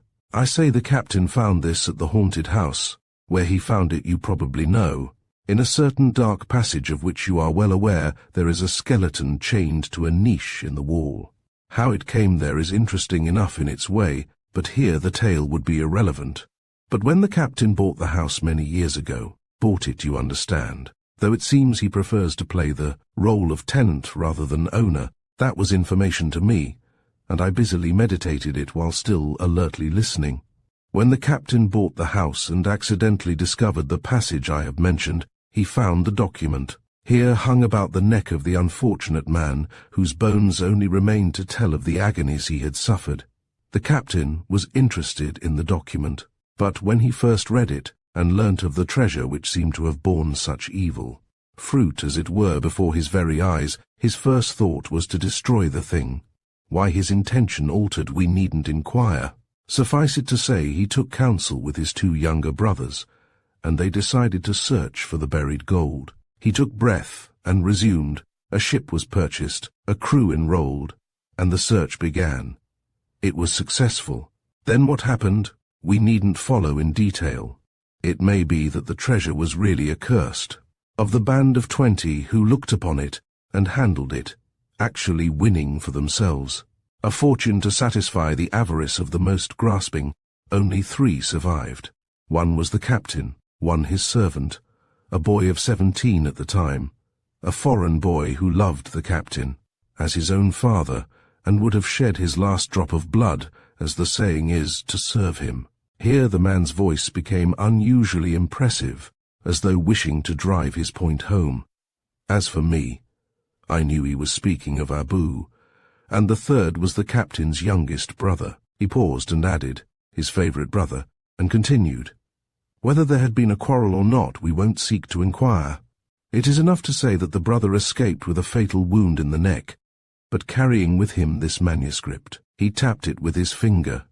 He had been stabbed, and as I say, the wound was fatal, but before he died, he succeeded in swimming to land and hiding in a cave, where he was found by a young lad who tried to staunch his wound and would have taken him to shelter, but he died where he lay, having first given the document to the boy.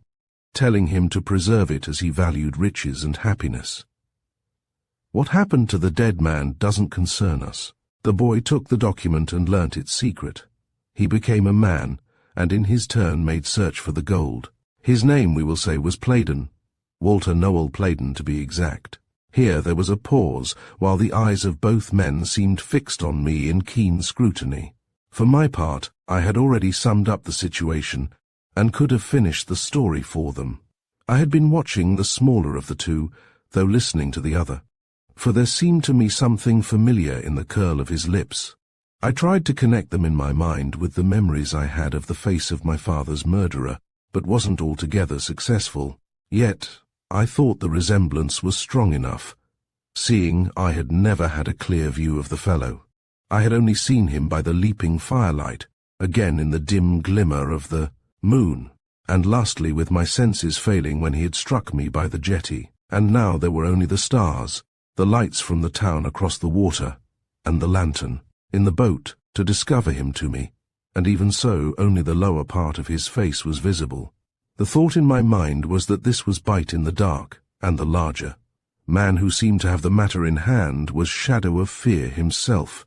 He resumed in a lower and more impressive voice, "So you see there were only two who knew the secret, for we needn't count the servant. He was merely a part of his master's will. And then," again he paused, "Playden was killed. He was stabbed in the neck." He seemed to intend me to understand something particular by this, and the manuscript vanished. Here it is. The conclusion was obvious. He might have said, "Here is the murderer." Again there was silence for a while, as they fixed me with their eyes from behind their masks. Then I began to be aware of something happening behind me. For a little time now, there had been a sort of gentle tugging at my bonds, but I had hardly noticed it as my mind had been given to the story. But now, in the space of silence, I grew keenly conscious of it. There was something furtive in the twitching of the cords at my wrists, very much as though a rat were gnawing at them. Indeed, for half a minute, I wondered whether Providence were coming to my aid, for I had heard of prisoners being miraculously freed in such a way, but the hope was too wild to be credited. Then the man before me began to speak again, and my mind was torn between his words, which I knew I must follow with all my wits, and the silent movements behind me which I couldn't understand, but which vaguely alarmed me by their secrecy and stealth. But the manuscript, as you know, is now only half a key. It is old and torn, and there is a vital portion missing. He turned to the map and pointed to the spot which had puzzled my father. Even Playden never unravelled the mystery, though he searched for 20 years. At that moment I felt a hand touch mine. It was immediately withdrawn. The hand was cold, and the touch had been but a fractional pressure, but it was enough. I knew there was somebody there behind me. In the water it must be, for I was in the very stern of the boat. A horrible fear caught at my heart.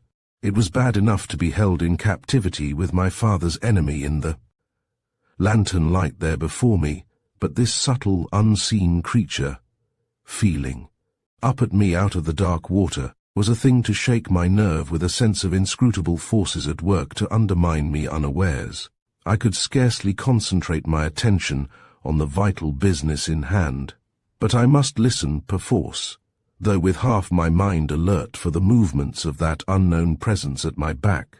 The voice was speaking again. "You will either supply me with the missing clue, or," he spoke, with an ominous emphasis, "you will pay the penalty which the sign on your hand warrants." Still, there was a stealthy jogging at my wrists, casting desperately in my mind for what it could mean, and half afraid every moment to feel a knife in my back. I yet had a thought to give to the words of my captor. It all seemed clear to me now. Worthing had been right in his surmise, though he hadn't suspected the connection between my father's fate and the persecution of the captain. It was a common enemy, I knew now, who, being himself on the scent of the treasure, knew that he needed both the manuscript which my father had possessed and the clue which only the captain could supply, as he had already threaded the maze and stolen a share of the gold. But I was still in the dark as to how I could serve the fellow's turn. He resumed, "You have the choice. Behind you lies the shore and freedom, before you a sea voyage and the forfeit at the end of it. I will give you 2 minutes to decide. I shall then ungag you, and you will tell me the secret of the entrance. If you refuse, you will be your own executioner." He took out a heavy watch and repeated, "I give you 2 minutes." I was in an agony. Clearly he thought I knew the secret because I had lived with the captain. He seemed to know I had once penetrated to the secret chamber. Probably he presumed I had then learnt the answer to the riddle. My mind was in a maze. All I could see clearly was that I was in danger of sharing the fate of that wretched skeleton if I failed to satisfy the demands of these men, the forfeit. I shuddered, remembering my alarming experience in the passage. How was I to convince this man that I was as ignorant as himself? Then I held my breath in sudden excitement, for I felt the cord at my right wrist slip loose. I moved my hand gently, and knew that it was free. The mystery of that strange presence in the water behind me was instantly clear. It was a friend. I didn't stop to think who, nor how he had found me, but someone had been cutting at my bonds, and now I was free. At least my knife hand was free. Instinctively, I looked to my belt to see if my weapons had been taken from me. They lay, the knife and the pistol, by the lantern in the bottom of the boat. "1 minute," said the man. I remembered I still had my stiletto hidden at my breast. Perhaps I could draw it before they knew what I was at, and take them by surprise. That would be easier than stooping for my knife and risking a blow at my bent neck. I tightened my muscles for a quick grab at the weapon, and looked across at my 2 enemies. For some reason I knew I would strike the smaller man first. He was the one who had had the actual killing of my father. I saw the spot on his neck, where I would stab. I could almost see the throb of the artery where I meant to strike. "Half a minute," said the man. Then I felt something hard pushed into my hand. It was the haft of a knife. I knew then it was Dirk who had come to my rescue. "Time!" I hurled myself forward at my father's murderer and plunged my blade deep into his throat. He sank limply with a choking gasp, and I fell on top of him, snarling through my gag in an uncontrollable access of hate and fury. At the same moment there was a splash and a cry, and a huge figure leapt out of the water and dealt with the other man. I saw him, as he knelt above his victim, draw a knife from his breast, dripping dreadfully in the light of the lantern. In a moment I was free of my bonds. I would have stripped the masks from the dead men, and looked on the faces of these enemies of mine who had already tracked my father to his death, and had so nearly sent me to follow him. But Dirk grasped me and pulled me away. "Back," he said in a low, harsh voice. "We must swim for it." And he was in the water. I stopped to slip my weapons back into my belt and stuff the manuscript in my breast, and was over, the side and in the sea, striking out in the wake of Dirk for the lights of the brig Revenge. Chapter 27. A night and a day as soon as we clambered on board, dripping from our swim, Dirk dismissed me below without a word except a rough good night. I didn't know how he had come to play the part he had done in the dark adventure of the evening, nor did I give the matter much thought, for my mind was too busy with other aspects of the problem.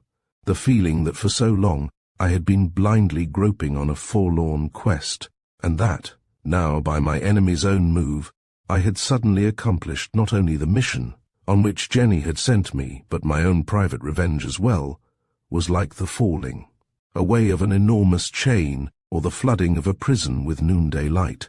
As I lay on my bunk tossing in my excitement, I hugged my arms across my breast and laughed into my blankets. It all seemed so miraculous, so incredible, as though Providence had planned the move, and I had merely trodden an ordained path. I wondered whether I were indeed especially cared for and watched over by heaven. Perhaps my affairs were in the keeping of a power beyond myself, but the thought was swallowed up in my exultation, for I was in a glow of excitement and couldn't sleep. I didn't want to sleep. I wanted to lie awake and let my imagination wing me away to Jenny and the meeting that was to be. For now I could say to her, "He is dead. Your father need fear no more." Again and again I pictured the scene to myself in a tumult of rapture. I wouldn't merely be going to her because she had sent for me. The joy I had felt when I learnt she wanted me was intensified 100-fold by the knowledge that now I had fulfilled the task she had set me to do. The consideration that I had avenged my father's murder didn't give me so much satisfaction as the knowledge that I had struck down the captain's foe. I think revenge had become merely a shadowy sort of duty to me, whereas there was a real purpose served in freeing a living man from a lifelong persecution. It needed the bodily presence of my enemy to whip up my fury to the pitch of mortal hatred. While he sat there before me in the boat, my fingers had itched for the blow. But now that the blow had been given, I felt no hatred. Indeed, I gave little thought to the fellow at all. My mind was turned homewards to Jenny, and the welcome that awaited me, and the things that lay at my heart to say made me flush and throb as with a fever. Between these glowing pictures, I tried at times to slip in a question as to how the affair had come about, but it was too much of a puzzle for my mind to solve in its state of fervid imagining.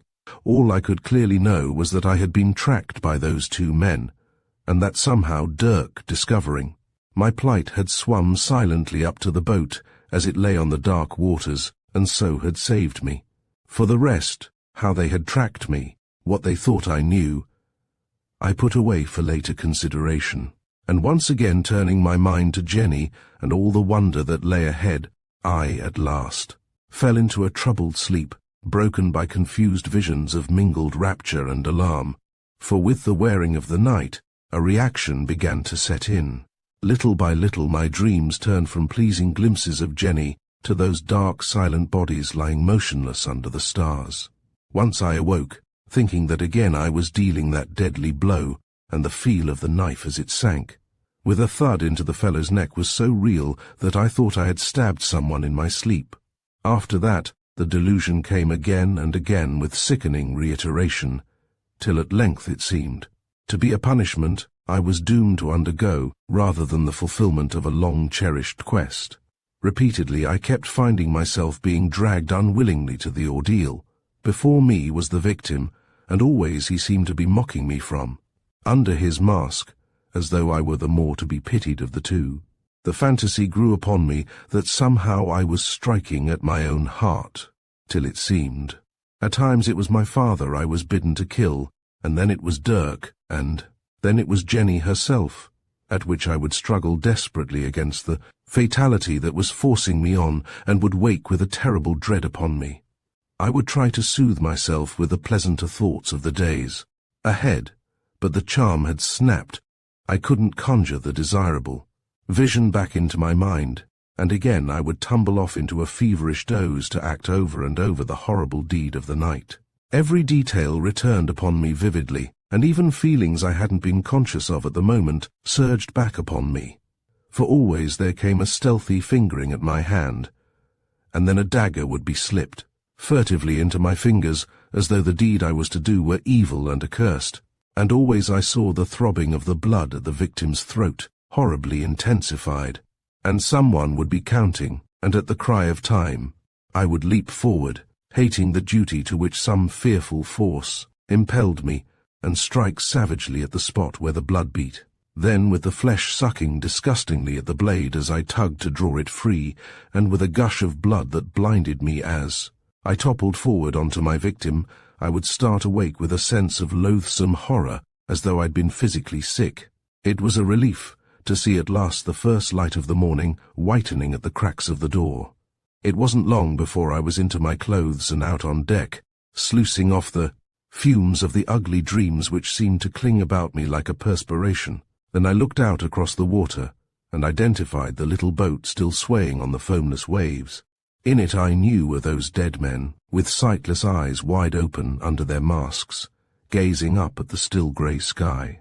It seemed of a sudden a terrible thing that they had been left to lie alone there all through the night, growing stiff and cold, and with the blood drying and thickening about their clothes and skin.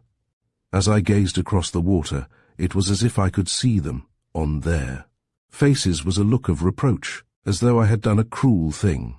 I couldn't bear the thought of it. I turned away to find Dirk, surprised that he hadn't slipped quietly out to sea during the night. But I was more surprised to learn He had already gone ashore, and wasn't expected to return till evening. He had left instruction, however, that I wasn't to leave the ship, so there I was, imprisoned for a wearying day, with the vision ever before me of what I had done. I longed to be away from it all, not that I was afraid that the murder would be traced to me. Somehow, such an eventuality didn't occur to me.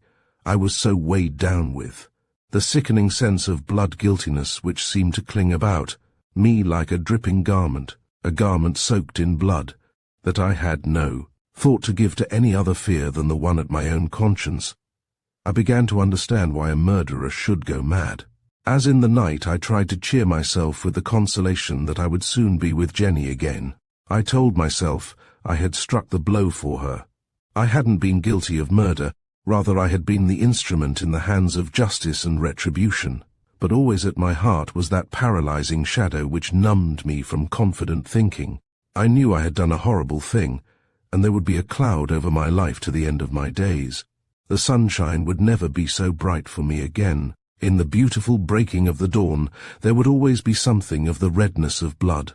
The glory of the sea would be less buoyant and splendid, for there would be a subduing sense of tragedy in the swelling and subsiding of the waves. And Jenny, too. When I thought of her now, a spring and a freshness seemed to have gone out of my heart. Bitterly I said that the shadow of fear was over me more deeply and darkly now that the evil thing was killed. Yet all this, I tried to persuade myself, was a silly fantasy, due to the chafing inaction of an idle day after the excitement of such a night. Once out upon the open seas I should be myself again. Then I noticed a boat put out from shore, and make for that other boat where the dead men lay. Eagerly I watched it, wondering what it meant. On the shore a crowd had gathered, and was fast increasing. Someone had given notice of the killing. Again, I looked at the boat as it rowed out from the land. In it were 3 men, officers to judge by their uniform. They soon reached their destination, and for a long while seemed to be examining the corpses. But at length they hauled in the anchor and towed the deadly freight back to the shore, where I soon lost the party in the crowd. I was all the more anxious now for Dirk's return. It seemed foolish delaying here. Some incriminating evidence might lead to our being suspected. It wasn't till this moment that I realized that there was any danger threatening us from the law. So with added anxiety to wear down my spirit, I waited through that harrowing day. At length, with the evening, Dirk returned and gave orders for sailing with the dawn. He called for me before I went below, and closing the door of the cabin, said, "Wool, Tommy, I've paid my debt at last." I thought for a moment and answered, "Yes, you said you would save my life some day." "And it seems I've done it, kiddie," he replied, and shook my hand. I was too full of doubts and questionings to be moved by the sentimental aspect of the affair. I merely said, "Thank you, Dirk," and went on. "But why don't you sail quick?" "Mustn't seem to be running away," he answered, biting at his quid and commencing to chew. "They might get thinking things." "What do they think?" I asked. "Mighty little," he answered. "Don't seem to have no sort of a scent. At any rate, kiddie, we're free of it. We can clear out all straight and easy tomorrow, but it's lost me a day again." "Has he gone?" I asked. He stopped in his chewing and spat viciously. "Slipped clean through my fingers, blast him," he replied. He clenched his fist in the way I knew, and his face grew dark and ugly. "But I'll haul him in short," he added. "The voyage ain't over yet." After a pause I said, "How was it you found me?" "Dunno quite," he told me. "Someone pushed up against me and said, 'There's Tommy in that boat there. They'll kill him.' I couldn't see the cove what said it. He'd slipped clear away. And for a bit I thought it were a gag to have me. But I reckons it out that if you were there, I must see you clear again.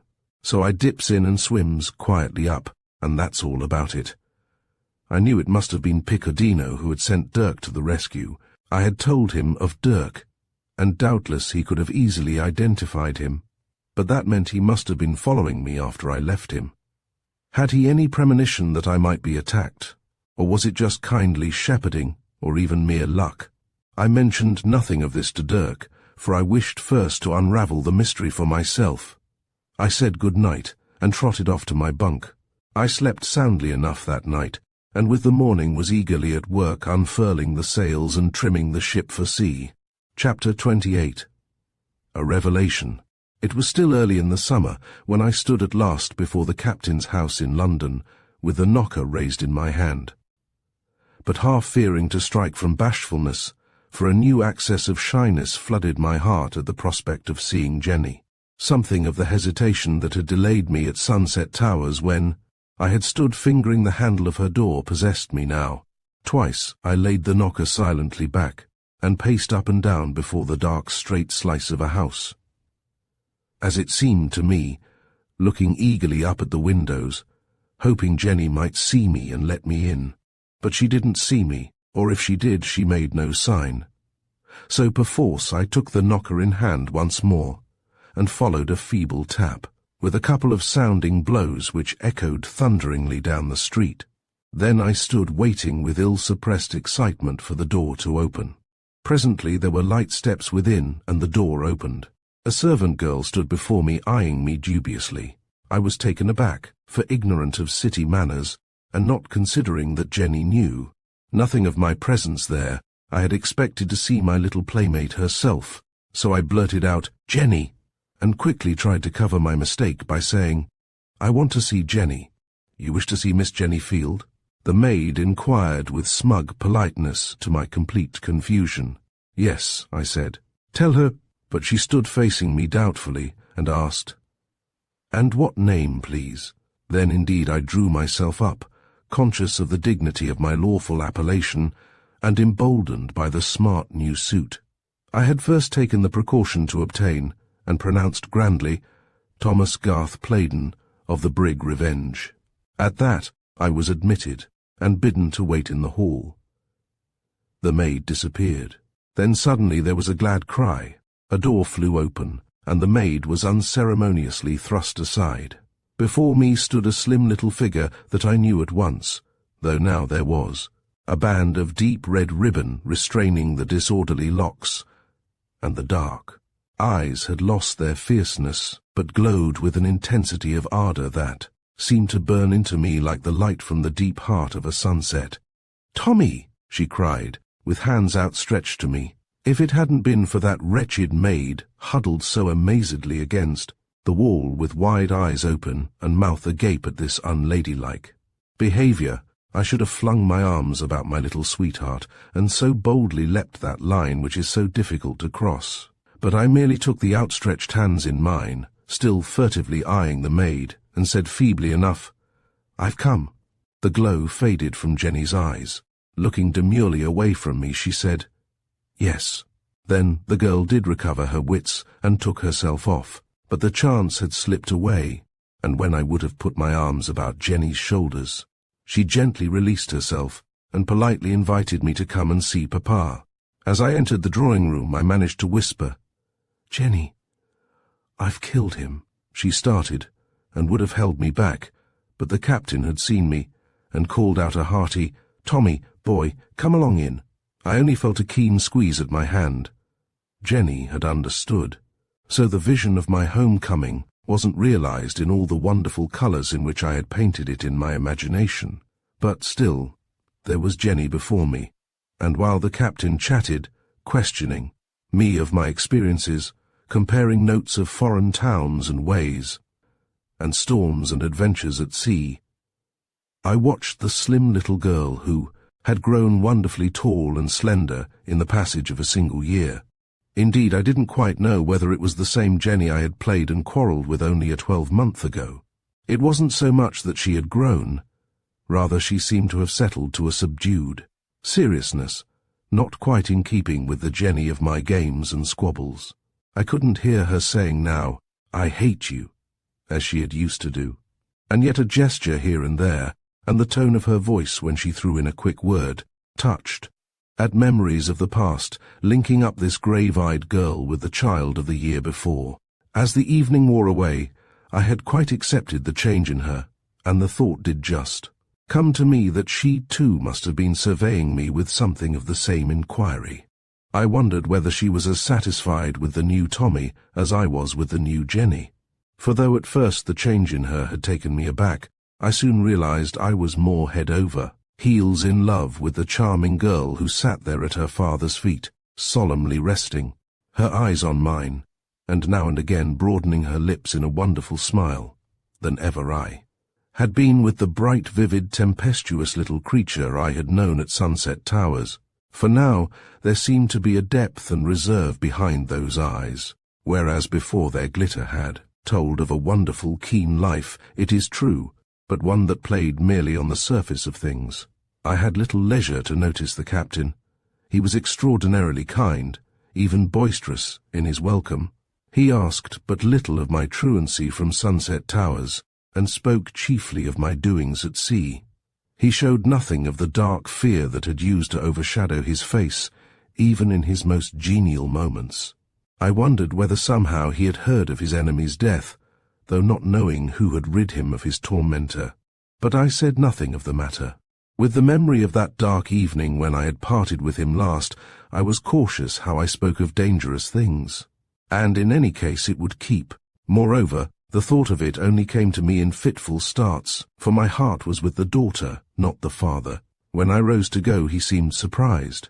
"What? How?" he exclaimed, rising. "But you're not running away again, are you?" "I must go back to Dirk," I said. "Dirk, eh?" he repeated. "I'm under orders," I explained. "I must report every night." "Tush!" he cried impatiently. "That's over now. You come and live with me, laddie." Then he looked sharply at me, and in a low voice, "You don't bear me ill will, Tommy, do you?" I knew of what he was thinking, and the pain in his voice hurt me like a physical wound. I gripped his hand, and explained as well as I could that I was under some kind of bond, owing to my father, his will to apprentice myself to a profession, and I had taken Dirk as my master and must obey him. "Right, quite right," said the captain, evidently recognizing the necessity of the position, but still feeling for some way to evade it. After a moment he said, "Well, I reckon you've served your apprenticeship, and as for money, you needn't worry your mind about that. You leave Dirk and come to me. I dare say I can teach you a thing or two." "Can you take me to sea?" I asked. At that he smiled rather sadly and answered, "Well, no, I should think my sailing days are done." He sat down, and with his head in his hands seemed to be musing regretfully. I told him where I was lodging, and promised to come as often and stay as late as I could. He glanced across at Jenny and said, "Yes, I'd lay you'll do that right enough, laddie." We shook hands cordially, and his last words were, "You see, you're always running away from me, Tommy. I never know where to lay hands on you.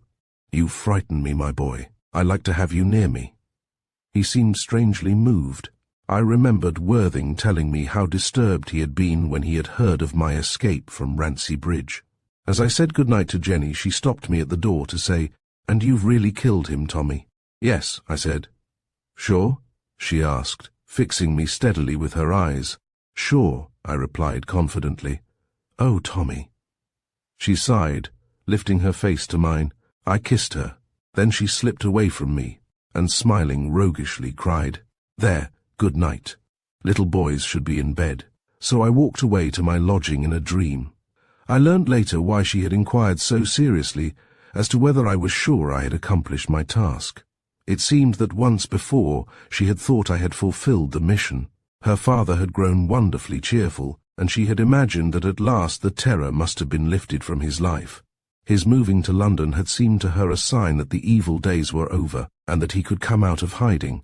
It was just before the removal that Picardino had appeared, and she had given him the message that had reached me at Naples.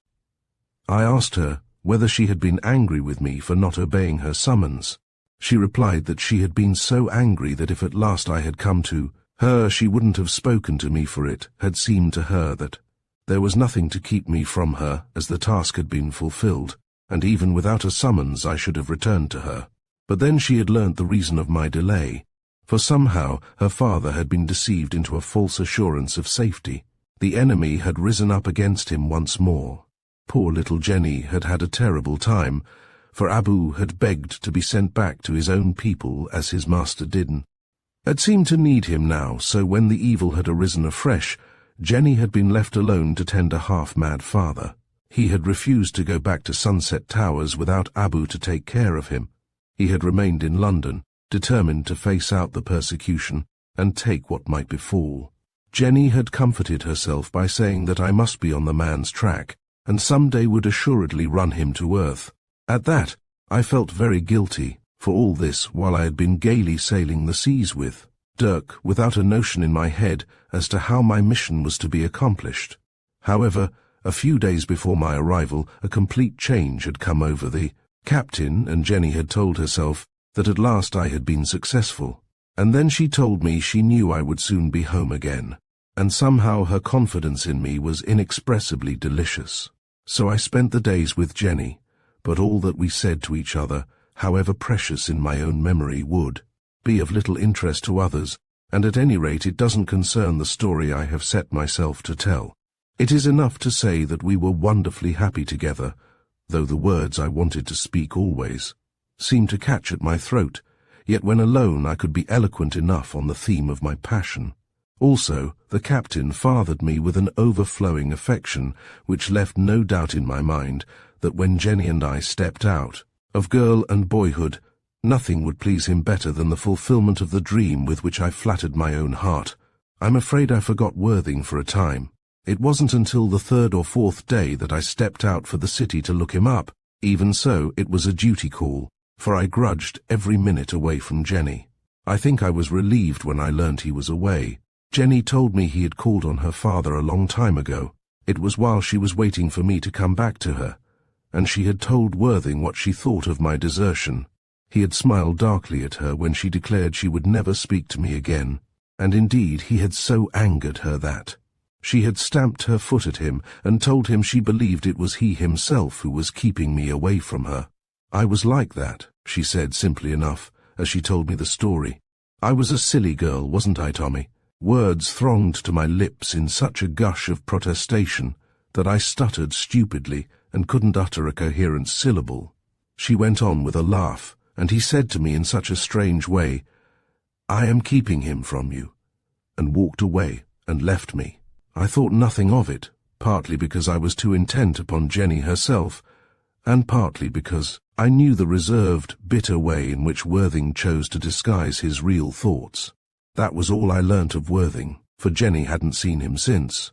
A few days later I made my way to the city a second time. I remember Dirk had changed our lodging that same morning, owing to a rather nasty brawl. There was a strange excitement among the clerks in the office when I went in and inquired if Worthing had returned yet. The senior clerk took me gravely aside and, speaking confidentially, said, "You were his friend, I think." "Yes," I replied, in unaccountable alarm at something sinister in the tone of his voice. "Yes," he repeated, stroking his chin. Then, suddenly looking me in the eyes and laying a hand very gently on my shoulder, he said, "Sadly, he's dead." And as I started back, "Dead," he repeated, "and the master too. They were found murdered in a boat at Naples." Chapter 29. Alone. To say that the news stunned me would merely be to use an empty conventional phrase. Not even the shock of my father's death had so dislocated my whole power of thought and association. My father, I had always known, lived continually under the shadow of danger. For a hand to reach for him out of the dark was a chance I had long reckoned into the scheme of things. The sudden blow had struck merely at my heart of love. It had been desolating but not bewildering, and that was last year. But now I waded in a mist of baffling and unreasonable extravagances. I was like a thing blindfolded and set to find my way through a tangled maze, with voices crying to me conflicting directions, walls suddenly confronting me where there had seemed to be an open space, hands pushing me away when I thought I had stumbled onto a path at last. There seemed no motive, no coherence, no unity in the chaos about me. Nothing tangible offered itself to my distracted clutching. All was fluid, impalpable, as though the world had shifted its center, throwing everything into a false relation and perspective. Where I fed and slept during the days that followed, I don't remember. I suppose I must have wandered mechanically to my lodging every night and found my way to some tavern when my appetite prompted me to do so, without any governance or bidding of my brain. All that is clear to me is that I haunted the office, gleaning detail upon detail of the tragedy, hoping, with a waning but desperate hope, that somewhere there was an error, that all would come right at last. But from the first word, I knew full well that all would not come right. Worthing was dead. He had been murdered. It was I myself who had murdered him. Still, I refused to listen to the steady voice within me, which day by day repeated, so dully and so obstinately, "You have killed him, you have killed him."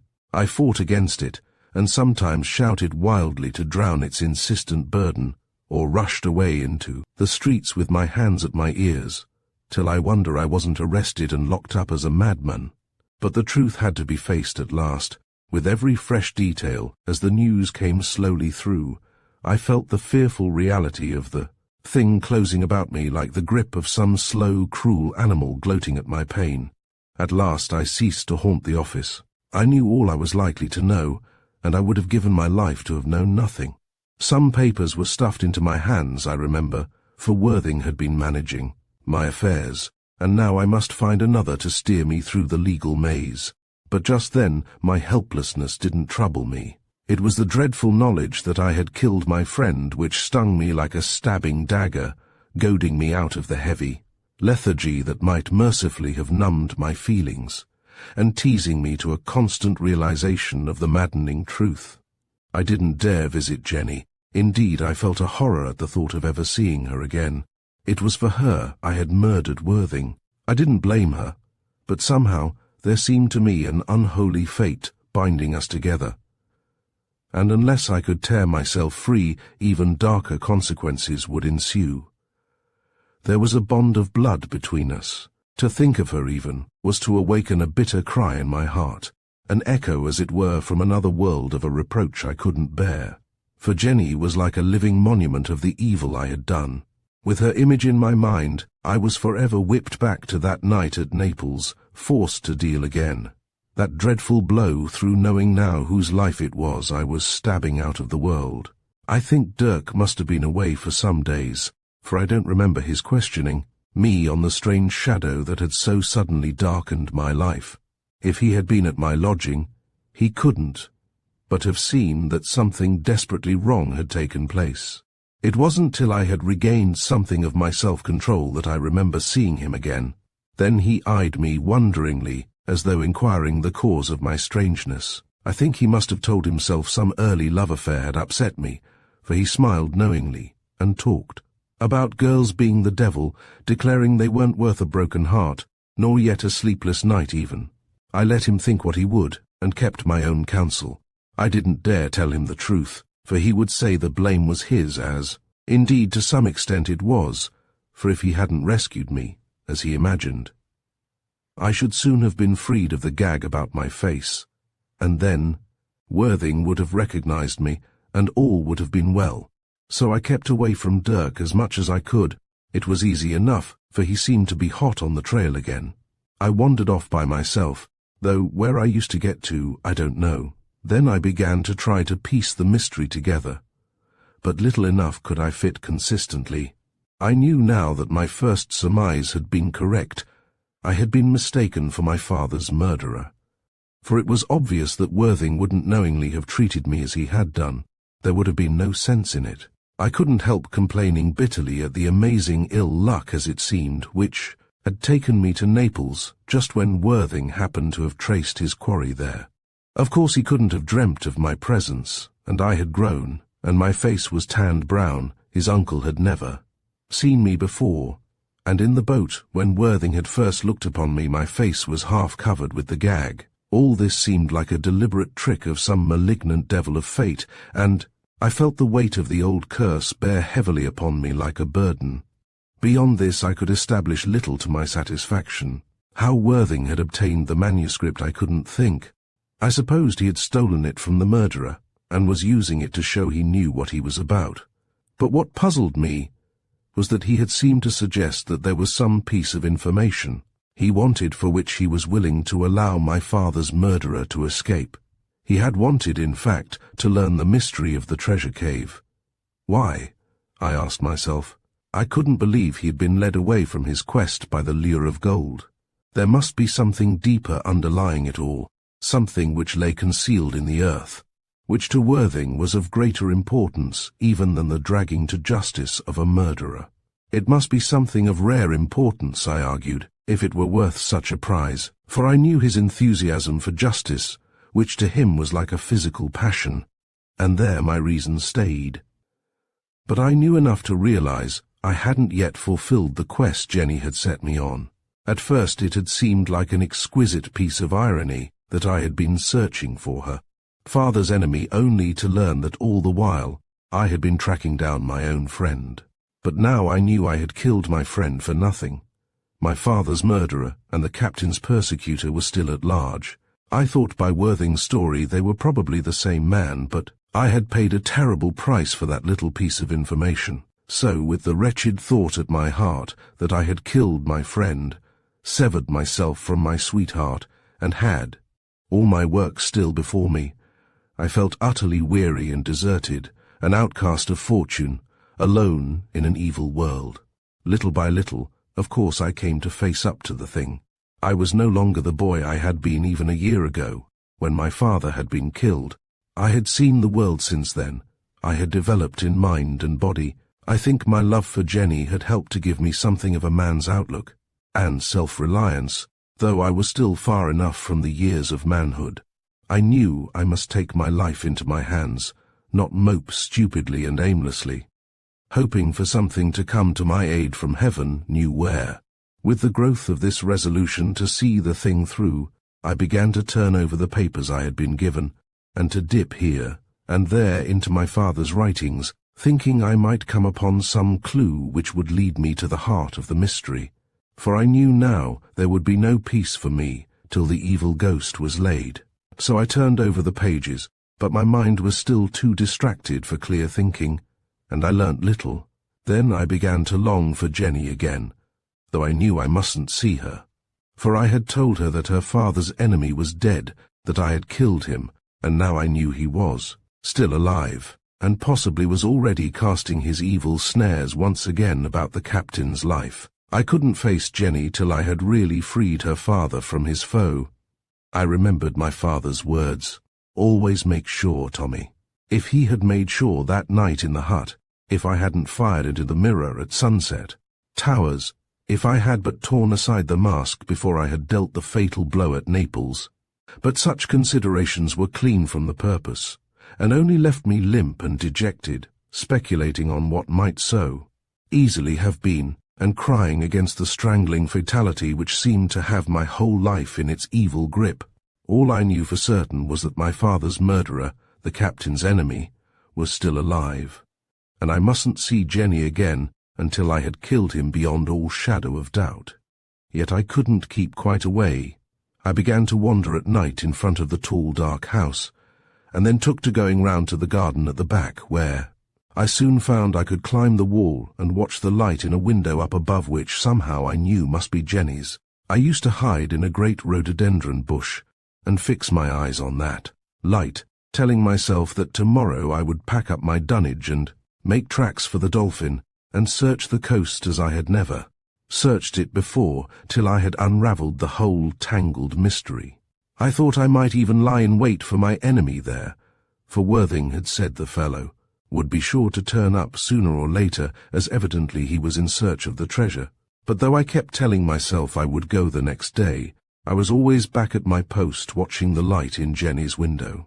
And the summer was half spent, but one night I was rewarded for my vigil, for Jenny pulled aside her blind, and I heard her brokenly sighing my name.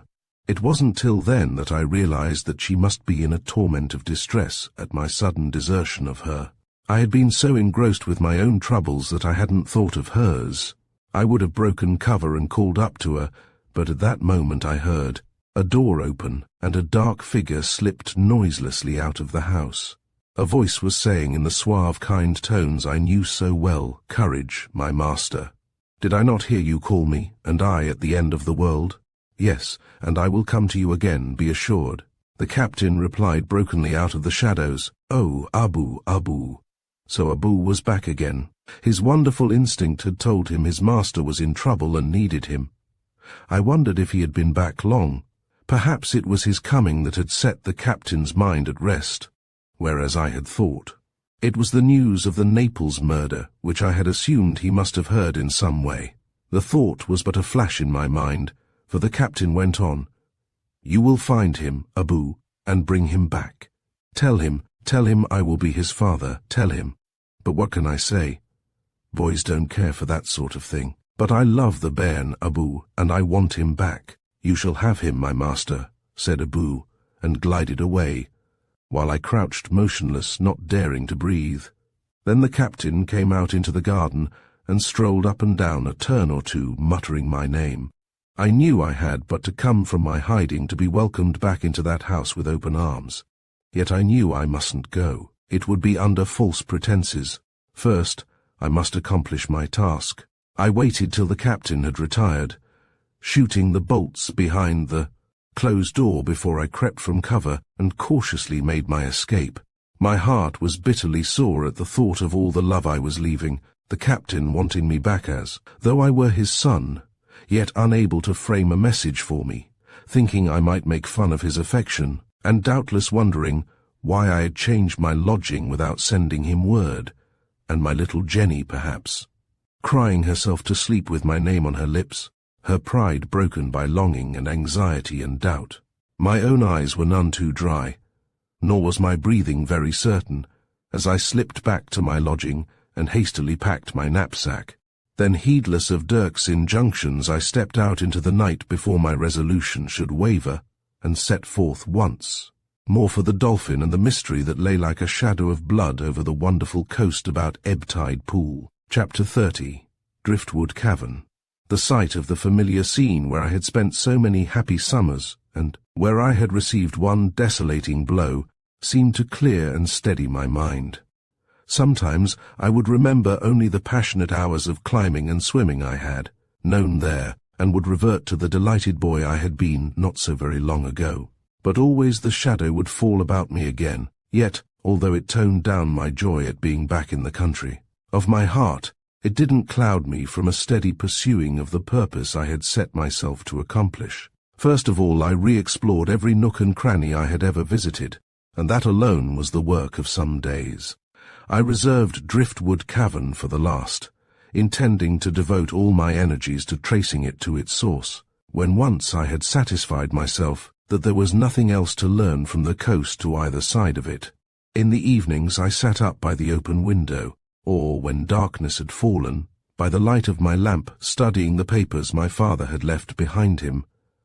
The priest's manuscript was of little use to me. Its drenching in the sea hadn't increased its clarity, and as I understood little Latin, the text was of no help. I turned to the map and tried to wrest the secret from it, but you can't get the secret from a thing which isn't there. The fragment that held the clue simply didn't exist, and it was impossible to reconstruct it except with baseless imaginings. My father's papers didn't help me much. They were mostly fragments of stories and poems. It was a sad thing to sit by my lamp night after night, as my father had done before me, and read over those scraps of broken literature, feeling in every line the marvelous promise and powers that had been frittered so idly away. Young as I was judge enough to recognize the work of a master storyteller, and even the authentic ring of poetry in the unfinished sketches before me. Though I tried to remain loyal to my father's memory, I couldn't prevent the cry from rising to my heart.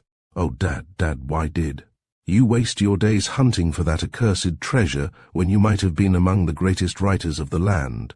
Of the stories I sorted out those which seemed to be based in any way on the one great story of the hidden gold. Yet even so, I couldn't learn much, for my father modified his facts for dramatic effect, heightening the colors here, and omitting the lesser links of the narrative elsewhere, so that I couldn't piece together anything consecutive. Indeed, my father's purpose, so I judged, hadn't been to write a connected history.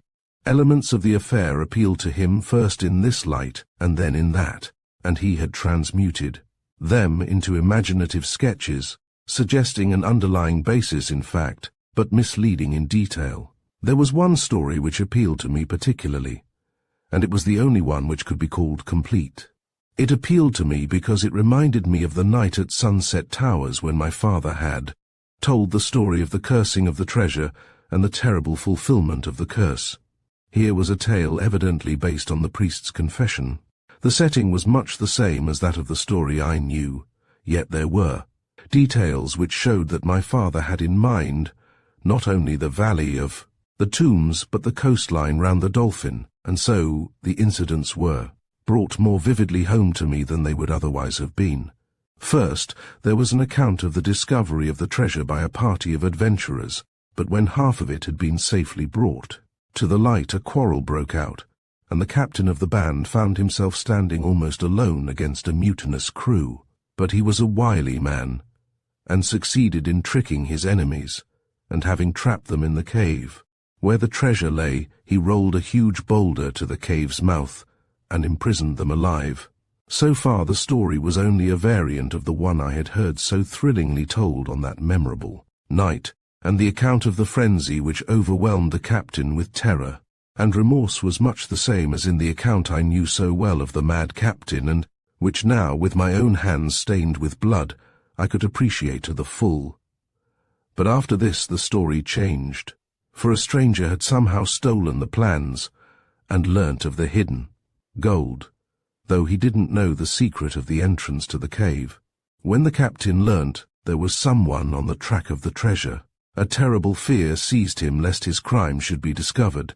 Whipped on by a fearful fury of madness, he ruthlessly hunted down the meddlesome interloper, and eventually capturing the wretch, chained him living in a dungeon, and sealed the door up against him, having hung the stolen plans about his neck, for a warning to any who might find him and be so bold as to follow in his steps. The tale gripped me chiefly because of the intensity of the atmosphere of terror and madness which pervaded it, till the reading of it seemed like the very tones of my father's voice, as he had used to speak. In the old times, when the night hung black outside the pane, and only the firelight leapt and sank in the shadowy chamber where we sat together, he leaning back in his chair, and I huddled at his knees. I knew I was reading a piece of great literature, and again that regretful reproach sounded in my heart against my father.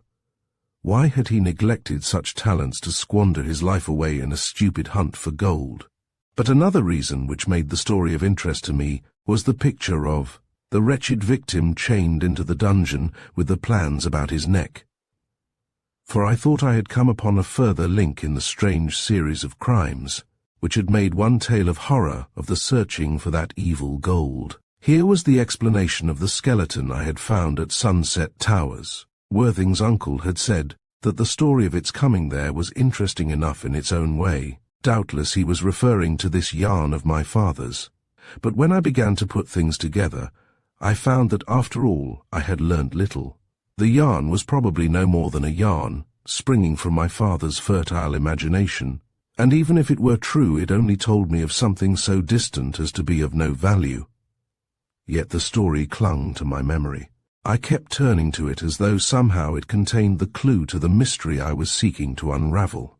Reading my father's papers sent me frequently to his grave, which now was nothing but a grass-grown mound in the woods, nameless and dateless. I set to work to carve a rough cross with his name upon it. I had thought to have added something to tell of my love for him, and the blank which his death had made in my life. But words were so stupidly inadequate that I merely carved his name and locked my wounded and inarticulate love in my own heart. Besides my father's papers, there were the papers which Worthing's clerk had given me. I studied these carefully, but they contained nothing but a clear and precise account of the investments he had made with my money. So clear indeed was the statement that even I could understand it, and I knew I should have no difficulty in conducting my own affairs when occasion called. I felt a gush of gratitude to my dead friend who had taken such care of my concerns. I thought of how he had sacrificed pride and principle to rescue me from Rancy Bridge, and how he had sustained and guided me in the days that had followed that dreadful 1st of May. And in return I had killed him. Well, I knew it was useless brooding over things which couldn't be amended. yet my heart was heavy with the weight of sorrows it had to bear.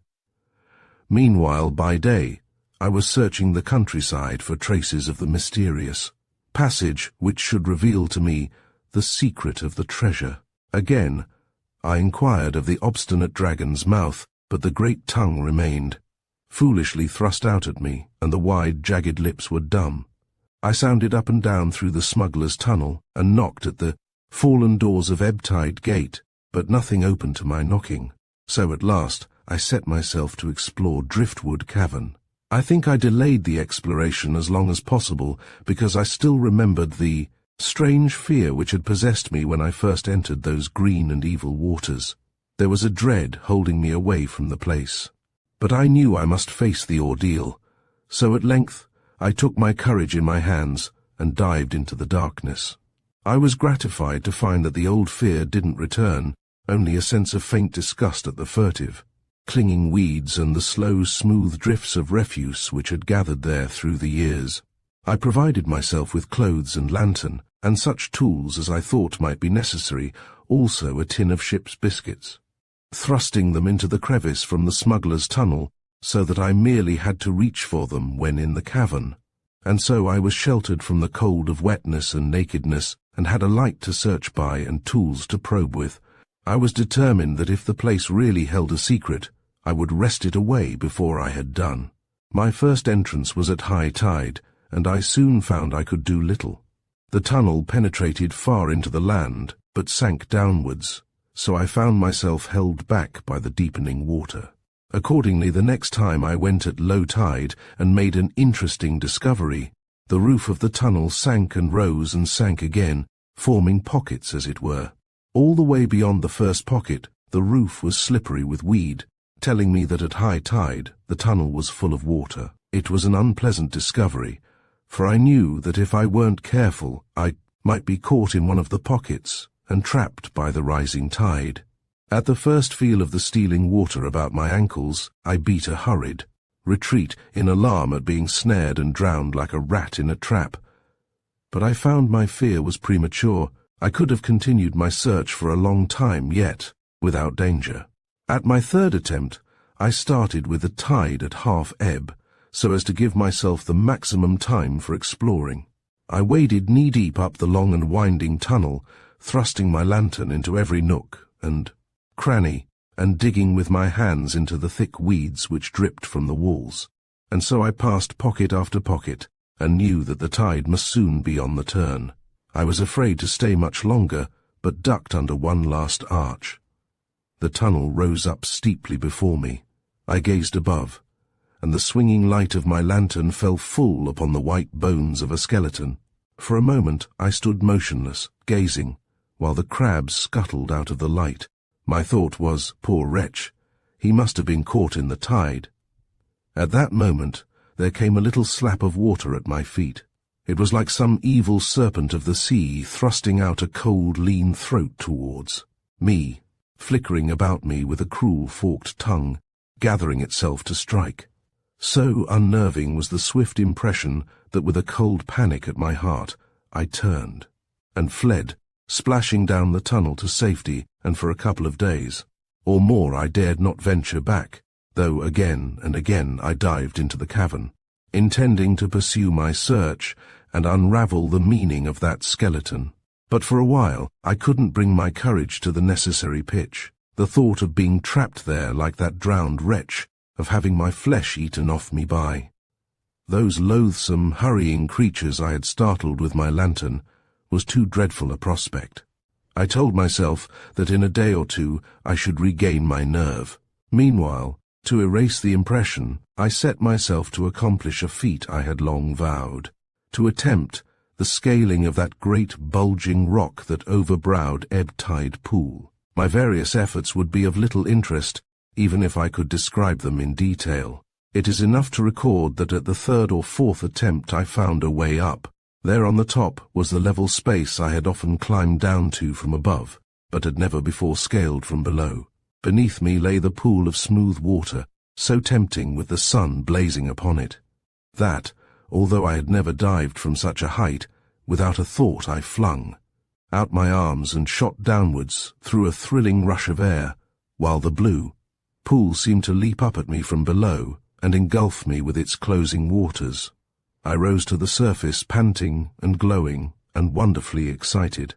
For the second time, I climbed to the level platform to hurl myself once more into the pool beneath. I think my success in climbing the great jutting rock heartened me for my real task. The next day I set forth in great spirit. I clambered down to the platform, stripped off my clothes, but, as always, belted my knife about me, and plunged into the pool and under the arch. I was soon at the surface, puffing and treading water, closed about by the darkness of driftwood cavern. The tide was almost at full ebb, so not wasting a moment I was out of the water and had lit my lantern, for I kept a store of oil in the cavern with my food and other necessaries, so that I could resume work whenever convenient. I had soon roughly dried myself and pulled on some clothes, and stuffing some biscuits in my pocket, I set off with all speed, down the tunnel, not wasting time by feeling to left and right, but making straight ahead, intent on finding the skeleton. It wasn't very long before I was once more standing at the foot of the slope with the light of my lantern gleaming whitely on the clean-picked bones above. I had to climb to reach the thing, for the tunnel rose sharply. Reaching it, I stooped to examine it. There was an earthenware bottle about its neck, and this immediately caught my eyes. It was tightly corked, I found, so tightly that when I had pulled the bottle away from the rotten string that held it, I had some difficulty in digging out the cork with my knife. But at last I had cut it away. Inside there was a folded slip of paper. Trembling with excitement, I thrust my finger in, and eventually succeeded in working out the paper, but it was inconceivably old and yellow, and although the water had been kept away from it, it was sadly the worse for age, not to mention the damage caused by my excited fingering as I had worked it free. So it was only after a careful and close perusal that I began to understand something of the faded writing. But what I did understand set my blood madly beating at my ears and temples. The man hadn't been trapped as I had thought, having penetrated over boldly into the tunnel. He had been working from the other direction, from somewhere deep under the earth, and had never reached the sea. Little by little, as I studied the paper, I began to piece out a story of crime and horror which struck strangely familiar to my mind. Here was one who had been searching for that gold, another victim of the curse, I told myself darkly, wondering how many had been the victims of the outraged gods, if the whole tale of them were numbered. He too had been one of a party who had found and handled the gold, but as usual, and the recurrence of the thing seemed absurd in its inevitability. There had been strife and disagreement, as in the old story of the manuscript, and also in the fanciful yarn of my father's. There had been treachery and betrayal. The stone that guarded the cave mouth had been rolled back upon a party of wretches imprisoning them alive. History had repeated itself, I thought. The original crime of the mad captain and his followers had been perpetrated a second time, not only in imagination, as in my father's yarn, but in reality. But there was a difference. As I examined the script, making out here and there another word and another, I began to find myself on a clue worth all the rest of the story. When once removed, the boulder that had guarded the cave mouth had been so delicately poised that a couple of men could roll it back into place, though it had needed 20 with ropes and levers to heave it up from the hole it covered. But the thing that arrested me was that the boulder had originally been at the end of a short but steep passage rising up from the sea into the land, and the entrance it had sealed was a large hole in the floor of the tunnel. When the great stone was released, instead of merely falling back into place, its impetus as it fell had carried it over the pit it had first covered, and it had rushed to the mouth of the tunnel itself where it had stuck, jammed immovably in the narrow opening. I didn't need to cast about in my mind for a possible locality to suit the description. I knew at once it was the dragon's mouth. I had been right in my surmise that if that tongue were drawn back into the throat, the mystery would be laid bare. No wonder the priest's map had failed to give my father the clue he had needed. By the rolling of that stone, the trace of the pit mouth had been destroyed. But I wasn't satisfied yet. Again, I bent to the withered paper. However, I learnt little more, for a great deal was illegible, though I determined, when out in the daylight, to scan it letter by letter till all lay clear. But I did learn the personal tragedy of the wretch whose bones lay before me, when his party had been trapped and had wasted their energies making futile efforts to escape, futile appeals to their enemies, clamouring at the great sealed door as though their voices could penetrate it. He had set himself to search for some other way of breaking from his prison. He noticed that in the cave there was a wide pool of water which rose and sank with the tide, and so he had argued that it must communicate with the sea. In a desperate resolve he had written out his story, and corking the paper securely in a bottle he had tied it round his neck, so that if he perished his body might be found at sea, and his friends at least be rescued. Then, diving into the pool, he had trusted to good fortune to see him out to safety. I could reconstruct the sequel without much difficulty. He had groped his way through the water and had found the mouth of a tunnel where, risking all, he had entered and swum for dear life. But the fates had been against him. He had been trapped in this pocket. Having risen and plunged again how many times I couldn't say, but I knew he had made his bid for freedom with the tide well in, for at low water having reached so far he would have won to safety, unless overtaken by sheer physical exhaustion. I felt the tragedy of the thing, so near and yet so far, and the old story of the manuscript became vividly real to me with this witness at my feet of a victim trapped to death. I glanced at the end of the paper for the fellow's name. Meadows, I made out, Carey Meadows, and inscribed in thicker letters so that its impression might never fade was a prayer that if he should die, and his body be found, justice might be done on his accursed brother who had shut him there to perish, Commander Evelyn Meadows of the Tiger. I had no time to think what this might mean, for suddenly I became aware that the tide had risen, high up the slope as I was. The water was feeling about my ankles. So engrossed had I been in my strange discovery that I hadn't noticed the waters creeping up over my feet. Hastily I scrambled down the steep fall to find myself trapped in the next pocket, with the water already over the mouth of it. Perforce I dropped my lantern, and in sudden darkness dived beneath the arch and rose into blackness on the other side, where again I pressed forward in utmost alarm, for I was blindly stumbling and slipping. Then the roof came down against my head, again forcing me beneath the water. Once more I dived, but rose only to crack my head against the rock, with no space of air to breathe in. I was almost choking for want of breath, but I kicked out frenziedly against the pressing rock, sinking down and down until at last I felt the roof rise up again, and I knew I was in the next pocket. With my lungs near bursting, I splashed my way up to the surface, where fortunately there was room for my head to clear the water. There I rested for a moment, gulping in the dank air, but fearing to delay plunged, once again beneath the arch, and so up into the fifth pocket, and on to the next. It was a terrible journey, but at length I came out into the open way, almost sobbing with terror, but knowing that now I was safe. I sank upon a rock to recover my breath, and at last felt my courage return to me, and even laughed at the adventure, though I knew well I had played a close match with death. Then I stripped off my soaking garments, and dived for the last time, rising, to the good daylight in ebb-tide pool, where for a long while I lay out, on a hot rock, and basked in the sun, till feeling a desire for dinner, I set off for my clothes which I had left on the platform above the pool. I climbed out onto the great rock by the way I had learnt. I was still a few feet from the platform when I saw a face looking down at me from above. It was hastily withdrawn, but the surprise nearly upset me, and I swung, clinging by my fingertips, to the face of the rock. Then, gathering my strength, I tightened my grip, and was once more climbing steadily upwards, when I heard a terrible cry above me and the sound of scuffling feet.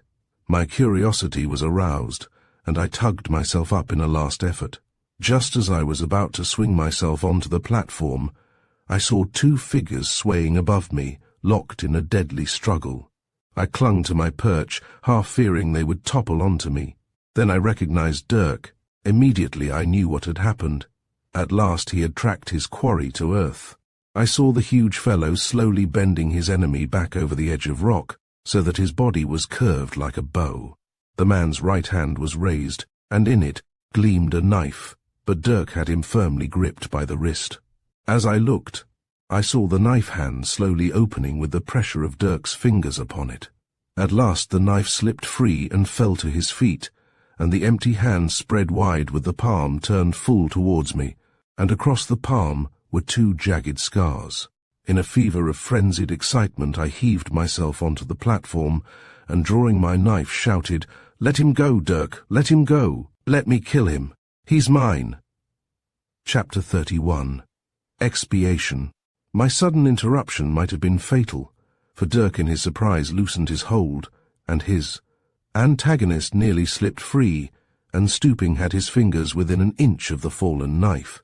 But Dirk recovered in time, and now that his enemy's sting had been drawn, he crushed him tight in his tremendous arms, and had leisure holding him so to question my strange conduct, for I was still dancing madly about him, a naked figure save for my belt, crying, "Let him go! Let me kill him!" "Steady, lad," said Dirk slowly, while the little fellow in his arms writhed unavailingly, darting from his eyes such a fury of malignant passion that his very gaze seemed poisonous, and I, looking upon him, recognized that evil face I had 3 times seen. "He killed my father," I cried to Dirk. "Can't fathom that, kid," said Dirk. "It's the king's man." "But I know," I shouted. "I saw the marks on his hand." "I too," said Dirk. But I knew he was referring to the mark of the fire, still excitedly urging Dirk to let me have the killing of the fellow I yet had space in my mind for the thought that I knew now where the mark of the fire had come from. It was from that night in the blazing hut where my father had burnt his hand. Evidently, the old witch hadn't crawled free without a trace of the flames. All that part of the story was instantaneously clear to me. The fellow had betrayed the smugglers, as my father had said, so as to cast suspicion on him, and had laid a snare for him by informing the smugglers that they would know their betrayer by the mark of the fire on his hand. But the sign that was to have betrayed my father had merely served to lead his enemy into his own trap. All this was a mere flash of thought. I didn't cease crying to Dirk, I tell you. "Look at his right hand, inside. There's the marks of the nails." Dirk pressed at the clenched fist, and slowly the fingers opened, revealing those 2 jagged telltale scars. I opened out my own hand beside that of my enemy's for Dirk to see, for he knew the story of that chase across the sands. "Yus," he said at length. "You're right, kiddie. It's the same cove we've been after all the time. But I dessay you'd better let me have the settling of him." "No, no," I cried, for my thirst for vengeance, so easily allayed, was whipped into a madness at the actual sight of my father's murderer. Dirk still delayed, gripping the fellow in his huge embrace, while I continued to cry, "Let me, Dirk, let me. I can fight him. I'll kill him." All this while the look in the man's eyes was altogether incomprehensible. For Dirk he had nothing but the evilest hatred I had ever seen on any face, yet for me he had a look almost of tenderness. But his countenance was so shifting in its expression that it wasn't the same for half a minute together. In my frenzy, I noticed little of this at the time, except that it seemed to me that he felt some kind of wicked gratitude for my appeal to Dirk to spare him, so that I might settle my own account of blood. I guessed he spied a loophole of safety, as he would only have a boy to fight. This imagined slight which I sensed in his contempt for me angered me the more, till I fevered for his blood. Eventually my clamouring prevailed upon Dirk, though I could see he was unwilling to let me risk myself in fight against the fellow. But as he said, "You've more to pay than I have, Tommy. You have first claim." I picked up the man's knife and, springing back as Dirk released him, tossed it to him. He caught it by the handle in true fashion. Then, naked as I was, I faced him, and we circled round one another, with eyes fixed blazingly to each other's eyes. Dirk stood aside, but ready to leap in if the fellow showed signs of attempting to escape. And indeed I think that was his purpose, for at first he didn't try to aim a blow at me, and once I saw his eyes turn, for the fraction of a second, to where the cliff dropped sheer from his feet, I believe he would have plunged and swum for it, but I drove in swiftly and gashed him down the arm. I heard Dirk's bravo, but I knew I had done foolishly to wound and not to kill, for the fellow's anger was sharpened, and I saw the glow of hate in his eyes flash on me for a second, as I had seen it burn against Dirk. Moreover, he began to press me, and I had to give ground. Twice he lunged in, but I caught his wrist in time and sprang away, and in my turn I feinted and struck. But he was too quick for me. I began to feel he was a master of knife work, such as I had never seen before.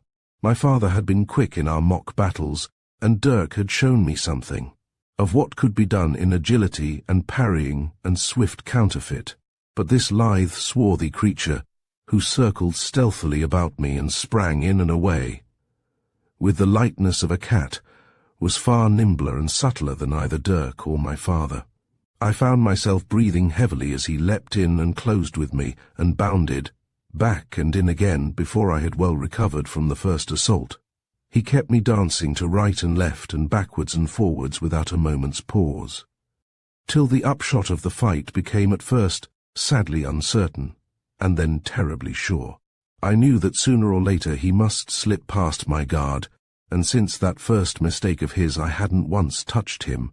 Gradually I lost the power of reasoning the situation. At first I had been alert enough, judging for the spring in, watching for the attack, but now I found myself mechanically dodging and parrying, till at last I wondered what possessed him not to drive in and settle the unequal combat. He seemed to be merely playing with me, for I knew that my life was in his hands. Was he afraid of Dirk's vengeance if he should kill me? And then dully the thought came to me that he was waiting for the double chance, at one moment to strike and to escape. That meant he must drive me to the edge of the platform, where with a blow he might finish me and leap into the pool below. But I was determined to thwart him. I steered away to the rise of the cliff, but immediately he wedged me away from it, and I knew my surmise was correct. I felt desperate. Gradually he was forcing me to the edge, and I knew that once there he wouldn't delay the fatal stroke. Then, with the fear of death upon me, I suddenly grew strong again, calm even. I remembered Jenny, and said I would not die.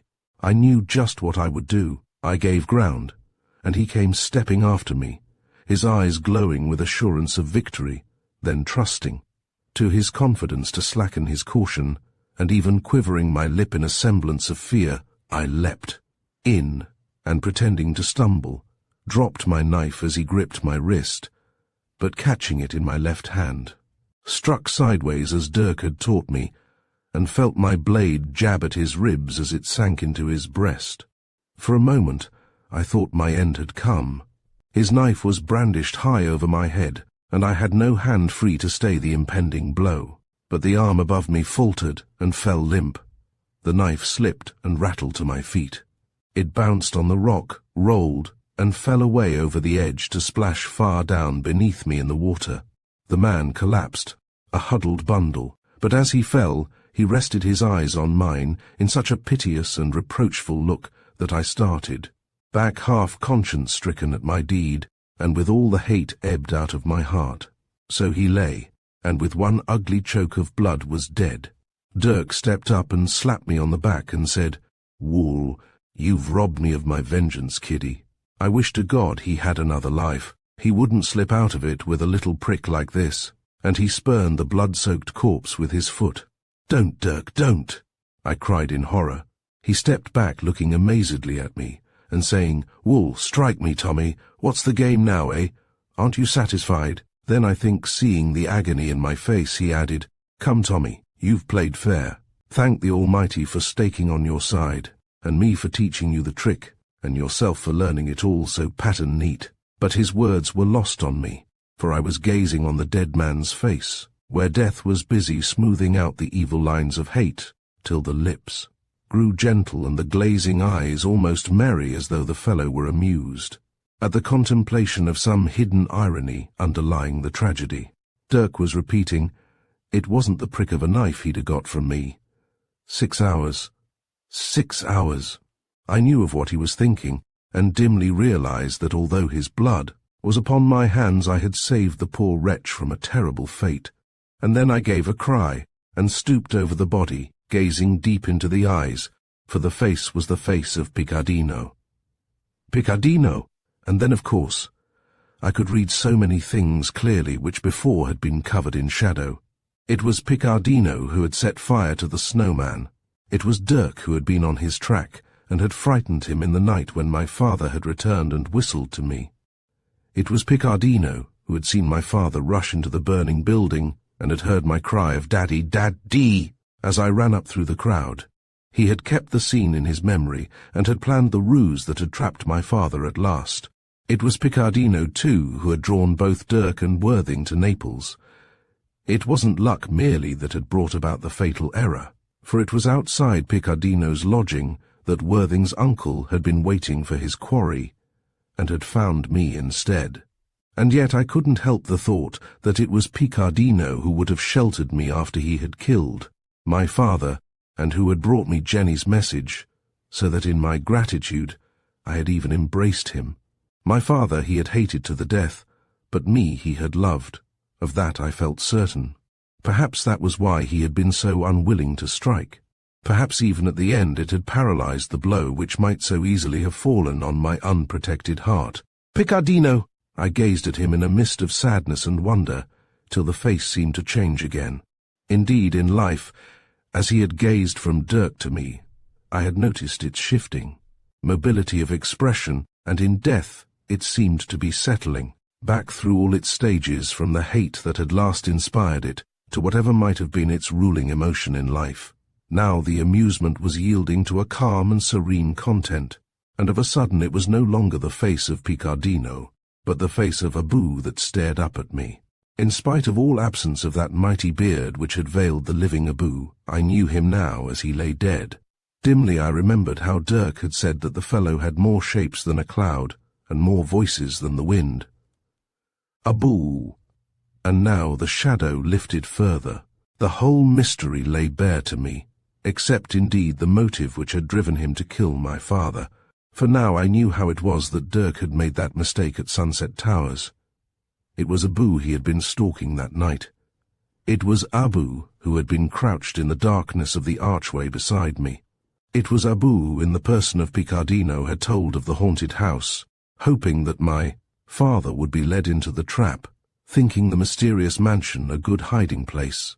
It might even have been Abu who impersonated the landlord, and it was certainly he who knew the secret of the passage, and whose reflection in the mirror I had fired at that night. It was Abu, too, who had deceived even Jenny, when as Picardino he had promised to find me and deliver her message.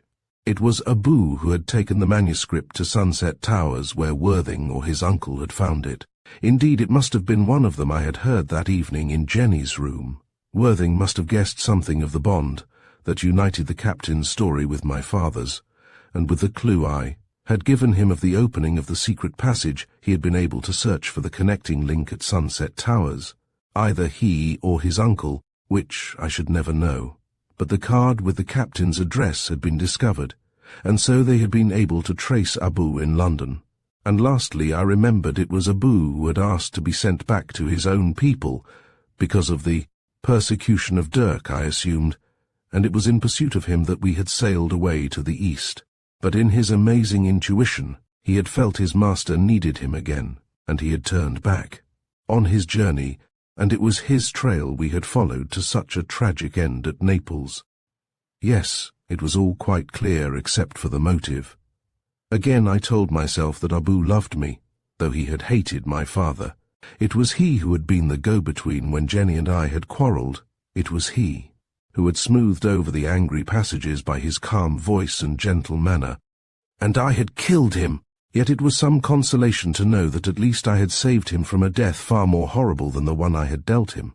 Abu, Picardino, they had both loved me, and I could have loved them well had not this thwart and evil destiny set us as enemies against each other. How long I would have stayed there linking up the story, I don't know. I suppose Dirk stood silently by in deference to my obvious grief at the work of my hands, and perhaps something of the strange transformation in the face of the dead man held him too, in a wonder of conjecture.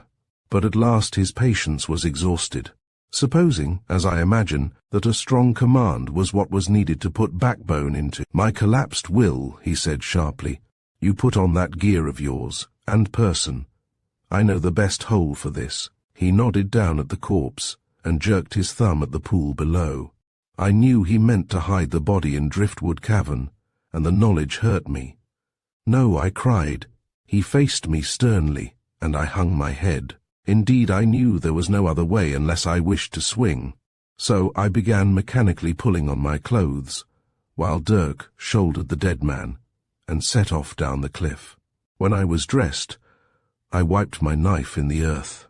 Drawing my various weapons, my pistol, my stiletto, and the knife I had just cleaned, I looked mournfully at them, knowing full well how I delighted in them, yet hating the use to which I had so far put them. I stuffed them back into my belt in disgust, and climbed up the cliff to the Dolphin. I walked slowly, though I was famishing with hunger, and felt the need of a stiff glass of spirits. My mind was in a tumult, still questioning the dark affair. The course of things was clear, but the motive? Abu, I said, was merely his master's shadow. Somehow, I knew that what he had done must have been for the captain, not for himself. For the captain, he had changed from a suave and gracious minister of comfort to the semblance of that hateful old witch, and had ruthlessly sacrificed, not my father only, but the unoffending smugglers in his zeal to serve his master. Well, he had expiated his sacrifice and his sin, and yet what had the captain to do with it? Why had he set Abu to kill my father? And how would it affect my love for Jenny? Now not only was Worthing's blood between us, but my father's blood as well. What was my part to be? Must I take another step forward, wade deeper into the river of blood, and kill the captain? But that I knew I could never do. Yet why had he killed my father? It was a sudden illumination that gave me the last link I needed. I remembered the story I had deciphered in the tunnel under the earth only an hour ago. An hour ago? It seemed an age. I remembered, too, the tale Worthing's uncle had told me that night beneath the stars, the tale of the captain and his brothers, Captain Field, Commander Meadows. The disguise was so ludicrously thin that I even laughed aloud when the two names met and mingled in my mind. In that cave of accursed gold was buried the captain's deadly secret, the secret that had tortured him through life, the secret of his murdered comrades, of his murdered brother. He dared not let another meddle with the thing. The thought of prying eyes in that dark place of crime and death was like a madness in his blood, a madness I could well conceive, for I had heard my father tell so often the story of the mad captain, and among his papers was that other yarn which told of the ruthless hunting of the treasure-seeker by one who had no cause to hate him except that he feared the exposing of the secret that had poisoned all his life. Had my father guessed the motive of his relentless persecution, I asked myself, or was it but a fancy that had made him write that yarn? That was something I would never know. My thoughts were in a strange tangle when I arrived at the Dolphin, and even my emotions were clashing conflictingly in my soul. On the one hand, I saw the cruel and useless murder of my father as a thing crying for revenge, but again so steeped with repetition had I been in the agonies of the mad captain that I felt he couldn't have done otherwise than he did. The anguish in his soul had goaded him on to a cruelty he hadn't contemplated. Perhaps even some cause I didn't know had made him commit that first dreadful crime of imprisoning his comrades in the cave and leaving them there to perish so miserably. Again I thought how strange it was that history had repeated itself. The first crime the priest had told of was the same as the last I had read that day. The circle was complete, as though the curse had worked itself to a consummation, and I was determined that it should end now once for all. I would burn all traces of the clue to the treasure cave. I wouldn't touch a penny of the evil gold if it should come my way. And come my way I thought it might, as I knew the captain was fond of me. And, puzzling out his fondness, I thought at first it was merely that he had been desirous to make amends, but later I felt sure he had come to like me for my own sake. Well, what my course was to be I couldn't say. Was a further expiation required? If so, I vowed some other hand than mine should strike the blow. At that, I thought of Worthing, who would have uncompromisingly declared that blood must atone for blood. Was that the reason, I asked myself, why my father's murder had sunk into insignificance with him? Had he come on the trail of a greater crime? Was it for that he had hunted down Abu as he thought, promising him life if he would tell the secret of the entrance? It wasn't gold he was after, that I felt sure of. Was it justice? With these questions tumultuously buzzing in my mind, I reached the Dolphin, wearily climbed the stairs, and opened the door of my room. Facing me as I entered was the captain himself. Without realizing what I was doing, I exclaimed, "Commander Meadows." In a frightened whisper I added, "Of the tiger." Chapter 32. Into the morning I saw a smile of greeting change into a grimace of stupefied dismay. My mind went back to the morning when in the kitchen just beneath us I had blurted out, "The smugglers!" I stood horrified at what I had done. This dismay on the captain's face grew into an expression of savage cunning, and I knew that all the deviltry of his lifelong madness was roused to a ferocious passion. His head sank below his shoulders, his hands curled and stiffened like the claws of an enraged beast. His eyes at first swelled glaringly from their sockets, then sank back beneath the half-closed lids in a terrible scrutiny of menace.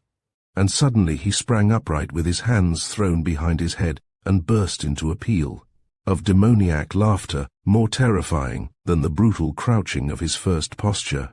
And still I stood motionless watching him. His frenzied mirth subsided at length into broken gigglings, hysterical and unnatural. Tottering a little, he felt about for a chair and sat down heavily. Then, drawing out a huge kerchief, he mopped his brow, which was beaded over with perspiration, and still faintly chuckling said, "Ha, yes, excellent, excellent indeed. That's good, Tommy, that's a good joke, a really good joke, 'pon my soul." He threw back his head and forced out a harsh laugh. I took a step forward. "Sir," I began, wondering how I might undo the evil I had done, but at that he sprang up, and his savage madness returned upon him. "Stand back," he cried in a terrible voice. "Stand back. I know you. I know who you are. You think you can fool me, do you? You think I don't know you, eh? God in heaven. What do you take me for, sir?" With his curled fingers digging at the air as though to tear away some obstructing veil, he stared at me with reddening eyes, and went on, "Ha, yes.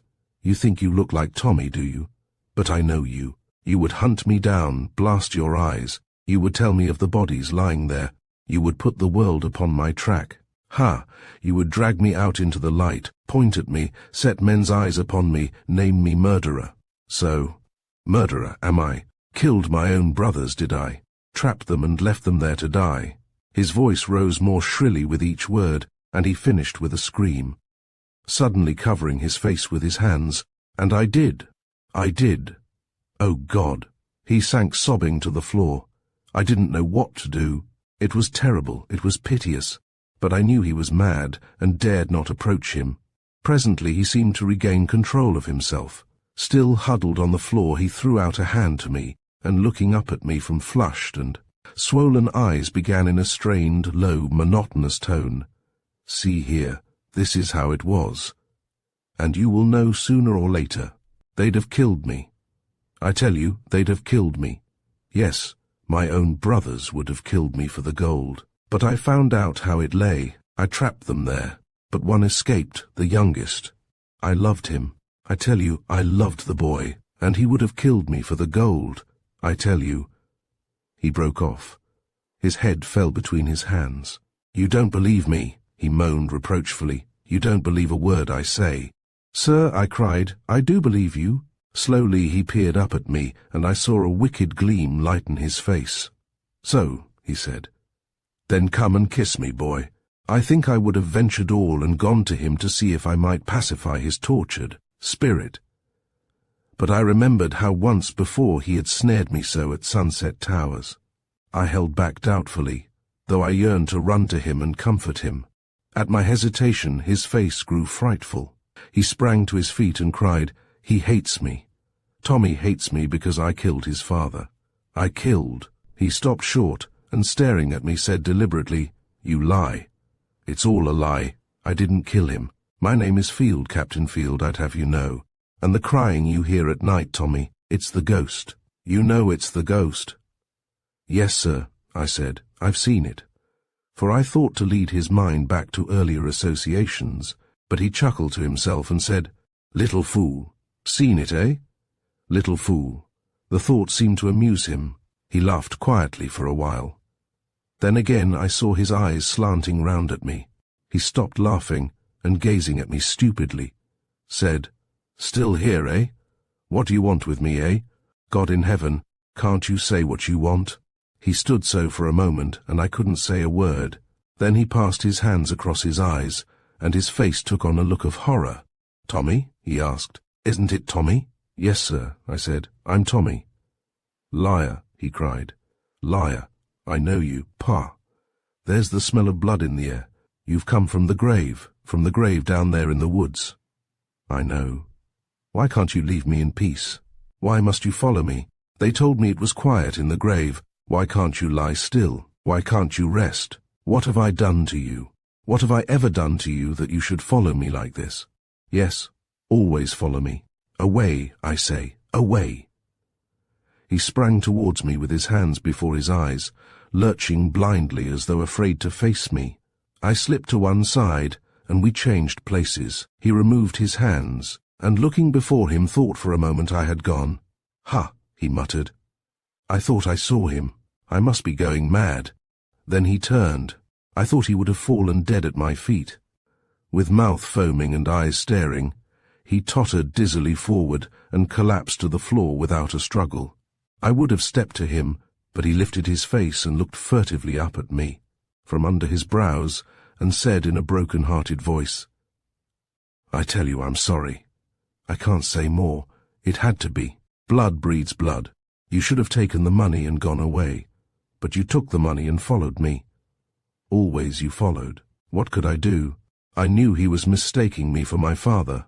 Perhaps I was really growing more like my father, or perhaps it was just his guilty imagination tricking him. But I said once more, 'Sir, I'm Tommy.' He lay crouched on the floor, breathing heavily, and watched me for a minute or two. I thought his mind was clearing. 'Tommy,' he muttered. 'Jenny's Tommy. You'll be rich, Tommy, you'll be rich. And you needn't fear. You're not to blame, boy. It's evil gold, and there's a curse on it, but it won't hurt you. There's no blood upon your hands. Thank God for that, boy. Thank God for that. You take the gold, and ask no questions. Your father asked too many questions. I gave him gold, but he would ask questions. That's dangerous, boy.' He scrambled unsteadily to his feet and said, 'Come and kiss me, Tommy.' But again, the memory of that pursuit round the table held me doubtfully back. Now there was no Abu to lead the captain away if he meditated treachery. The hesitation was fatal. He burst out into a torrent of reproach. 'Tommy hates me. He won't believe me. I say they would have murdered me, but he won't believe me. Oh, Tommy, Tommy, my boy. And I loved you.' With a sobbing cry, he burst through the door and away into the woods, where I heard his voice echoing brokenly in a dying wail. I was too exhausted to follow. I sat down where I was, and burying my face in my hands yielded to a weak self-pity. My whole life lay in pieces at my feet. I had killed those that had loved me best, driven on by a fate that had blinded and mastered me. Through no sin of my own, I felt the clinging guiltiness of blood upon my hands. Ahead of me I saw no cleansing, no healing. For now, blackened out of my life, was the one bright gleam that had cheered me forward, my love for Jenny. There would be no Jenny for me any more. A terrible river of blood lay between us. The bridge of reconciliation that might have spanned it I had destroyed with my own hands.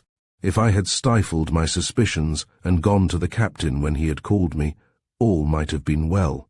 But I had closed the one door that he had opened. I had refused the hand he had offered. I had sealed my own fate. Jenny's Tommy, he had named me. The name stirred bitterly at my heart. I remembered how Jenny had sent me forth to find her father's foe. I remembered, too, how I had believed I had found him and killed him, but had only killed my own friend. The irony of the thing had stung me at the time, but now it seemed that the whole conclave of the fates were heaving in laughter, for I had succeeded only in tracking down myself. I had been hunting myself about the world. I was the man I had promised to kill. I thought I couldn't do better than fulfill my promise. Jenny's Tommy.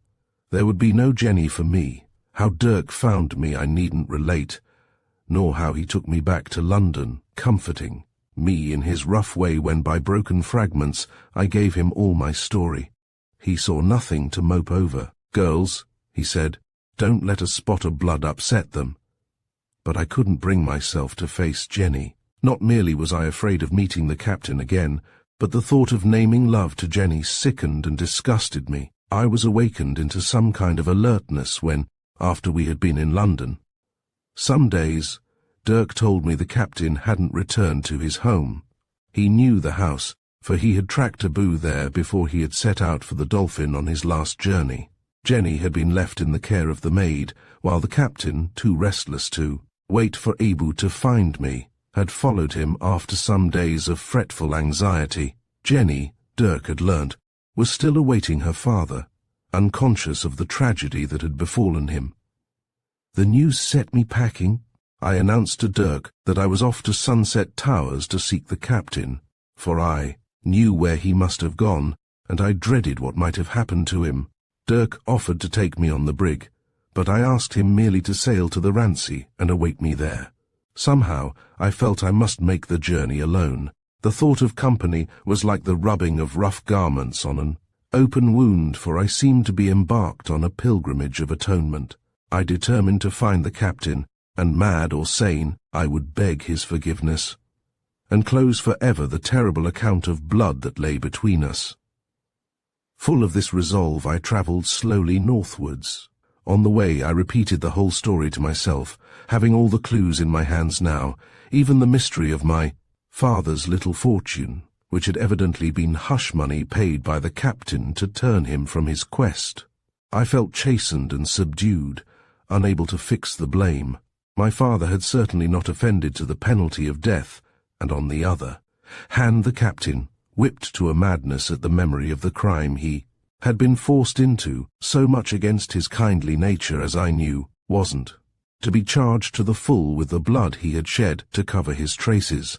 Blood breeds blood, he had said. There was a fatality in the affair. My sympathy went out to him, for my father's stories had so stimulated my imagination that I could put myself in the captain's place. Goaded as he had been, I knew I should have acted as he had done, nor could I reproach Abu for his mistaken devotion to an evil duty. Indeed, something like admiration for him welled up in my heart when I thought how he had put aside his calm serenity of mind to dog his master's enemy year after year with the knife of murder in his hand, when his whole nature, I believed, craved for quietness and peace. And what a pursuit it had been! I had only glimpsed it by fleeting scenes, when those two superb trackers, the hunter and the hunted, had emerged for a moment into the daylight from their dark and tortuous burrowings underground. But the course of that tremendous chase, the shifts and wiles and dodges of that pair of consummate actors had been a drama for the gods above, and none but they could tell its story. And so, as I thought of these things, I felt, as I had so often felt before, that I was moving in the presence of something more than human. The strange hatred, the madness, the bewildering unreason of the combat between those men, who had no cause to wrong each other, turned my mind back to the old tale of the curse. I yielded to the superstition, otherwise there was no accounting for the feud. It was that ancient malediction that had exacted such a penalty of blood. When I arrived at Sunset Towers, all was deathly still. There was no trace of the captain upstairs or downstairs. For a while I thought my pilgrimage had been in vain. Then I remembered the secret chamber, and knew at once that, of course, the captain would have taken refuge there. With my stiletto I had little difficulty in finding and penetrating the hole through the worm-eaten panel in the old oak wardrobe. I pressed back the lever which lifted the bar, and the door swung easily open. I listened for a moment, wondering whether I had been overheard. If so, the captain might be waiting for me at the top of the narrow stairs. But all was still, and I ascended into the dark. I hesitated at the top, then boldly pushed open the door. The captain lay on the bed, his face turned to the skylight, his hand gripping a dagger which was buried up to the hilt in his heart. There was little to do. He had paid the forfeit, and was at rest. When I recovered from the shock, I searched among his papers. I found a copy of his will bequeathing his property to Jenny and myself, with the hope strongly expressed that someday we might marry each other, and so reunite the divided inheritance. I knew his real meaning was that the feud might be healed in reconciliation. I put the will into my pocket, but vowed never to touch a penny of that unhallowed gold. I hoped, too, I might persuade Jenny to forswear her share. That would be the last service I could do her, for I couldn't see the captain's desire being fulfilled. Then there seemed only one thing left to do. I searched the cellars and grounds for oil and firewood and stacking the fuel. Up the stairs, and flinging open all the doors and windows, I set a light to the stuff, using as a brand first the manuscript that had caused all the evil, and then the paper I had found on the skeleton in Driftwood Cavern. With the building once well ablaze, I set off for the sea, turning at every few steps, to look behind me to satisfy myself that the flames were mastering the great ruinous pile, wiping bare forever all traces of the crime which had begun there with the finding of the manuscript, and ended there with the self-harm of the captain. As I left the place farther and farther behind, I couldn't help thinking of that other fire I had watched as my father carried me away from the blazing hut in the woods where first I had consciously become aware of the tangled net in which my life had been so strangely and tragically involved. And here with fire I was freeing myself from the net forever, and so I kept casting back over my shoulder to watch the flames, till at last even the smoke, rising in a thick column to the clouds, was merely a patch of blurred shadow on the skyline. Then again I thought of Jenny. I began to wonder how I should break the news to her. How was I to tell her the story? For I mustn't wound her love for her father, yet I must be just to my own. The picture of the lonely little girl cast out upon the world with none to protect her took violent hold upon my pity. I yearned towards her, yet knew deep in my heart that to speak to her of love would be to stab her afresh in her still bleeding wound. I was utterly weary in body, utterly dejected in spirit, when I reached the sea. I found Dirk waiting me in a shoreside tavern. I told him my story. The night was falling as we rowed out to the brig.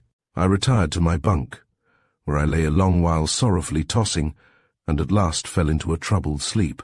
With the chill of the morning I was up again, cheered at heart as always at the sight of the good day. I ran out on deck, and there before me was Jenny. I stopped short, thinking my eyes were deceiving me, but she walked gravely up to me and said, "Dirk brought me, Tommy. He has told me everything." "Everything," I repeated. "Yes," she said. "And yesterday," I began. "Yesterday too," she said. For a minute or two we faced each other in silence. Then I began again. "I have your father's will," I told her. "Dirk showed it me," she replied. "But Jenny," I went on, "you mustn't touch the gold. It's evil." "I don't want the gold," she declared, breaking from her coldness and speaking with a sudden passion. I looked at her keenly, for there was something unspoken behind her emotion. "Then we must say goodbye, I suppose," I announced, not supposing any such thing, yet half turning from her. At that she spoke with something of her old imperiousness. "You're very stupid, Tommy," she cried. "My father killed your father, and your father killed my father." "No," I contradicted. "Yes," she insisted, "it was so, and so that's all finished. We must try and begin again. Daddy wants us to. He says so in the will." At that I flung my arms about her, and in the flush of that wonderful moment I seemed to steer suddenly free of the dark shadow of fear that had closed my life around ever since I could remember, and sailed out into the clean, sweet air, with the breaking dawn about me. Of the rest what need I say? for how we sailed away to the sun and the south, and how for 3 years I increased in knowledge of seamanship and put on bulk and muscle, while Jenny grew in sweetness and beauty and grace, and how Dirk taught me the ways of traffic and barter, till at length I sailed back to England with a neat little fortune of my own, and how Dirk retired and bought an inn, and the Revenge was bequeathed to me and became the Jenny Brig. All this and much more that followed belongs to another story which I may tell some later day. Thank you for joining us at Storytime Haven for H.B. Drake's Cursed Be the Treasure. Within its lines, we have seen how the lure of riches can become a trap, and how the shadows of ambition may bring about consequences beyond imagination. Stories such as this remind us of the delicate line between fortune and ruin, between desire and destruction. If you enjoyed this journey, be sure to stay with us for more timeless tales of mystery, wonder, and reflection. Until our next story together, may you seek treasures of spirit more lasting than gold.